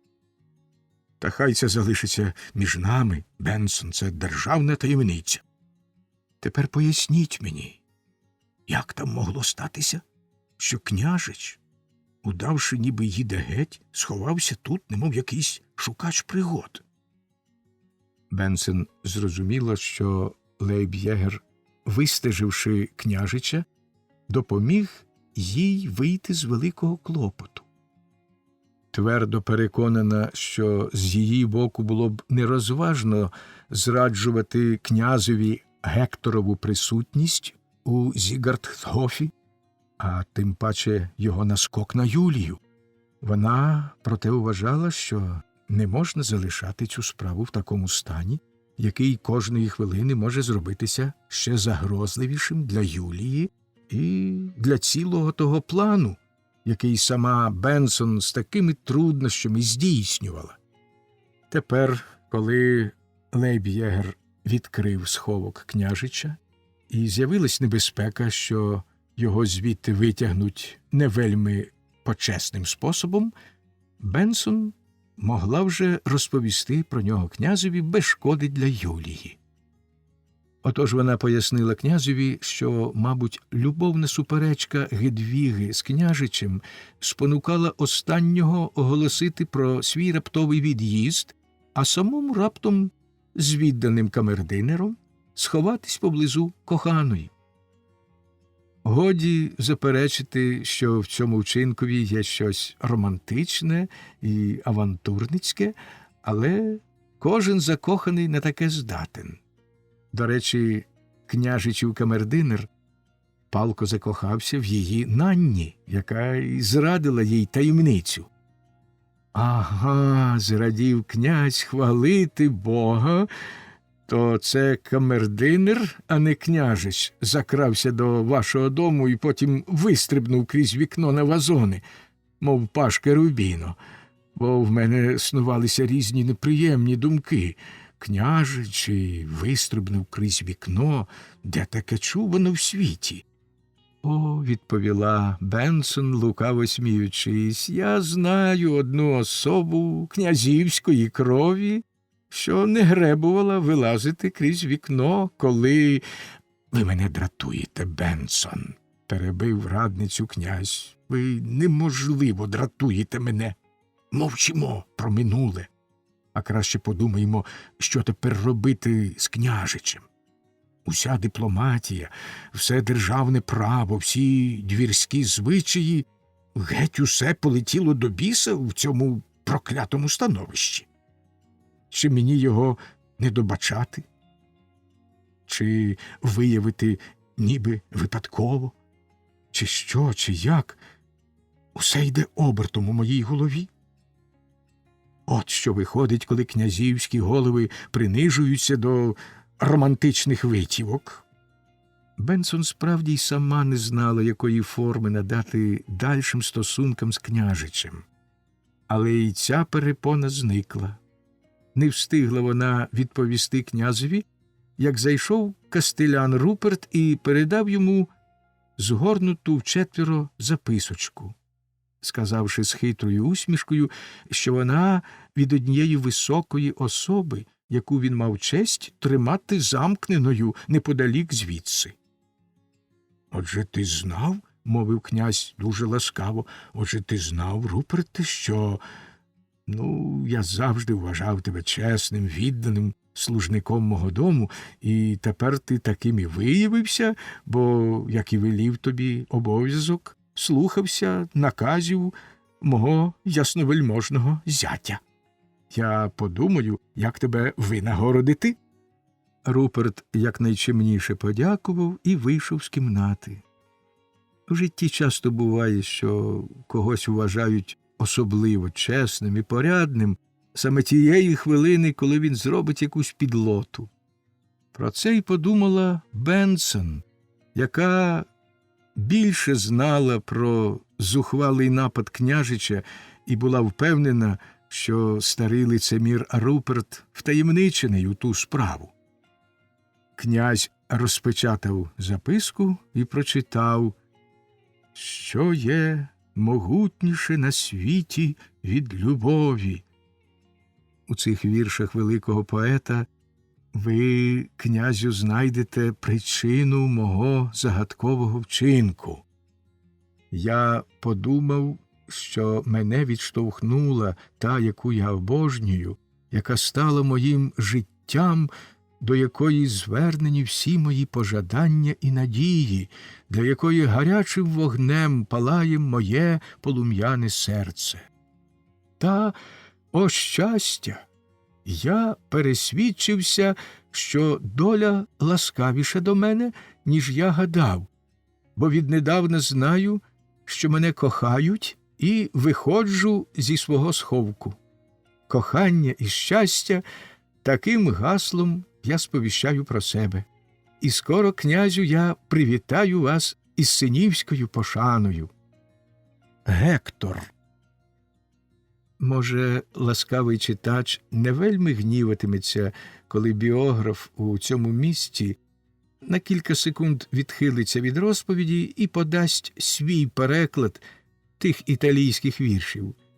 Вони означали приблизно таке: що є могутніше на світі від любові, яка безжально серцем нашим грає? Кому із нас у ніжному двобої полон Амура не здавався раєм? Що краще є від пристрасті сліпої, в якій одвік безтямно ми згораєм, у пеклі ревнощів, блаженстві забуття, святих безумств минущого життя. Князь дуже уважно прочитав записку вдруге, втретє, і чим довше її читав, тим більше похмурніло його чоло. «Бенсон», — нарешті мовив він, — «Бенсон, що це діється з княжичем? посилати володареві князівства, коронованому тестіві, замість чіткого, розумного пояснення свого вчинку вірші? Італійські вірші. Що це має означати? Я не бачу в цьому ніякого глузду. Княжич, здається, непристойно екстравагантний. У віршах, наскільки я втямив, йдеться про щастя, кохання й муки ревнощів. Що хоче княжич сказати тими ревнощами? До кого, ради всіх святих, він тут міг ревнувати? Скажіть мені, Люба Бенсон, чи ви бачите в цій записці хоч іскру здорового глузду? Бенсон вжахнув прихований зміст княжичних слів, який їй легко було вловити після того, що сталося вчора в її домі. Але водночас вона не могла не віддати належне спритному поясненню княжича, яке той вигадав, щоб без перешкод вийти зі свого сховку. Далеко від думки бодай натякнути про це князеві, вона гарячково міркувала, як би найкраще скористатися з цього нового становища. Крейслер і майстер Абрагам – ось кого боялася радниця, бо вони могли перешкодити її таємним планам. Тому вона вважала, що треба спрямувати проти них кожну зброю, яка їй траплялась до рук. Вона нагадала князеві те, що вже казала йому про згубну пристрасть, яка спалахнула в серці князівни. І, звичайно, повела вона далі. Пильне око княжича не могло не помітити цього її стану, так само, як і дивної, ексцентричної поведінки Крейслера. І те спостереження дало йому достатню підставу запідозрити, що між ними існує якийсь нерозважний зв'язок. Таким чином стає цілком зрозуміло, чому княжич важився на Крейслерове життя, чому він, гадаючи, що вбив його, уникав зустрічі з князівною, яка була в тяжкій розпуці, але потім, довідавшись, що Крейслер живий, повернувся, гнаний коханням, і потай стежив за князівною. Тільки до Крейслера, більше ні до кого, княжич відчував ревнощі, про які мовиться у віршах. Отож, тим необхідніше і доцільніше було б надалі не давати Крейслерові можливості зупинятися в Зігартхофі, бо вони з майстром Абрагамом, певне, готують змову проти всього князівського двору.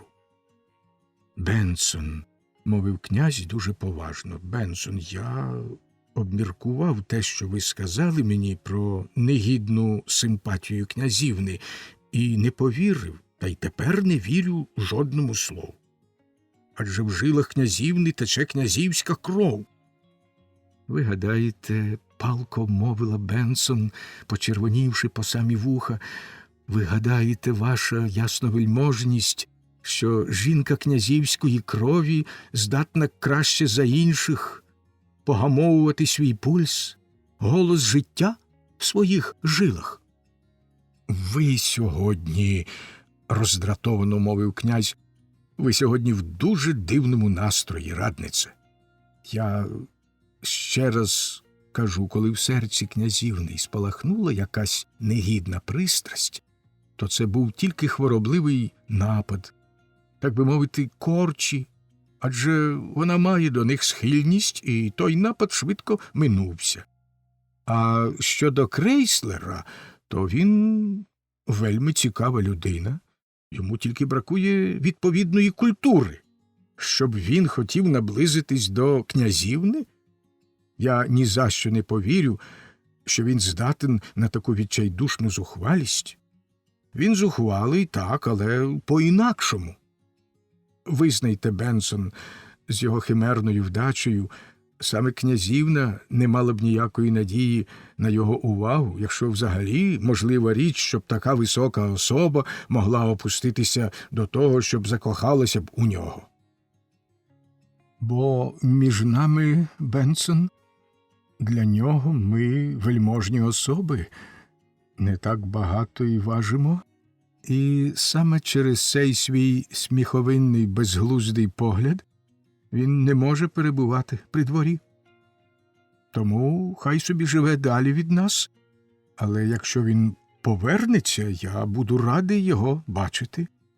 Бо мало того, що, як я довідався від майстра Абрагама, до речі, майстра Абрагама, ви в цю справу не вплутуйте, Бенсон. Змови, які він готує, завжди виходили на користь князівському домові. Що ж я хотів сказати?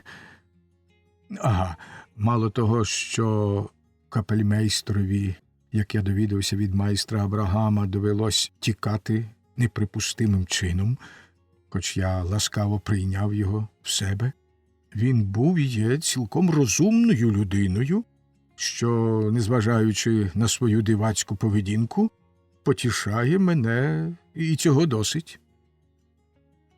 Радниця скам'яніла від люті, побачивши, що їй так холодно дали від коша.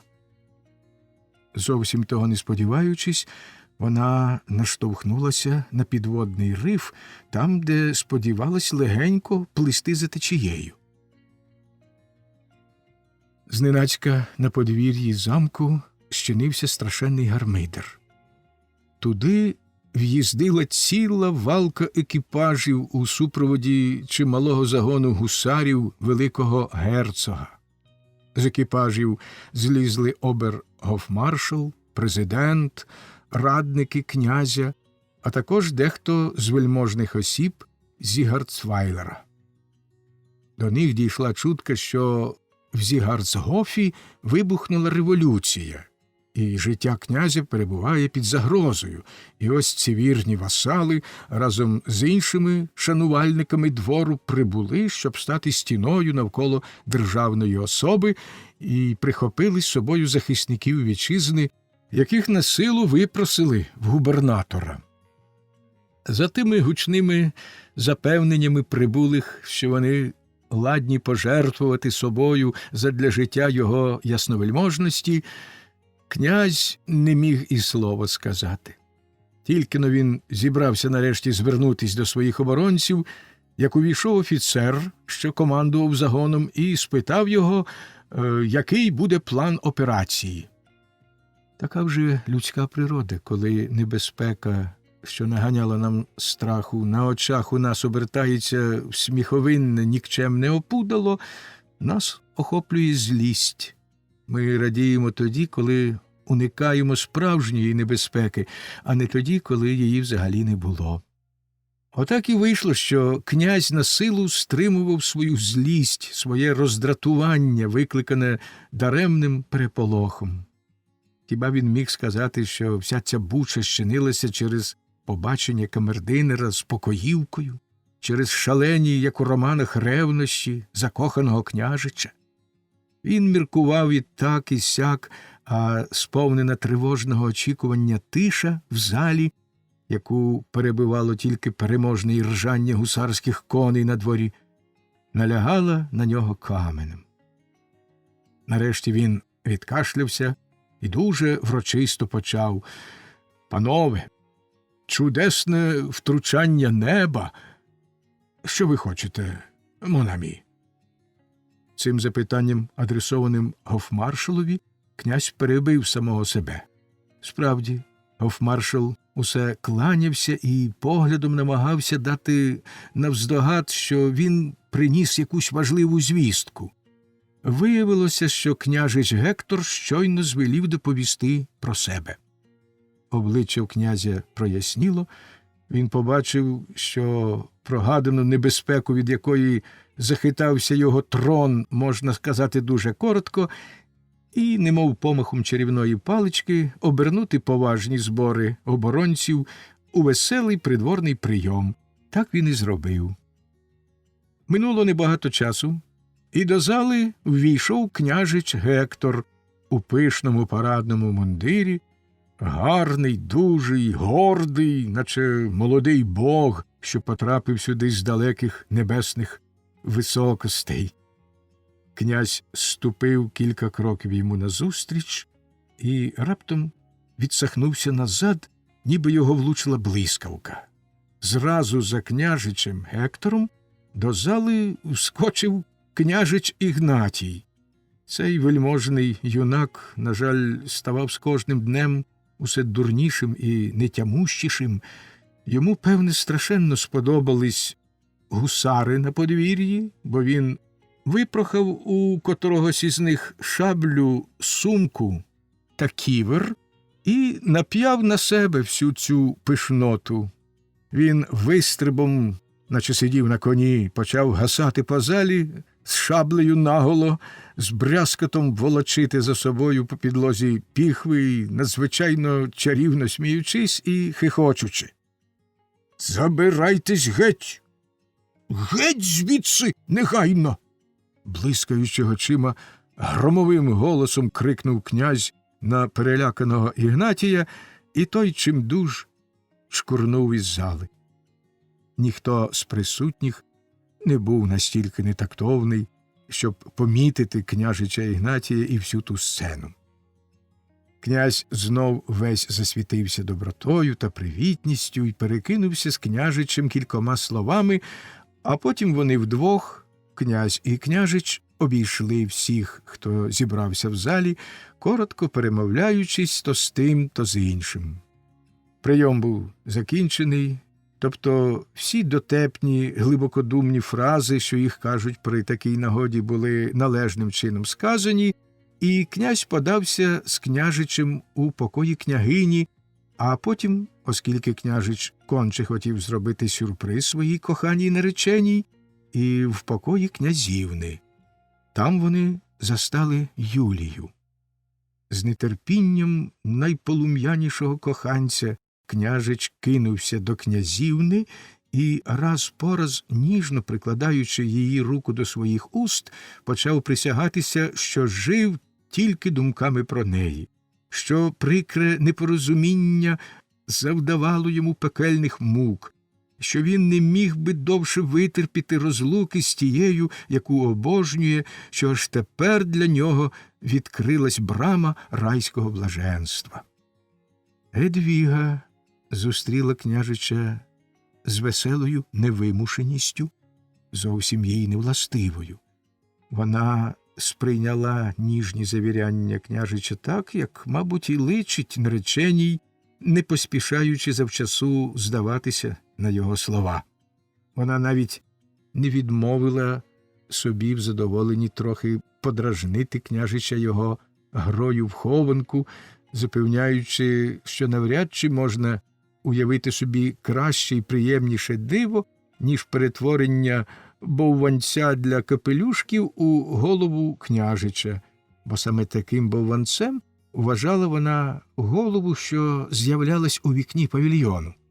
Це дало привід обмінятися милими, грайливими жартами щасливій парі, що начебто розвеселили навіть князя. Він аж тепер остаточно повірив, що Бенсон дуже помилялася щодо Крейслера, бо, на його думку, кохання Гедвіги до найвродливішого з чоловіків стало тепер видимим. Розум і врода князівни, здавалося, досягли свого найвищого розквіту, того рідкісного чару, яким особливо світяться щасливі наречені. Цілком навпаки було з Юлією. Тільки-но побачивши княжича, вона вся затремтіла з раптового страху. Бліда, як смерть, вона стояла, опустивши очі і насилу тримаючись на ногах. Аж за якийсь час княжич обернувся до Юлії і сказав: «Панна Бенсон, якщо не помиляюся, товаришка князівни з самого дитинства, майже сестра». Поки князь вимовляв ці слова, княжич схопив Юлію за руку і тихенько шепнув їй: «Тільки тобі було призначене все, що я сказав». Юлія похитнулася, з болісного страху на очах у неї виступили сльози. і вона була б упала, якби князівна швидко не підсунула їй крісло. «Юліє», – тихо мовила князівна, схилившись до бідолашної дівчини, – «Юліє, зберися на силі. Хіба ти не здогадуєшся, яку тяжку боротьбу веду я?» Князь відчинив двері й гукнув, щоб принесли нюхальних крапель. Цього, впав йому в слово майстер Абрагам, що саме заходив до кімнати, цього в мене нема з собою, але є добрий ефір. Хтось зомлів, ефір також допомагає. «Ходіть», – відповів князь, – «ходіть швидше, майстре Абрагаме, і допоможіть панні Юлії». Та тільки-но майстер Абрагам з'явився в кімнаті, сталося щось несподіване. Княжич Гектор витріщив на нього очі й побілів, як мрець.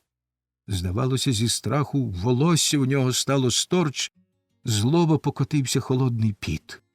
Відсахнувшись усім тілом, він усе-таки ступив крок уперед і простяг руки до майстра, немов Макбет тієї миті, коли страхітливий закривавлений привид Банко зненацька сів на порожнє місце біля столу. Майстер спокійно витяг пляшечку і рушив до Юлії. Це ніби вивело княжича з одубіння. «Северіно, це ви?» – спитав він глухим і невимовним від жаху голосом. «А вже ж», – так само спокійно, не міняючи виразу обличчя, відповів майстер Абрагам. «А вже ж я. Приємно, що ви не забули мого імені, ласкавий пане. Я мав честь кілька років тому зробити вам у Неаполі невеличку послугу». Майстер ступив ще один крок уперед, тоді княжич схопив його за руку, силоміць відтяг у бік, і між ними відбулася коротенька розмова, з якої ніхто з присутніх у кімнаті нічого не зрозумів, бо вони розмовляли надто швидко, та ще й неаполітанською говіркою. «Северіно, як у нього опинився той портрет?» «Я його дав йому для захисту від вас». «Він знає?» «Ні». «Ви будете мовчати?» «До часу». «Северіно, вся нечиста сила заповзялася на мене. Що означає ваше «до часу»?» «Доки ви будете слухняні і не чіплятиметесь до Крейслера і до тієї дівчини». Княжич відпустив майстра і підійшов до вікна. Тим часом Юлія опритомніла. Вона глянула на майстра Абрагама з невимовною, нестямною тугою і швидше прошепотіла, ніж сказала вголос: «О, мій любий, добрий майстре, може, ви мене врятуєте? Правда, вам багато що підвладне. Ваша наука може ще все обернути на добре». В Юліних словах майстер добачив дивовижний зв'язок із розмовою, яку він щойно мав із княжичем. Ніби зомлівши, вона не була хисту ясновидства і знає всю таємницю. «Ти, — прошепотів майстер Юлії на вухо, — ти чистий душею ангел, тому темний пекельний дух гріха не має над тобою сили. Цілком покладись на мене, нічого не бійся і не берись духу. Пам'ятай про нашого Йоганнеса». «Ох!» — болісно зітхнула Юлія. «Ох, Йоганнес! Він повернеться, правда, майстре? Я знову побачу його». «Неодмінно повернеться», – відповів майстер, прикладаючи пальця до уст. Юлія зрозуміла його. Княжич намагався триматись невимушено. Цей чоловік, почав розповідати він, що його, як він чув, тут називають майстром Абрагамом, кілька років тому в Неаполі був свідком однієї дуже трагічної події, в яку він, княжич, доводиться визнати, також був уплутаний. Про ту подію тепер ще не час говорити, але в майбутньому він обов'язково розповість усе. Буря, яка шаленіла в душі княжича, була надто потужна, щоб не вирватись назовні, тож його розгублене, біле, як крейда обличчя, погано узгоджувалося з байдужою розмовою, до якої він себе силував, щоб вийти з критичного становища. Зате князівні краще за нього вдалося здолати напруження тієї важкої хвилини, з іронією, здатною обернути навіть підозру й озлість у найвитонченіший глум, Гедвіга, дражнячи княжича, заманювала його в лабіринт своїх власних думок.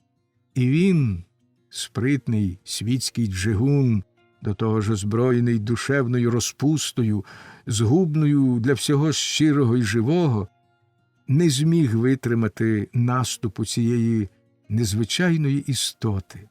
Чим палкіше говорила Гедвіга, чим нищівніше й сліпучіше спалахували блискавки її глуму, тим дужче, здавалося, бентежився і тривожився княжич, поки йому стало несила терпіти, і він швидко пішов. З князем було те, що, звичайно, бувало з ним за таких обставин. Він просто нічого не розумів. Він обмежився тим, що звернувся до княжича з кількома французькими фразами, які нічого не означали, і княжич відповів йому тим самим. Княжич був уже біля дверей, коли раптом Гедвіга змінилась на виду, втупилась у підлогу і дивним голосом, що краяв серце, крикнула: «Я бачу кривавий слід убивці!» Тоді, ніби прокинувшись зі сну, бурхливо притиснула Юлію до грудей і прошепотіла: «Сестро, нещасна моя сестро, не дай себе знадити!» «Таємниці», – роздратовано сказав князь, – «таємниці, фантазії, химери, романтичні вибрики. Слово честі, я вже не впізнаю свого двору. Майстре Абрагаме, ви лагодите мої годинники, коли вони псуються, то чи не могли б ви поглянути, що зіпсувалося в механізмі, з яким досі все було гаразд? До речі, хто такий Северіно?» «Під цим ім'ям, – відповів майстер, – я показував у Неаполі свої оптичні і механічні штуки». «Он як», – мовив князь і пильно глянув на майстра, наче на язиці в нього крутилось якесь запитання, але потім швидко обернувся і вийшов з кімнати.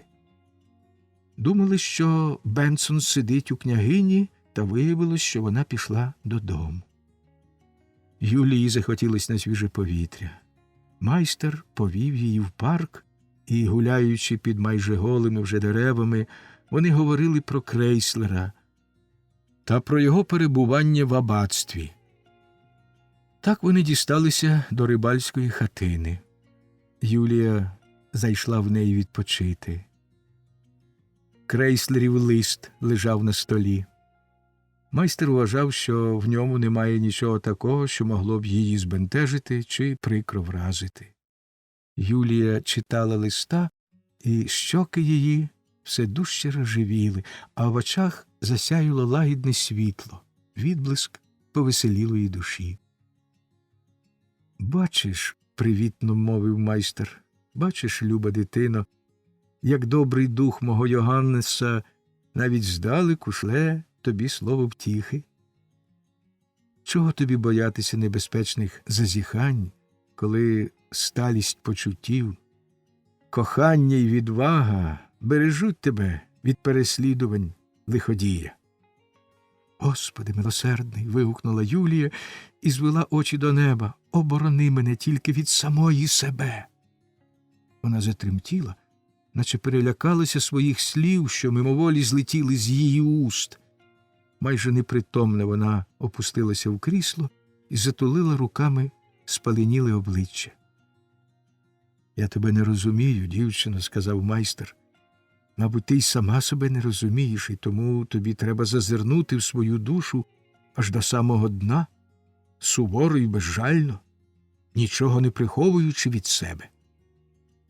Юлія глибоко замислилась, а майстер, згорнувши руки на грудях, глянув угору на таємничу скляну кулю. Серце його сповнилось тугою і якимось дивовижним передчуттям. «Тебе я повинен спитати», – мовив він, – «з тобою повинен порадитися, з тобою, прекрасна, солодка, таємниця мого життя. Озвися ж, хай я почую твій голос. Ти ж бо знаєш, я ніколи не був звичайною, буденною людиною, хоч багато хто вважав мене таким. Бо в мені горіла вся любов, яка лише є на світі, сам світовий дух, і в моєму серці жевріла іскра, яку подих твоєї істоти роздмухав у яскраве, радісне полум'я. Не думай, К'яро, що це серце, постарівши, охололо і вже не здатне битися так швидко, як тоді, коли я вирвав тебе з рук жорстокого Северіно. Не думай, що я тепер менше вартий тебе, ніж був тоді, як ти сама мене знайшла. Хай тільки до мене долине твій голос, я швидко, як юнак, побіжу на його звук і бігтиму доти, аж доки знайду тебе. І ми знов житимемо разом, і в чарівній спілці віддаватимем свій час вищій магії, до якої хоч не хоч прилучаються всі люди, навіть найзвичайніші, зовсім не вірячи в неї.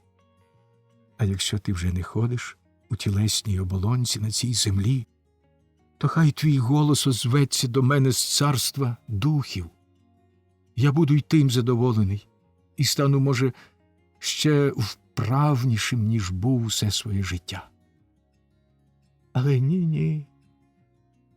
Як звучали ті слова, що ними ти втішила мене. Не поборе того смерть, хто в душі любов леліє, вранці маєш мряки вщерть, ще надвечір зазоріє. «Майстре!» – вигукнула Юлія, підвівшися з крісла і з глибоким подивом прислухаючись до слів старого. «Майстре, з ким ви розмовляєте? Що ви хочете робити? Ви назвали ім'я Северіно? Господи милосердний! Адже княжич, отямившись від свого переляку, називав цим ім'ям вас самих? Яка страхітлива таємниця схована тут!» Коли старий почув ці Юліїні слова, його піднесений настрій де й дівся, і чого з ним давно вже не бувало, на обличчі в нього з'явилася та чудна, майже блазенська посмішка, що дивно суперечила його добрій, щиросердій натурі, і всій його постаті надавала якогось моторошно-карикатурного вигляду. «Прекрасна панно», – сказав він різким голосом, яким хвалькуваті штукарі на ярмарках закликають публіку на свої вистави. «Прекрасна панно, ще трішечки терпцю, і скоро я матиму честь показати вам тут, у рибальській хатині, найдивовижніші речі. Маленьких танцюристів, карлика турка, що знає скільки років кожному з присутніх, автоматичні фігури, зародки потвор, викривлені зображення, оптичні дзеркала – все це чудові магічні іграшки, але найкращої я ще не назвав. Моя невидима дівчина вже тут. Гляньте, вона сидить там на горі, у скляній кулі, але ще не говорить, бо стомилася з далекої дороги. Вона прибула сюди просто з Індії. Через кілька днів, прекрасна панно, моя невидима дівчина збереться на силі, і тоді ми її розпитаємо про княжича Гектора, про Северіно та про всі інші події, минулі і майбутні. А тим часом лише кілька простеньких розваг».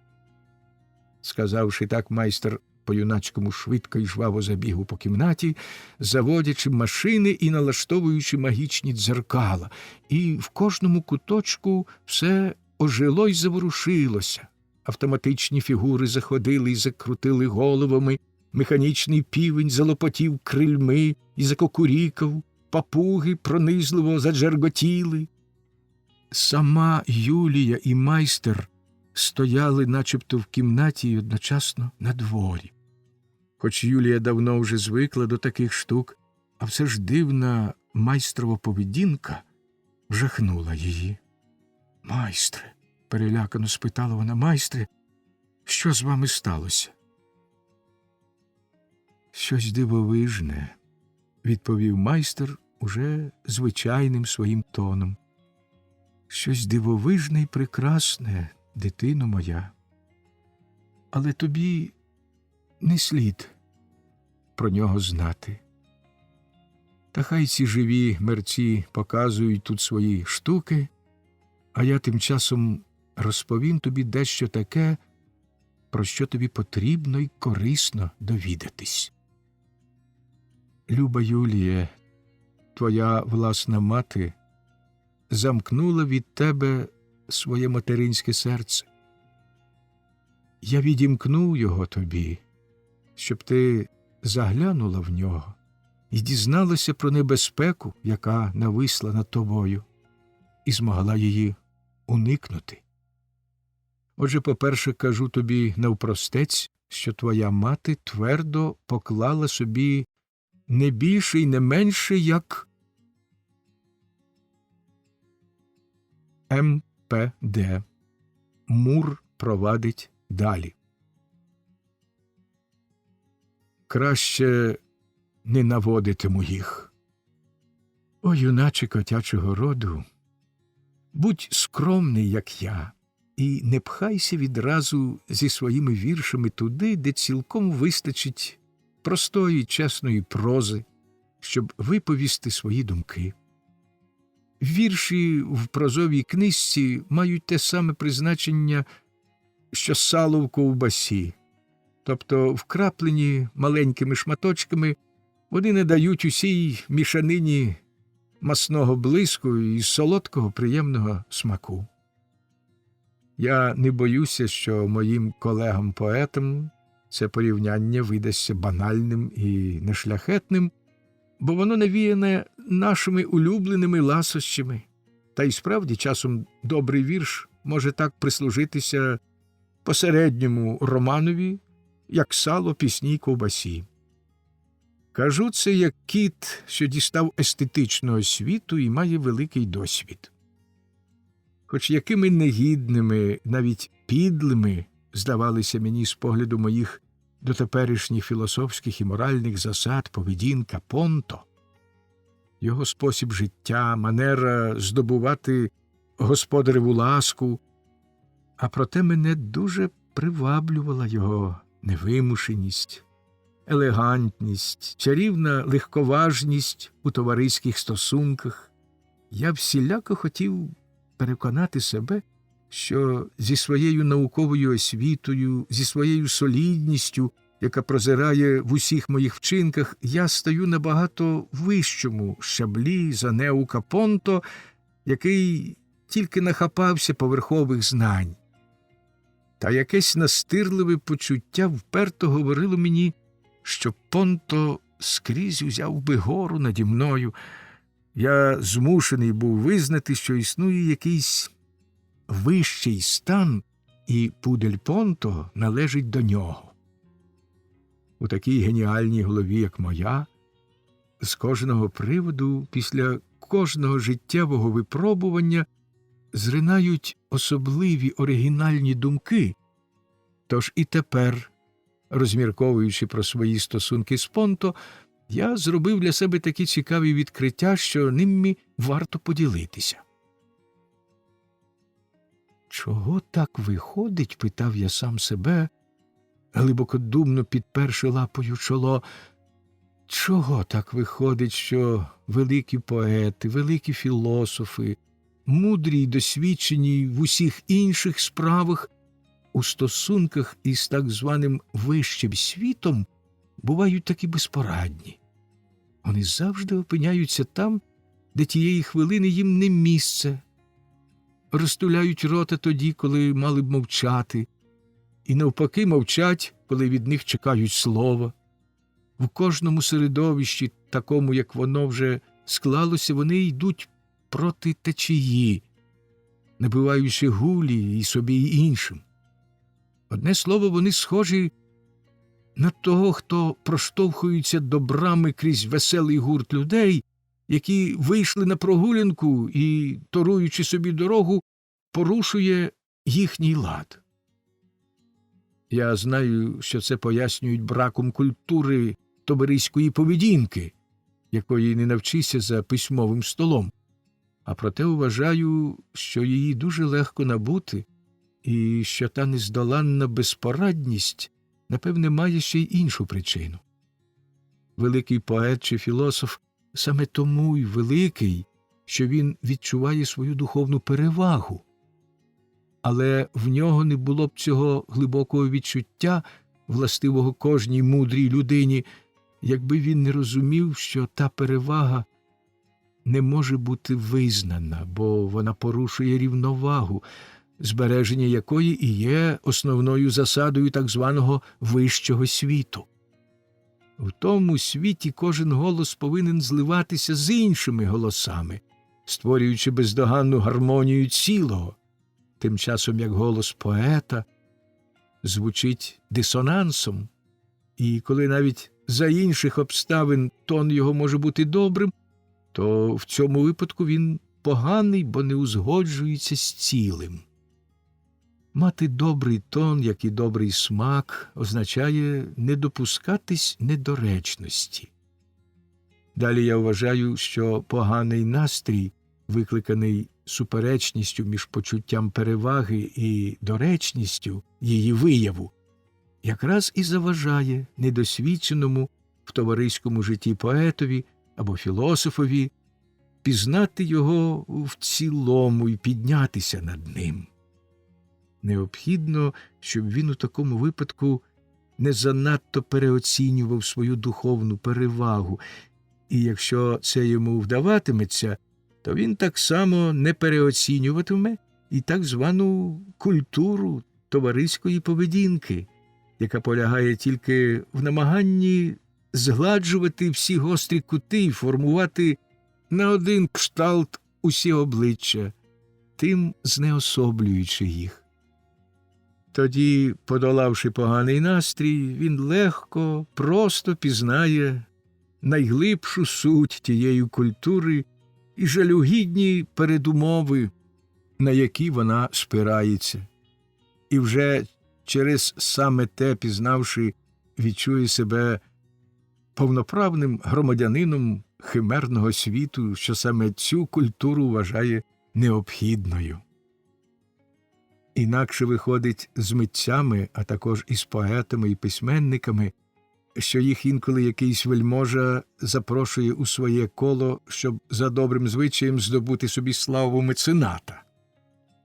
На жаль, до таких митців, як правило, налипає щось від ремесла, тому вони або покірні до підлабузництва, або невиховані до брутальності. Зауваження видавця. Муре, мені прикро, що ти так часто вбираєшся в чуже пір'я. Через це ти, як я не безпідставно побоююсь, багато втратиш в очах ласкавого читача. Чи, бува, всі ці міркування, якими ти так пишаєшся, не йдуть просто з уст капельмейстера Йоганнеса Крейслера?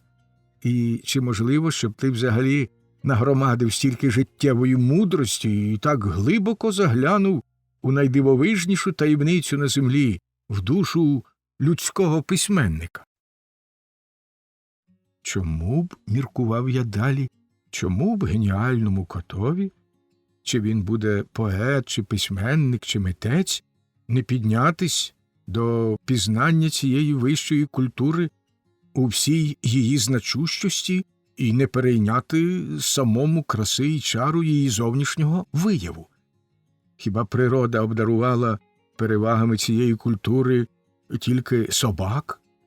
Навіть якщо ми, коти, своїм одягом, способом життя, манерами і звичками трохи відрізняємось від того гордовитого роду, то ми також складаємось із плоті і крові, маємо тіло і дух, і, зрештою, той рід, так само, як і ми, підтримує своє життя.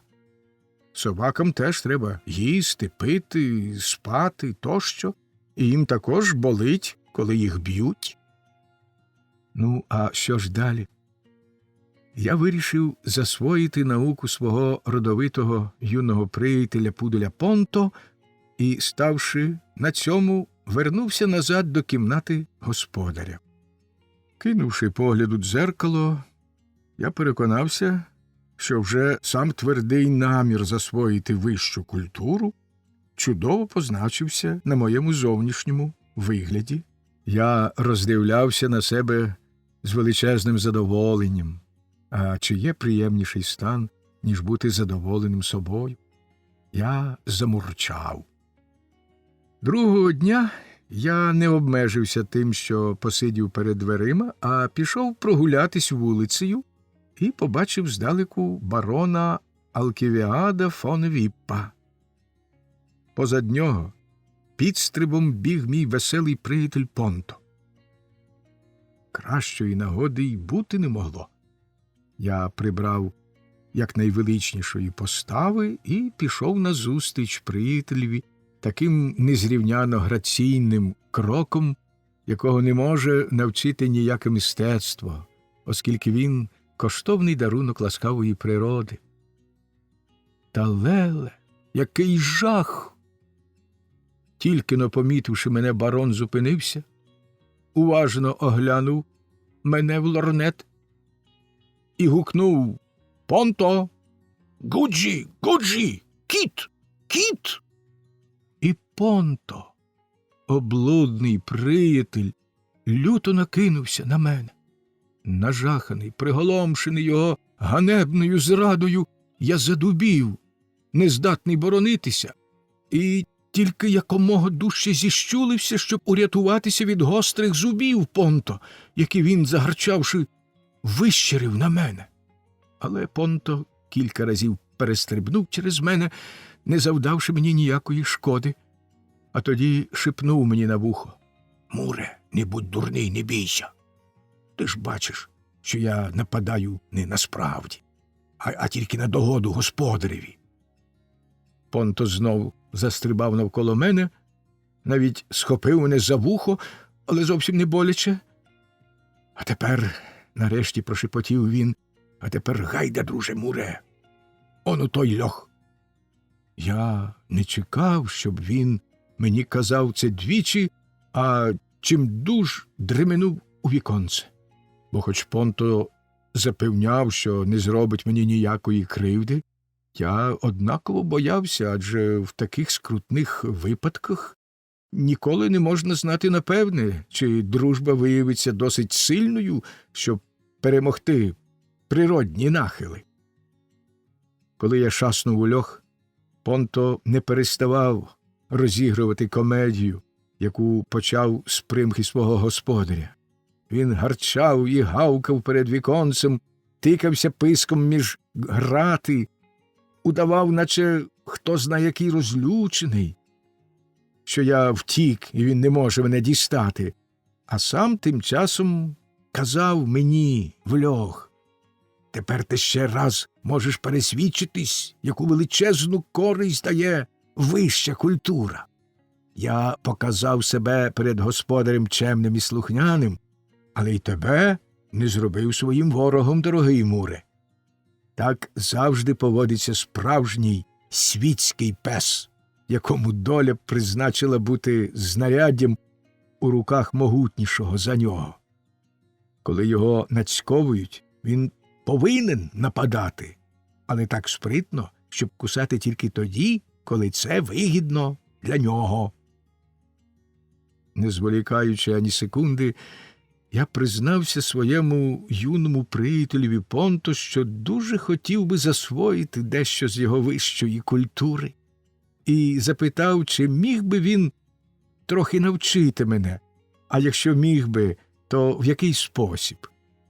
Понто хвилину подумав, а тоді сказав, що найкраще було б, якби переді мною відразу з самого початку постала яскрава жива картина вищого світу, в якому він тепер має втіху жити, а цього найкраще вдасться досягти, коли сьогодні ж увечері я піду разом із ним до чарівної Бадіни, яка приймає в себе товариство в години театральних вистав.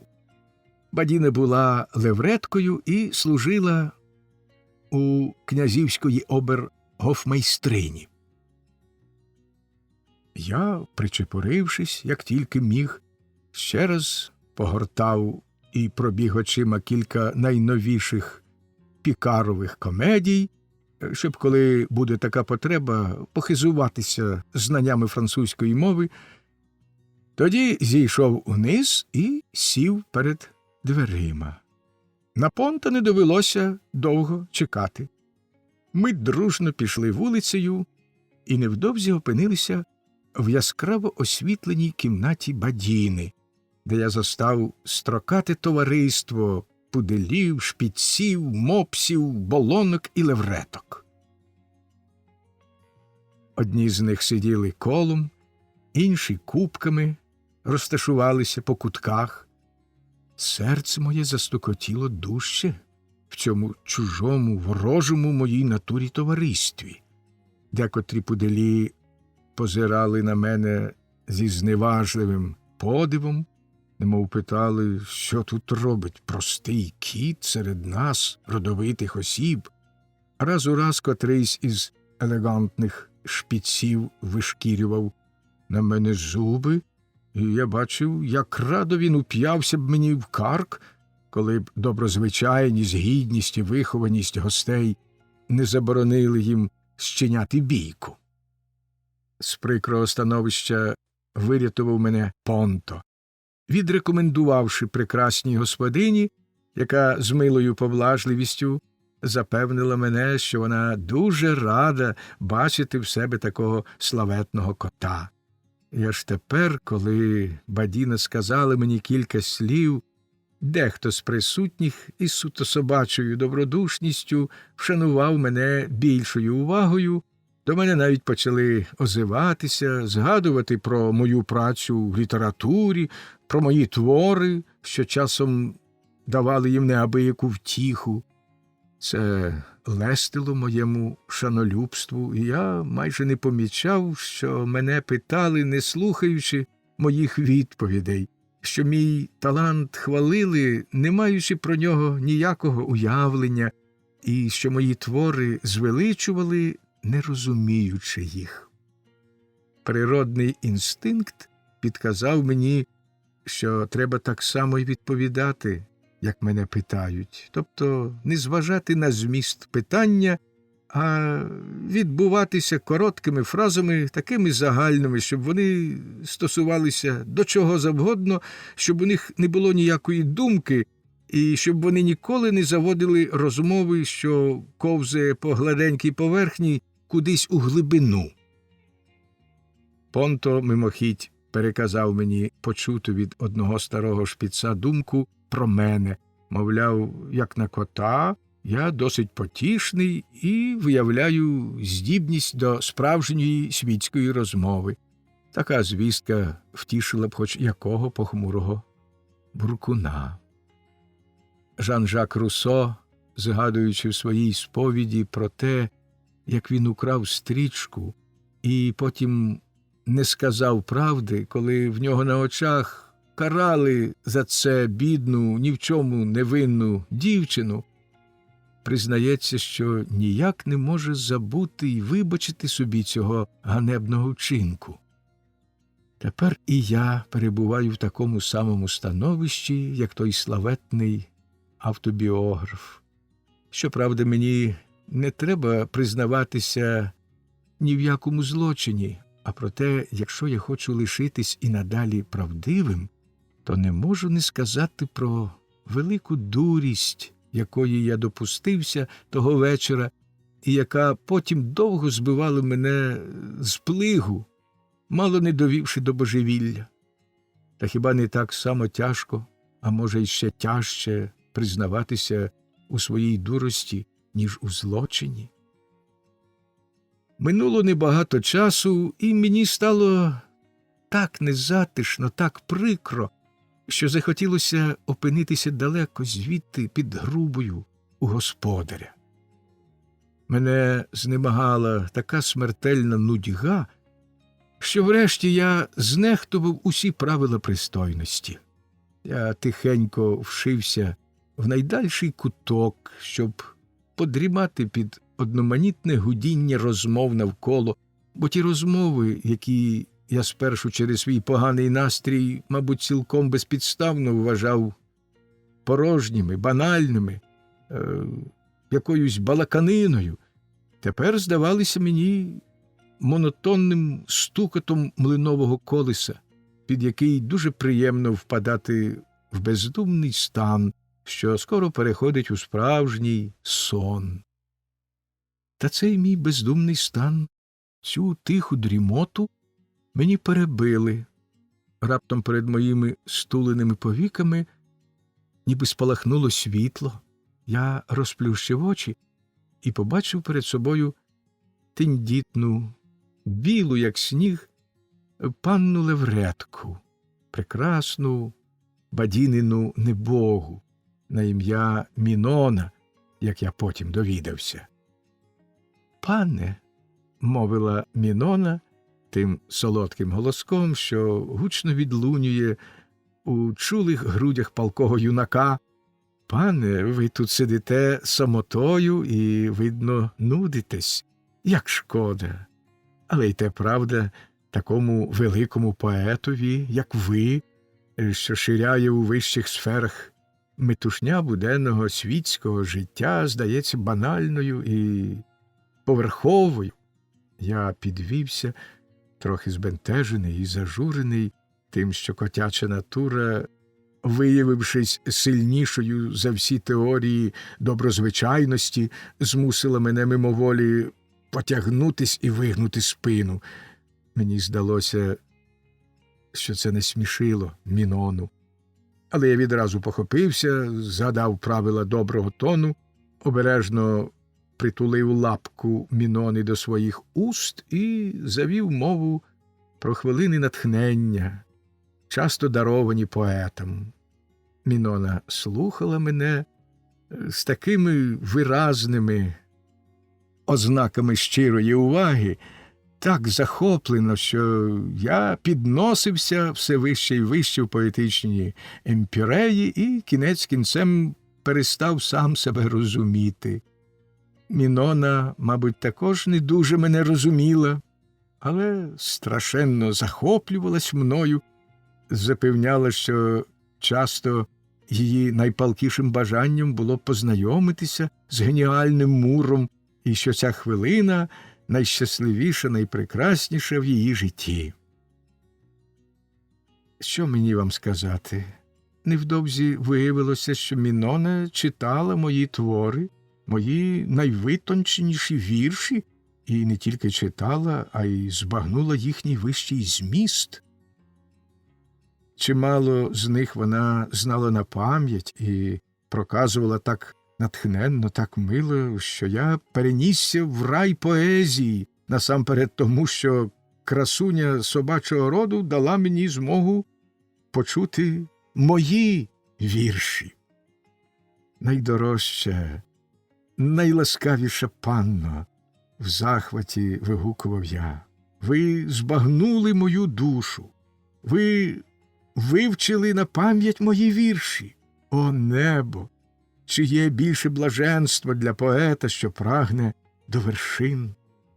Муре, прошепотіла Мінона, геніальний Муре, невже ви думаєте, що чутливе серце, поетична душа можуть лишитися байдужі до вас? На цьому слові Мінона глибоко зітхнула, і те зітхання сказало мені все до кінця. Хіба могло бути інакше? Я закохався в прекрасну панну Левретку, так що цілком знетямлений і засліплений, не помічав, як вона у хвилину мого найбільшого захвату зненацька урвала розмову зі мною і завела балачку з якимось дженджуристим мопсом про найбанальніші речі, як вона цілий вечір уникала мене, трактувала мене так, що не було ніякого сумніву. Вона вихваляла не мене, а себе саму, захоплювалась тільки собою. Одне слово, я був і лишився надалі засліпленим дурнем. Я бігав за прекрасною Міноною, де тільки міг, оспівував її в найкращих віршах, зробив її героїнею кількох милих, шалених повістей, пролазив не в одне товариство, до якого зовсім не належав, і нагородою мені були гірка кривда, глум, прикрі образи.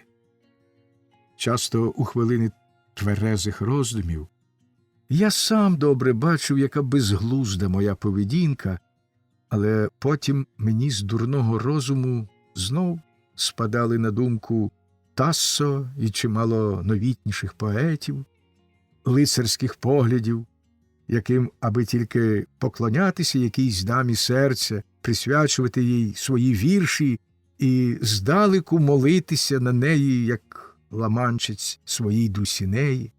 І я знов хотів бути не гіршим і не прозаїчнішим за Тассо, і присягався химеричній богині моїх любовних мрій, чарівній біленькій пані Левретці.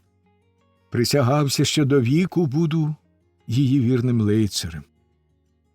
Охоплений цим дивним божевіллям, я робив дурницю за дурницею, і навіть мій приятель Понто визнав за необхідне відступитися від мене після того, як він рішуче застеріг мене від огидних містифікацій, з якими на мене напосідалися з усіх боків. Хто зна, що зі мною сталося б, якби мене не вела моя щаслива зоря. Саме завдяки цій щасливій зорі сталося так, що я одного разу пізно ввечері прокрався до будинку прекрасної Бадіни, тільки щоб побачити кохану Мінону. Та всі двері були замкнені, і дарма я очікував, дарма сподівався, що трапиться якась нагода прослизнути всередину. Серце моє було сповнене кохання й туги.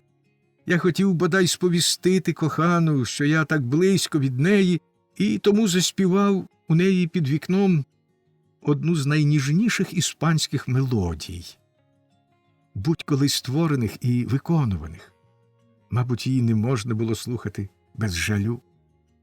Я чув, як гавкала Бадіна, а коли вона на мить замовкла, щось солодко прогарчала й Мінона. Та не встиг я озирнутися, як вікно швидко відчинилося, і на мене вилилось повне відро крижаної води. Можна собі уявити, як прудко повернувся я у свій рідний край. Але гаряче полум'я в серці і крижана вода на хутрі так погано узгоджуються між собою, що з їхньої сполуки не може вийти нічого путнього, хіба що гарячка. Так сталося і зі мною. Коли я повернувся до будинку свого господаря, мене всього трусило. Побачивши, який я блідий на виду, як погасли мої очі, як горить моє чоло і який у мене нерівний пульс, господар зрозумів, що я захворів. Він дав мені теплого молока, яке я жадібно вихлептав, бо в мене язик прилипав до піднебіння. Потім я загорнувся в покрівець зі своєї постелі і цілком віддався хворобі. Спершу мені марилися всілякі химери про вищу культуру, левреток і так далі. Тоді сон мій став спокійніший і, нарешті, такий глибокий, що я, скажу без перебільшення, хоч мені й самому важко повірити в це, проспав 3 дні й 3 ночі підряд. Коли я нарешті прокинувся, то відчув себе легко й вільно. Я вилікувався від гарячки і, диво дивне, від свого навіженого кохання також. Мені стало видно, як на долоні, до якої дурості довів мене пудель Понто.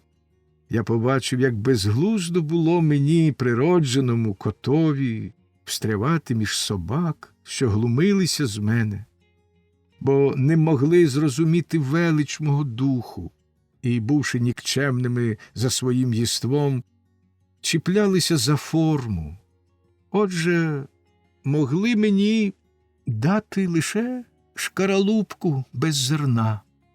Любов до науки і мистецтву прокинулась в мені з новою силою, і домашній затишок мого господаря почав мене вабити дужче, ніж будь-коли.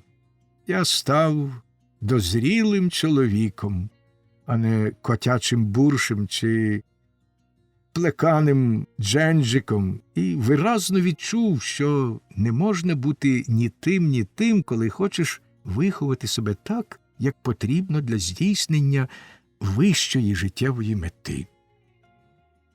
Моєму господареві довелось поїхати в невеличку мандрівку, і він вирішив, що найкраще буде на той час прилаштувати мене до свого приятеля, капельмейстера Йоганнеса Крейслера.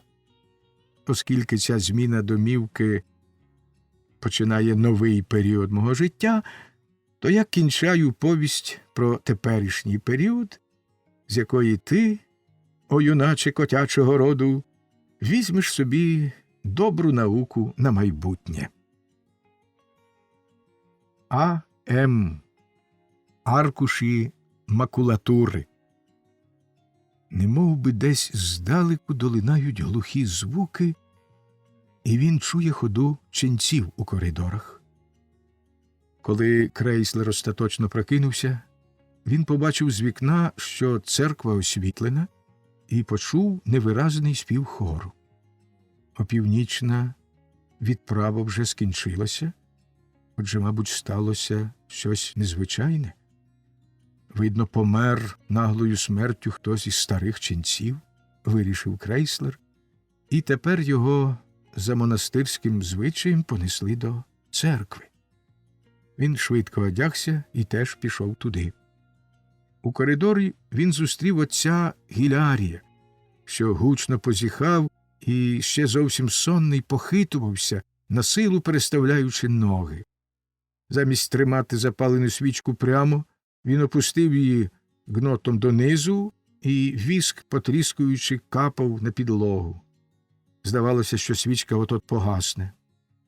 «Ваша велебність», – промурмотів Гілярій, коли Крейслер озвався до нього. «Ваша велебність, це робиться всупереч усім нашим дотеперішнім правилам. Заупокійна вночі, о цій годині, і тільки тому, що брат Кипріян наполягає на цьому. Господи, звільни нас від цього ченця!» Нарешті капельмейстрові пощастило переконати напівсонного Гілярія, що він не абат, а Крейслер. На превелику силу він випитав у ченця, що сьогодні вночі хто зна звідки до монастиря принесли тіло чоловіка, якого, видно, знав тільки брат Кипріян, і який, мабуть, був непростого стану, бо абат на Кипріянове наполягання погодився відразу ж відслужити похоронну відправу, щоб уранці після першої утренні відбулося винесення тіла. Крейслер пішов за Гілярієм до церкви. Вона була тьмяно освітлена і справляла дивне, моторошне враження. Горіли тільки свічки великого металевого напівкадила, що звисало із склепистої стелі перед головним вівтарем, і їхні миготливі пломінчики заледве освітлювали неф церкви, а в бічні вівтарі кидали лише таємничий відблиск. Статуї святих, неначе пробуджені тим відблиском, ворушились, мов привиди, і підступали ближче. Під панікадилом, там, де було найсвітліше, стояла відкрита труна, в якій лежало тіло, і ченці, що оточували його, бліді й непорушні, самі здавалися мерцями, які встали опівночі з могил. Вони співали глухими, хрипкими голосами монотонні строфи реквієму, а коли замовкли, то було чути тільки зловісний шум вітру на дворі. Та ще дивно рипіли високі вікна в церкві, наче духи померлих стукали в будинок, у якому чули побожні звуки поминальної молитви. Крейслер наблизився до щільного ряду ченців і впізнав у небіжчикові ад'ютанта княжича Гектора. І тоді прокинулись похмурі духи, що так часто опановували його і безжально вп'ялися гострими пазурами в його зранені груди. «Уїдлива нечиста сило», – сказав він сам до себе, – «невже ти женеш мене сюди, щоб цей закляклий юнак знов почав сходити кров'ю? Бо кажуть же, що рани в мерця відкриваються, коли до нього наближається вбивця. Хіба я не знаю, що він геть зійшов кров'ю в ті прикрі дні, коли спокутував свої гріхи на смертній постелі? В нього не лишилося жодної краплі лихої крові, якою він міг би отруїти свого вбивцю, коли б той підійшов до нього. А Йоганнеса Крейслера і поготів, бо його не стосується гадюка, яку він розтоптав, коли вона вже висунула гостре жало, щоб укусити його. Розплющ очі, небіжчику, а я твердо гляну тобі в обличчя, щоб ти бачив, що на мені нема гріха, але ти не можеш їх розплющити. Хто тобі наказав поставити на карту життя проти життя? Нащо ти затіяв облудну гру зі смертю? Ти не думав програти її? Але риси твої, тихий, блідий юначе, лагідні й добрі. Смертельна мука стерла сліди мерзенного гріха з твого прекрасного обличчя, і я міг би сказати, якби тепер личили такі слова, що небо відкрило перед тобою браму милосердя, бо в грудях твоїх жила любов. Та ба, що як я помилився в тобі? Що як не ти і не лихий демон, а моя щаслива зірка підняла твою руку на мене, щоб порятувати мене від жахливої долі, що чигає в пітьмі на мою душу? То розплющ же очі, блідий юначе, роздивися своїм утихомиреним поглядом геть усе, якщо я навіть загину з жалю за тобою або з жахливого безмежного страху, що чорна тінь, яка скрадається за мною, от-от схопить мене. Так, глянь на мене. Але ні-ні, ти міг би глянути на мене, як Леонгард Етлінгер, і я повірив би, що ти – це він, і тоді тобі довелося б кинутися зі мною в прірву, з якої я часто чую його глухий замогильний голос. Але що це? Ти всміхаєшся? Твої щоки, твої уста червоніють? Хіба тебе не влучила смертельна зброя? Ні, я не хочу ще раз ставати з тобою напрю, але... Розмовляючи сам із собою, Крейслер машинально опустився на одно коліно і сперся ліктями на друге. Та раптом він рвучко схопився і, напевне, вчинив би щось дивне й шалене, але тієї миті ченці замовкли, і хлопчики на криласі заспівали під тихий супровід органа «Вітаємо, царице! Сальве Регіна!». Труну накрили, і ченці врочисто рушили з церкви. Тоді похмурі духи облишили бідолашного Йоганнеса, і, прибитий сумом і горем, похиливши голову, він подався за ченцями. Коли він був уже біля самих дверей, з темного кутка підвелася якась постать і швидко пішла до нього. Ченці зупинилися, і свічки в їхніх руках яскраво освітили високого кремезного хлопця років 18-20. Обличчя його, скривлене запеклою люттю, було потворне, якщо не гірше. Чорне волосся збилося на голові, драна куртка зі смугастого полотна ледве прикривала голе тіло, а такі самі матроські штани сягали тільки до литок, тому крізь це вбрання видно було його гуркулесівську статуру.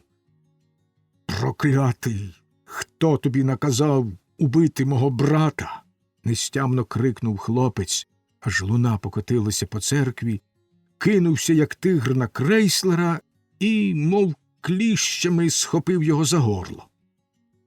Та перше, ніж Крейслер, нажаханий несподіваним нападом, устиг подумати про оборону, перед ним уже стояв отець Кипріян і владним гучним голосом сказав: «Джузеппе, нечестивий грішнику, що ти тут робиш?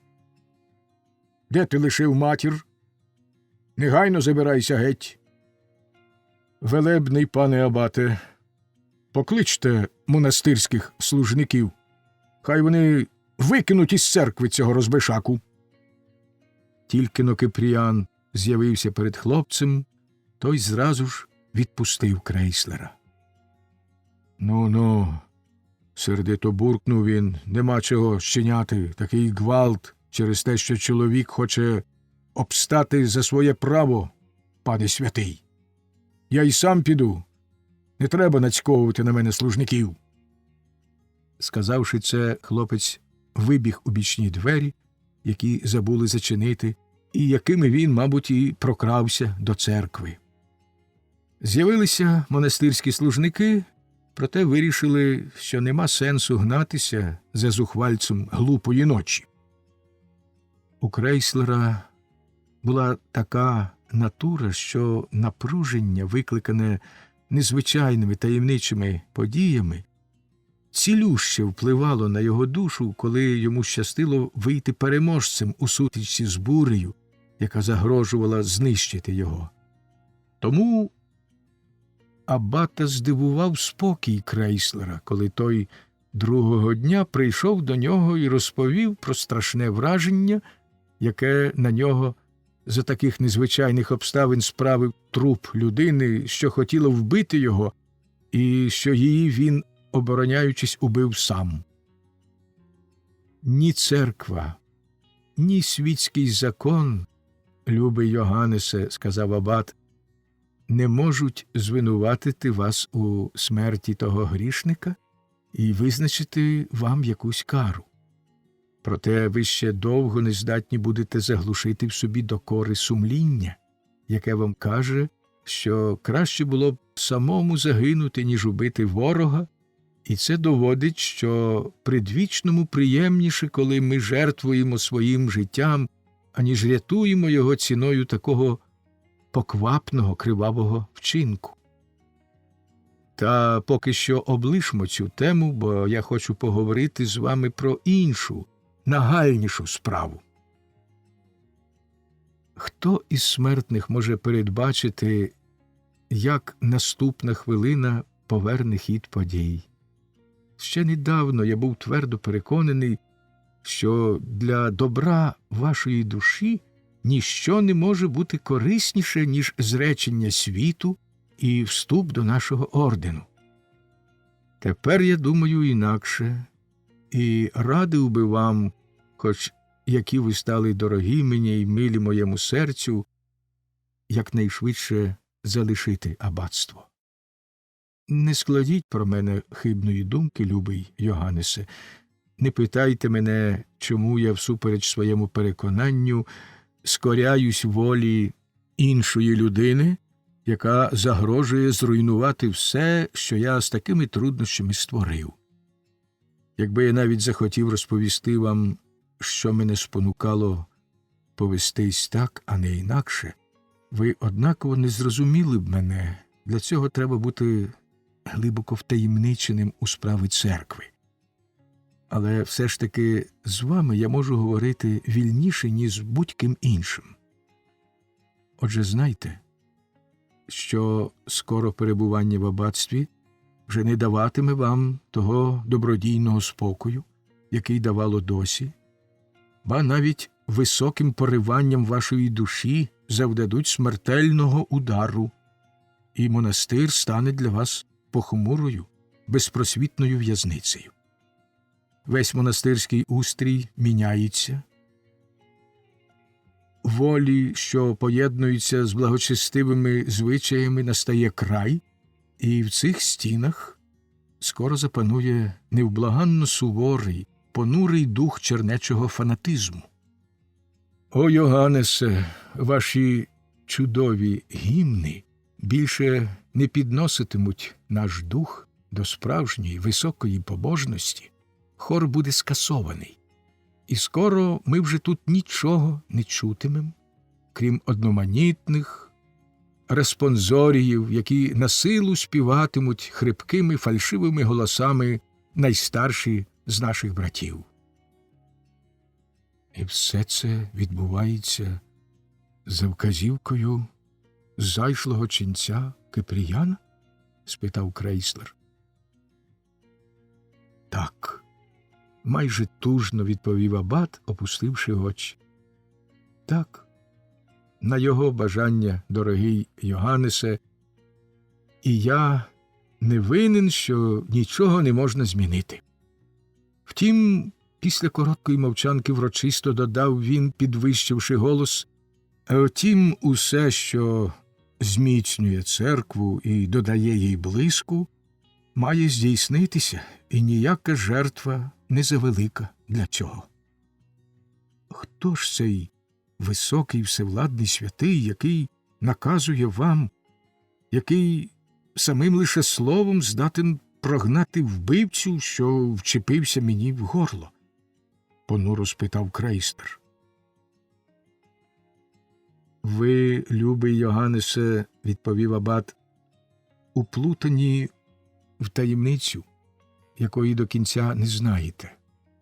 Та скоро ви довідаєтесь про неї більше, може навіть більше за мене, і довідаєтесь усе це від майстра Абрагама. Кипріян, якого ми тепер ще звемо своїм братом, один із обраних. Він сподобався вступити в безпосередній стосунок із предвічними силами небесними, і ми вже тепер повинні шанувати в ньому святого. А що стосується того зухвальця, який під час поминальної служби закрався до церкви і схопив вас за горло, то він просто приблудний, напівбожевільний циган. Наш управитель уже кілька разів наказував дати йому доброї прочуханки за те, що він крав у селян ситих курей по курниках. Щоб вигнати його, якраз не треба було особливого чуда. Коли абат казав ці останні слова, в кутиках його рота на мить майнула ледь помітна іронічна посмішка і так само швидко зникла. Крейслерові стало так прикро на душі, наче його хтось тяжко скривдив. Він зрозумів, що абат з усім своїм розумом і сердечністю дурив його, і що всі докази, які він тоді наводив, щоб намовити його, Крейслера, піти в монастир, так само служили якійсь іншій прихованій меті, як і ті, що до них тепер удався абат, навертаючи його на протилежний шлях. Крейслер вирішив залишити аббатство, щоб цілком звільнитися від усіх цих таємниць, які могли так оплутати його, коли б він лишився тут довше, що йому вже не було б рятунку. Та тільки-но він подумав про те, що тепер може відразу ж вернутися в Зігардсхоф до майстра Абрагама, що там знов побачить її, знов почує її, володарку всіх своїх думок і мрій, як у серці в нього щось солодко защеміло, то озвалася палка любовна туга. Глибоко замислившись, Крейслер ішов головною алеєю парку, коли його наздогнав отець Гілярій і відразу ж почав: «Ви були в абата, Крейслере, і він сказав вам усе. Ну що, хіба я не мав рації? Ми всі пропали. Цей привелебний комедіант, ох, вихопилося слово, але ми тут самі з вами. Коли він, ви знаєте, про кого я кажу, з'явився у сутані до Риму, його святість папа відразу ж дав йому аудієнцію. Він упав ниць і поцілував пантофлю, але його святість все не давав йому знаку вставати, і він пролежав так цілу годину. Це буде перша твоя церковна покута. Гримнув на нього його святість, коли нарешті дозволив йому підвестись і прочитав довге казання про гріховні манівці, на які збився Кипріян. Потім він уже в потайних покоях отримав докладні настанови і вирушив у похід. Давно вже в нас не було жодного святого. Чудо! Ну, ви ж бачили картину, Крейслере. Чудо, кажу я, набуло свого остаточного вигляду аж там, у Римі. Я тільки чесний чернець, бенедиктинець, непоганий регент хору, з чим, я думаю, ви погодитесь, і люблю випити чарчину Ніренштайнера чи Нюрцбурзького на славу єдиноспасеної церкви, але одна втіха, що він недовго тут сидітиме. Йому треба мандрувати. Чернець у монастирі не вартий і 2 яєць, та коли він за його межами, то вартий і 30. Бо він, мабуть, і справді почне творити чудеса. Дивіться, Крейслере, дивіться, он він іде сюди алеєю. Він угледів нас і вже знає, яку йому корчити міну. Крейслер побачив ченця Кипріяна, що повільною, врочистою ходою, звівши очі до неба і молитовно склавши руки, немов охоплений побожним захватом, наближався до них тінистою алеєю. Гілярій швидко пішов геть, але Крейслер лишився, задивившись на ченця. У його обличчі, у всій його істоті було щось чудне, своєрідне, що відрізняло його від усіх людей. Велика, незвичайна доля лишає на людині видимі сліди, тож могло бути, що й чудесний талант Кипріяна надав його зовнішності теперішнього вигляду. Чернець у своєму екстазі, не помітивши Крейслера, хотів пройти мимо, але тому раптом забаглося заступити дорогу суворому посланцеві глави церкви, запеклому гонителеві найпрекраснішого з мистецтв. Так він і зробив, сказавши: «Дозвольте, велебний отче, скласти вам подяку. Ви своїм вагомим словом дуже вчасно звільнили мене від рук того брутального цигана, а то він задушив би мене, ніби вкрадену курку». Чернець немов прокинувся зі сну. Він провів рукою по чолу і втупився в Крейслера довгим поглядом, наче силкувався пригадати, де він його бачив. Та ось обличчя його ще дужче спохмурніло і прибрало грізного, затятого виразу, очі гнівно спалахнули, і він вигукнув гучним голосом: «Зухвалий блюзніре! Ви заслужили, щоб я лишив вас скніти в гріхах? Хіба ви не той, хто своїм бреньканням споганює священну церковну службу, найшляхетнішу опору релігії, не той, хто тут суетними штуками задурманює побожні душі, які відвертаються від святого і віддаються світським веселощам у цілій зливі пісень. Крейслера образили ці божевільні докори, але безглузда пиха фанатичного ченця, що орудував такою легкою зброєю, додала йому духу.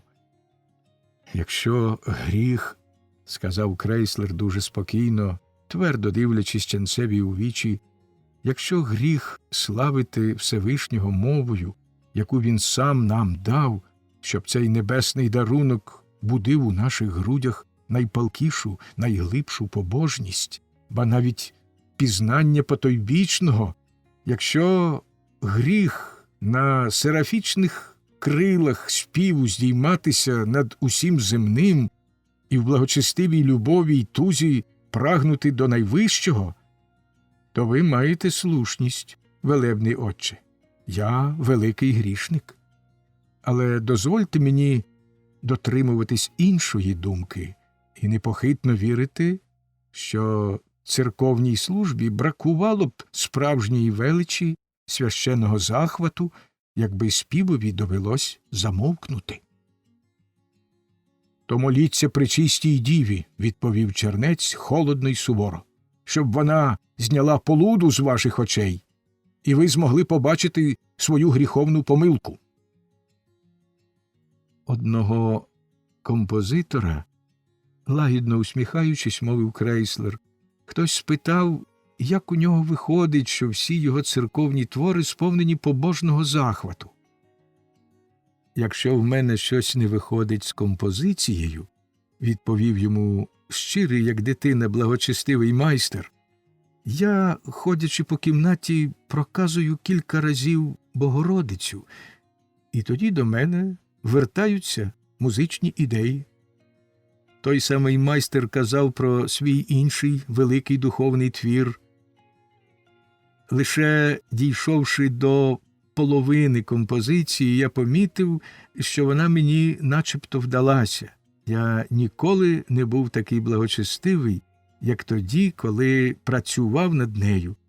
Щодня я вклякав і молив Бога, щоб він дав мені силу щасливо докінчити цей твір. Мені здається, велебний отче, що ні цей майстер, ні старий Палестріна не творили нічого гріховного, і що тільки затверділе в аскетичній запеклості серце не здатне відчути високої побожності церковних гімнів. «Нікчемна людино!» – гнівно вигукнув чернець. «Та хто ти такий, щоб я сперечався з тобою, коли ти повинен валятися в поросі переді мною? Геть з аббатства! Не споганюй більше святині своєю присутністю!» Глибоко обурений владним тоном ченця, Крейслер палко вигукнув: «А хто ти, божевільний ченче, що хочеш піднестися над усім людським? Невже ти народився вільним, без гріха?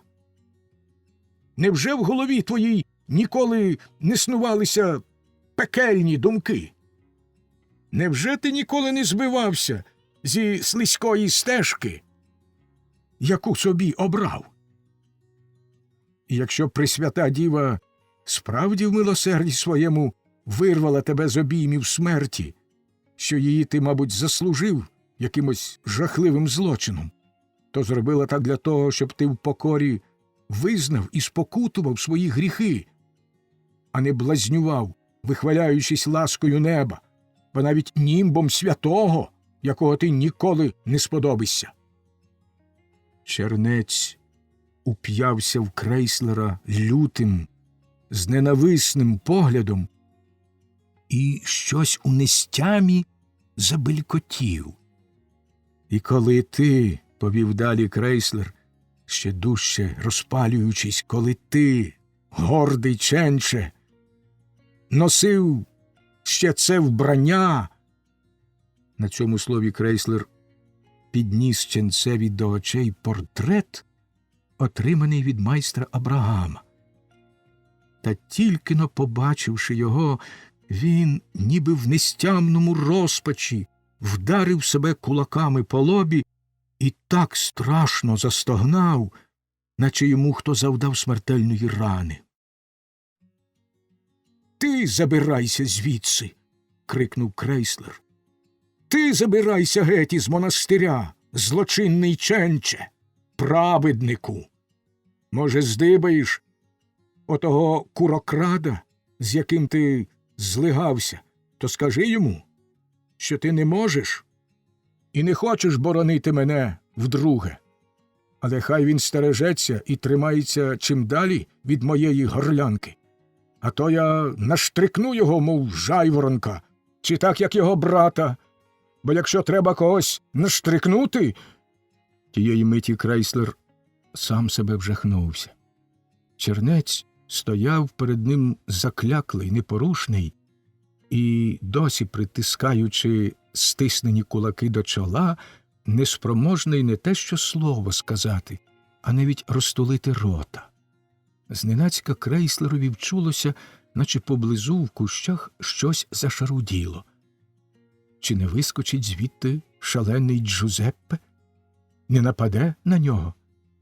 І він побіг геть від того місця.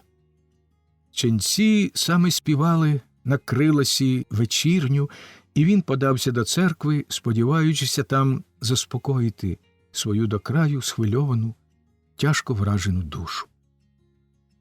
Служба закінчилась, ченці спустилися з криласа, погасили свічки. Крейслер повернувся думками до старого побожного майстра, якого згадував у своїй суперечці з ченцем Кипріяном. У ньому забриніла музика, благочестива музика, то співала Юлія, і люта буря в його грудях ущухла.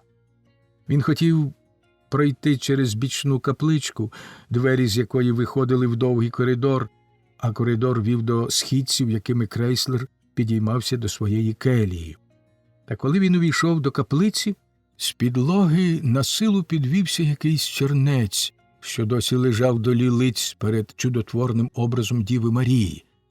При тьмяному світлі незгасимої лампади Крейслер упізнав ченця Кипріяна. Той був змучений і жалюгідний, наче щойно опритомнів. Крейслер простяг руку, щоб допомогти йому, і тоді чернець озвався тихим, тремтливим голосом. «Я вас упізнав, ви Крейслер. Згляньтесь. Не покиньте мене, допоможіть мені добратися он до тієї сходинки. Я там відпочину. Але й ви сядьте біля мене ближче, щоб ніхто, крім Богородиці, нас не почув. Пожалійте мене», – повів далі чернець, коли вони посідали на сходинці вівтаря. «Змилуйтесь, довіртесь мені.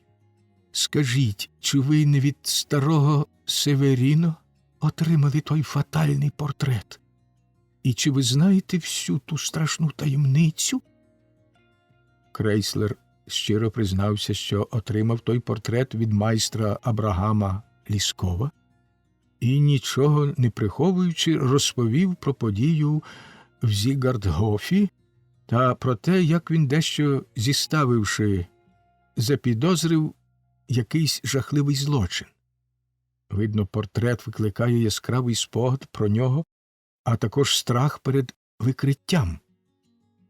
Чернець вислухав Крейслерову розповідь, деякі місця з якої глибоко вразили його, і хвилину помовчав.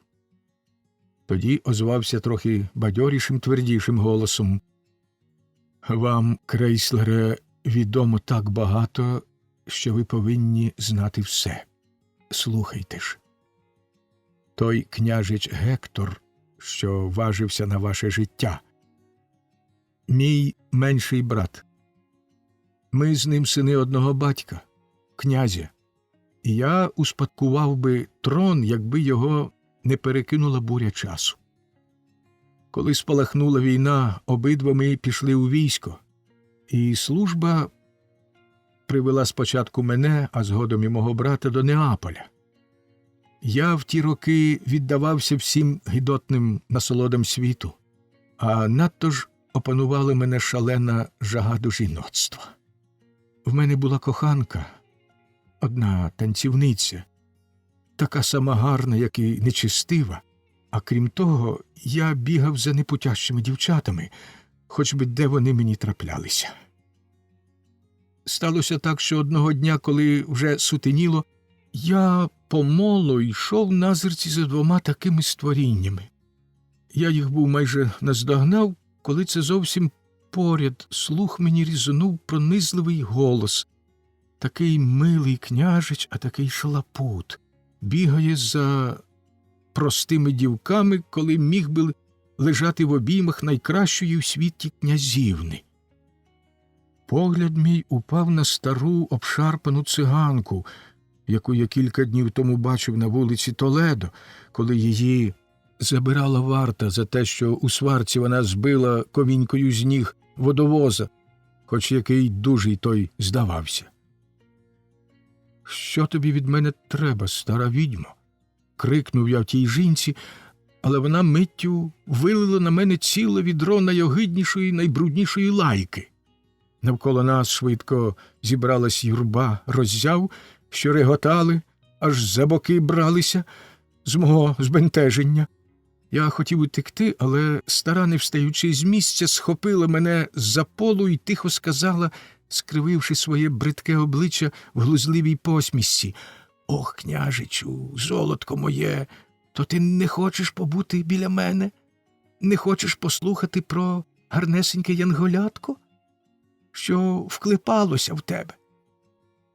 На цьому слові стара насилу підвелася, мов обценьками стискуючи мої руки, і зашепотіла мені на вухо про молоду дівчину, гарну й милу, мов ясний день, і ще невинну. Стара видалася мені звичайною звідницею, а що я не мав наміру вплутуватися в нову любовну пригоду, то вирішив відкупитися від неї кількома дукатами. Проте вона не взяла грошей і, голосно сміючись, гукнула мені навздогін: «Ну, йди собі, йди, соколику, скоро ти сам шукатимеш мене з великою тугою в серці». Минув якийсь час, я більше не згадував про ту циганку, коли це одного дня, гуляючи алеєю Вілла Реале, я помітив поперед себе дівчину, що здалася мені дивовижною, неймовірно милою. Я поквапився випередити її, і коли побачив її в обличчя, то подумав, що мені відкрилися осяйні небеса справжньої краси.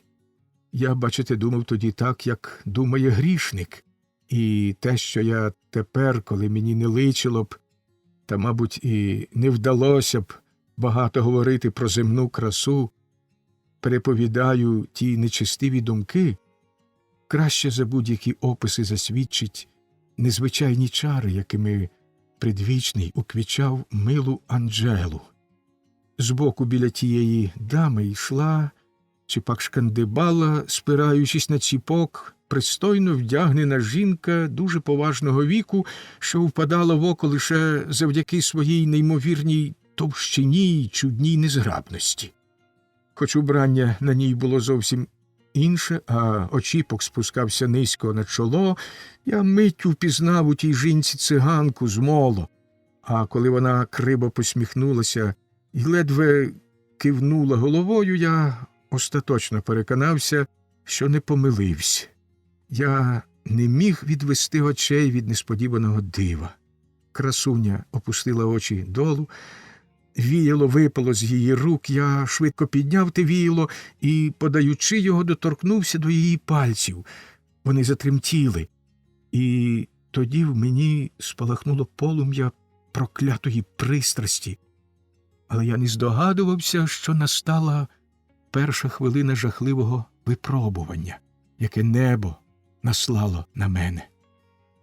Геть приголомшений, розгублений, Я майже не помітив, як дівчина зі своєю старою супутницею сіла в карету, що стояла в кінці алеї.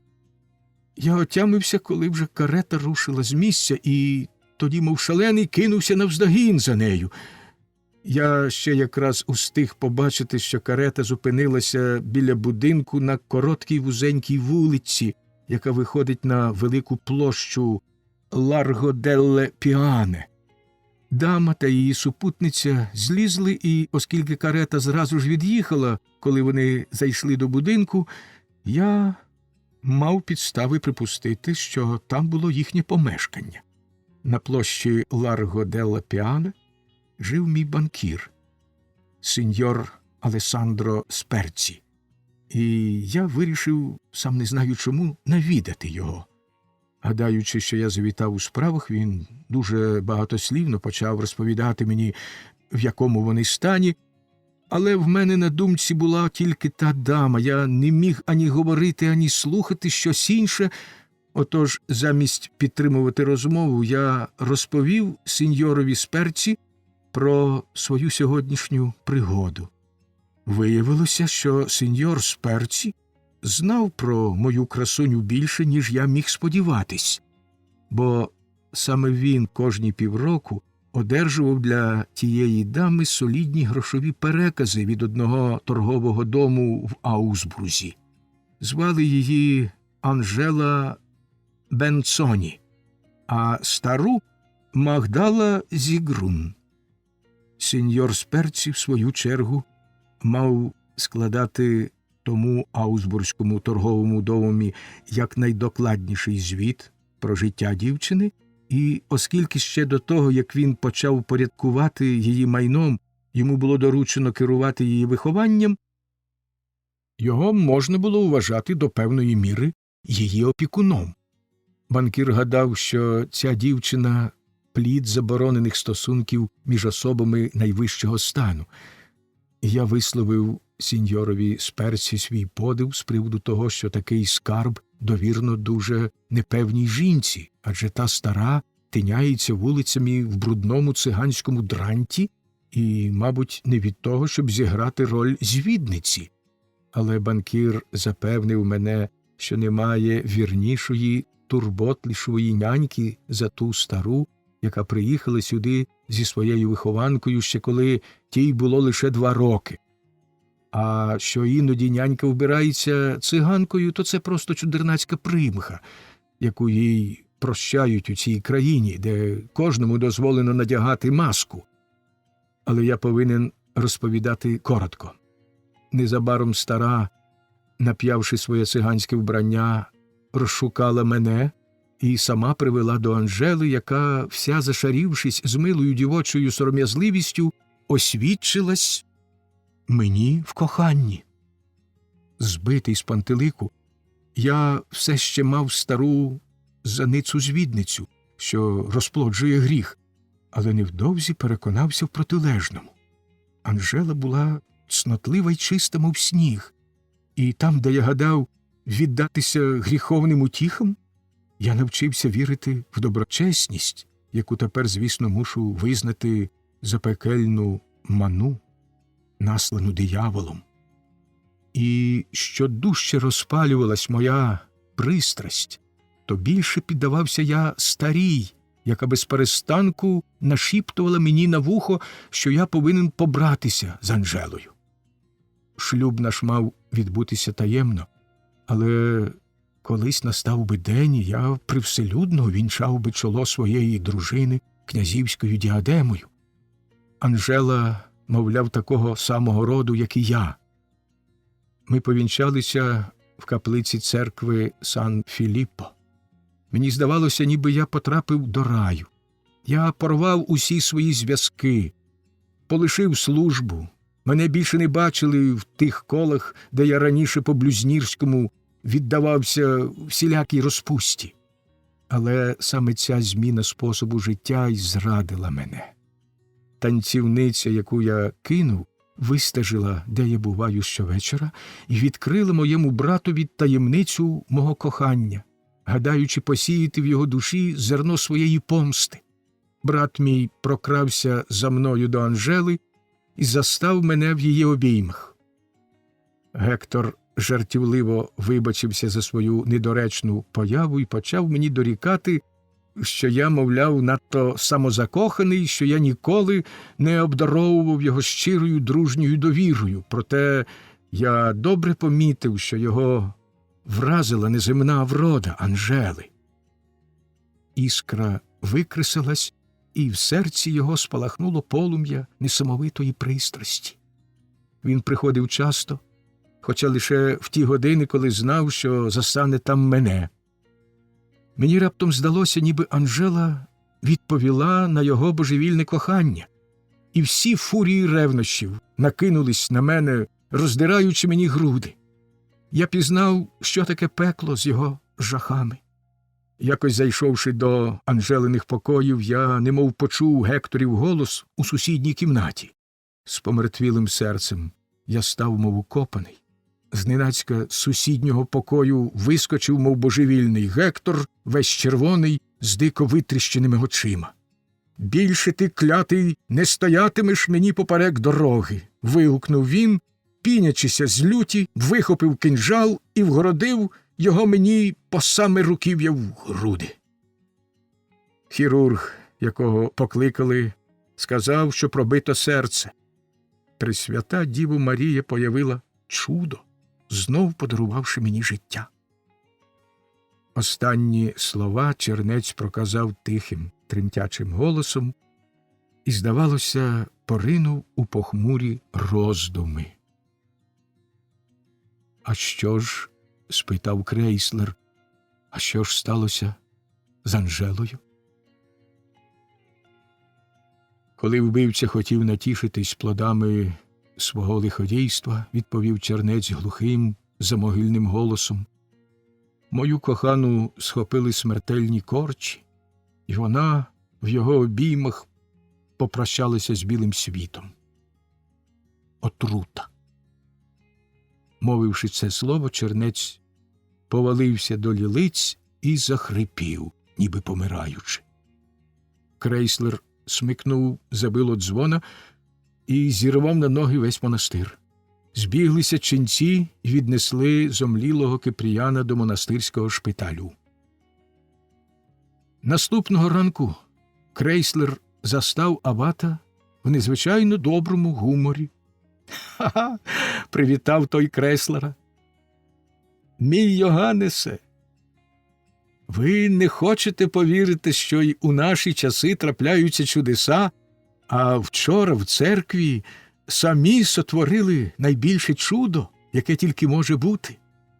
Скажіть, що ви зробили з нашим гордовитим святим, що він лежить немов розкаяний, упосліджений грішник і по-дитячому, боячись смерті, слізно благає нас усіх простити йому те бажання стати вище за нас?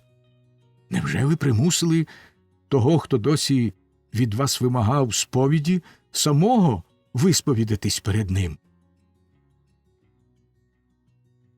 Крейслер не бачив жодної причини замовчувати, що відбулося між ним і ченцем Кипріяном, і він розповів усе, почавши від щирої, але суворої проповіді, яку він прочитав бундючному ченцеві, коли той принизив священне мистецтво музики і, закінчивши страшним нападом, що стався з Кипріяном, коли він вимовив слово «отрута». Потім Крейслер сказав, що він, власне, й досі не знає, чому портрет, якого так боїться княжич Гектор, однаково діє і на ченця Кипріяна. Так само йому не зрозуміло, яким чином майстер Абрагам виявився вплутаним у ті жахливі події. «Справді», – мило усміхаючись, мовив абат, – «справді, мій любий сину Йоганнесе, наші з вами стосунки тепер зовсім не ті, що були ще кілька годин тому.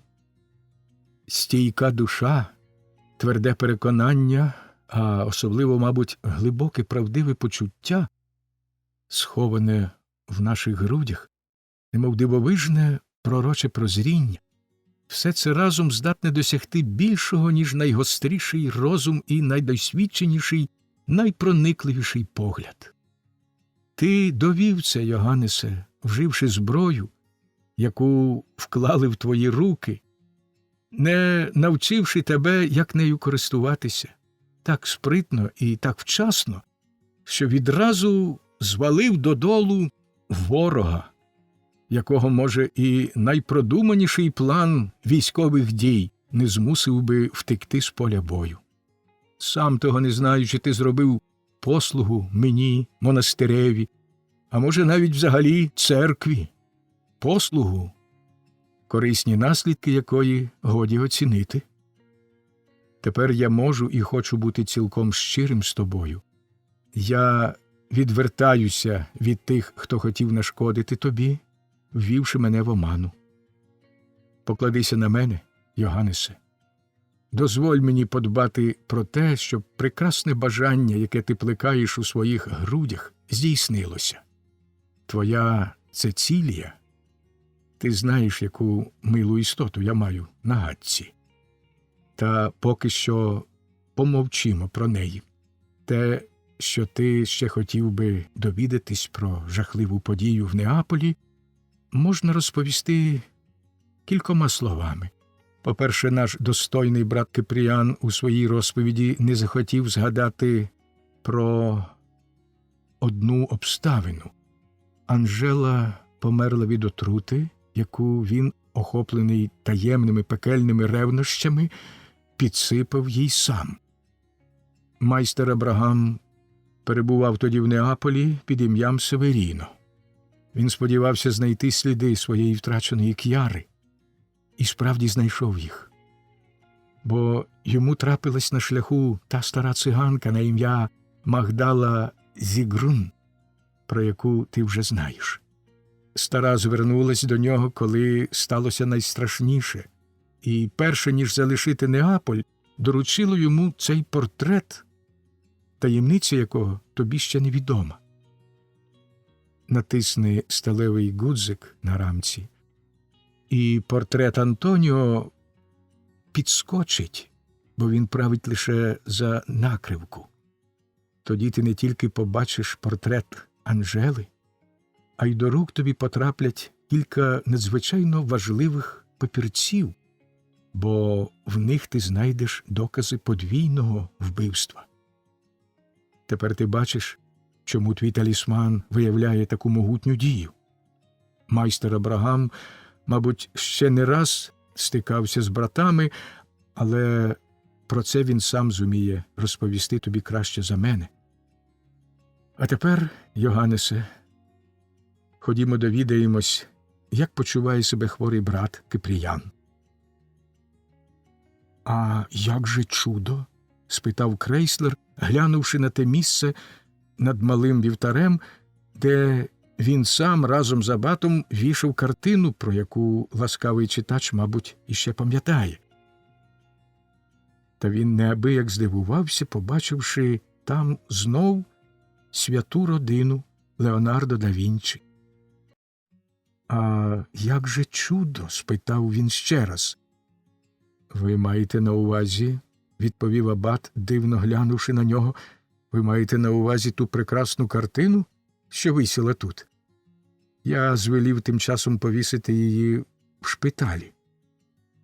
Наш бідолашний брат Кипріян, мабуть, почуватиме себе дужчим, споглядаючи на неї.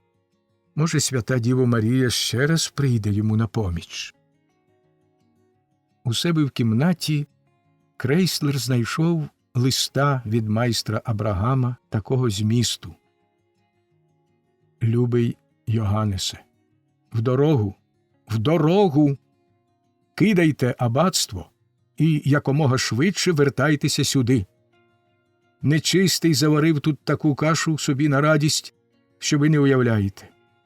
Коли прийдете, скажу більше, а писати немає сили, бо все стоїть мені в горлі руба, аж душить мене.